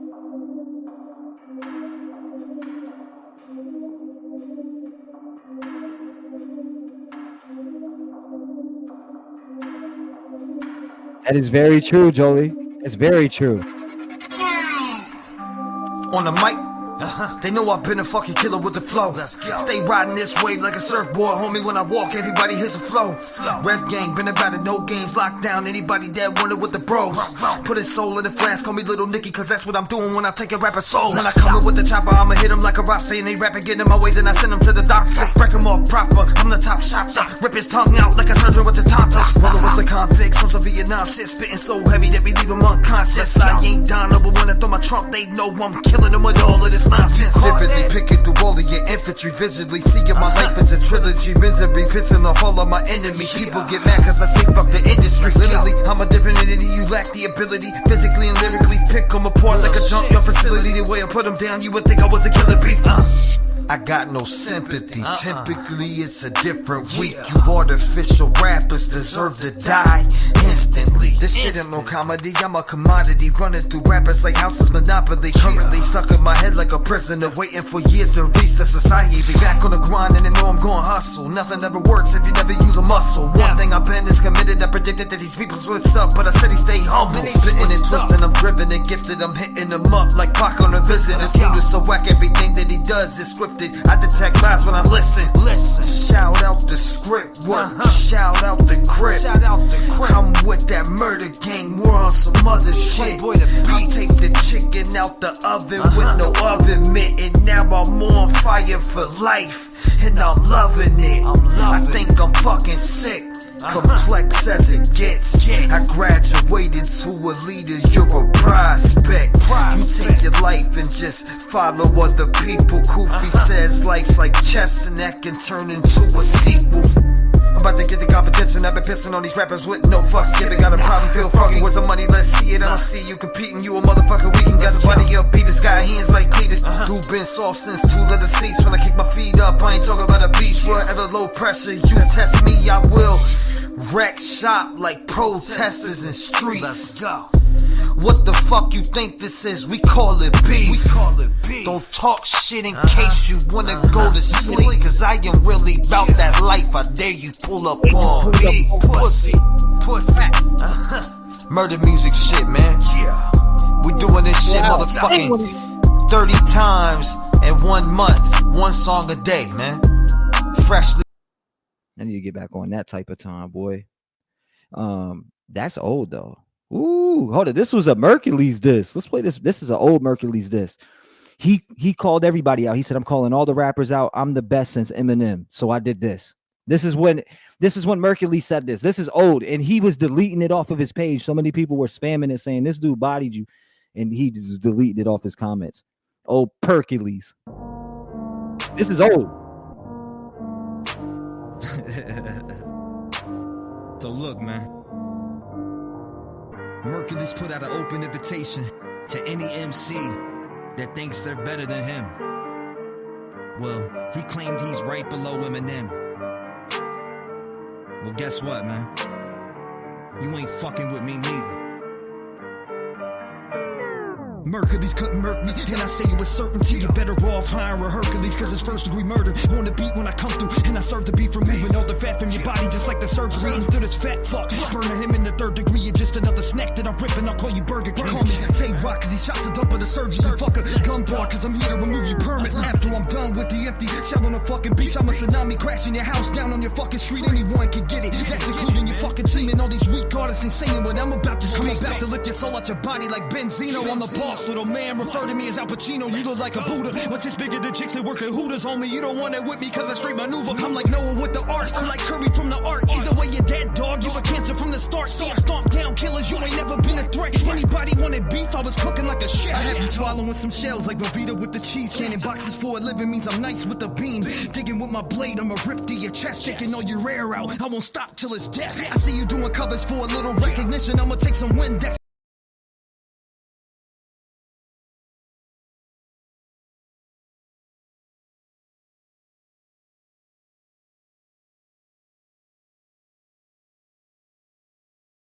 Literally, when I said scanning boxes, remember that line I just passed? Literally, I was working at the warehouse at that time at a job that I've been at for years. Literally. And I was like, you know what? I wrote that bar right there. I was like, the whole shit about being nice with the beam. I wrote it right on the spot. I was writing it at work while I was picking. You know what I mean? To make you drink until you're twitching. Have you doing the chest and neck hanging from the ceiling? Have you looking mad child? No food on Thanksgiving. My fans thinking it's murder the way I'm treating my victims. This Mayweather versus McGregor. My punches leaving you dissing. It's an open invitation, so I am chosen to take it. This the dude running through the cornfield half naked, smoking weed with his boy, probably getting his ass taken. You been sucking more dick than a glory hole in the basement. Nose growing so long you're Pinocchio in the making. If your boy jump off a bridge, would you do it to make you famous? You're so fake, it's like you've been in more movies than Kevin Bacon. You do so many remixes, we would think you're DJing. Stop claiming you're original, doing shit that the women do. Ride your own wave like a surfboard in a swimming pool. Tory Lanez, you need to stay in your lane, cause him beating me in the battle's like a shot in his brain. You say the N-word so much we think it's back in the day when them faggot ass white people were capturing slaves. I'm back and I'm great. Tupac raised at his grave and yelled T-Rev. Get off the plate. MGK, I hope you overdose and get AIDS and poked in your face. I see that bun turn to a fade. You dissed Eminem that dropped an album mumbling things. No wonder it had one star. Your jaw sunning it stings. I'm about to shack you, flush you in a tulip, bitch slap you. One day you're a stand, the next minute you a statue. The lens in your face like an interview to smack you. They say that crack kills, but you ain't that, so I'ma blast you. Let's get the mind so that this was when it was whack. Till you look like a half retarded 50 in a bad mood. You versus me is like the Migos versus Pat Push. You look like you had a fight with a diet and ate fast food. Fuck a subliminal, every shot critical is pitiful. Rap was dope in the 90s, now it's minutes. I kill people on the mics, call me the mic stalker. A murderer with the words like Richard the Night Stalker. They call me Mr. Hanky cause they know I've been this shit. I had you take your last breath like Evanescence in this bitch. T-Rev and stick up, ready to take the game back. All up on the the mic like I'm cooking up crack. Step up trying to pitch, I'm cracking shit with a bat. Any one of you can get it, which one of you want to match? Hey, look, man. Let's. Hey, Merc, you's a dope artist, man. I ain't even gonna front. You can spit. But to come out and make a claim like you the best under Eminem is some outrageous bullshit, man. Fact. Keep it 100 with you, man. And yo, Tory That's a Lanez, fact. you're a fucking faggot. Hey, yo, in my song, that diss you made towards Joyner, man, that shit was trash, dog. See, I just speak my mind when I get on that bitch. This is old. I don't even know when I made that. I Want to Smoke, that was 20. No, damn, that was 2017. That's crazy. That's 2017 sound. I didn't even mix myself back then. That's my dad. My dad mixed this. Now, this is something that I mixed right here. You know what I mean? This is off the first album. Hold up. My Rock off the first album. What's your thoughts? If you're here, let me know. I'm gonna run it. 1, 2, 3.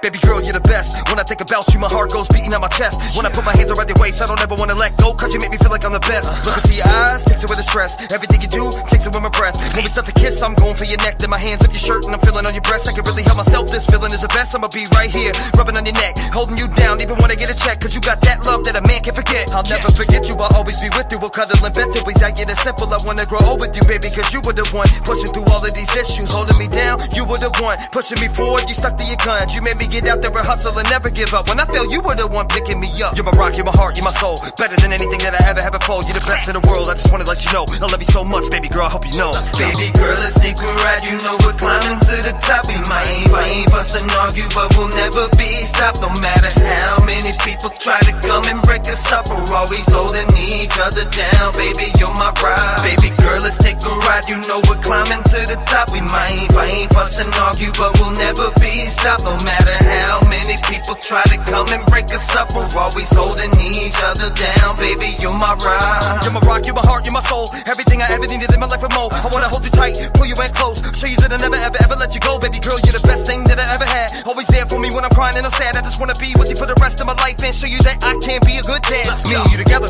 wear it like a sweater. Any fucking storm we can go through together. Ain't another fucking dude that can do this better. Every time we get in bed, the shit's getting wetter. I'm leaving you numb from your feet to your neck up, kissing on your body like I'm about to do a checkup. Turn that ass over, then I hit it from the back and start to beat it like a drum because I know you like the sex. Me and you going through life, I would be a fool not to make you my wife. You are the person I need every night, hugging and kissing and holding you tight. You are my treasure, not worth the price. You are my rock, shining so bright. I get on my knee, I won't say it twice. I'm loving you, baby, I made you my wife. Baby girl, let's take a ride. You know we're climbing to the top. We might fight, fuss and argue, but we'll never be stopped. No matter how many people try to come and break us up, we're always holding each other down. Baby, you're my ride. Baby girl, let's take a ride. You know we're climbing to the top. We might fight, fuss and argue, but we'll never be stopped. No matter how many people try to come and break us up, we're always holding each other down. Baby, you're my ride.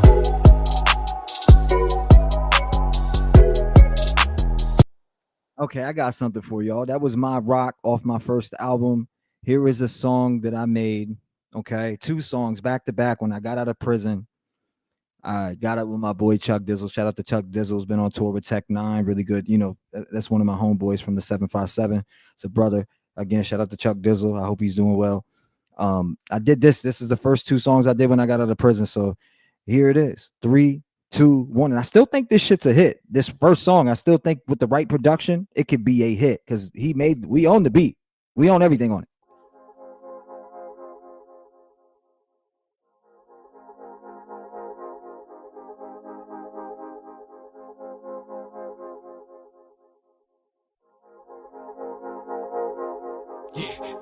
Let's go, I ain't got time, but them dollar signs, I'm about mine. Get a whole pound of that sour lime when we smoking. Just give them something they can ride to. That type of music you can ride. Turn the music up, we rolling. I ain't got time, but them dollar signs, I'm about mine. Get a whole pound of that sour lime when we rolling. Give them something they can ride to. That type of music you can ride to. I ain't got no time. All I got on my mind is them dollar signs. Shorty got me going crazy, going out my mind. And all I wanna have you you do is go and take a ride. You are the best of me, girl. You're the best of me, girl. You take the breath from me, you'll get the rest of me. It makes me wanna ask your mother what's the recipe. Yo, this is what it is, this is what it was. I always dreamed about this music just to have a buzz. And now I'm riding, and now I'm rolling. And baby girl got me lost in the open. I'm about to roll it up and pass it to Chuck. You got me lost in the sauce, cause that's all that it ever was. Come give me your hug, I'll make you my love. Baby girl, you're my world, ain't nobody above. I'm trying to keep it between me and you. All I wanna do is take a ride at you. Have you listened to this music I provided you? I just wanna give you a little something that you're vibing to. This is what it is, baby, I'ma love you. I wanna give you some reasons for me to trust you. Let's go, yeah, I ain't got time for them dollar signs. I'm about mine. Get a whole pound of that sour lime when we smoking. Give them something they can ride to. That type of music you can vibe to. Yeah, we rollin'. I ain't got time for them dollar signs. I'm about mine. Get a whole pound of that sour lime when we rollin'. Give them something they can vibe to. That type of music you can vibe to.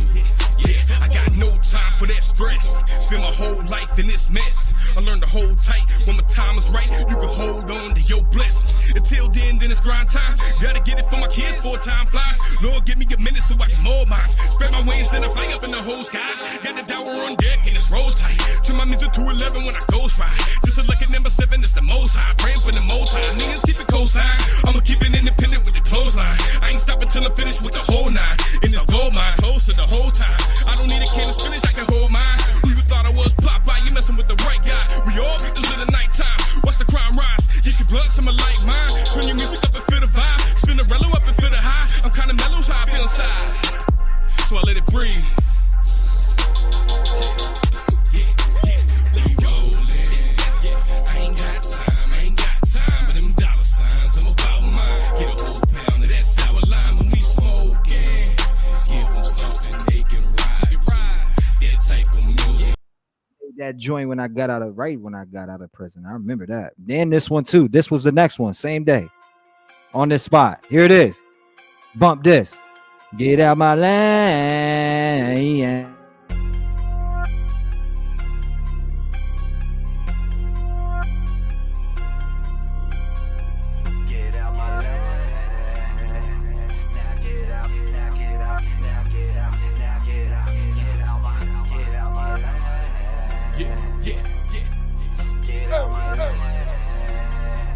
Get out my lane.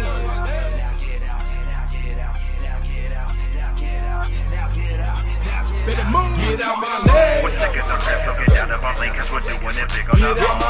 We're keeping it real when you people are spreading the hate all across the globe. Get out of my lane, cause we're bringing the pain on the mic when we coming with love.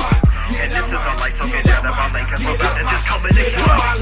We're sick of the rest, so get out of our lane, cause we're doing it big on our own. We're keeping it real when you people are spreading the hate all across the globe. Get out of my lane, cause we're bringing the pain on the mic when we coming with love. And this is our life, so get out of our lane, cause we're about to just come and explode. Step in the booth with the doors off, pulling with the core of a force of a warlock, all from the poor blocks. Hungry for the money is a mission for my kids and the porch drop. With a boy stop, not likely. Better strap up your Nikes. You wanna find me? Just look up on stage, fat boy in a white tee, pulling with the right team. And you know my sprite's pink. Get out my lane. That's what I say to my haters. They want me to come out and play. I ain't got time for the foolery. Bullets get bullied today. What must I say? I ain't got time for them dollar signs. Get a whole pound of that sour lime. We smoke, you smoke. Better move. Get out my lane. We're sick of the rest, so get out of our lane, cause we're doing it big on our own. We're keeping it real when you people are spreading the hate all across the globe. Get out of my lane, cause we're bringing the pain on the mic when we coming with love. And this is our life, so get out of our lane, cause we're about to just come and explode. We're sick of the rest, so get out of our lane, cause we're doing it big on our own. We're keeping it real when you people are spreading the hate all across the globe. Get out of my lane, cause we're bringing the pain on the mic when we coming with love. And this is our life, so get out of our lane, cause we're about to just come and explode. Back up, first when I get to rapping, I'm coming off the dome like I'm busting off a Mac 10. I got a lot of haters talking out their mouth, but they will never get down when it comes to the action. See, I'm about this, you ain't about it. But when I come, you know I'm running in your house quick. And every time I get on beat, you know I defeat anybody that be thinking that they coming and they out spit. Get out of my lane, cause this music is something you never could come in and style. Get off of a block, cause we're running this and I'm climbing right up to the top. No matter what it takes, I'll be taking first place. Call me a great, I got a hungry looking face. I'ma eat your whole plate for even stepping in my lane. You should've known what it was, I ain't making no mistake. Back to the rapping, I'm coming with passion. This music's a movement, I'm known for the trapping. I'm getting this swapping, I'm moving the fashion. There's no way you ever can stop when I'm slapping. I rhyme between beats like a Shanti in action. The faces is jumping while y'all are rhyme between beats like a Shanti in action. The faces is jumping while y'all are. Get out my leg. We're sick of the rest, so get out of our lane, cause we're doing it big on our own. We're keeping it real with you people, let's spreading the hate all across the globe. Get out of my lane, cause we're bringing the pain on the way. When I say back up, because when I get to rapping, I'm coming off the dome like I'm busting off a Mac 10. I got a lot of, I see a lot of haters talking out their mouth, but they will never get down when it comes to the action. You ain't about this, you ain't about shit. But when I come, you know I'm running in your house quick. I get on beats and I say you get on beats and everybody gets defeated and everybody. I done lost my way because I ain't heard it in a minute. I don't know my lyrics. One more listen, I'll know that shit though. Back up, because when I get to rapping, I'm coming off the dome like I'm busting off a Mac 10. I got a lot of haters talking out their mouth, but they will never get down when it comes to the action. See, I'm about this. You ain't about shit. But when I come, you know I'm running in your house quick. I get on beats and everybody. Hold up. You get on beats and everybody gets defeated. See, I'm missing something. You don't beats and everybody gets defeated. Everybody come on when it's out here. Get out of my lane, because this music is something you never could come in this style. Get off of our block, because we taking this shit and we climbing right up to the top. No matter what it takes, I'll be taking first place. Call me a great, I got a hungry looking face. Man, you submitted my lane. Oh my God, I can rap that shit fast. Damn, let me stop, man. I could really rap that shit faster than that, to be honest with you. Y'all would be like, you're crazy, man. I can take any verse I got and quadruple time that bitch. Son, you know why you the greatest alive? Why, Dad? Because you came out of my balls, nigga. Yo, look. I'm a semi-automatic that be jumping on the beat, murdering these syllables with every single speech. Step in my direction, I'ma take you off your feet. You don't want it with the kick, cause I'm a motherfucking beast. Any day, anywhere that you wanted in a week, I murder you little motherfuckers right up on the beat. Taking you back to pack it till I make you take defeat. You be backing out the battles cause you know I'm from the streets. Picture it, the bird of the instrumentals. You rappers are getting ate up like a fucking bag of Skittles. You think you got the chopper to the poppy, and I leave you on the ground. You off your motherfucking rocker when I spit. It burns to your soul like it's lava. Get on your knees and fucking call me papa. Matter of fact, this is surgery, I'm cutting like a doctor. When you spit on beats, you need to do this proper. Listen to the kick, cause I've been doing it for days. I'll be cutting to your body like a motherfucking blade. You don't wonder what to do, you better get up out my way, cause when I hit the streets, I'm blowing up like a grenade. I'm working with purpose, my rats have no purpose. Your bitch on my dick and she steady just twerking. I'm doing my thing in the studio working. You couldn't stop me if you tried, I would hurt you. I'm like a fully loaded Mac, 2 clips to your back, put your ass to sleep. I'm turning off a Mac, I just get up on this bitch and practice perfecting my craft. I'ma do what I do like I'm swinging the axe. Hey yo, look man, I'm just flexing around on these motherfuckers, you know what I'm saying? I just want to show my versatility a little bit. Y'all already know I can make songs, man. Let's fucking go. So it's just trying to, you know what I mean? Spit a little something, something. Let's get it. I do this for my people who be watching me beats, pick a beat, and I'ma leave the shit fucking deceased. I spit a freestyle straight up off the dome with some speech. Fuck a church, I'll leave you hurt when it's shot to your spleen. Verbally and physically, you could be my enemy. I'm crawling through your fucking dead body like a centipede. I go with the flow, you were lazy as it gets a mate. Screw tape covered like Dre to the M. He don't really wanna step in my face with you are racist. He'll get broke like a stick. I don't really wanna play around. I leave his body 6 feet in the fucking ground. He will always be stuck in the underground, cause you whack ass fuck and I run it now. I got a rocket, I pop it, I get the drop it, then stop it, don't ever get it away, cause I pop your top at the chopper. I do this shit in my sleep, it flows so weak. Everything that you spit's like a take it with a leak. Anytime you want beef, I'm a pit on a leash. I'm about to snap off and break the flesh off your cheek. I'm a cannibal, Hannibal Lecter. I'll dismantle you and your body in the sections. I'll go ham on you. Let's go. Hey, what it is, man? It's T-Rev in the building. Rap gang, rev up on them. You know what I mean? Shout out to Church. Shout out to Amber Dunham for, you know what I mean, passing me this beat. She wanted me to get on it and show love, so I had to get up on this bitch, man. You know what I mean? I do this shit for my fans. I do this for my inspiration. I do this for the love of hip hop. I am hip-hop. You know what I'm saying? Church. T-Rev, yep. Let's go. Damn, I went off on that. And it was a freestyle. Here's a joint with Koofies that's never released. Oh, yeah. This ain't never released. We ain't even finished it.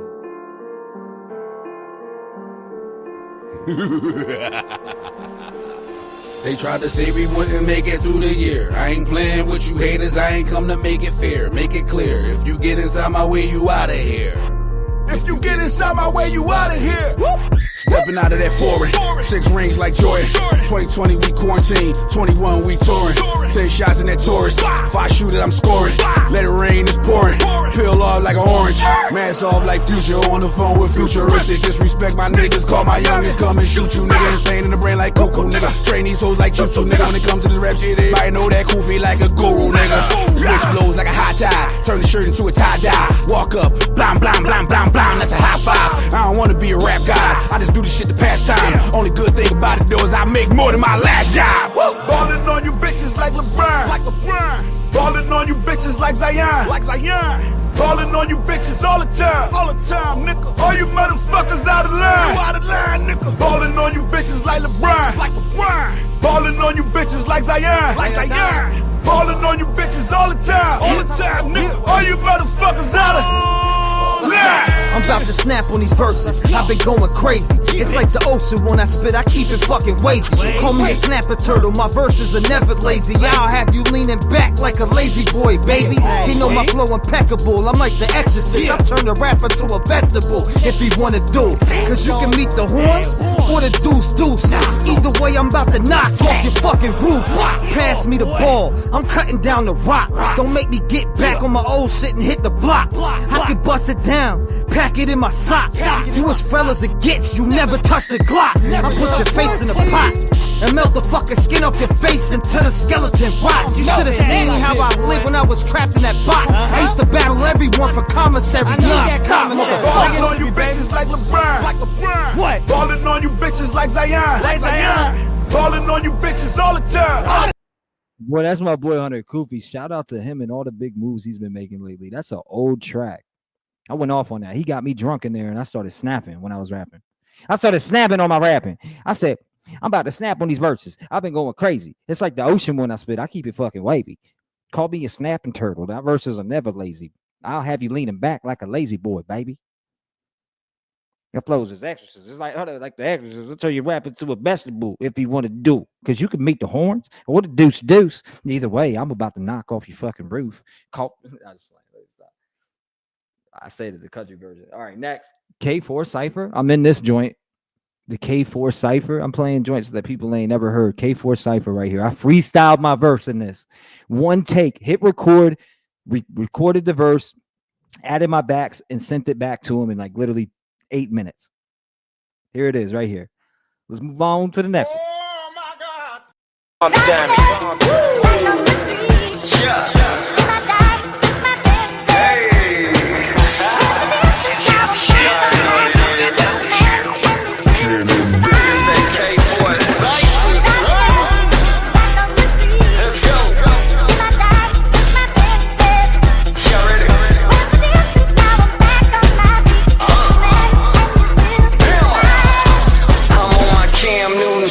Tell them haters they can't fuck with me. Talking all that trash has been nothing but a luxury. It's 4th and 10, I'm going in. I bet 100 that I win. Then run it back and win again. I put that on my fucking kin. I'm going so insane like I'm gone off that goose. But it's the lyrics in my brain and the beats that give me juice. I might ride off in your lane if I decide to tell the truth. I might do it for the fame and I might do it for the views. Bitch, I know you're kinda scared when you admit that shit. And it feels like you're praying for my downfall, but I'm too much to be stopped. I done told y'all hoes this once before, I'm heading for the top. And I'm never giving up, even when I leave, I'm on the clock, bitch. Rising up, back on the street.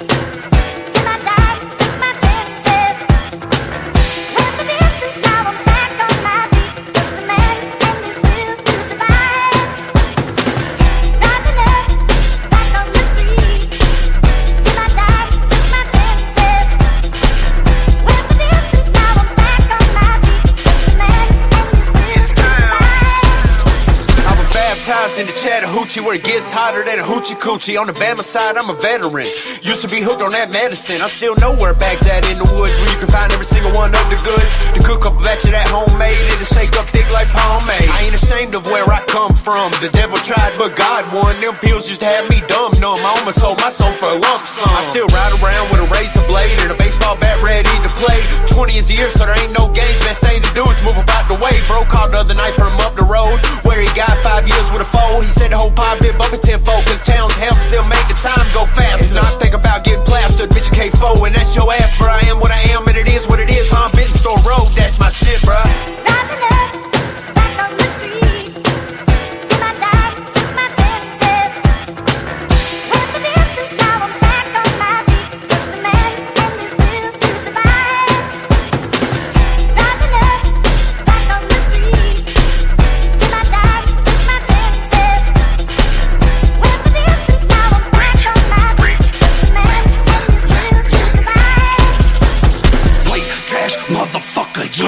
the sticks. Got the whole team with me, full of gangsters and them hits.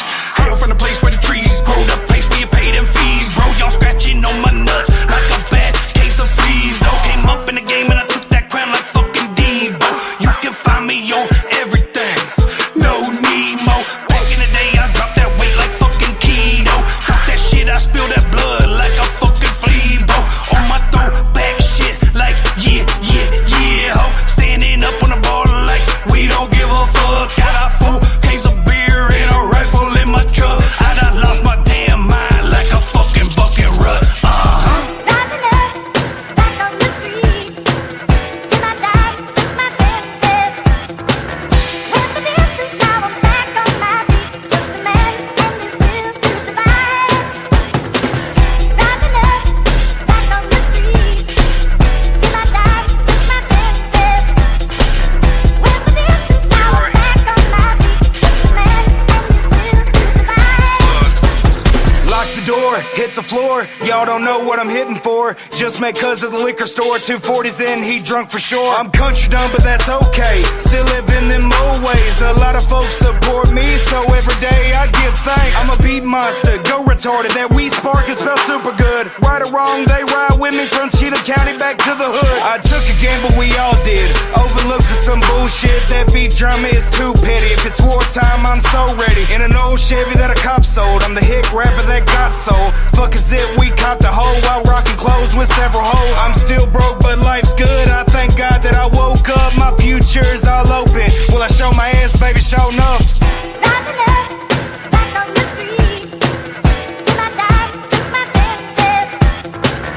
Went the distance, now I'm back on my feet. Just a man and his will to survive. Rising up, back on the street. Till I die, took my chances. Went the distance, now I'm back on my feet. Just a man and his will to survive. When I get up on the beat, I'm never gonna stop cause I never go weak. All these people talking out they mouth like they really want it with the beast. I will eat that ass up. You don't want it with me like a trash truck. Take it out to the corner and let you get your fucking ass puffed.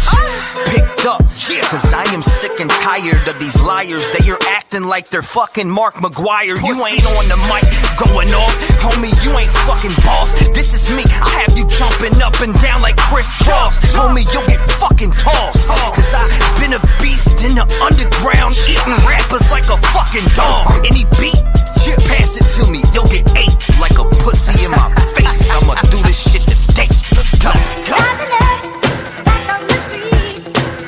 Till I die, took my chances. I went off of that. I gotta carve that verse out of there so we could just play that verse because that's a long way to get to that. Good grief. Oh my God. Here's another joint right here with a friend. I don't talk to him. He's a friend of actual Chase Matthews. I didn't know that, but I seen them afterwards. I don't talk to him no more. But this is a song. It's Rev featuring Rev. That's why I did it. It's Rev featuring T-Rev.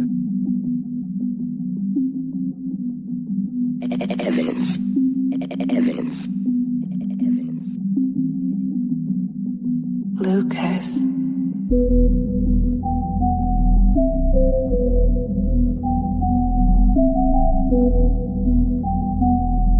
Yeah. Fuck them if they wanna come and do them gunner, they don't wanna deal with smoke. Kill them all, I'm running lap around the corners, tie their hands up with a rope. They don't wanna see me coming, if they try to stop me, it's gonna be a homicide. Murder when he beat to put me on, call it Ramadan if they fucking try. Got 40 goons and they ready, we gon' whip it right in my Chevy. If we turn around and we coming back and we sling a lead till it's empty. I got 40 bands in they head, hit my kitchen whipping up bread. Bitch, I get the money like a cartel, slinging red ink through this pen, fuck 'em.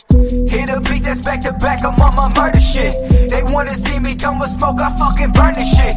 I took control, step my bands up, I can't fucking fail. And if I die, until my haters see the fucks in hell. Back in the day, made rap for the pain, but I'm back after mess trap with the game. Hate about Everybody give it when I blast on my name. When I coming in hot, pack up propane. Fuck them if they wanna get the problems. Hollow shit to make a pussy solve them. If they talking shit, coming through with nines, begging for their lives when I off them. I don't know who the fuck said I can't do it, but I'm about to prove it so they understand. I got the lyrics inside of me ready to die. They hate, but they won't get a chance. I just need some time, retract, read between the lines and feedback. I ain't finna sign to be that. Kid needs to lie for respect. I've been lapping these tracks to run bastards. Rappers my past, you can ask him. Switch up the flow like I got a problem. My problem is passion. Fucking with reps a disaster. Fact that it matter was past them. I don't need anyone's blessing. Fuck them, they want it, I'll cap them. They don't wanna see me coming up. They won't ever see me running up. I don't really give a fuck about them. Heard enough about it, better shut them up. Underdog, but I've been a boss. Better kill them all if they want it. I've been cutting off everybody else. If they wanna battle, let's run it. Rev. Hit a beat that's back to back. I'm on my murder shit. They wanna see me come with smoke, I fucking burn this shit.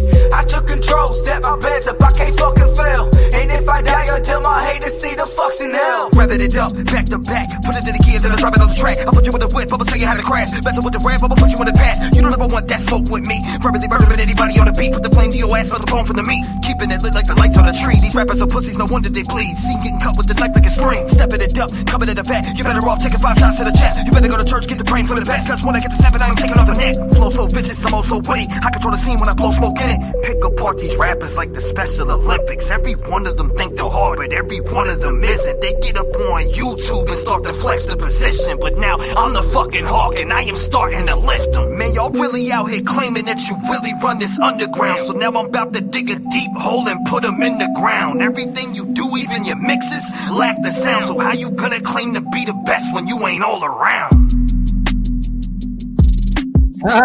Yeah, I wrote that verse fast. That's Rev and T-Rev. Okay. Here's another one. JJ Hughes, Kill Time featuring T-Rev. Another feature. You said let the tracks run. Play your shit. I'm playing it. Here we go. Spin it. Here we go. There's a lot of money in that. The guy is gonna listen, you know? All we do is kill time, kill mine. Every time I got a damn line, kill rhymes in the booth like trip mine. Kill time, all we do is just kill time, ill mind. Every time I jot a damn line, kill rhymes in the booth like trip mines. Kill time, yeah, you know I'm about to use mine. All we do is kill time, ill mind. Every time I jot a damn line, kill rhymes in the booth like trip mines. Kill time, yeah, you know I'm about to use mine. People taking shots, but I promise they ain't landing. Firing rounds on the mic, I hit them with the. My rhymes ain't hitting hard like the Billy Goat, really though. Pressure at the neck till you got a bloody throat, ayy. Sorry, I'm on my real shit. I grip that mic and hop up in the booth and I just kill shit, ayy. Sorry you a lame bitch. I'm grinding so damn hard, I'm just trying to switch my placement. Like T-Rev, get it revved up. Quit talking pussy, just man up. Quit typing pussy, just run up. Just praying that day come. You starving like some breadcrumbs. I'm eating up these beats, son. I leave them bloody like red rum. Try to spit them out like old gum. Every day I kill it on the track, dawg. Hating, acting like they got my back, dawg. Really, they just wanting some of my cash, dawg. I'm just trying to say, watch your back, dawg. All we do is just kill time, ill mind. Every time I jot a damn line, kill rhymes in the booth like trip mines. Kill time, yeah, you know I'm about to use mine. All we do is kill time, ill mind. Every time I jot a damn line, kill rhymes in the booth like trip mines. Kill time, yeah, you know I'm about to use mine. I ain't here to kill time. I got an ill mind. When I hops in, you know I kill them with these ill rhymes. I take a walk in your brain, you know I steal mine. Smack you right over the head with this steel 9. Why these lines going through you like you're lactose? You claim you tolerant, but you don't know the fucking half, bro. Running through these brick walls like Smash Bros. All these pussies in the industry are assholes. People ask for advice and you just act stupid. Too big for your britches, that's why I hate your movements. You mumble all in your raps and claim you really do this. I won't sell my soul to the devil to make it in this music. I told JJ to pass me the beat, and I'll be letting out these rhymes like I'm clapping some heat. I bring the fire to the mic like a stove and some beef. It's kill time, motherfuckers, go and get you some sleep, boy. All we do is just kill time. Ill mind every time I jot it down. Yeah, that's my joint right. Here's one that ain't released. I know for a fact because I ain't finished it. Here it is. T-Rev. This is a joint I ain't finished. Let me know. This lyricism. This some rap shit. This that new bitch.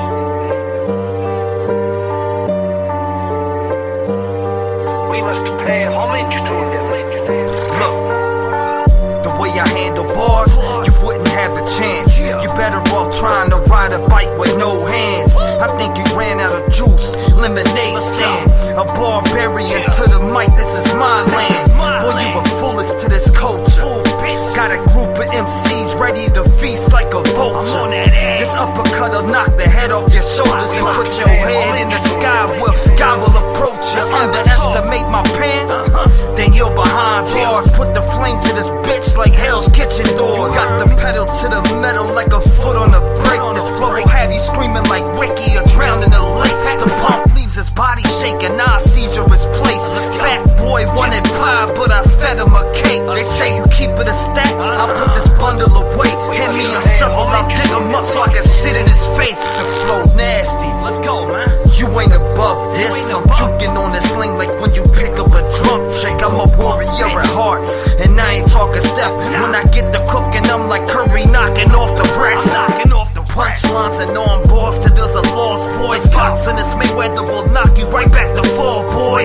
Fuck a ring, we can do this engagement in front of the world star. You ain't even close to being on par. Acting bizarre till you get hit in the gut. You want some 6ix9ine shit out here acting all sus. You a civilian little boy, go to the back of the bus. You bandwhacking, that's 100 when I keep it a buck. Let's go.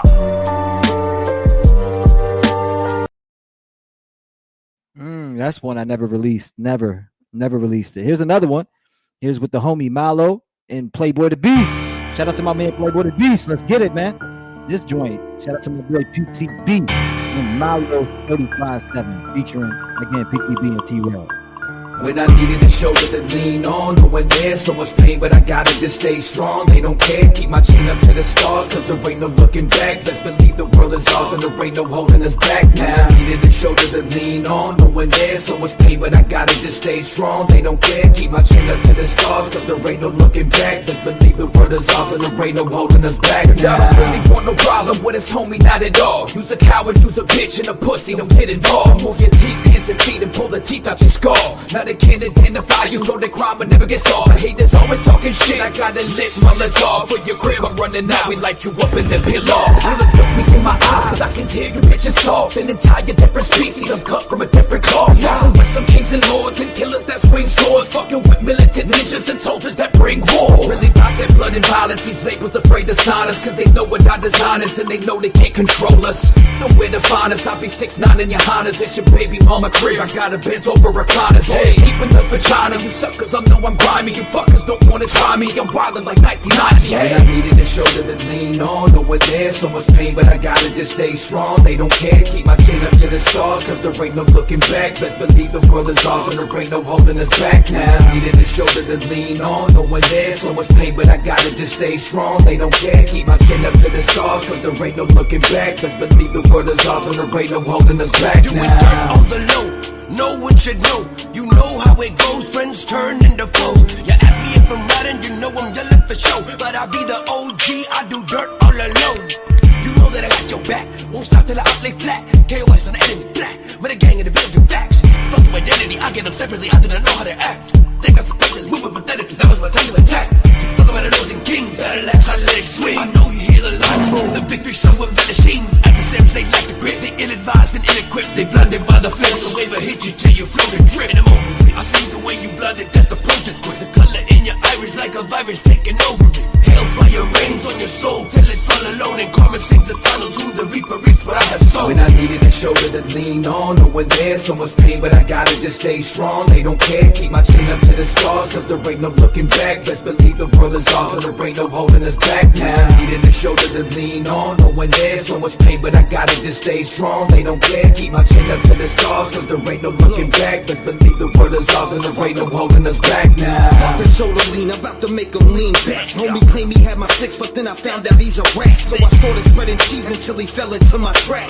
I called him in the streets and made the pussy take a nap. It's murder gang, I'm down the ride. I 7% that I'm cutting them sides. When I get this swinging fist, I leave him with the crooked eye. Flow sharper than a knife, bars potent like some mice. I control your whole team like foosball for a price. Put a band on your head like the one on your wife. If you rock with murder music, understand this shit's for life. You don't need a telescope to see this star in your sights. Rap's kinda like prison behind these bars that I write. Out here in the streets, I had to learn how to hustle. Used to move a lot of pounds, but then I met a little trouble. Used to tote around a pistol, try to rob me, I'ma get you. I'll be at your funeral, handing out some boxes of tissues. What's the issue? You're barking like the shit crew. Anytime my people see you, they've been begging me to get you. Red diamonds off your head like a motherfucking Hindu. When I let the lead draw, I ain't talking about a pencil. When I needed a shoulder to lean on, over there, so much pain, but I gotta just stay strong. They don't care, keep my chin up to the stars, cause there ain't no looking back. Best believe the world is ours, and there ain't no holding us back now. I needed a shoulder to lean on, no one there, so much pain, but I gotta just stay strong. They don't care, keep my chin up to the stars, cause there ain't no looking back. Best believe the world is ours, and there ain't no holding us back now.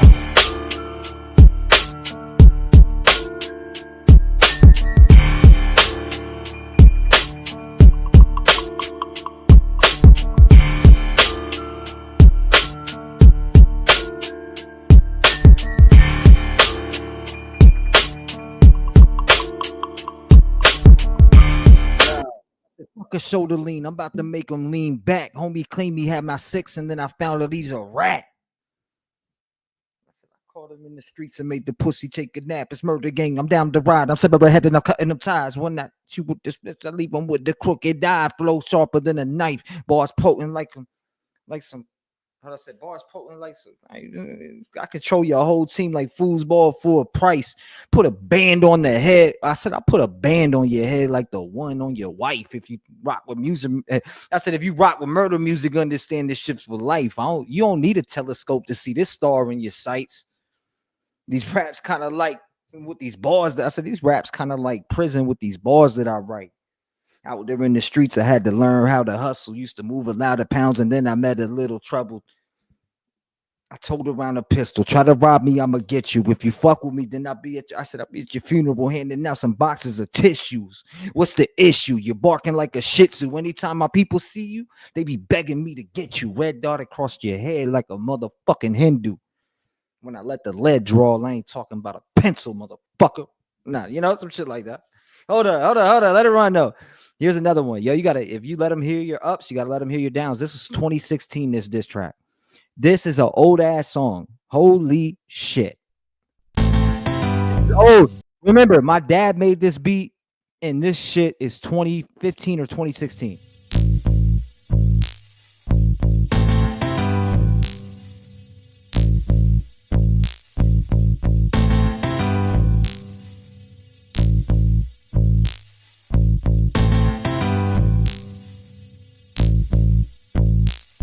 I'm not cocky but confident. People giving me compliments, spreading rappers all over the streets like bottles of condiments. I never had a problem with pussy seeming incompetent. Let them take a shot, then I'm in the mind psychologist. Dig it.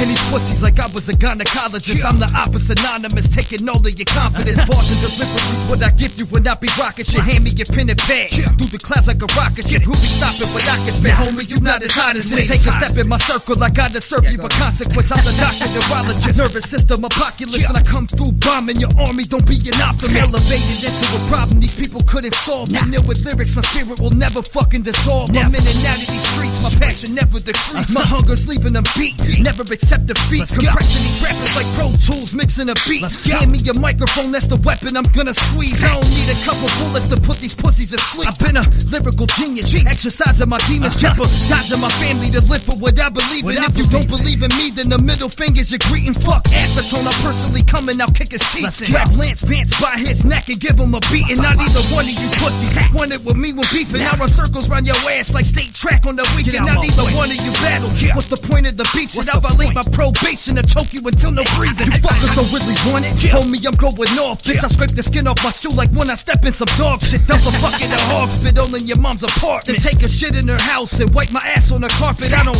give a shit, I'm disrespectful and I'm heartless. One of you pussy artists wanna become a target. I take your head off, I'm a professional marksman. Coming in your spot and like a dog, I do no barking. Motherfucker, So I'm with it, which one of you wanna get it? I'll fuck you up in your city. That's how I do, cause I'm pretty. You'll be begging for milk like a baby sucking the titty. T-Rev, never play with these weak ass pricks. I run through your Russell gang like I was eating some chicks. You ain't rustle my jimmies till I'm dumping a clip.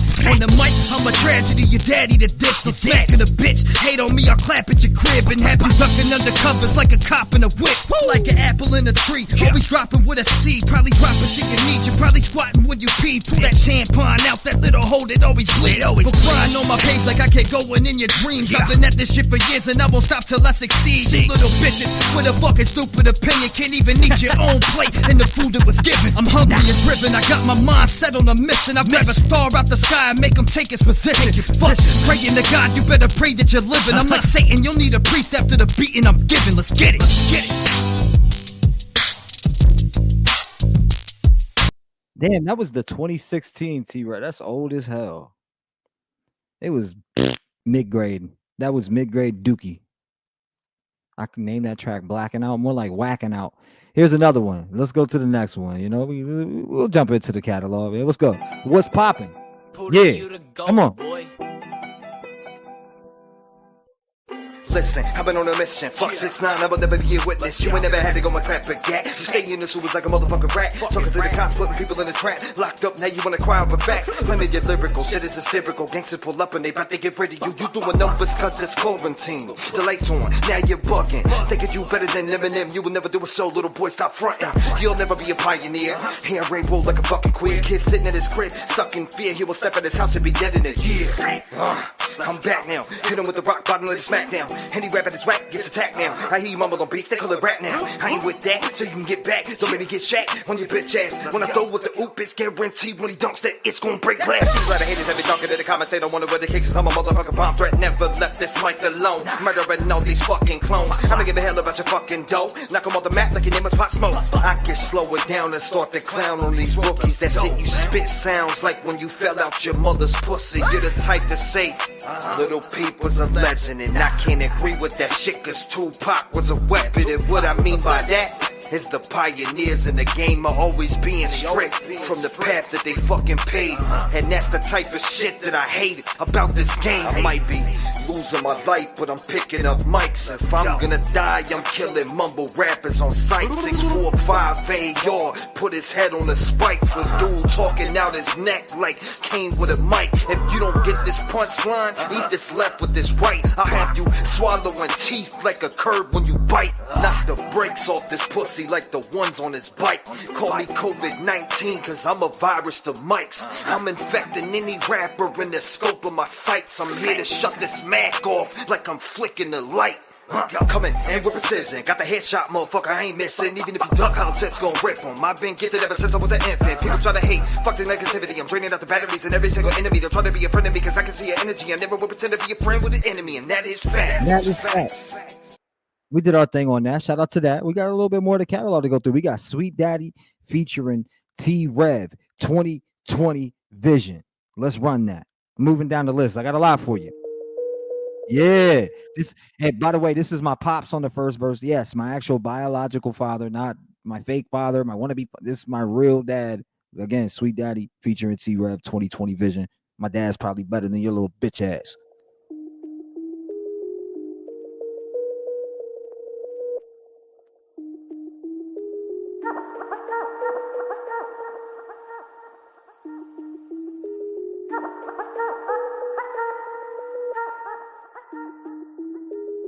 Yo, it's 2020. I can see you all wanna be my enemies. I'm a pedigree, watch out the full moon.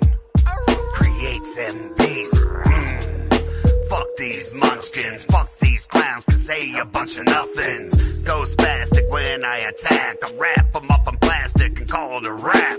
Put them straight in the ground, fuck a freezer. The worms are hungry, they need to eat. I chopped it up so fine, yeah, I spread the line. I won't be catching that disease. Bending knees, I'm taking spleens. Showing you the true definition of me. The worst you've seen, fuck Freddy's nightmare. Meet the new man on the scene. You said you wanted a battle, I'm a galactic kid, getting spastic a bitch, forgot to take my medicine. I'm fucking losing it, another full moon, I'm attacking shit, yeah, I'm ripping shit.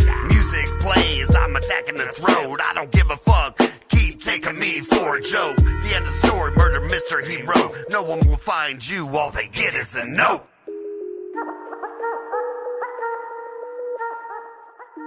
Look, let's be realistic, the shit you're doing is addictive. You don't have no dedication, let's go and check the statistics.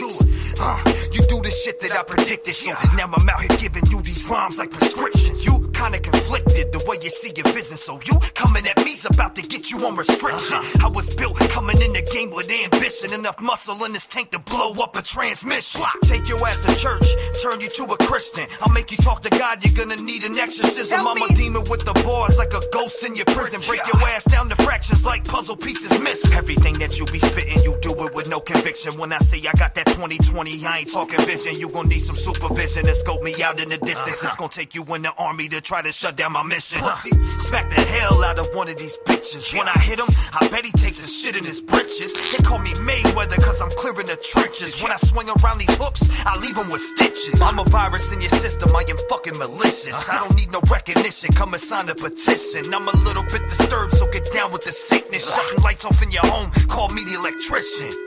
Yo, what up, man? Shout out to Country Proud Boys in the building. JC, Jacksonville, Uncle Joe, you already know what it is, man. D Parker, Big Ugly. What up, you know what I'm saying? Southern Boy in the building, my man Bryan. Cody. I got Amber in here, you know what I'm saying? Seeking. I recorded that live. I said, boy, let's be realistic. The shit you're doing is addictive. You don't have no dedication. Let's go and check the statistics. You did the shit that I predicted, so now I'm out here giving you these rhymes like prescriptions. You kind of conflicted the way you see your vision, so you coming at me's about to get you on restriction. I was built coming in the game with ambition, enough muscle in this tank to blow up a transmission. Take your ass to church, turn you to a Christian. I'll make you talk to God, you're gonna need an exorcism. I'm a demon with the bars like a ghost in your prison. Break your ass down to fractions like puzzle pieces missing.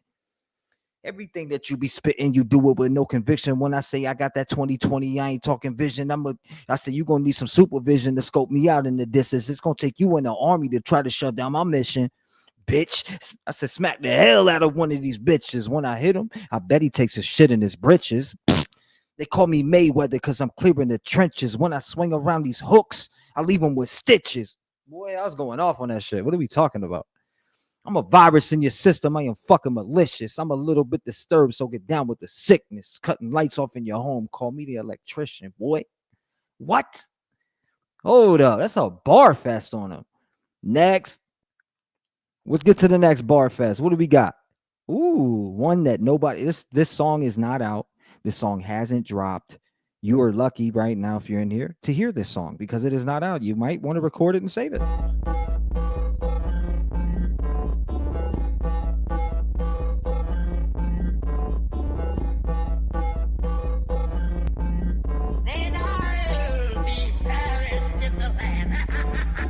What you really wanna know about me? I be catching homicides on the beat.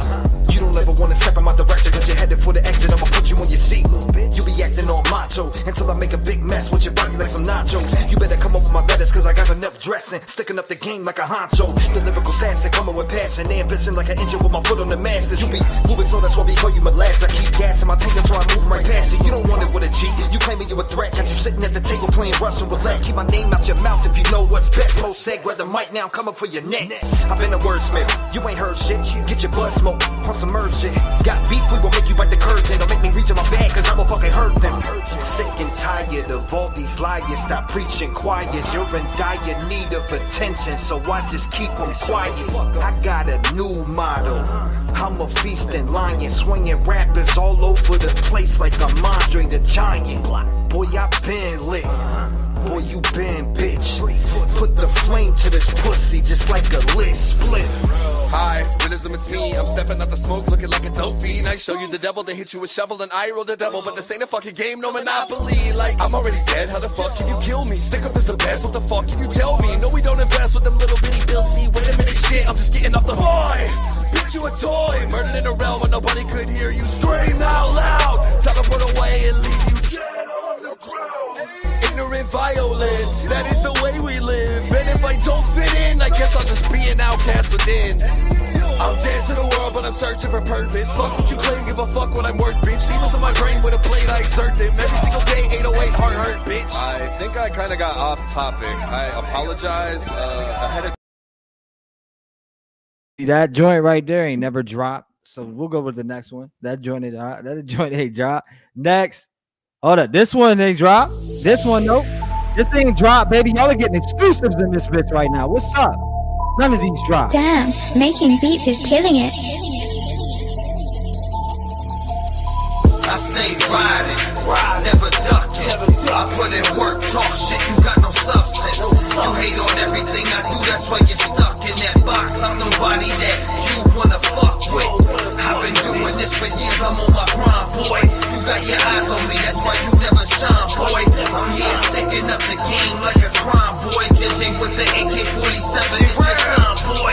Lyrically, when I spit this shit hits differently. Call me Walter White, cause you won't catch me on no Disney. I'm officially taking heads off, call it history. The way you piss me off, you might be on unsolved mysteries. According to you, I ain't shit in the booth, but that's your insecurities. That means you hide from the truth. I'm about to stick up the game with a mic in a booth. Have your head doing 360s like exorcist moves. Hypothetically, every one of you are dead to me. I'm sick of weak rappers, always thinking of the pedigree. Until I hit them with the DDT, and this ain't wrestling. I'm talking about immaturity. It's the specialty. Realistically, you could never get rid of me. I'm differently. I'll leave a big impact upon your energy. My versatility, overcoming all insecurities. You're at a disadvantage when facing my inferiority. I stay riding, never ducking.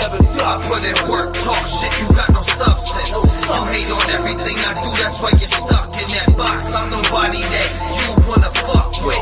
I've been doing this for years, I'm on my grind, boy. You got your eyes on me, that's why you never shine, boy. I'm here sticking up the game like a crime, boy. JJ with the AK-47, it's your time, boy. Next. Boy, yeah, that joint right there, you know what I mean? Then we move on to the next one, y'all. This is all right, I do got the fully mastered to the youth, so I'm gonna play that. I got the joint. I'm gonna show y'all, man. I've been sticking up for the homies on YouTube, like No Life Shack, etc. But here's one when I came back. This was a while ago. All these are old, but probably songs if you know are new to the music you've never heard of. Here it is. Yeah. And if you do want these songs, hit me up. I don't mind putting it in a folder and sending them all to you. I got them sitting right here in front of me. I can put a folder up and all of you can download it for free. Take it all. Fuck it. Have all the unreleased songs. Have everything. Have at it. Listen to that shit. Play it. Whatever. Hit me up if you want it and I'll email it to you. I'll make that folder on everything I love. Here it is. Back out this bitch about to go crazy, man. About to drop these mixtapes on their head. Fuck a hook, I'm going in on this shit. It's in this sentence like 1090. You can't edit this clip. Knick-knack, paddywhack, knock him out his habitat. I was riding for these pussies till they stabbed me in my back. Y'all some claim you be they brother, but they a bunch of suckers that be hiding under covers like the feds did to my uncle. Back away from me. Your energy ain't welcome. You're on a path to destruction. Ungrateful ass motherfucker. I give it my all like a pit in a brawl, and I'm not letting off your neck till I dismember you all. To get 100,000 views, you suck a dick and some balls. But since you can't, you go to Fiverr and spend your money on frauds. You don't know a thing about no ads since my first album still hit 70 with no ads, bitch.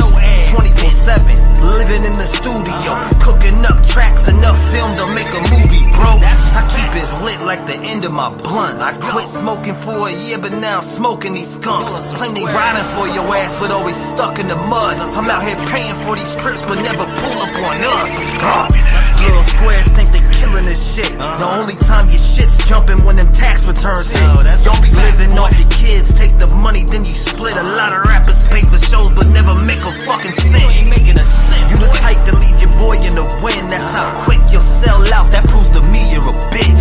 Fuck a gun, fuck a beef. I got passion for the beats. I was out here smoking tracks while you were running around in cleats. You ain't shit to me, it's meant to be. I'm out here claiming victory. You been riding me. Let's check my inbox history. I'll never let these little fucking punks come and get to me. I've never been a pussy. I'll call you out instantly. Let's go, man. 2022, T-Rev back in the motherfucking building, man. It's been a minute, I've been off, you know what I'm saying? But it's time to dust this bitch off and get back to work like I was back in 2020. what I'm saying? I sat back and watched snakes, or should I say best friends, brothers, or whatever they want to claim they are.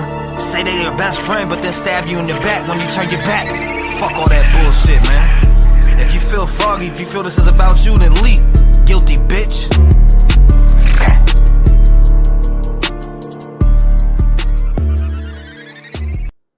Yeah, I was shooting at someone's head on that bitch. Next, I remember when Cloud9, the dude who dissed Screwface, he was talking shit. Like he started talking shit to me about, or because I took up for Shaq. Like No Life Shaq's the homie. Like I know No Life Shaq. You know what I'm saying? We game together. I talked to him. Like that's the homie. He's done a promo for me, played mute. You get what I'm saying? He shared me with the world. Man, he's showed nothing but love for me on my independent grind. So if you fuck with Shaq, you're fucking with me. And he dissed Shaq like a reactor can rap at him. Just the same like them bitches are doing to Kurt, and I rap back at him over doing that shit too. Same way I'm doing right here. Here it is. Cloud9, Toilet Bowl. The second beat, I go crazy. And this is original too. Hey, yo, Cloud9, you a bitch ass motherfucker, man. Pussy. No life games for life, man. Let me show you what the fuck is up. Going at somebody that can't rap. You can't fuck with me though. Look. Cloud9 been clout chasing ever since I met the dude. Fucking with no life, I'm shacking on the rest of you. I put a shot in your head like a hole in a hoop. I ain't Screwface, going against me is like a toothache. We can battle anywhere, any place, fucking state. You ain't a fucking great. I'll put you in your place, put your money up, I'll take your whole fucking bank. You don't want it with me, man. I've been about that action. You're just a little bitch. Talk shit until you're hanging off a crucifix. Your name is Cloud9, but you be smoking red. Fuck the kind, when I smoke, I'm taking off your head. Talking shit about No Life Shaq, man. We're like, Shaq's the most stand-up dude in this community, bro. Cloud9, you just proved to me what I really thought about you from the beginning. You a punk pussy ass bitch. All you do is copy these other rappers. You crying so much, I'm starting to think you're just an actor that's looking for some clout, always talking out his mouth. Well, homie, I'm the dentist here to take your teeth out. I'm like a fully automatic on these diss tracks. I give your money back, fuck reacting to the weak raps. Even trying to match, punk you little bitch ass. Now your butt hurt cause you wanna make a little cash. Wanna know what I think is funny? You went on Max Live rapping and he told you you bummy. You got off that live so quick, I bet you cried like a bitch. You been stuck on 2K, you take shots but you miss. You wanna talk about all these reactors? You ain't consistent, you never been a factor. Homie, hang it up, you ain't a rapper. I'll put the money up anywhere you want the action. Anywhere you want the action. I remember when you would send me some beats and I'd ignore this little bitch cause every one of them weak. You was blowing up my gram like a slutty little freak. I wouldn't take them whack shits as every one of them was free. While you be writing disses, I be elevating. You write songs, I'm Picasso, I be portrait painting. You got beef with me, I'm never hesitating. I'll leave you on Cloud9 fucking levitating. I've been ahead of this fool who's gassing him up, but think his tank ran out of fuel. This little wannabe Drake, the one to rap with a goon. We can set this battle up face to face in a room. Then you get timed off the ropes, I'm the Legion of Doom. Then dust his body off the floor when I'm sweeping my broom. Let's get crumbs to a fat boy like momful and food. I leave my business on the table like cocaine in your room. I heard that you've been sniffing a lot, which is the exact same reason you've been stuck in your spot. Everything you hustle for falls apart like a box, and now you wanna battle people who don't rap. Just stop. I'm about to hand you this knife, just put it to your neck. I think you need to take a slice. Cause people like you been poisoned since life even started on this earth. That's on my motherfucking life. I speak facts while all you do is stay capping like a cheat. Had that boy stay with a joint like a kneecap. This 4 or 5 sit you in the shade like you're weak. Tracks.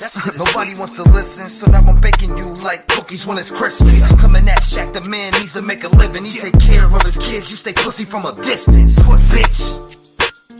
Hey yo, man, you a motherfucking bitch, dog. Taking shots at the reactor like that shit's gonna do something, dog. That didn't do nothing. Yeah, that shit didn't do nothing. Boy, he didn't say shit to me either. Hold up, next. Here's a master joint. Boom.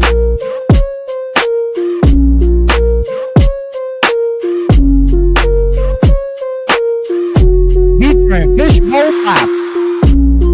I'm the coldest in this country rap. Asking for my autograph, I put it on a starter cap. Hate to get to falling back, but sick of all the line rats. People say they got you back until it's time to pay them back.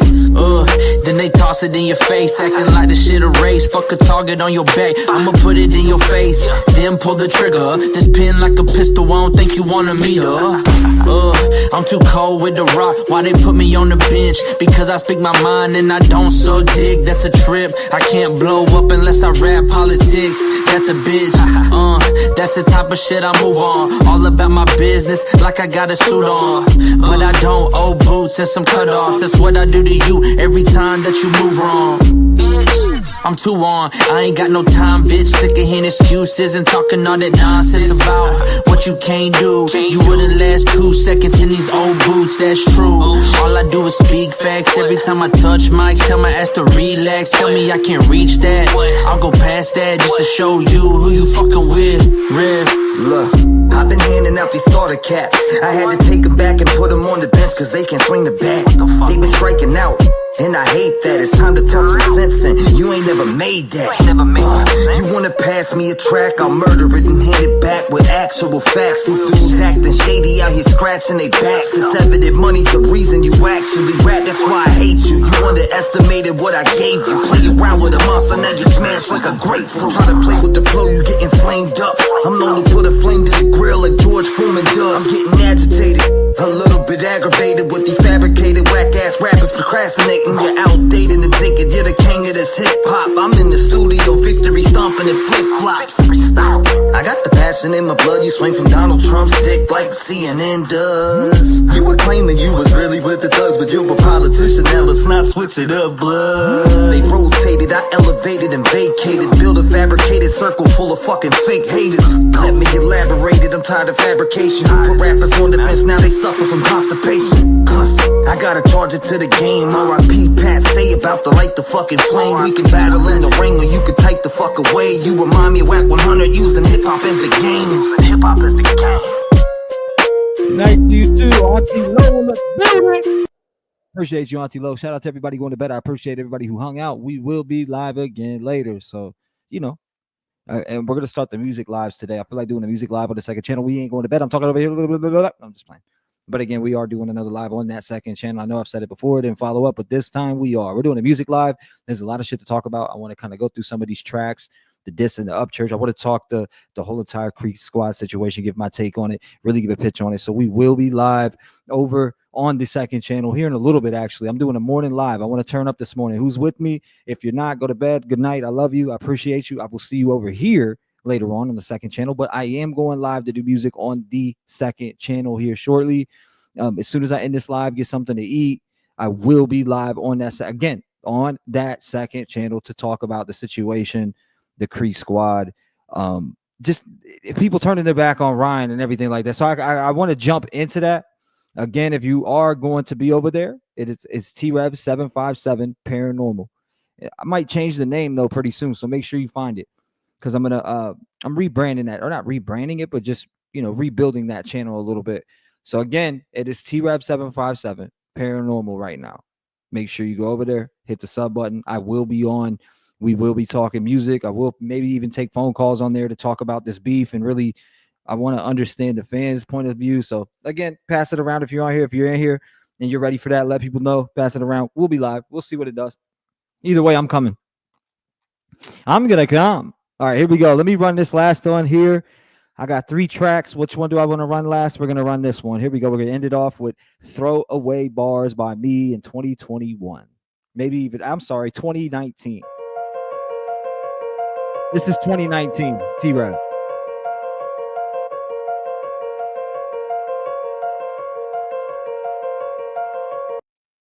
Cassie, what is going on? Hey, my friend, I had just about to get off of this channel, but I will be going live on the second channel to do a music live to talk about the Creek Squad beef and shit like that. People are saying, T-Rev's a dick rider, true crime, this, that, and the third. We're going to go over there and discuss it. We're going to get down to the bottom of it and really jump into the real topic of conversation over there. Get into some music, maybe listen to some of those diss tracks and go through them and just see where everybody's feeling. Take some phone calls.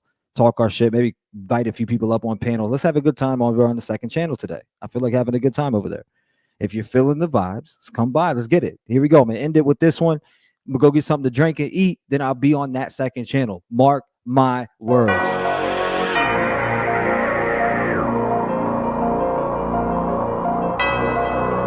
Hey yo, I'm feeling this one, man. Rap gang, what up? Look. I graduated, I'm elevating, I'm hella sick. When I put the pen to the pad, they know I'm killing shit. I bring that raw emotion, they know I'm straight devoted. When I get to spitting, you feel it like you're fucking dope sick. Yeah, I'm in your mind, I do this all the time. Rap Gang 2020, yeah, I'm out here on my fucking grind. Shout out to April G, shout out to Mile High, shout out to Organics, checking every song of mine. Yeah, I do this shit, I get back to my people. When you're looking like a bitch, I can see you through the peephole. Hating in the comments, but homie, I am Debo. You better tuck your chain, cause it's on when I see you. Homie out here looking shady, but I'll leave him with the aftermath. I ducked all your shots, now my pawns where your body's at. Out here like a snake, now I put you in your habitat. Catch me cutting grass on the mower where you'll find me at. Call Uncle Joe, he will stab you in your throat. Hang you up in the closet like a hanger on a coat. I've been coming for these pussies, they ain't really with the smoke. I am a pit bull, every bite's for the throat. The type to say you got money, but you really fucking broke. Catch you at the corner store, food stamps for some coke. Use a straight up hoe, I'm about to straight expose everything about you pussies anybody needs to know. Now you claim you got the plug until I pull you out the wall. You ain't never been a hustler, definition of fraud. Better get on your knees and pray to me like I'm God, cause I'll put you up in heaven, make you visit your mom. Getting kicked about your house like 3 times a month. If you show up to my city, bodies going in the trunk. Put the nail in the wood like construction when I'm done. I'll be murdering these rappers, I just do this shit for fun. I'm about to pack a lunch the way you're laying on the buns. I write 1 hit a day, but you bitches have none. Too busy worried about me instead of beating on the drum. I'll take your whole band out, dropping bombs like I'm drunk. I am ready for a war, been equipped with the heat. Pulling bars out my jacket, laying bodies on the street. Got a whole fucking gang of MCs behind me. You can bet every one of them will pull up on you geeks. So if you really ain't about it, then don't talk about your mouth. Cause everyone I roll with is down to run up in your house. Flip over your couch, smack your mom in the mouth. Then we hunt your ass down and tie you up and take you out. If it's war, then we're going back to them days when we were trapped in a cell and had to fight for our case. Never snitch on your homie, take the time to the face. I set traps for all these rats, now come and climb in the cave. Pussy, man, a lot of these motherfuckers out here talking shit like T-Rev this, T-Rev that. You can't rap. Well, I just wrote this song in like fucking 20 minutes, bro. These are some throwaway bars. I do this shit for fun in my sleep. Y'all motherfuckers be talking about your mouth out here like you really got it, but ain't got no devotion to this shit. Focus on you and stop hating on the next man. Get your mind right, man. A lot of y'all are some fucking suckers. 1 foot over the fence, the other one on the other side. You looking like a straight pussy. It's Rap Gang 2020, motherfucker. There ain't nothing you can do to stop me this year, dog. I put that on everything. Straight devoted to this shit.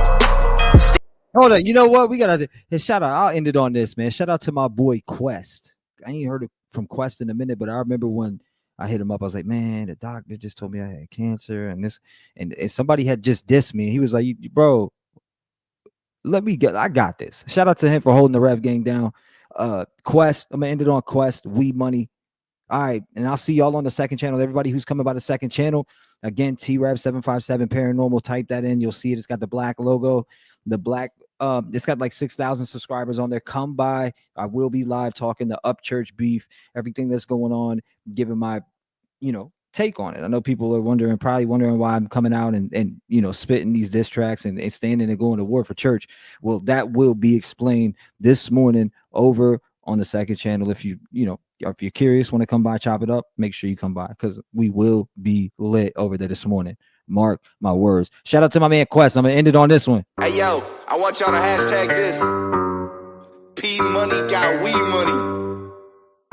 Not weed. Weed. His name P Money, but I don't see the racks. Guess he making weed money, and that is only facts. With the way the fiends coming, I just gotta lay him flat. If you see me keep running, to wind up in a body bag. Who the fuck's this cornball y'all had me opposing? Man, this dude is a pussy, referring to himself as a yogi. Talking like he bad it, man, I'm begging his pussy to show me. Guarantee when he hears this, he'll be stomping and choking. You shouldn't start a battle when there's no winning war. I pop your head like a Snapple that I just bought for the store. All the blood that is splattered, hope you like the new decor. Drag your face through the gravel and slam your head in the door. That hashtag track, all I'm hearing is envy. He is big mad cause his bank account's empty. He checked the balance, can't even afford himself a Tempe, so we gotta settle for a kid's meal without a Pepsi. His name P Money, but I don't see the racks. Guess he making weed money, and that is only facts. With the way the fiends coming, I just gotta lay him flat. If you see me keep running, to wind up in a body bag. His name P Money, but I don't see the racks. Guess he making weed money, and that is only facts. With the way the fiends coming, I just gotta lay him flat. If you see me keep running, to wind up in a body bag. You a sucker ass bitch for bringing kids in the mix. This shit's a rap game, so you know I'ma keep it legit. Talking all that tough shit till that weight gets split. Let me take your girl out, shit, I'll even feed the little jit. Trying to step to Rev while he fighting off cancer. Prayers for my bro, hope them prayers getting answered. Meanwhile, I'm battling a retarded fucking hamster. I go to war for my people, this is just me setting standards. Shut the fuck up, you little bug-eyed bitch. Before I call your girl, tell her suck my dick. The good thing about the pussy is it's one size fits, but I gotta keep it quiet while I record my shit. His name P Money, but I don't see the racks. Guess he making weed money, and that is only facts. With the way the fiends coming, I just gotta lay him flat. If you see me keep running, to wind up in a body bag. His name P Money, but I don't see the racks. Guess he making weed money, and that is only facts. With the way the fiends coming, I just gotta lay him flat. If you see me keep running, to wind up in a body bag. FBI, open up! The fuck with the rap gang, they will be at your door like, what, bitch? What did you say? FBI, open up! They don't play that shit. Trapaholics mixtapes. Damn, son, where'd you find this? We can't end that on the tune, you know. We gotta end it on a different tune. And Trapaholics mixtapes. Let that man cook. Let that man cook. Let's get to the right one, and then we'll let that man cook. Hold up. What are we gonna let this man cook on? What did we not play? That's on. Ooh, we can end it on this one. Let that man cook. Bang. Shots fired. Pain is what you desire. The pen is mightier than the sword. Then how do we get here, my God? My God. So you wanna start a war? My God. So you wanna start a war? My God. I'm ready for war, I think I said it before. I'm coming to settle the score, weapons galore. My pen is better than yours, I'm leaving you dead on the floor. Off with your head, you keep your necklace on. They ain't respecting the sword, look at my eyes, red, red, red, red. That's when the devil was born, and stay in your place. You know if you mention my name, you know that you made a mistake. Cause if we got beef, I'm lifting that 40 cal, nigga. That's how I'm raising the stakes, and I step to the plate. If you hungry, nigga, eat. We ain't homies in the street, a bunch of computer geeks. They be tough behind the Dell until they rolling in the deep. Now put them to sleep, lullaby. Smoking that weed, got him hella high. Nigga, I can tell when you tell a lie. Beat a nigga ass, make it televised. Get offended, you the enemy. Independent or the industry. With the pen, I'm making history. Finish sentence with a simile. Like, you ain't even nice at all. I don't even like you, dog. The mic go Vic or the microphone. I just wanna fight you, dog. And I'm coming to start a war. Homie, this is the art of war. And I would never tell a man suck my dick.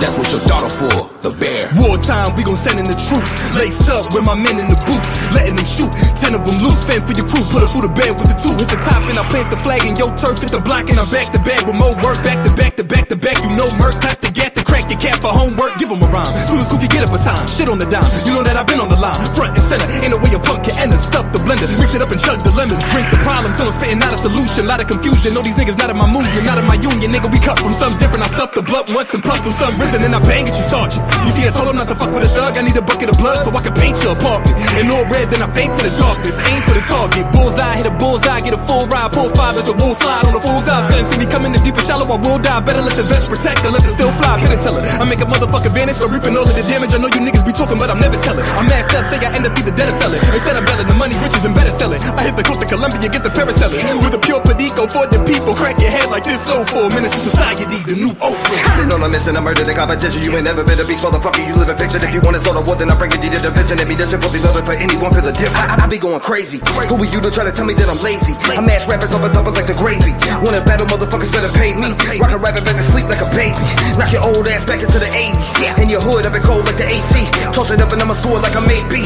Any YouTube rapper that comes into my vicinity is gonna get a lesson like I was teaching you chemistry. Metaphors and similes, I'm bringing you my energy. I put 6 9 through his head, fucking sympathy. I ain't gotta snitch just to get a little clout. What the fuck did you really think that I was about? If you really got beef, I'ma catch you on the route. Like Ray Lewis, homie, I'ma leave you on the ground. This shit is a circus, you move with no purpose. You claim you're the best, but you really your worthless. You shit on these rappers while claiming you're working, but never do dirt, always hiding by curtains. See, you be claiming you a gangster, till the real one run up and shank you. You should've never started a war if you never wanted danger. 3 5 7 8, you speaking my language. Get one of my youngest to run up and bang you. Life on the hook like a coat from a hanger. If you're from the streets, don't pretend to be a gangster, cause now when they see you, they really are gonna